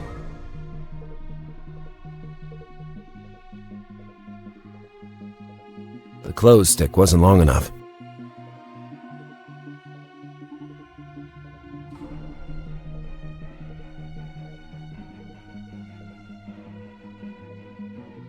In that moment,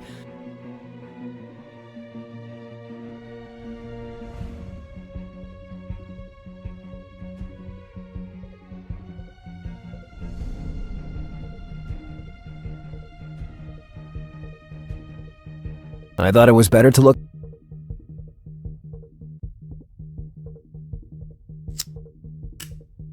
As soon as the smoke reached me, waves of desire washed over me. How tough can it be to quit such a vice?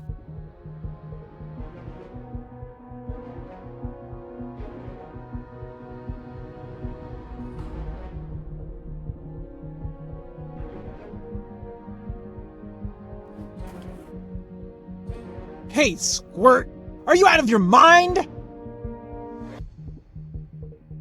Don't take another step or I'll end you! Understand? All right. I was just using the ashtray. I wouldn't want to set the entire factory on fire.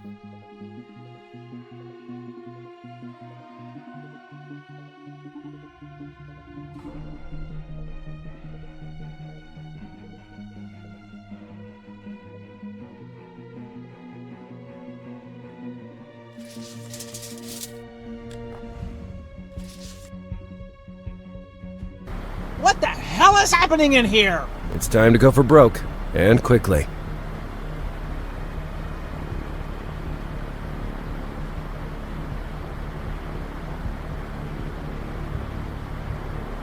What was that? Okay, Squirt. I'm sick of this. Come out of there and let's get it over with once and for all.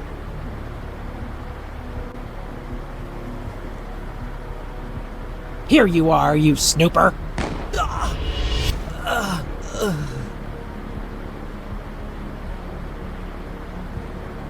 Here you are, you snooper.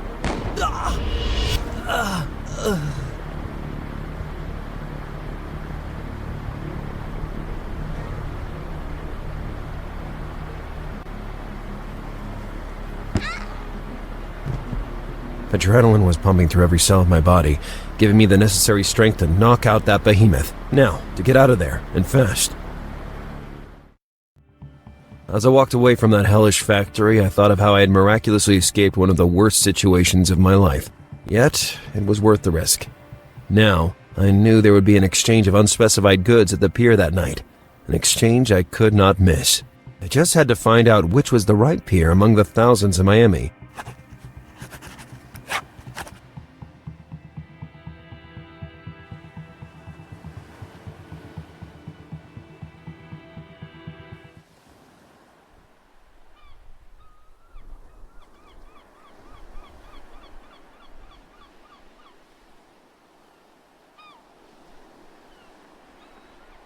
The paint was still fresh, so the solvent would be sufficient to remove it.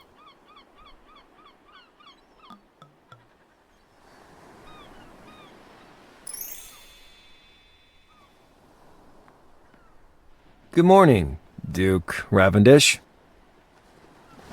You can stop worrying about your palm tree. You do not speak fallaciously. I see the mark has actually disappeared. Now, will you answer my questions? Ravendish can be ruthless, but always keeps his word. Ask away. About the night we discussed earlier, do you remember witnessing anything suspicious? The stroganoff stew was cooked without sour cream. These Americans and their culinary reinterpretations. Beyond that, I remember seeing an extraordinary individual. He was not a regular, I'm quite sure of that. Can you describe him? Formally attired, classy, possessing remarkable posture. He always had his back turned to me, so I cannot provide further details about his appearance. Nothing else? Not that I remember. No. Another dead end. He was the only witness of the event, and I only obtained a vague description. The alley was a cold lead after all. Where is my head? I unintentionally omitted a detail. I held my breath. As he strode towards the main street, the man received a phone call, from which I only managed to capture certain words. One in particular aroused my attention, and I determined to research it for purely academic reasons. I wrote it down in a note that, given your precious help, I am willing to share with you. Gripped with excitement, I prepared to read the note. It contained just one strange word. Sitlalikwe? Do not look at me like that. I have no idea what it means. I'll handle this. Although I didn't know how to interpret it, I was sure that bizarre word would lead me to the man in the mask. I had to consult with Alice and try to tie together the strands of my investigations. Oh, lad, can you remain a little longer? Do you want me to prune your palm while I'm here? You have proven to be a reliable collaborator, so I have a second request of you. Being a detective, you may have access to government databases through which you could research, this. I couldn't help but notice the effigy, a crow, in the act of surrounding the world with its wings. I had already seen the same symbol shortly before. M's medallion. What the hell was going on? Had I exposed a conspiracy of vagrants? Well, can you give me more specific information? The crow enveloping the world is the symbol of the Ravendish family, as well as of the company I run. Or, more accurately, I ran. Tell me everything, forwards and backwards. That shan't be easy, but very well. The Raven was, to me, a constant commitment. I ate with colleagues and slept in the office most of the time. I went home just one weekend a month at most. Over time, I started to ignore my family. First, my wife, who got sick of that situation and left the marriage. Then Cynthia.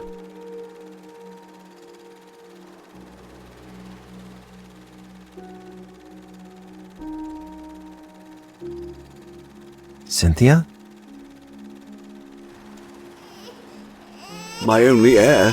She gave birth to a child, but I was so absorbed that I never went to visit them. When I saw her again, she told me she wanted to leave England to move here, to Miami. I was furious. I had filled her pockets with money, given her houses, clothes, and luxury cars, and she just wanted to abandon me like her mother did. Oh, I feigned indifference and she left, repaying me with a taste of my own medicine. And since then, you've never seen your daughter again? My daughter reached Miami, but sometime later, she suffered a terrible accident. She was killed instantly, without pain. The baby, however... He died with her? No. I would add, fortunately, but what I discovered later destroyed me. My daughter realized she couldn't take care of the baby, so she abandoned him. I don't know what her last thoughts were, but I was sure they were about the choice she'd made. I used most part of my fortune organizing searches, but to no avail. I felt like I was going crazy from helplessness. In the end, I was declared unfit to manage the Raven, and my portion was bought out by a private group, the Fallen Rose. Before my eyes, the pieces were being arranged in a very strange way.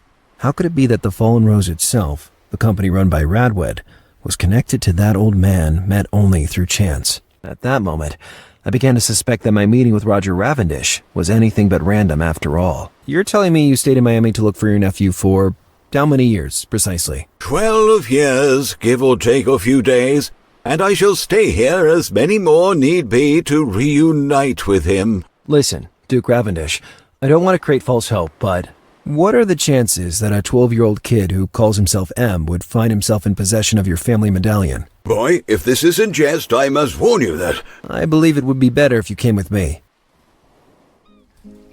So this relic would be my grandpa. Hey, little monster, watch your mouth. Come on. I get that you're a bit of a sucker, but I didn't think that much. This guy comes out with an absurd story and I should believe him without any evidence? Michael, you wear the medallion of the Ravendish family. Michael? But there's more. An irrefutable piece of evidence that leaves no doubt in my mind. I see my Cynthia in your eyes. Your mother. My mom? Come. I'll take you out of this hell. The surface. It's been such a long time since I've seen it. It has a weird smell. City life is a collection of scents. The asphalt, the gardens, the water of the fountains. The pollution. You'll learn to distinguish them. But for now, let's go home, Michael. From the beginning of the story, I had done nothing but use everybody else to achieve my aims. But as I watched that grandfather and grandson leaving together, I realized that for the first time, I'd acted for the good of others, and not myself. It made me feel better.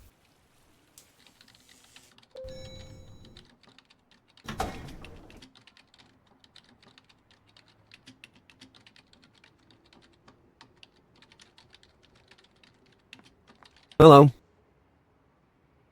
Lars, don't you know that if you have to meet a girl after being in the sewer, you should first take a shower? I would have really liked to, my dear, believe me. But today is not Saturday. I already heard that one. So why do you have that strange smile? I found out that two homeless nobles are related. I've brought them together. Does it have anything to do with our case? No. I understand. First, the secondary quest, right? Now, can we get back to the main one? I was able to sneak inside the factory. How'd it go? Did you find anything? I think, my dear, that I underestimated those people. I had to deal with a person of uncertain gender armed to the teeth whom I managed to survive only by a miracle, and thanks to my cat-like reflexes. Add to that the sketchy individual who gently suggested that I leave the case alone. And you'll have a clear picture of the current state of our investigation. Somebody is not happy with the progress we're making. Not at all. And the closer we get, the more I feel hunted. The situation is more serious than I imagined. I really might have a chance for a promotion. Hey, what about my life constantly being in danger? Summing it all up, What do we actually know for sure? First of all, I was able to put a name to our brown-haired mystery man. Now, the factory was registered to his name, a certain Radwed. Then I discovered that tonight an unspecified merchandise exchange will happen nearby at a local pier. Considering the number of piers and ships anchored in Miami, it doesn't seem like enough to move forward. If only we had another hint of any kind. I found a witness who swears he saw the lunatic who challenged me. According to this highly refined homeless person, the man uttered the word Citlalique. Circle Ciplo what? Yeah, I basically had the same reaction. Can you do a search? Let's see what I can find. So, the word itself is a proper name, in particular of an Aztec deity. I think in our case it means something else, though. I did a cross-check with anything that might have local relevance. The search produced some matches. A themed hotel in the suburbs, a ship anchored here in Miami, and a strip club in nearby Miami Beach. It must be the strip club. See you later, Alice. Stop right there, you pervert. You don't get it. My instincts lead me to believe that. Keep your instinct at bay. We need to narrow down the field. We can't afford to go off at random. All right.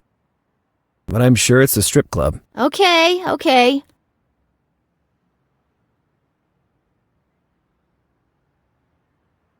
Alice, let's think back to the clues we know for sure. So, in the factory you found a reference to a merchandise exchange. That will happen tonight at an unspecified pier. Then that witness you talked to gave us a name.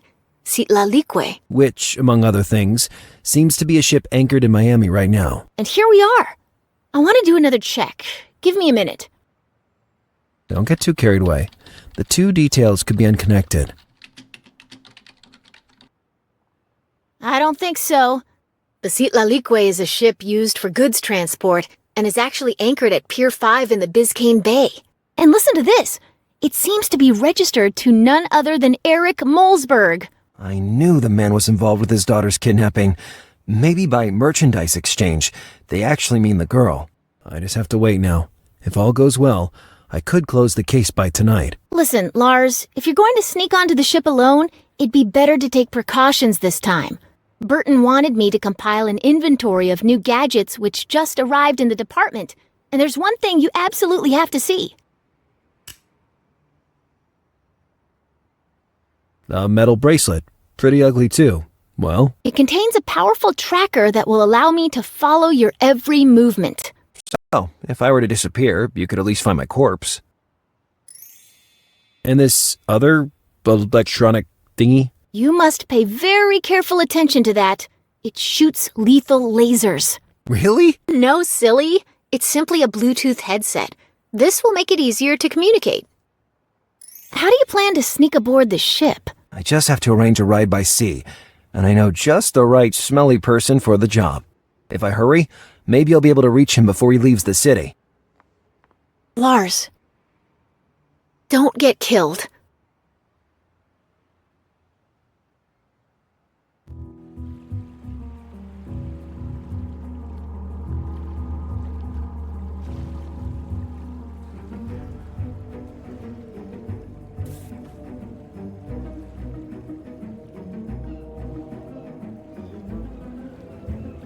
Then, I saw him.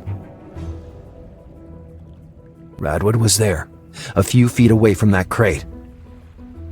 From back there, I couldn't hear what they were saying, but the tension seemed as tight as a bowstring. From Mama's agitated hand gestures, I realized that I was the topic of discussion. Radwood, for his part, seemed calm, almost indifferent. Was it possible that my interference had passed so unnoticed? What are you doing here, Stallone? Shh. Can't you see I'm trying to listen?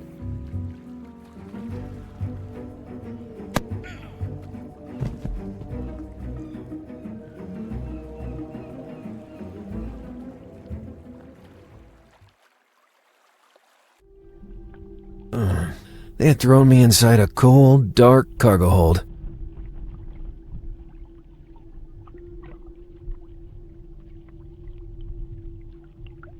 Oh, that blow was immense. But at least I was still alive. Eugene didn't have the guts to kill me. Not yet, at least. He had also emptied my pockets. If they hadn't destroyed it, the tracker analysis bracelet would bring back up here sooner or later. But would I still be alive by then? I had to escape on my own.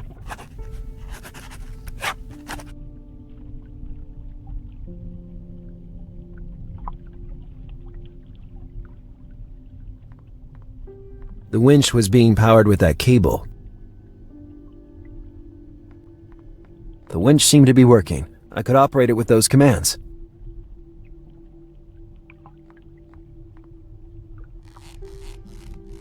The springs of that cot were about to give out. Literally. No exaggeration.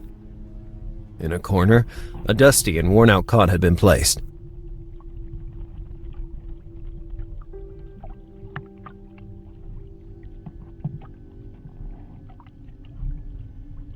To use the hook, I first had to release the cable supporting it.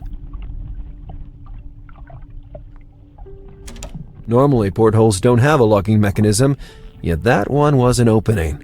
And more than just closed, it seemed jammed. Maybe the problem was with the hinge. I was sure the damage was in there, but I couldn't get a grip on it. Maybe the problem was with the hinge. Through the porthole, I could see the starry sky. Freedom was close at hand, yet it seemed unattainable.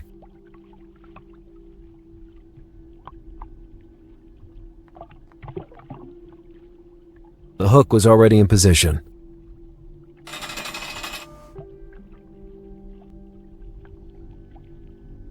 I couldn't with the hook lowered.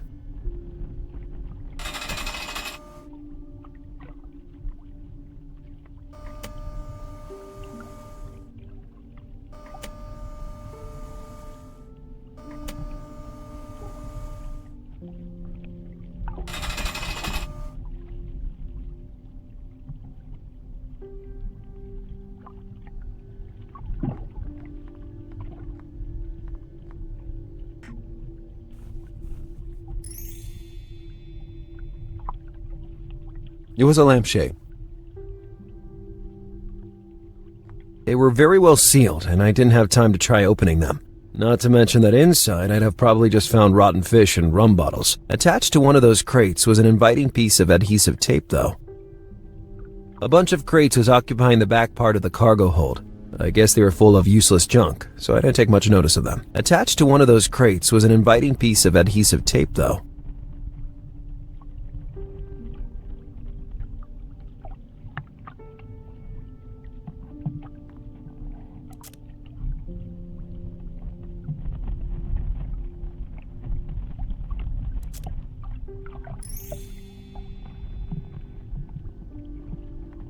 The tent was worn and ripped in many places. Behind it was just a shadowy area.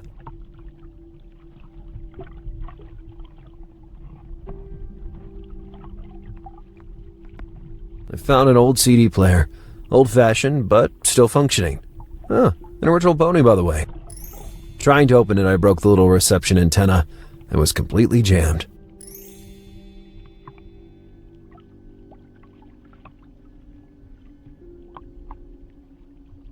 No matter how hard I tried,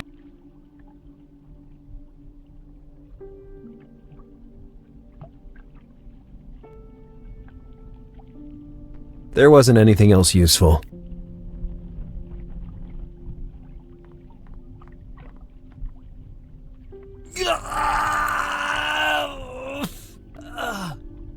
Although I tried with all my might, I couldn't break the lock with my bare hands. A solid lock kept the huge hatch tightly secured.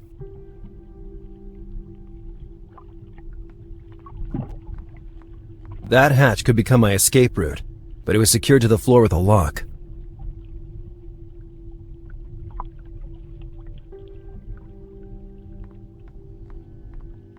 The hook would have never reached the lock.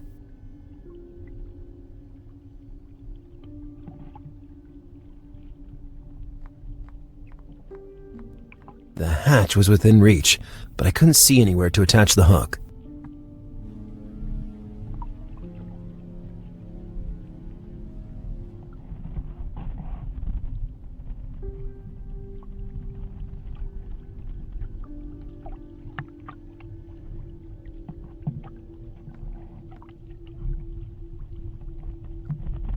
First, it was too far. Second, the porthole was closed.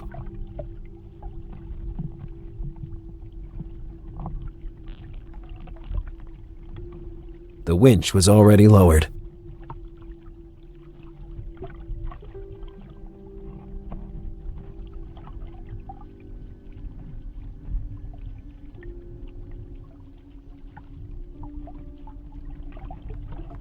That hatch could become my escape route, but it was secured to the floor with a lock.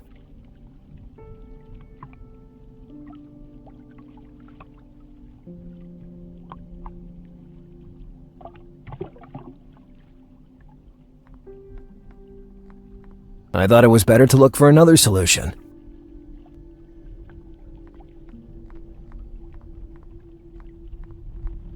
I didn't understand how...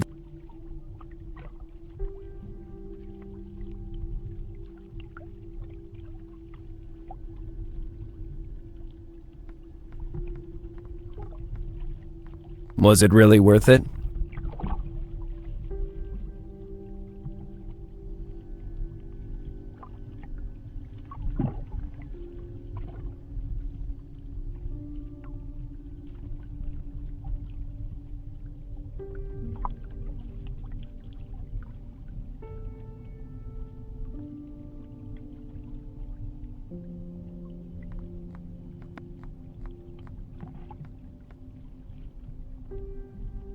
I couldn't with the hook lowered.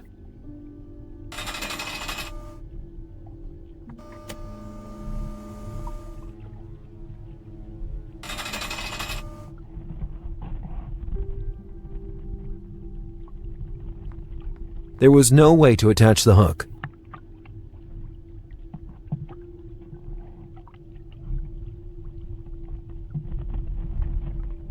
No matter how hard I tried.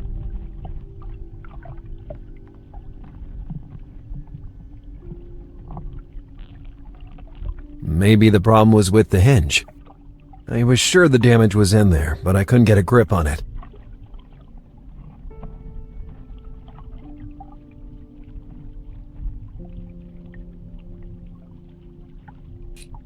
Nothing. The blunt tip of the antenna slipped.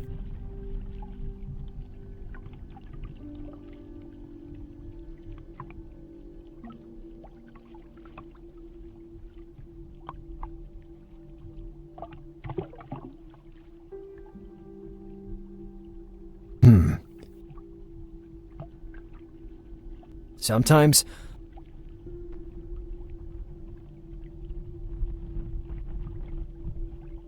I was all out of ideas.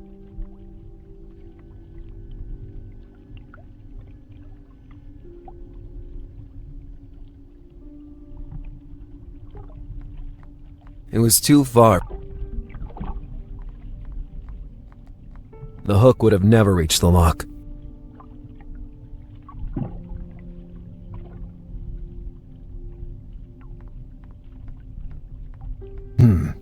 Better.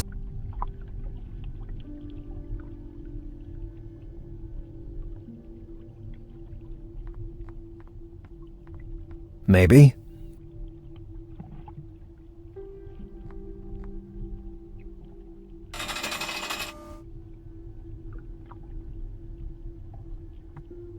To use the hook, I first had to...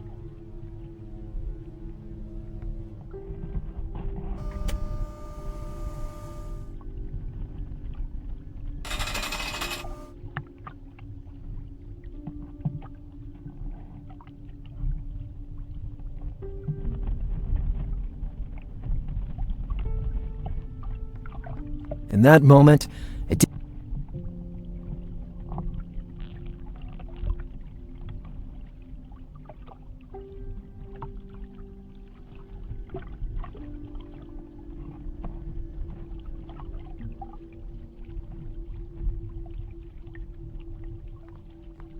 No matter how hard I try.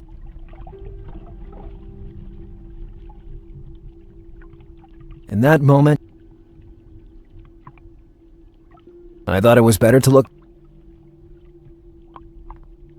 I thought it was better.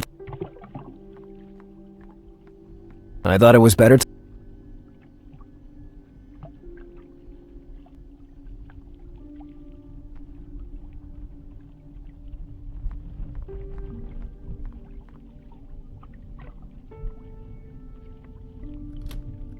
Years of spy movies suddenly revealed themselves as nothing but shattered illusions. All I did was break the tip of the antenna. It was pointless to try again without spending at least 6 months in the gym.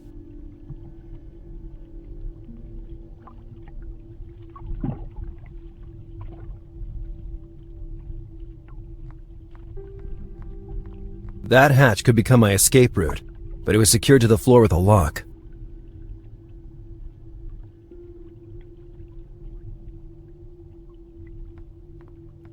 I didn't understand how... Better to look at it...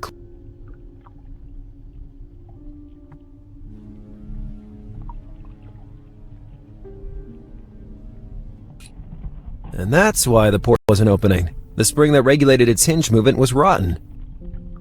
I could have slid the rusty spring out of its housing, but without a replacement, I wouldn't have accomplished much.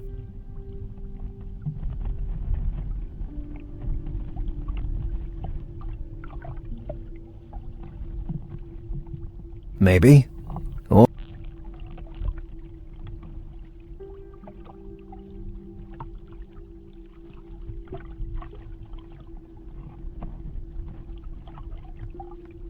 I was all out of ideas. It could collapse at any moment. In a corner, a dusty and worn-out cot had been...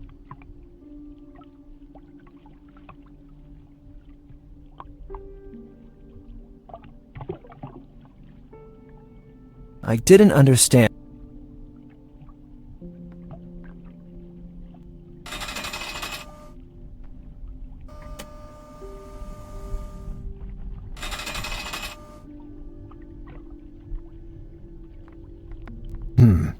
Better.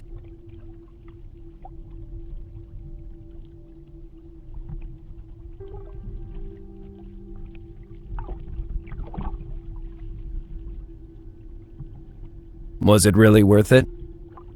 One of the last bony CD player models. I remember one of its selling points was the ability to be remote controlled. The uselessness of that function contributed to the failure of the product, but it could help me right at the moment. The player had no intention of opening manually. One of the last bony CD player models. I remember one of its No matter how hard I tried, I was all out of ideas. I thought it was better to look... I had obviously developed some sort of foresight because soon enough, that idea would reveal itself to be successful.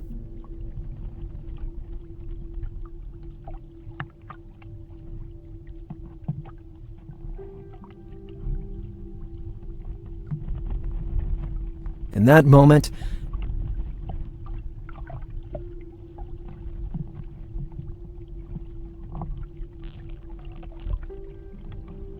it was a lampshade. I was all out of ideas. I had obviously developed some sort of foresight because soon enough, that idea would reveal itself to be successful.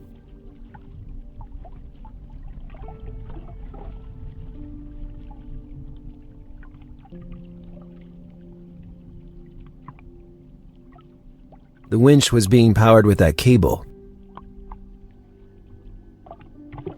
They were very well sealed, and I didn't have time to try opening them. Not to mention that inside I'd have probably just found rotten fish and rum bottles.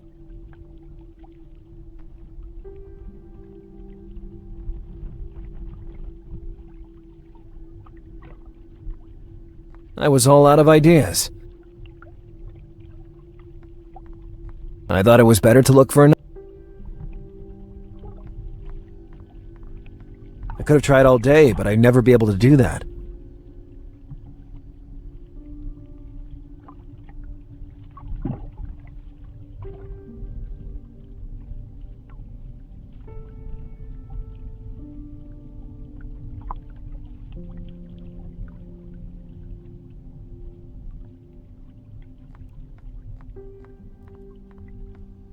Maybe, or maybe not.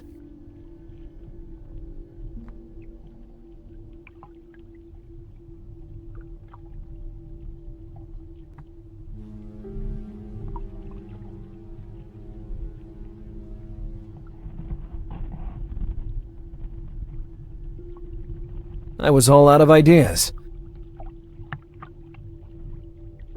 I could have slid the rusty spring out of its housing, but without a replacement, I wouldn't have accomplished much.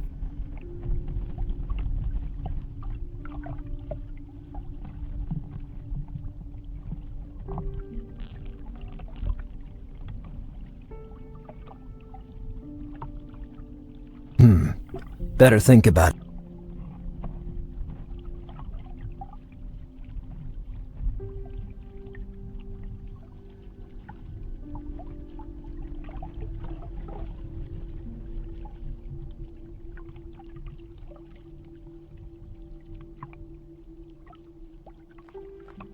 Was it really worth it?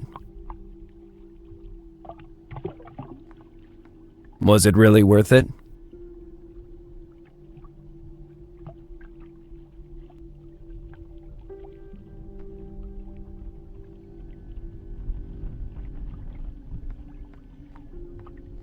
I could have tried all day, but I'd never be able to do that.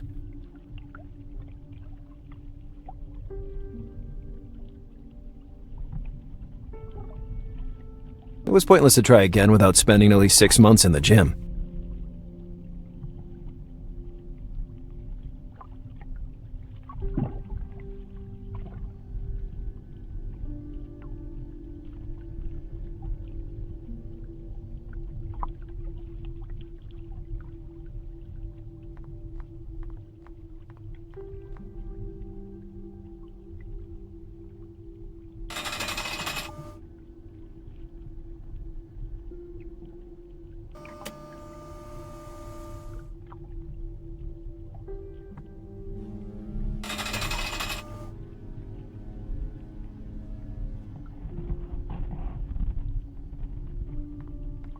No matter how hard I tried.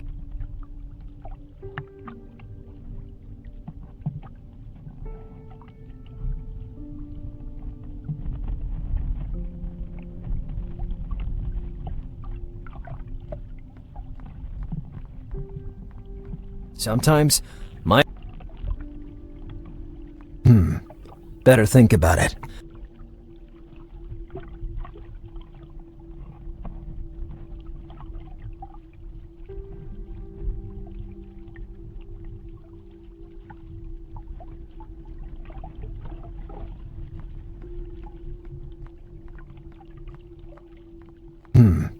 Better think about it.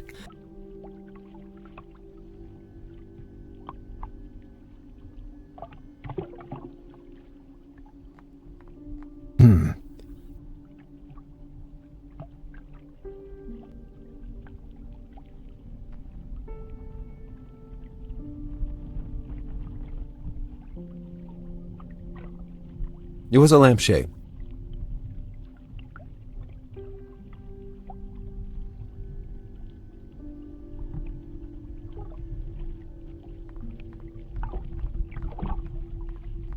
I didn't understand how that could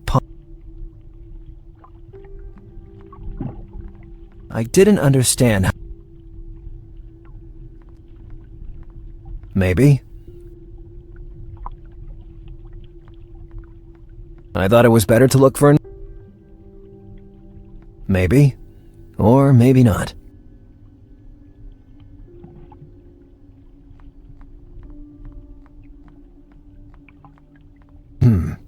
Better.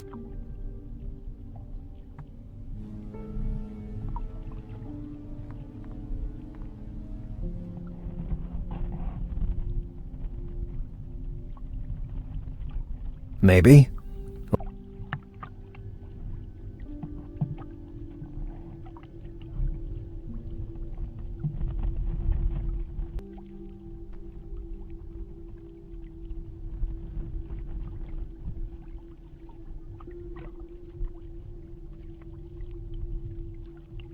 The rusty spring had to be replaced.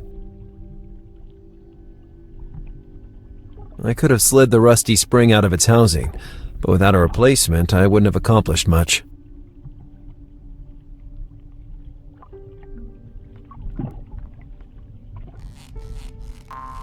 The end of the bed was damaged, and a spring stuck out.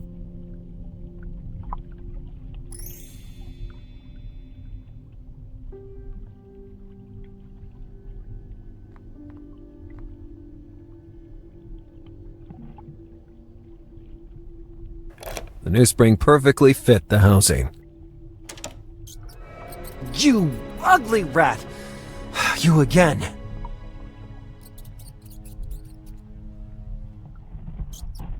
I must have climbed the side of the ship looking for something to eat. Well, wait a second. That means Emma's down there.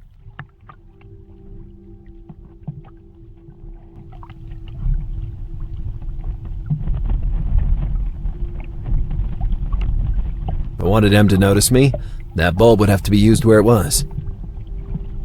That bulb emitted a very intense light, along with a noticeable warmth. That wire was linked to the reflector. If only they hadn't deprived me of that beautiful extending clothes stick.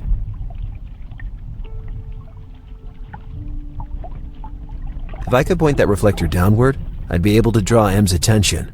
I had to pull off one of my magic maneuvers. A reflector pointed towards the high seas, probably to spot potential incoming boats. I could see Em right below me, on his dinghy. Calling out loud would have alerted Radwed's men too. Maybe there was a more cunning and discreet way to attract Em's attention.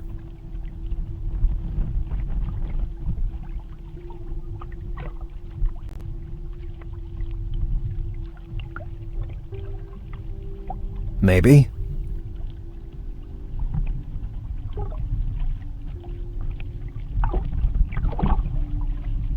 In that moment,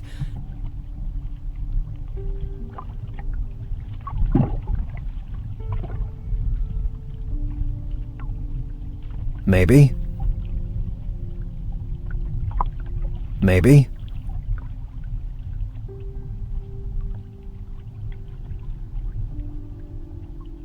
I thought it was better to look for an...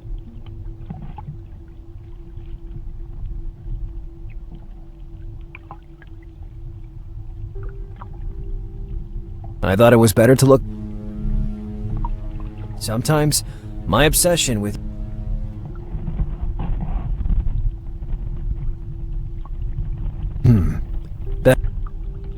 I thought it was better to look for an...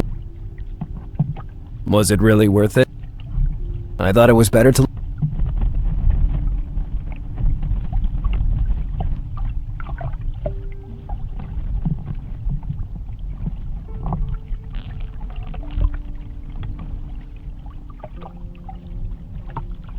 I thought it was better...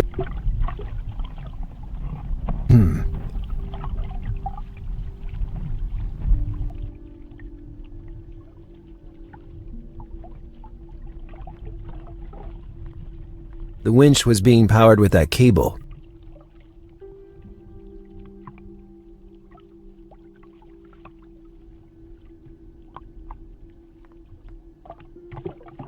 The hook would have never reached the lock.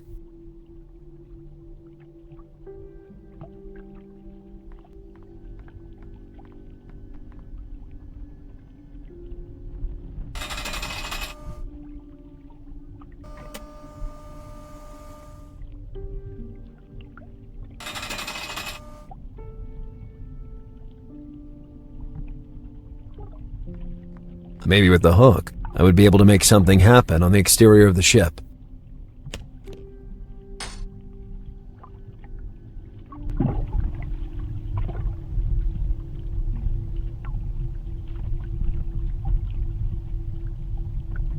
I wasn't long enough to reach the reflector, but maybe I didn't need to do that.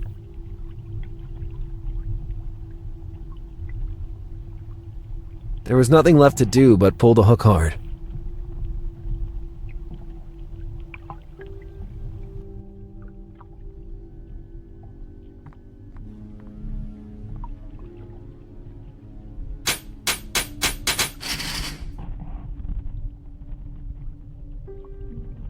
I heard the clinking of chains coming from outside.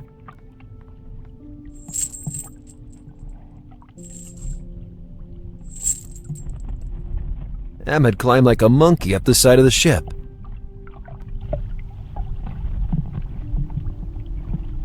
Psst, psst. I can almost smell your ode to sewer now. I knew it was you doing that thing with the reflector. How did you move it from a distance? Are you an illusionist? In a way, I connected the hook of a winch to the... If you reveal the trick, it's no fun anymore. You're the world's worst illusionist. You're not the first to tell me I talk too much. Did you see my spubby up there by any chance? See? A little demon jumped all over me. Oh no! I can't leave this place without my spubby. I can't get out of this place, period. Give me a hand. Rather than thinking about your lousy rat. What should I do? Don't you have something you could help me with? I don't know, like a pick lock, a file, sawed-off shotgun? Or my former pony remote control. Very useful for matters like this. I got it. I'll help you recover that filthy creature. Look how that little critter came out of its lair. It must have an incredible sense of smell. I started to consider that the tiny thing might be helpful in creating an escape plan from that cargo hold. After all, rodents are well known to gnaw everything, aren't they? Even wood.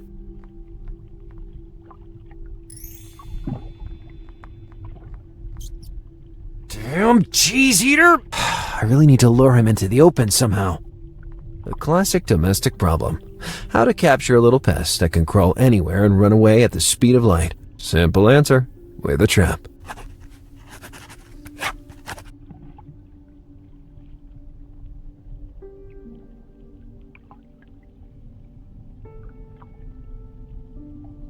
Curiously, the two devices were the same brand. I wondered if there was a way to open the CD player by using the remote control. I would need help.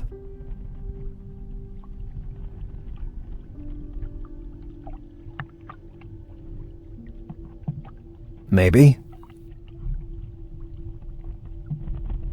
It was ideal as bait, but first, I needed to come up with something to assure me that trap would trigger once the rat was inside it.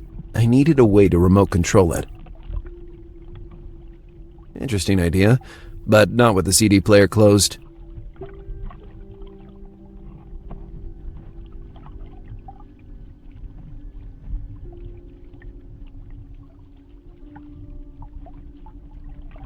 Curiously, the two devices were the same brand. I wondered if there was a way to open the CD player by using the remote control. I would need help.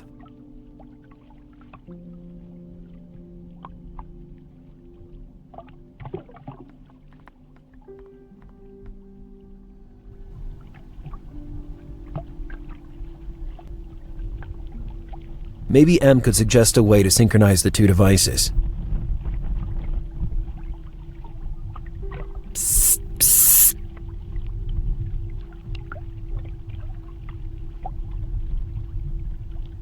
It's my understanding that you know a lot about technology. More than you, obviously, given the cell phone you carry around. I just found this old-fashioned CD player and realized it's the same brand as my TV. My hope is that I can use the remote control to make the CD player work from a distance. But you don't know how to set it. I don't even know what set it means precisely. If your remote control is universal, it could work. Do exactly what I tell you. Hold down the function and power buttons together for a few seconds. If you hear a beep, it means it worked. Hey, it really worked. You never cease to surprise me, you naughty rascal. Where'd you learn to climb so well, kid? Have you ever tried climbing a filthy and slime-filled sewer tube? By comparison, a chain is like taking an escalator. Can you do anything from down there? Anything like what? I don't know exactly. Can you look inside that window and tell me what you see? It seems to be an office. There's a big map hanging on the wall, a desk full of papers, and a safe. Do you think you can sneak inside and take a look up close? No, the window is closed from the inside. I always have to do everything myself. Try not to be seen by anyone, kid.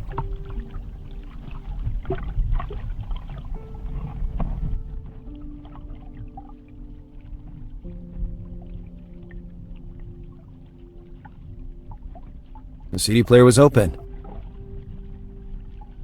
A technological rat trap was coming to life in my ingenious hands.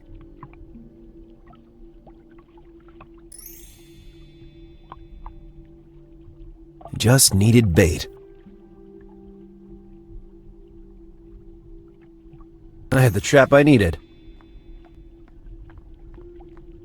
That was the best spot for the plan I had in mind. Force the rat to dig its way through the wood. I waited a few seconds, but that rotten rat did not show up. I probably scared him.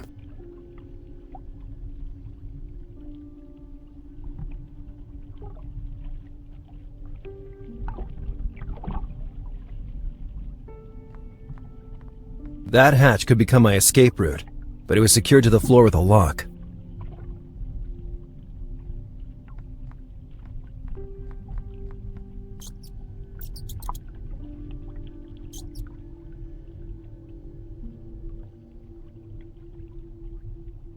Gotcha! Little guy, you're gonna be my ticket out of here.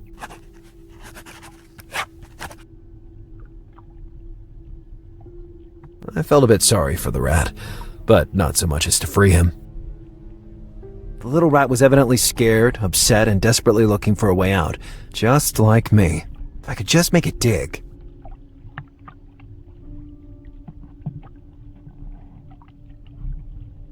I didn't understand how...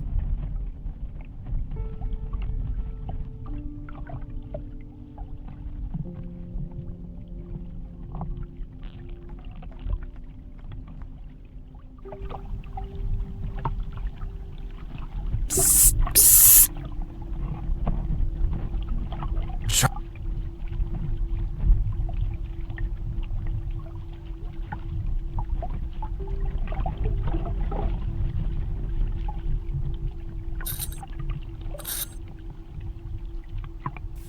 The bulb was very hot. I burned my hand, even with the gloves.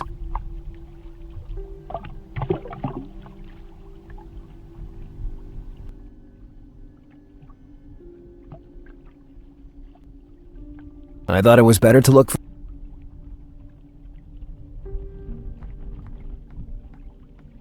The lamp was emitting enough heat to cause the rat to dig down. I just needed to power the bulb now. By powering the bulb, the rat would be forced to dig down. I was close enough to power the bulb, but how could I plug it in?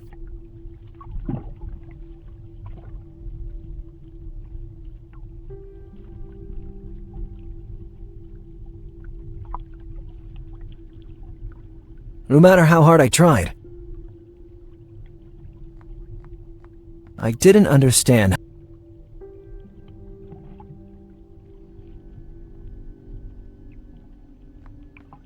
Maybe it would have been better to take some precautions before attempting such a move.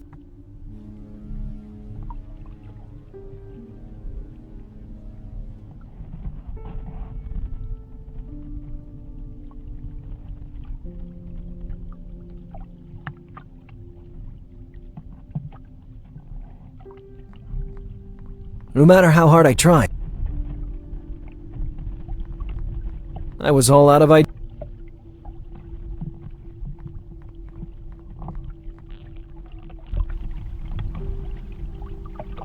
Psst, psst. Try not to be seen.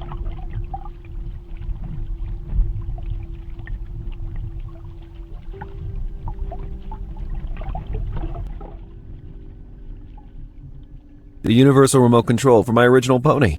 The best of the worst.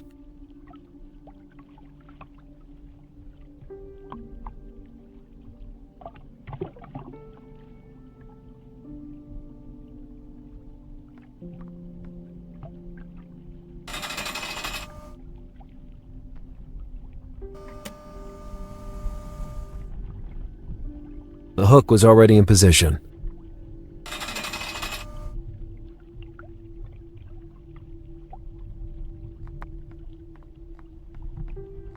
Was it really worth it? Sometimes, my obsession...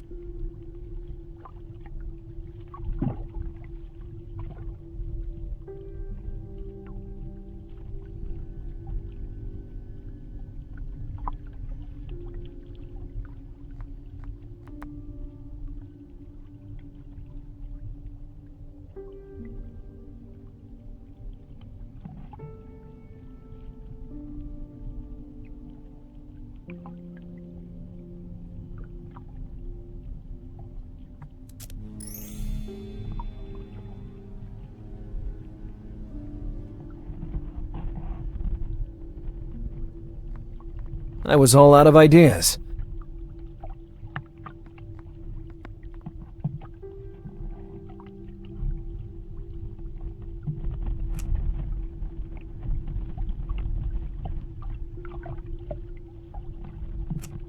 The heat of the bulb spread quickly inside the trap. At the beginning, the rat ran around in circles, panicking. Then I realized it could only escape in one way, by digging. Now I just have to enlarge the hole.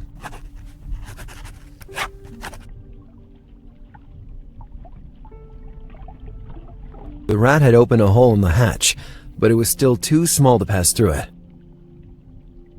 At that moment, the winch was powerless, so it would have been useless to operate the hook.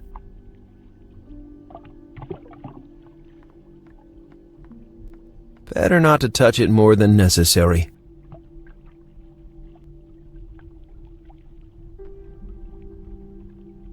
The winch might have been useful to enlarge that hole.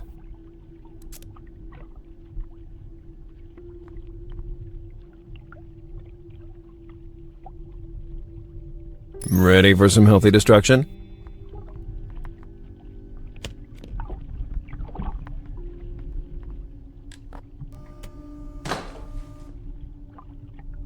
No hatch, massive door, or prison can stop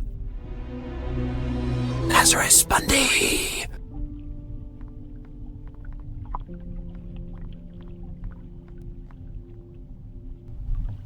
Hey, Em.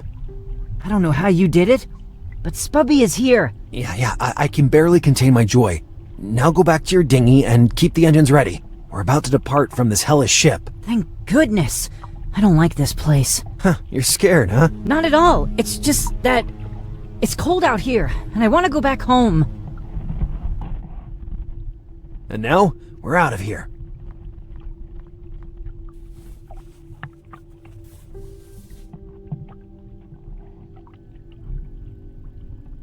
I found myself in a cabin full of documents, papers, and a huge map hanging on the wall. On the table, I glimpsed a box containing all my belongings. I intended to retrieve them and then run away like the wind. But the phone started to vibrate as soon as I picked it up. Must have been Alice trying to make contact to figure out what happened to me. Alice, it's not exactly the best time to talk. I'm about to jump overboard. I assume you were able to infiltrate the Citlalique. Remarkable. You. It's a real pleasure to finally be able to chat, even if not face to face as I'd hoped. You son of a... I prefer you call me Doctor. And why so much spite towards me? I'm just trying to give your career a little boost. By kidnapping a girl? I'd rather stayed sitting on my hands. I wouldn't be so sure about that. But we'll talk about that another time. I'm dying to know how your investigation's going, so please tell me. Have you already found it? Found it? Haha, of course. I found everything. I'm afraid not. And indeed, your situation is not the best. That ship will be your grave if you don't decipher the riddle that lies within as soon as possible. In the main cabin, to be precise. You'll recognize it by the huge map hanging on the wall. You bastard. This whole thing is just a game to you. A sadistic game with the life of an innocent at stake. The life of two innocents, as you have surely already discovered. At this point, I'm curious, Lazarus. What do you think about the kidnapping of Kathrin Mulzberg?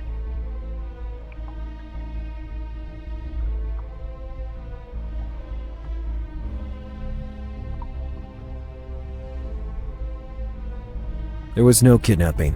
Kathrin left of her own free will with Radwed, the man she fell in love with. Yes and no. The girl was mentally reconditioned.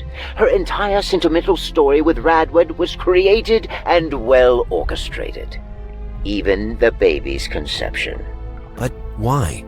What's so special about that baby to make someone engineer such a plot? Now you're pretending to know too much, Lazarus. But the clock is ticking. I suggest you spend your time trying to find what's hidden on the Citlalique.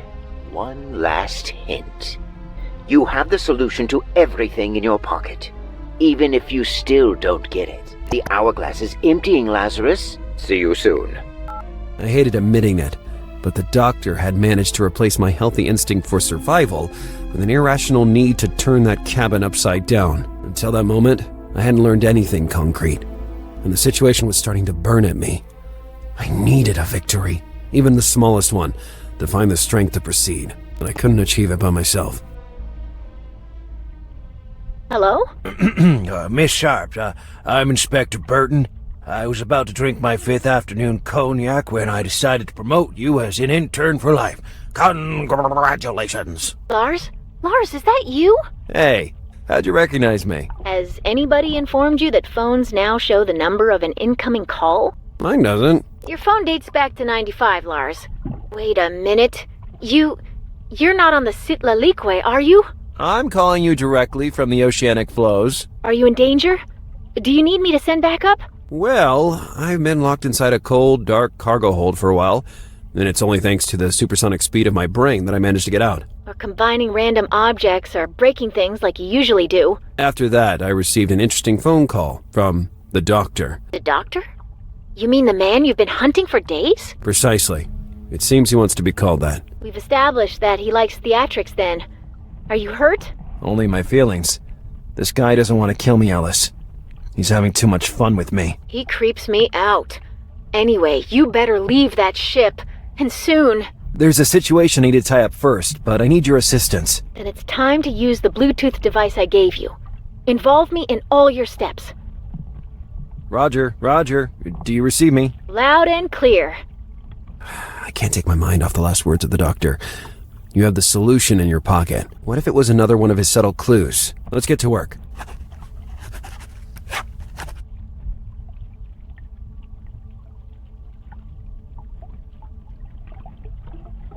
Aesthetically, it was very ugly, but contained a useful tracker inside.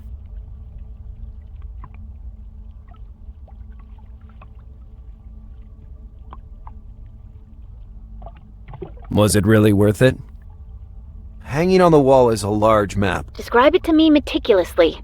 It is represented as a map of the entire world, but actually it is missing entire continents, including North America. Seems antique. If it's missing the more recently discovered continents, it could be traced back to the time of the ancient Romans. Are there any decorations? No, nothing specific. This doesn't add up. Normally maps like that always display a symbol, the windrose. It should be there. What if it was removed for some reason? I think we should follow this lead since we have nothing better. Look for anything that might refer to the windrose.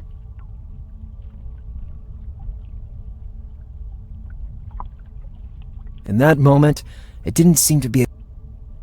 Maybe. Or maybe not. I have to find something to help me with the map.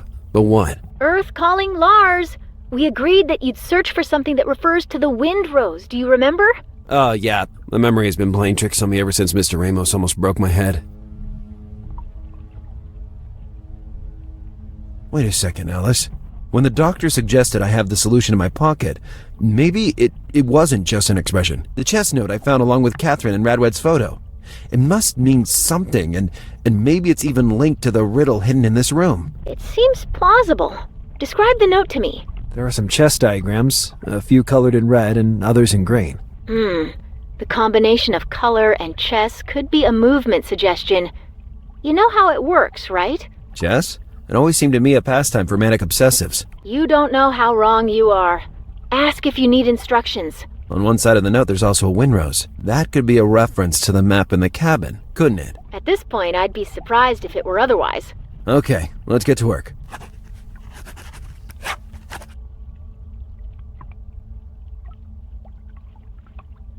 A knight. In chess, a knight moves in an L pattern. So 2 squares vertical followed by 1 horizontal, or vice versa. A rook. The rook can move in as many free squares.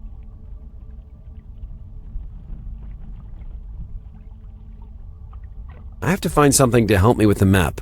But what? Earth calling Lars! We agreed that you'd search... Yeah. My memory...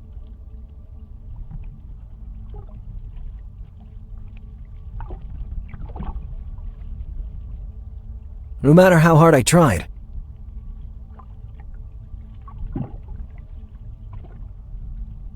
The device measuring the pressure and the altitude and You live in Miami and you don't know the first thing about boats?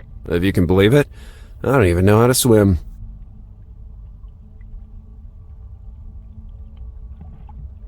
Try to find something that relates to the windrose. Anything at all. Let's see. a few incomprehensible projects, an incomprehensible sort of logbook, a completely incomprehensible stack of papers. Then we have playing cards, a few chips, nuts, and a drink. Somebody went buck wild in here. Come on, Lars. Don't waste time. Wait a minute.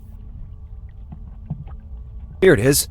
A magnet with the windrose engraved on it. This is confirmation that we're on the right track.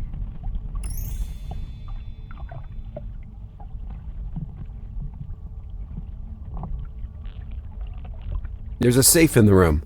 From the look of it, I'd say it's going to be a tough nut to crack. Can you read its model? Let's see. Secure Master Core 2.5. Bad news. I am browsing a blog of professional safecrackers, and it seems nobody has yet found a way to open that specific model. Or at least, a way that does not involve using an abundance of dynamite or liquid hydrogen. Sorry, is a blog of professional safecrackers really a thing? You'd be surprised what circulates on the deep web. Anyway, it seems clear the only way to open this safe is to find the right combination. I don't think the doctor would play so dirty that he wouldn't provide me with all the necessary information to face his challenge. The combination must be somewhere in here. We're sure that trying random combinations wouldn't do any good.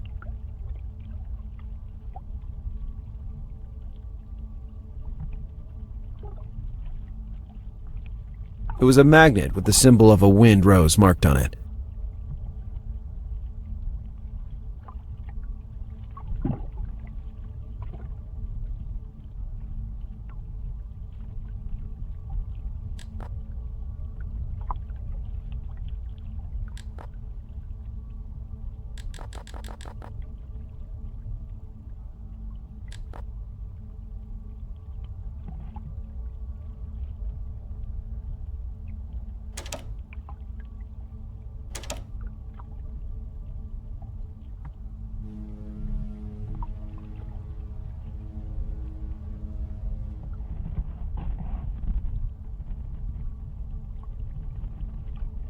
It's not yet time to abandon ship. I have a challenge to win. I don't understand how you can say something like that. I'd run like hell as fast as possible. But I'm a professional, intern. What did we say about the intern? Sorry.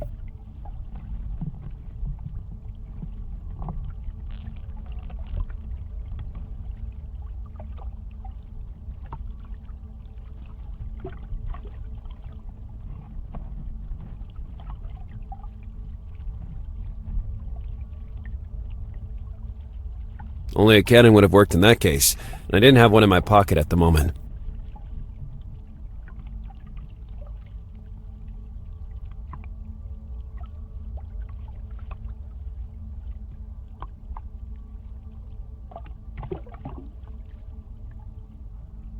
Only a cannon would have worked in that case, and I didn't have one in my pocket at the moment. I thought it was better to look for another solution.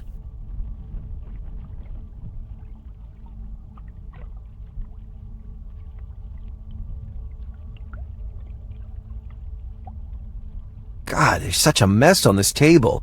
Don't they have a cleaning lady around here? You wish, so you could repeat your trick with the bloody heart. That was really epic. The device measuring the... You live in Miami and you... If you can believe it, I don't even know how to swim.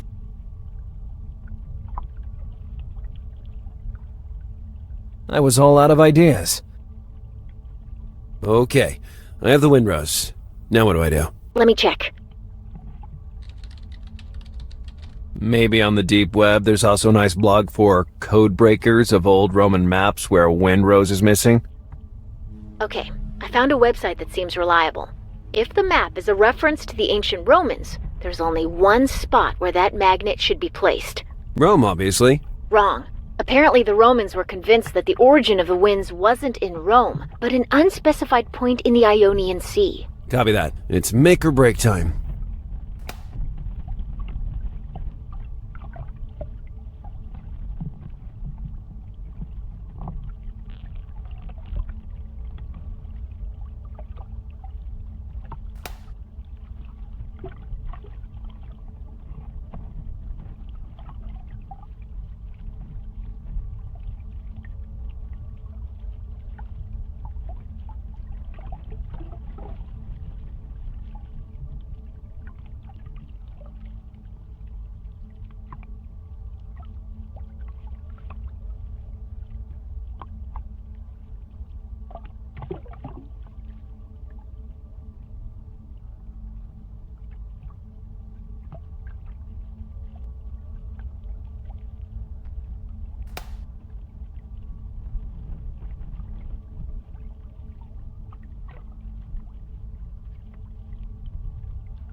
I didn't like that noise. I think you inserted the wrong code, but look on the bright side.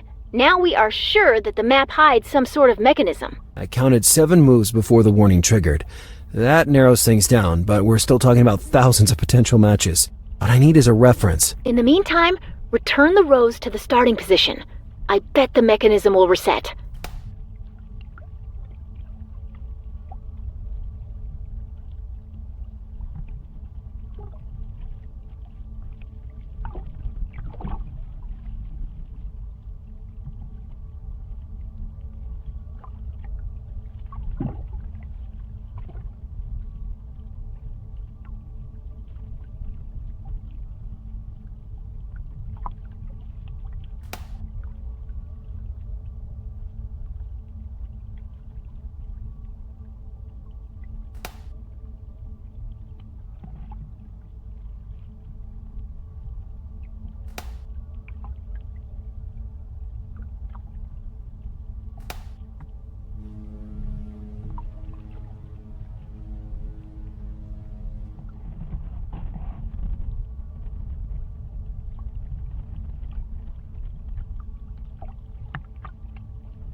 What was that metallic clank? That, my dear, was the sweet sound of success.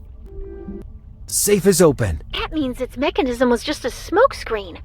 Very ingenious. But why did the doctor give me suggestions on how to solve the riddle of the Citlalique? Maybe he was feeding the challenge by giving you some hints. I hope next time he sends a few pistachios instead. I love pistachios. Alice, I hear steps in the hallway. Do something, hurry!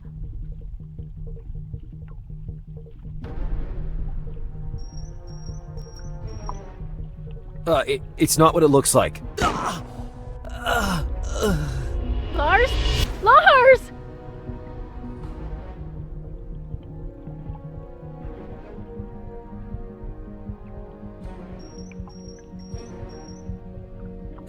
It's not what it looks like.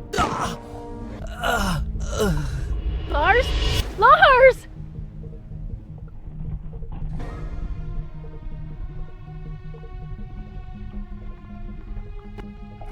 Suck on that, Doctor. What's happening? Are you okay? I gained some precious seconds, but I've got to move. The safe contained mostly paperwork, bearer bonds, property records, and notarial deeds. But something else caught my attention. It was a small obsidian item that partially reflected my image. All that fuss just to hide a little mirror. And yet, I immediately understood that this wasn't an ordinary mirror. I could sense its power running through my veins. It was like holding something alive.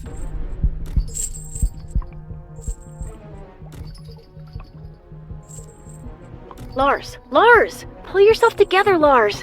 You said you have to move, and instead you've been gawping there for 2 minutes now. 2 minutes? Damn, this little thing hypnotized me. I'm hanging up. We'll catch up when I'm back. Do get in touch.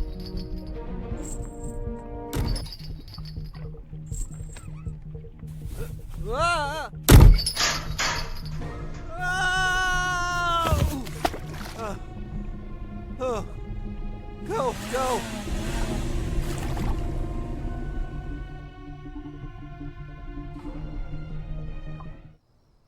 After my incursion aboard the Citlalique, I knew I should expect another private visit, this time without any possibility of a rain check. I wasn't wrong. The same individual that approached me a few hours earlier had returned, and this time he wouldn't go away with just some simple chatter. Besides, at that point, I was tired of talking as well.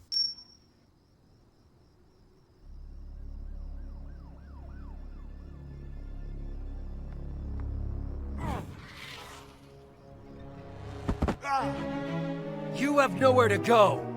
Are you sure about that?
Hey, freshwater sailor.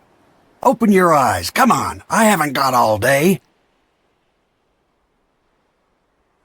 Ew, what? Rise and shine, little princess. So, it all happened for real, and I'm still alive. Or are we both dead and this is heaven? The sight is like I imagined it to be. Now, if we're finished with the small talk, let's get to it. I have a Slavic witness rambling in an unintelligible language about two men beating each other up on a public bridge in the middle of the night. I am forced to deduce by the circumstances that one of the two men was you. It was a true and proper assault, old man. I was riding around on my green dart when, all of a sudden... Don't bullshit me, Bundy. I know very well what you're doing. If I let you do what you want, it's only because of the respect that I feel for you. But you went too far tonight. You're not the first one to tell me that. But I'll be the last. I took your badge back, and this time I'll lock it up so tight that even a funambulist trick won't be enough to get it back. The Mulzberg case is hiding more than it seemed in the beginning. I can agree with you on that. But your methods make me blow a gasket. You have concealed evidence from the authorities. You scared potential witnesses to death. You alarmed our main suspect. And on top of that, you dragged Miss Sharp down with you. Alice has nothing to do with this mess. She didn't even know I was acting alone. It's too late now for melodramatic scenes. Alice Sharp was suspended from her already precarious duties, and for that she'll have to thank a man who could have helped make her career. Goodbye, Bundy. In the end, you really disappointed me. It was a tough blow. I had nothing to lose in that whole story, and I jumped headlong into it. But Alice... I destroyed a dream nurtured for years and was just started to materialize. I felt like a worm. Going home to rest on a real bed seemed like the best idea in the world at the moment. I'd think about the rest later. Lars! Ugh, you scared the shit out of me. Wait, how'd you get in my flat? By the door. You're not used to locking the door when you leave, are you? I know this might seem like a maniacal habit, but the key to this door is somewhere in the city sewers. Alice, I guess I owe you an apology. I agree, you do. Or else you could get me out of the situation you've gotten me into rather than wasting your time feeling sorry for yourself. We just have to give it a little time. Then I'll talk to Burton. I'm sure he'll be willing to give you another chance. You have to face the truth. Burton wants nothing more to do with you, me, or what we have done. Let's admit it. We acted on impulse, sought glory on our own. And do you know what happens now? What happens is that you'll go your way, and I'll go mine. And maybe we'll catch up once a year to wish each other Merry Christmas with a phone call full of silence and embarrassment. What happens is that we roll up our sleeves, and we really do find the glory on our own. You'll find a good workplace, despite everything. Maybe not in law enforcement as you hoped. Maybe as a waitress or a cleaning lady. But you'll manage to move on somehow. Lars? Did you hear what I just said? Then kids will come, sweet innocent children that will instill in you a new hope for the future. Wait a minute, what? Are you serious? Never been more serious. We got so close, Lars. I heard what happened tonight. If Rodwed came for you in person, it's because deep down he considers you a real threat. Did you know I was able to beat him like an omelet against the mailboxes out here? Did it happen before or after he threw you out of the building? There's something wrong with that man. First of all, he lifted me off the ground with one hand like I was a 6-year-old child. Furthermore, and you probably won't believe this, but I saw him. Yes, I saw him age at least 30 years right before my eyes. In just a few seconds. No snarky comments? Is that a positive or negative sign? Having reached this stage, I am ready to accept pretty much anything. Except aliens. Don't you dare propose any theories about aliens. Yeah, only that lunatic from Weird Cases believes in aliens. Anyhow, how do you explain such a phenomenon? This individual, and also the doctor, they seem to share a certain taste for theatrics. Could it just be a trick, an illusion? After all, it was dark. I can't rule it out for sure, but couldn't you do some research about it anyway? There was no need to ask. What will you do in the meantime? By now, you've exhausted all your valid leads. I should find out what that strange obsidian item was that I found on board the Citlalique. But during the struggle tonight, I saw something drop down the hole in the floor out here, and I'm pretty sure it was Radwed's smartphone. I'd say that's the top priority. Then I'll wait for your progress. From now on, we'll use your house as our headquarters. Fine by me. Don't expect me to clean it, though.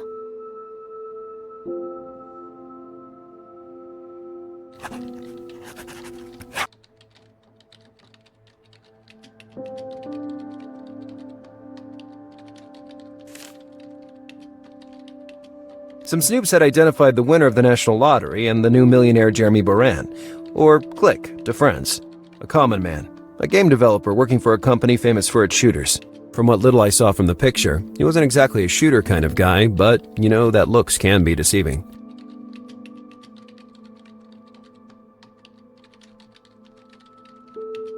The Harbinger officially apologized for the firecrackers distributed the day before, which had caused disorder and petty crimes all over the city. Never mind the apologies. If it weren't for that firecracker, I'd have ended up 6 feet underground prematurely.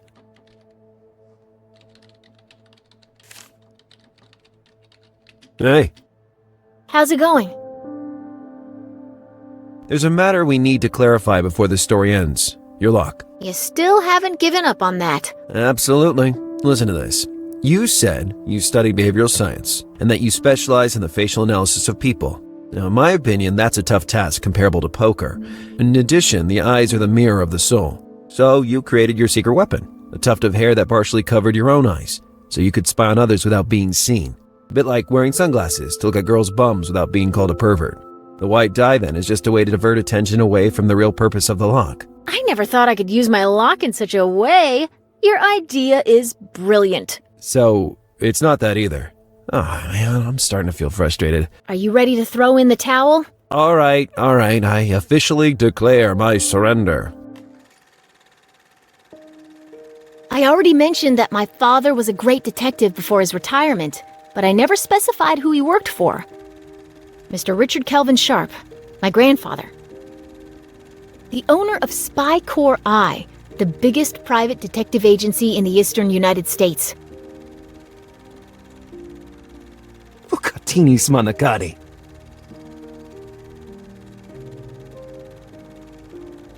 You might think this would be an advantage for a girl that dreamed of nothing else besides becoming a detective. Instead, my grandfather was a man of old convictions, son of a patriarchal model that he never thought for a moment to call into question. So he denied me a job. You were rejected by your grandpa? Can you believe that?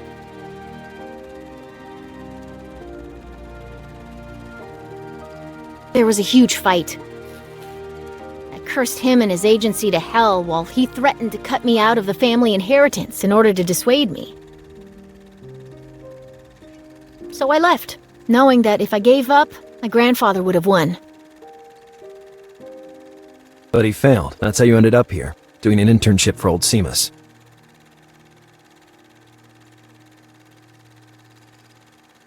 That's the reason for my white lock. It's my war declaration. It reminds me of the rejection of my grandfather, my own blood, And this pushes me every day not to give up. Disappointed by the reality? Not at all.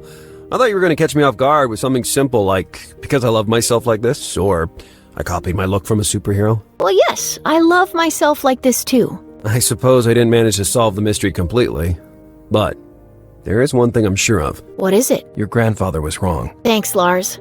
I'm happy we talked about it. Let's bring the investigation home, recruit.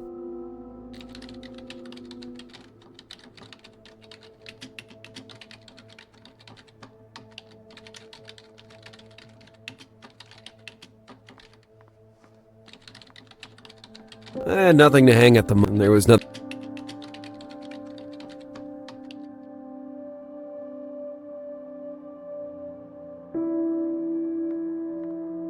Who knows what they hope to find in there except dust, spiders, and maybe some outstanding bill. Then, at the bottom of the box, I saw an abandoned envelope.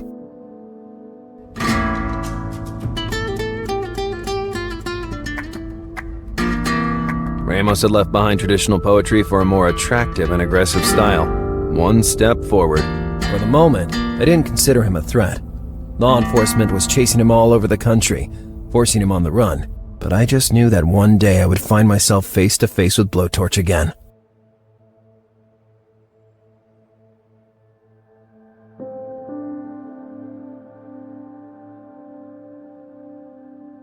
That destroyed frame recalled bad memories.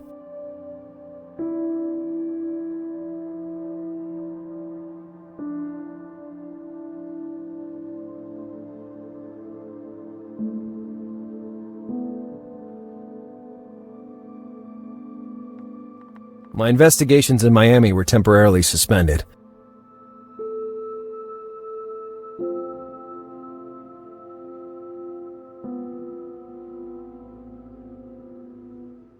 It emanated a power I was able to neither decipher nor quantify. Plus, I couldn't look at it for too long without feeling a sense of discomfort. My investigations in Miami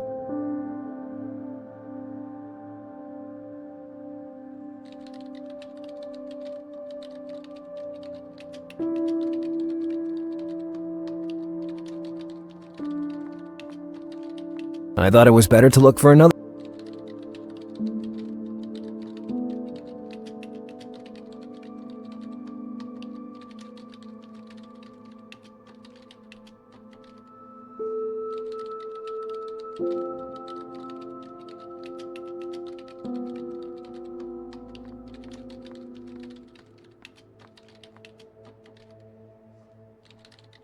The sun was still up.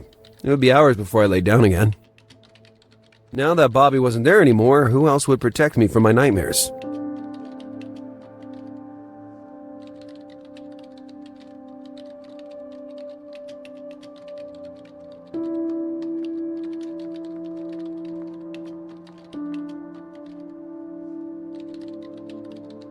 I learned everything I could from the TV. I learned everything I could.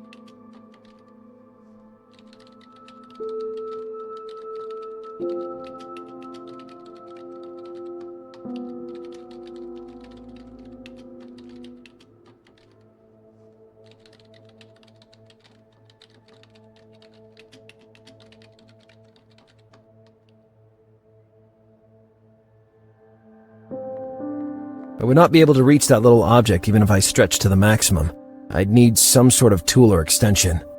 For months I kept asking and asking Miss Joyce to repair it now because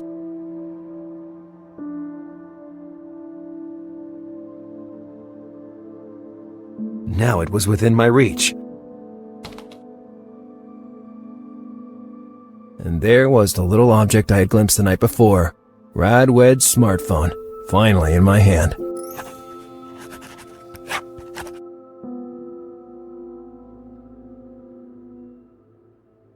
Radwood's cell phone, lost during our struggle. I wasn't competent enough to pull any precious information out of it.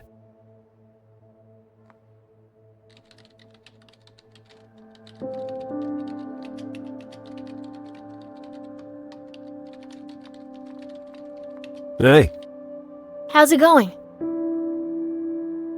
I recovered the package. Tell me you were spot on and that we have Rodwed's phone. You better believe it. Seriously?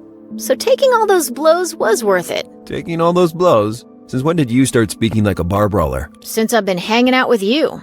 Give me the device, quick. Can you get anything from it? Useful information that will get us closer to Kathrin? I can and I will. Let me work.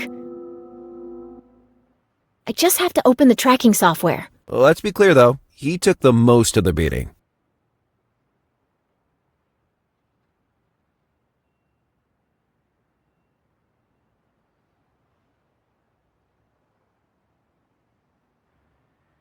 Okay, I'll launch the tracking program. Now I'll connect the smartphone to the laptop and wait for the readout of the results. So now we will be able to track the calls made with this device? We should be, but the tracker wasn't able to find enough data from the phone. I guess it's shielded. Darn. Do you see the area that appeared on the map? It indicates the place where Rodwed's phone seems to have been used lately. Oh, too vast to identify the precise spot. Tell me you still have one more trick up your sleeve or I'll start crying. I could try to monitor the incoming signals received in the last few days. If we can obtain at least 3 readings, we could triangulate the signal's directions and find the location where Rodwed was at the time of the calls. Here's the first signal. Judging by the reference radio tower, the call must have originated from the old factory building. Mama did mention she had called Radwed, now that I think about it. And here's another signal, this time closer to the coast. Any ideas? Probably the harbor office contacting Radwed after accepting his bribe. Maybe to clarify a few details about that night. It all fits. And I guess I have access to a third signal. 1 minute and... oh no, that's not good. Yeah, the fact that the icon is sizzling and dancing all around is not a good sign, is it? Not at all. The signal comes from a radio tower near the Mulzberg mansion, but the results are disturbed. I guess they installed some kind of shielding device specifically to prevent being tracked. All right, I'm on it. Just tell me what I have to do. Take this device for starters. Once you get to the Mulzberg residence, use it to track the source of the disturbance. What should I look for exactly? A telephone jammer. That is to say, a little device equipped with antennas. When you find it, put this tracker on top.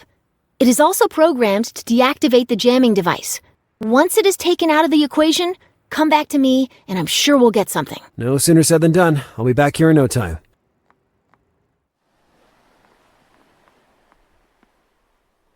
The signal didn't point exactly towards the house, but to the garden.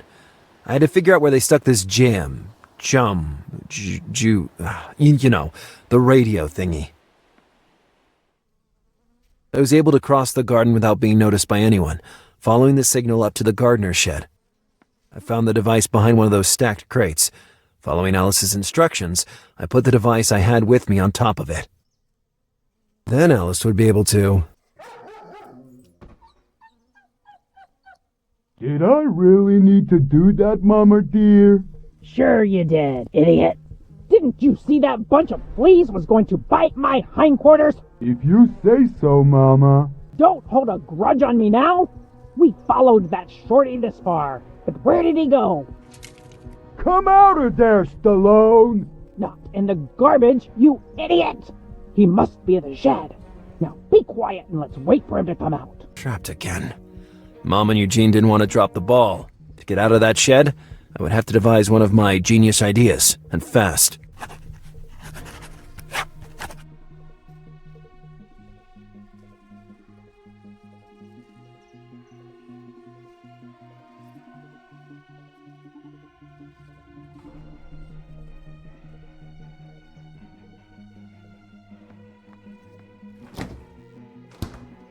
That fridge was emptier than mine.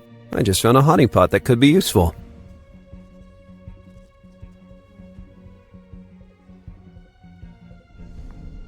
Flea-bitten, creased, beaten up, old, smelly. The only adjective that didn't apply there was inviting. I'd have picked up the sprayer if it didn't contain a strange and probably toxic greenish liquid. I don't know why, but I've always had a passion for vaporizers.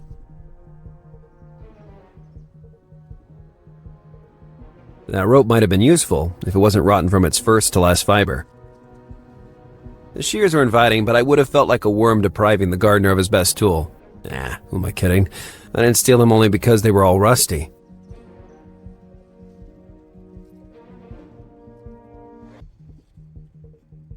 I picked up a handful. The toilet could have been useful, but it was secured with screws.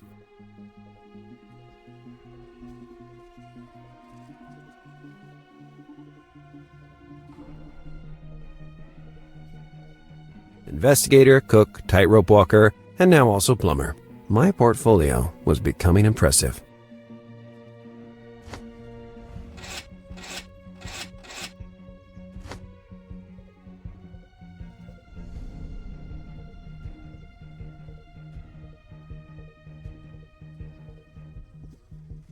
I could have used the toilet to barricade the shed, but sooner or later Eugene would manage to enter all the same.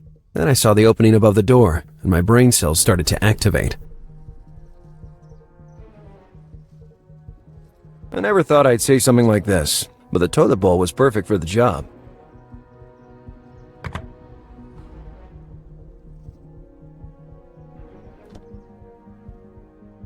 Well, now the shed had a comfortable floor toilet.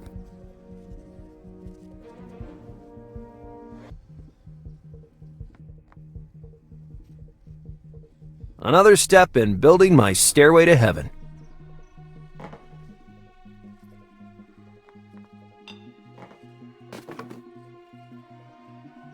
How long do we have to stay here, Mama? All the time we need, you redneck. Sooner or later, he'll decide to come out of there.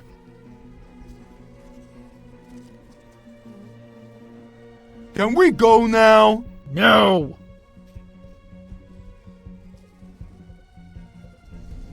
And now? No! Mama, it started raining. Don't talk nonsense, you big monkey! Can't you see there's not even a cloud in the sky? But I was sure that...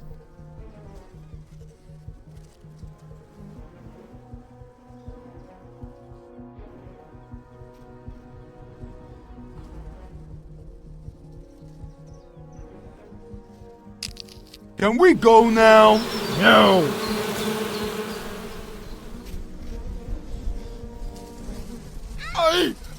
Mama! Mama! Eugene, you idiot! Get back here immediately!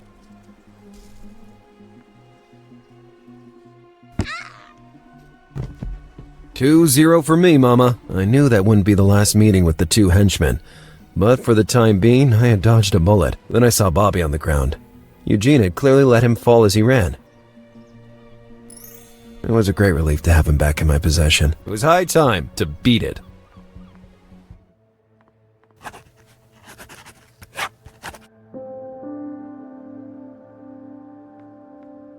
Luckily, there was nothing else.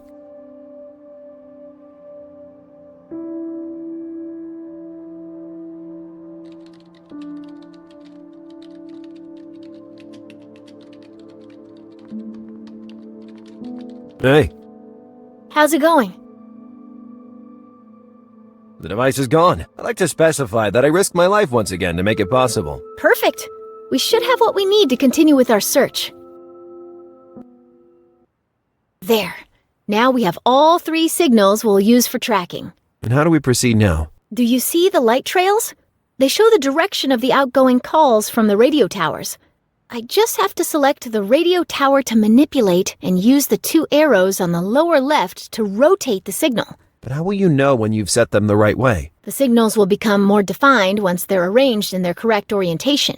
And once all 3 are done, we'll have the general position of Rodwed's cell phone at the moment the calls were received. Hey, I actually understood that. Now let me work.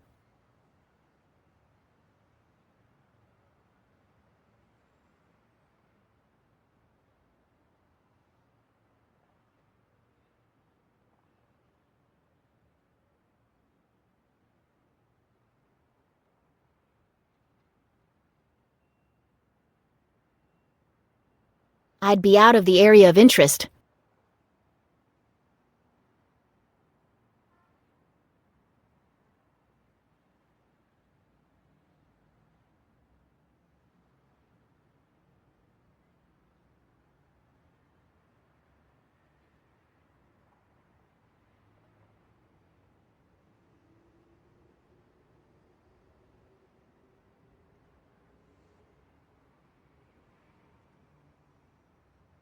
I'd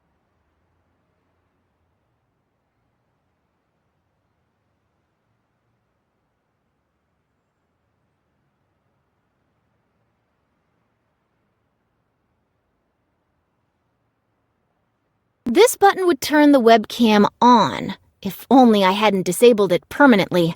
I'm really careful when it comes to my privacy.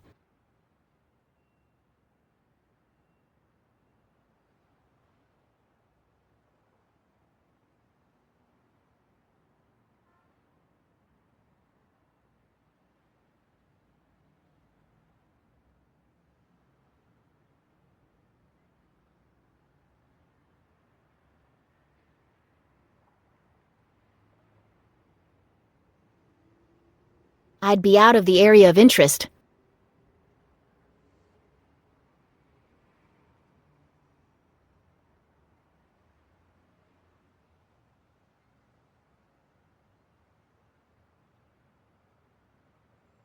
Lars is right here. I don't have to track him. Hey, who designed the icon? You like it? I did my best. Not bad, especially the scarf.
I'd be out of the area of interest.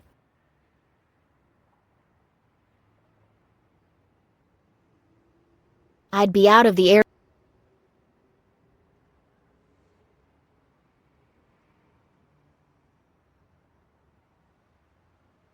I'd be out of the area of interest.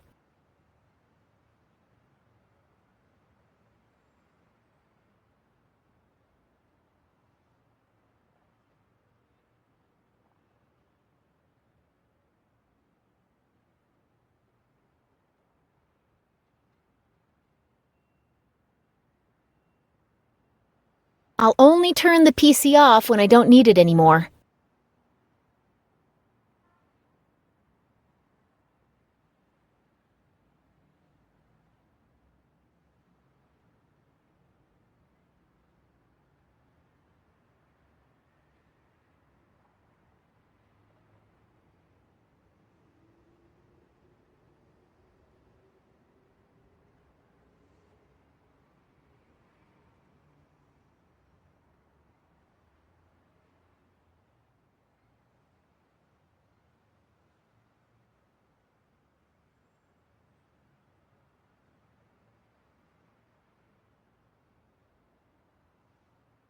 I'd be out of the area of interest.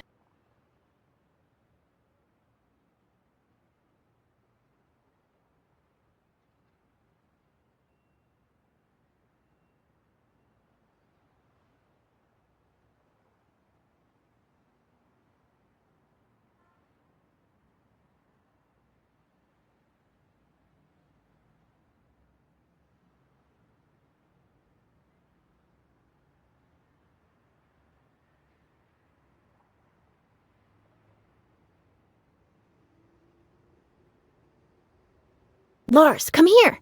I think I got it. The signals seem well defined. These are the exact directions of the phone calls.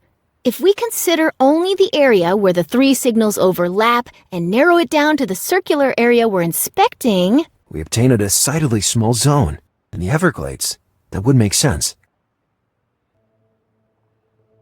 In that vicinity, there only seems to be an old, unused building I cannot find any official papers for. We found it. This is the place they brought Kathrin. I'd bet my hat. We have to go, now. Hold on. We need to think carefully. You always go and charge in without a plan, and as a result, you've risked your life many times since this case started. We must be extra cautious instead. We have very few hours of light left, so we might as well wait until tomorrow. In the meantime, we will formulate a safe approach plan. We could even consider involving Burton. After all, we're dealing with a teenager's life here. I'm not entirely convinced, but all right. For once, I'll try to restrain myself. Perfect. At this point, would you mind if I stay over?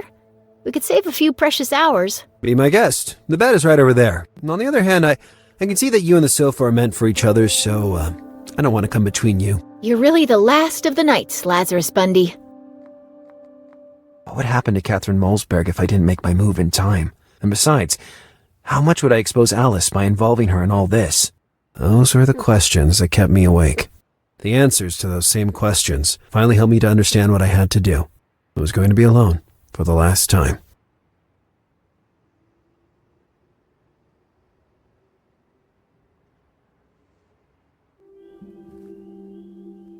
I reached the place in the middle of the night. I had to leave Green Dart a few hundred feet away because of the rugged and swampy terrain. A lonely wooden building arose in the desolate Everglades landscape. There was no light that hinted of a human presence, but I was sure I was in the right place.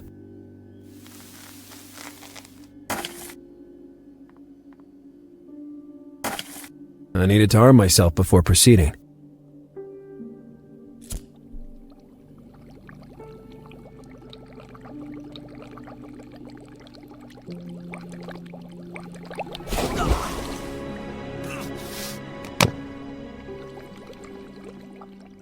Alligators. The Everglades were haunted by those fanged demons. With a single blow, I had lost my source of light and my only defensive weapon. Oh, to hell with me, and my dislike of firearms. The structure was dark and silent. I didn't think there was anyone inside.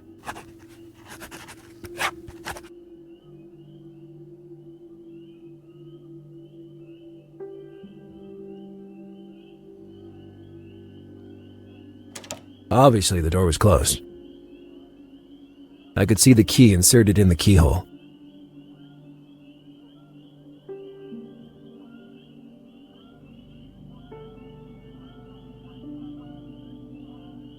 The hatch was locked, probably by a latch on the inner side.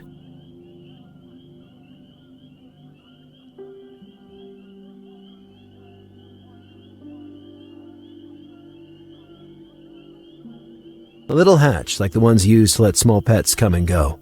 I wonder what kind of use you could make of it in the Everglades. An entrance for poor lost alligators?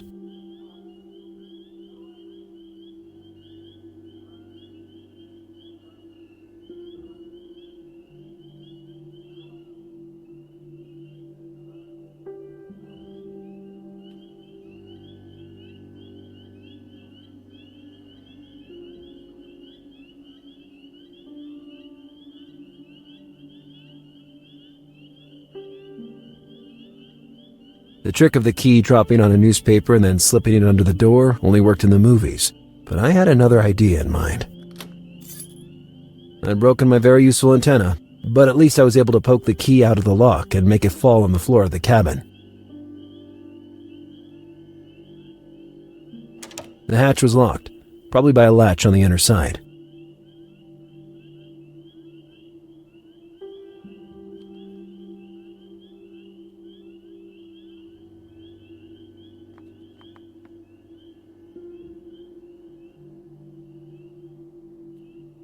The door was massive, and the handle absolutely out of reach.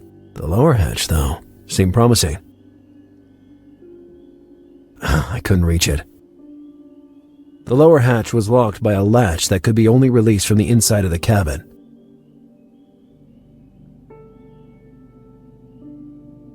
Even with the closed stick, the handle remained out of reach. With that, I could reach the latch, keeping the hatch closed. The lower hatch of the door was open.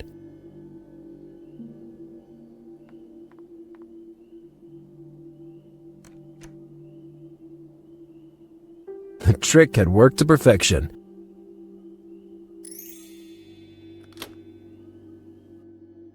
The shed was completely empty, with the exception of an abandoned envelope on the table. With a trembling hand, I picked up the envelope. I couldn't believe what I saw. Me, climbing the wall of Mulzberg's residence.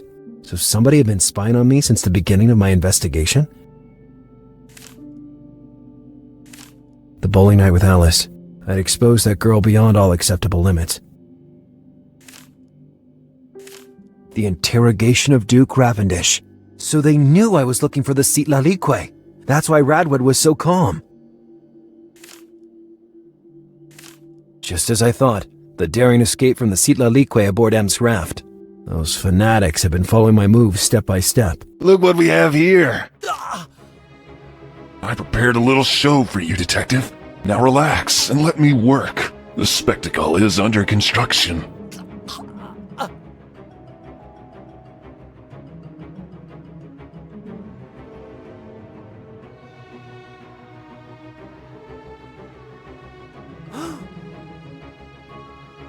You. Not another step, Detective, or I might lose control of this old, trembling hand and make a fine mess. Hands in the air and no tricks. If you so much as touch her... For goodness sake, Bundy, do what he tells you. Wise suggestion, Eric. We don't want this innocent creature to suffer any premature pain, do we? For the love of God, let my grandson go! First you give me your daughter, and now you pretend to play the role of the thoughtful grandfather. The kidnapping wasn't planned. Mulzberg had promised not only Kathrin, but also the baby born of your relationship. But it seems that the word of a businessman carries very little weight these days. I was blinded. All the power you promised me isn't worth the sacrifice of... Eric. This knife is becoming heavier and heavier. If this is really the end of the road, at least I want to know why. This is not a pathetic theatrical performance with a happy ending, Detective. I've been watching you, so I know you didn't warn anybody about your solo plan. Because this is what you're used to do, isn't it? Following your ambition without any compromise. Putting your work ahead of everything else. Ahead of family. Leaving it behind in the name of your ambition. Ahead of the few friends you've had. I fulfill the emptiness of your existence. That's why you desperately need me. And that's why you can only watch helplessly. So now, if you don't mind... No! Hold it right there. Keep your hands up where I can see them. Like this?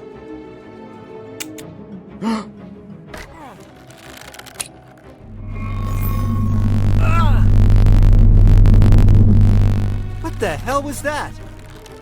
Where did he go? The window, quick!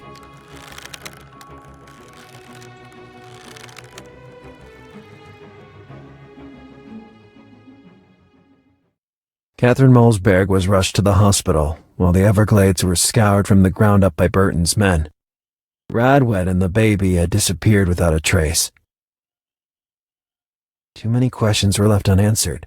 How had Radwood gained these mysterious powers? And what was the role of the doctor? Only one thing I was sure of. I had failed. I stayed out late that night. I didn't have the guts to face Alice. If she hadn't warned Burton, things would have gone even worse. Radwood had tracked all my movements. Every bit of progress I thought I had made was just one more step toward the ending he had prepared. His ending. I underestimated my enemy. Or maybe I just overestimated myself. I couldn't keep deluding myself like that. Maybe I should...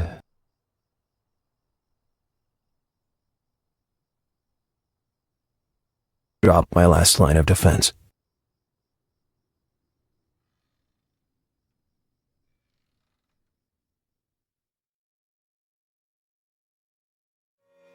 Lars.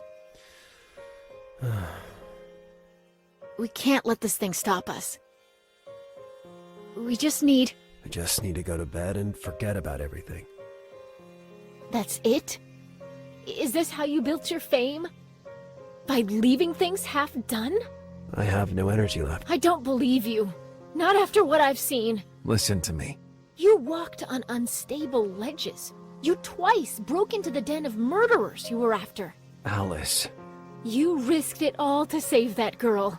And now... I'm dying of cancer!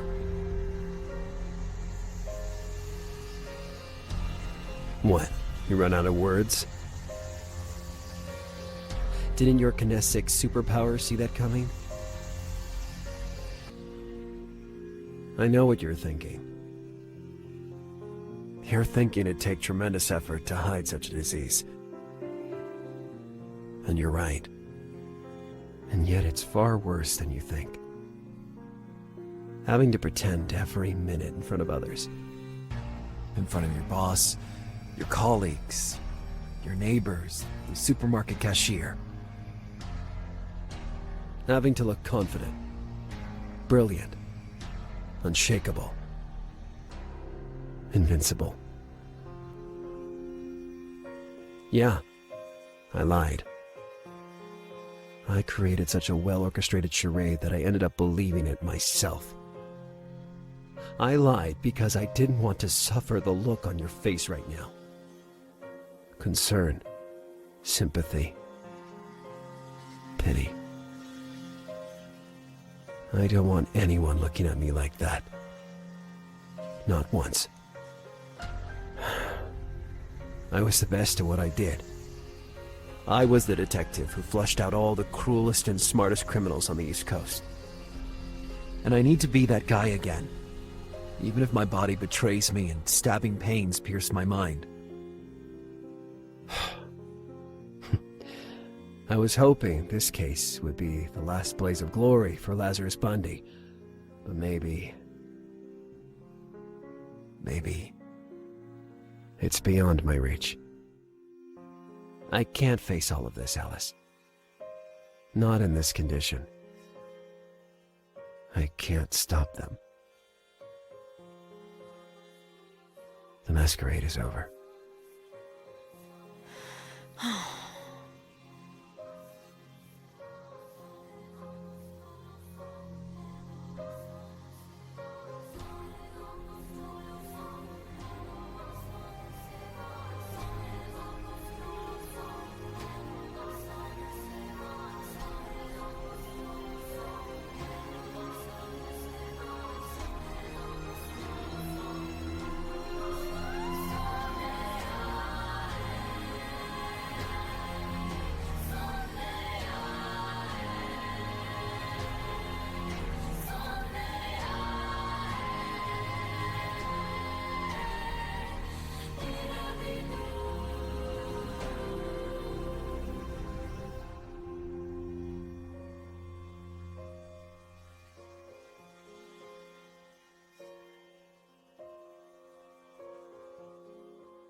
I must have fallen asleep with my clothes on.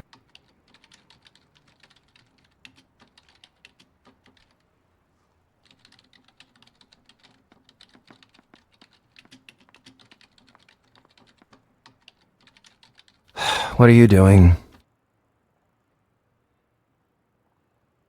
Listen, Alice, about last night. Remember that bomb that Kathrin pointed out to you? Yeah, I got it. I need to take a shower. You already told me. We were wrong. The clue was referring to something else. Hey, have you been up all night? Everything is clear now. Listen, I really don't want to. Answer this, Detective. How long has it been since you've gone back to your roots? Ooh, what? I was just booking 2 plane tickets. We're going to Italy.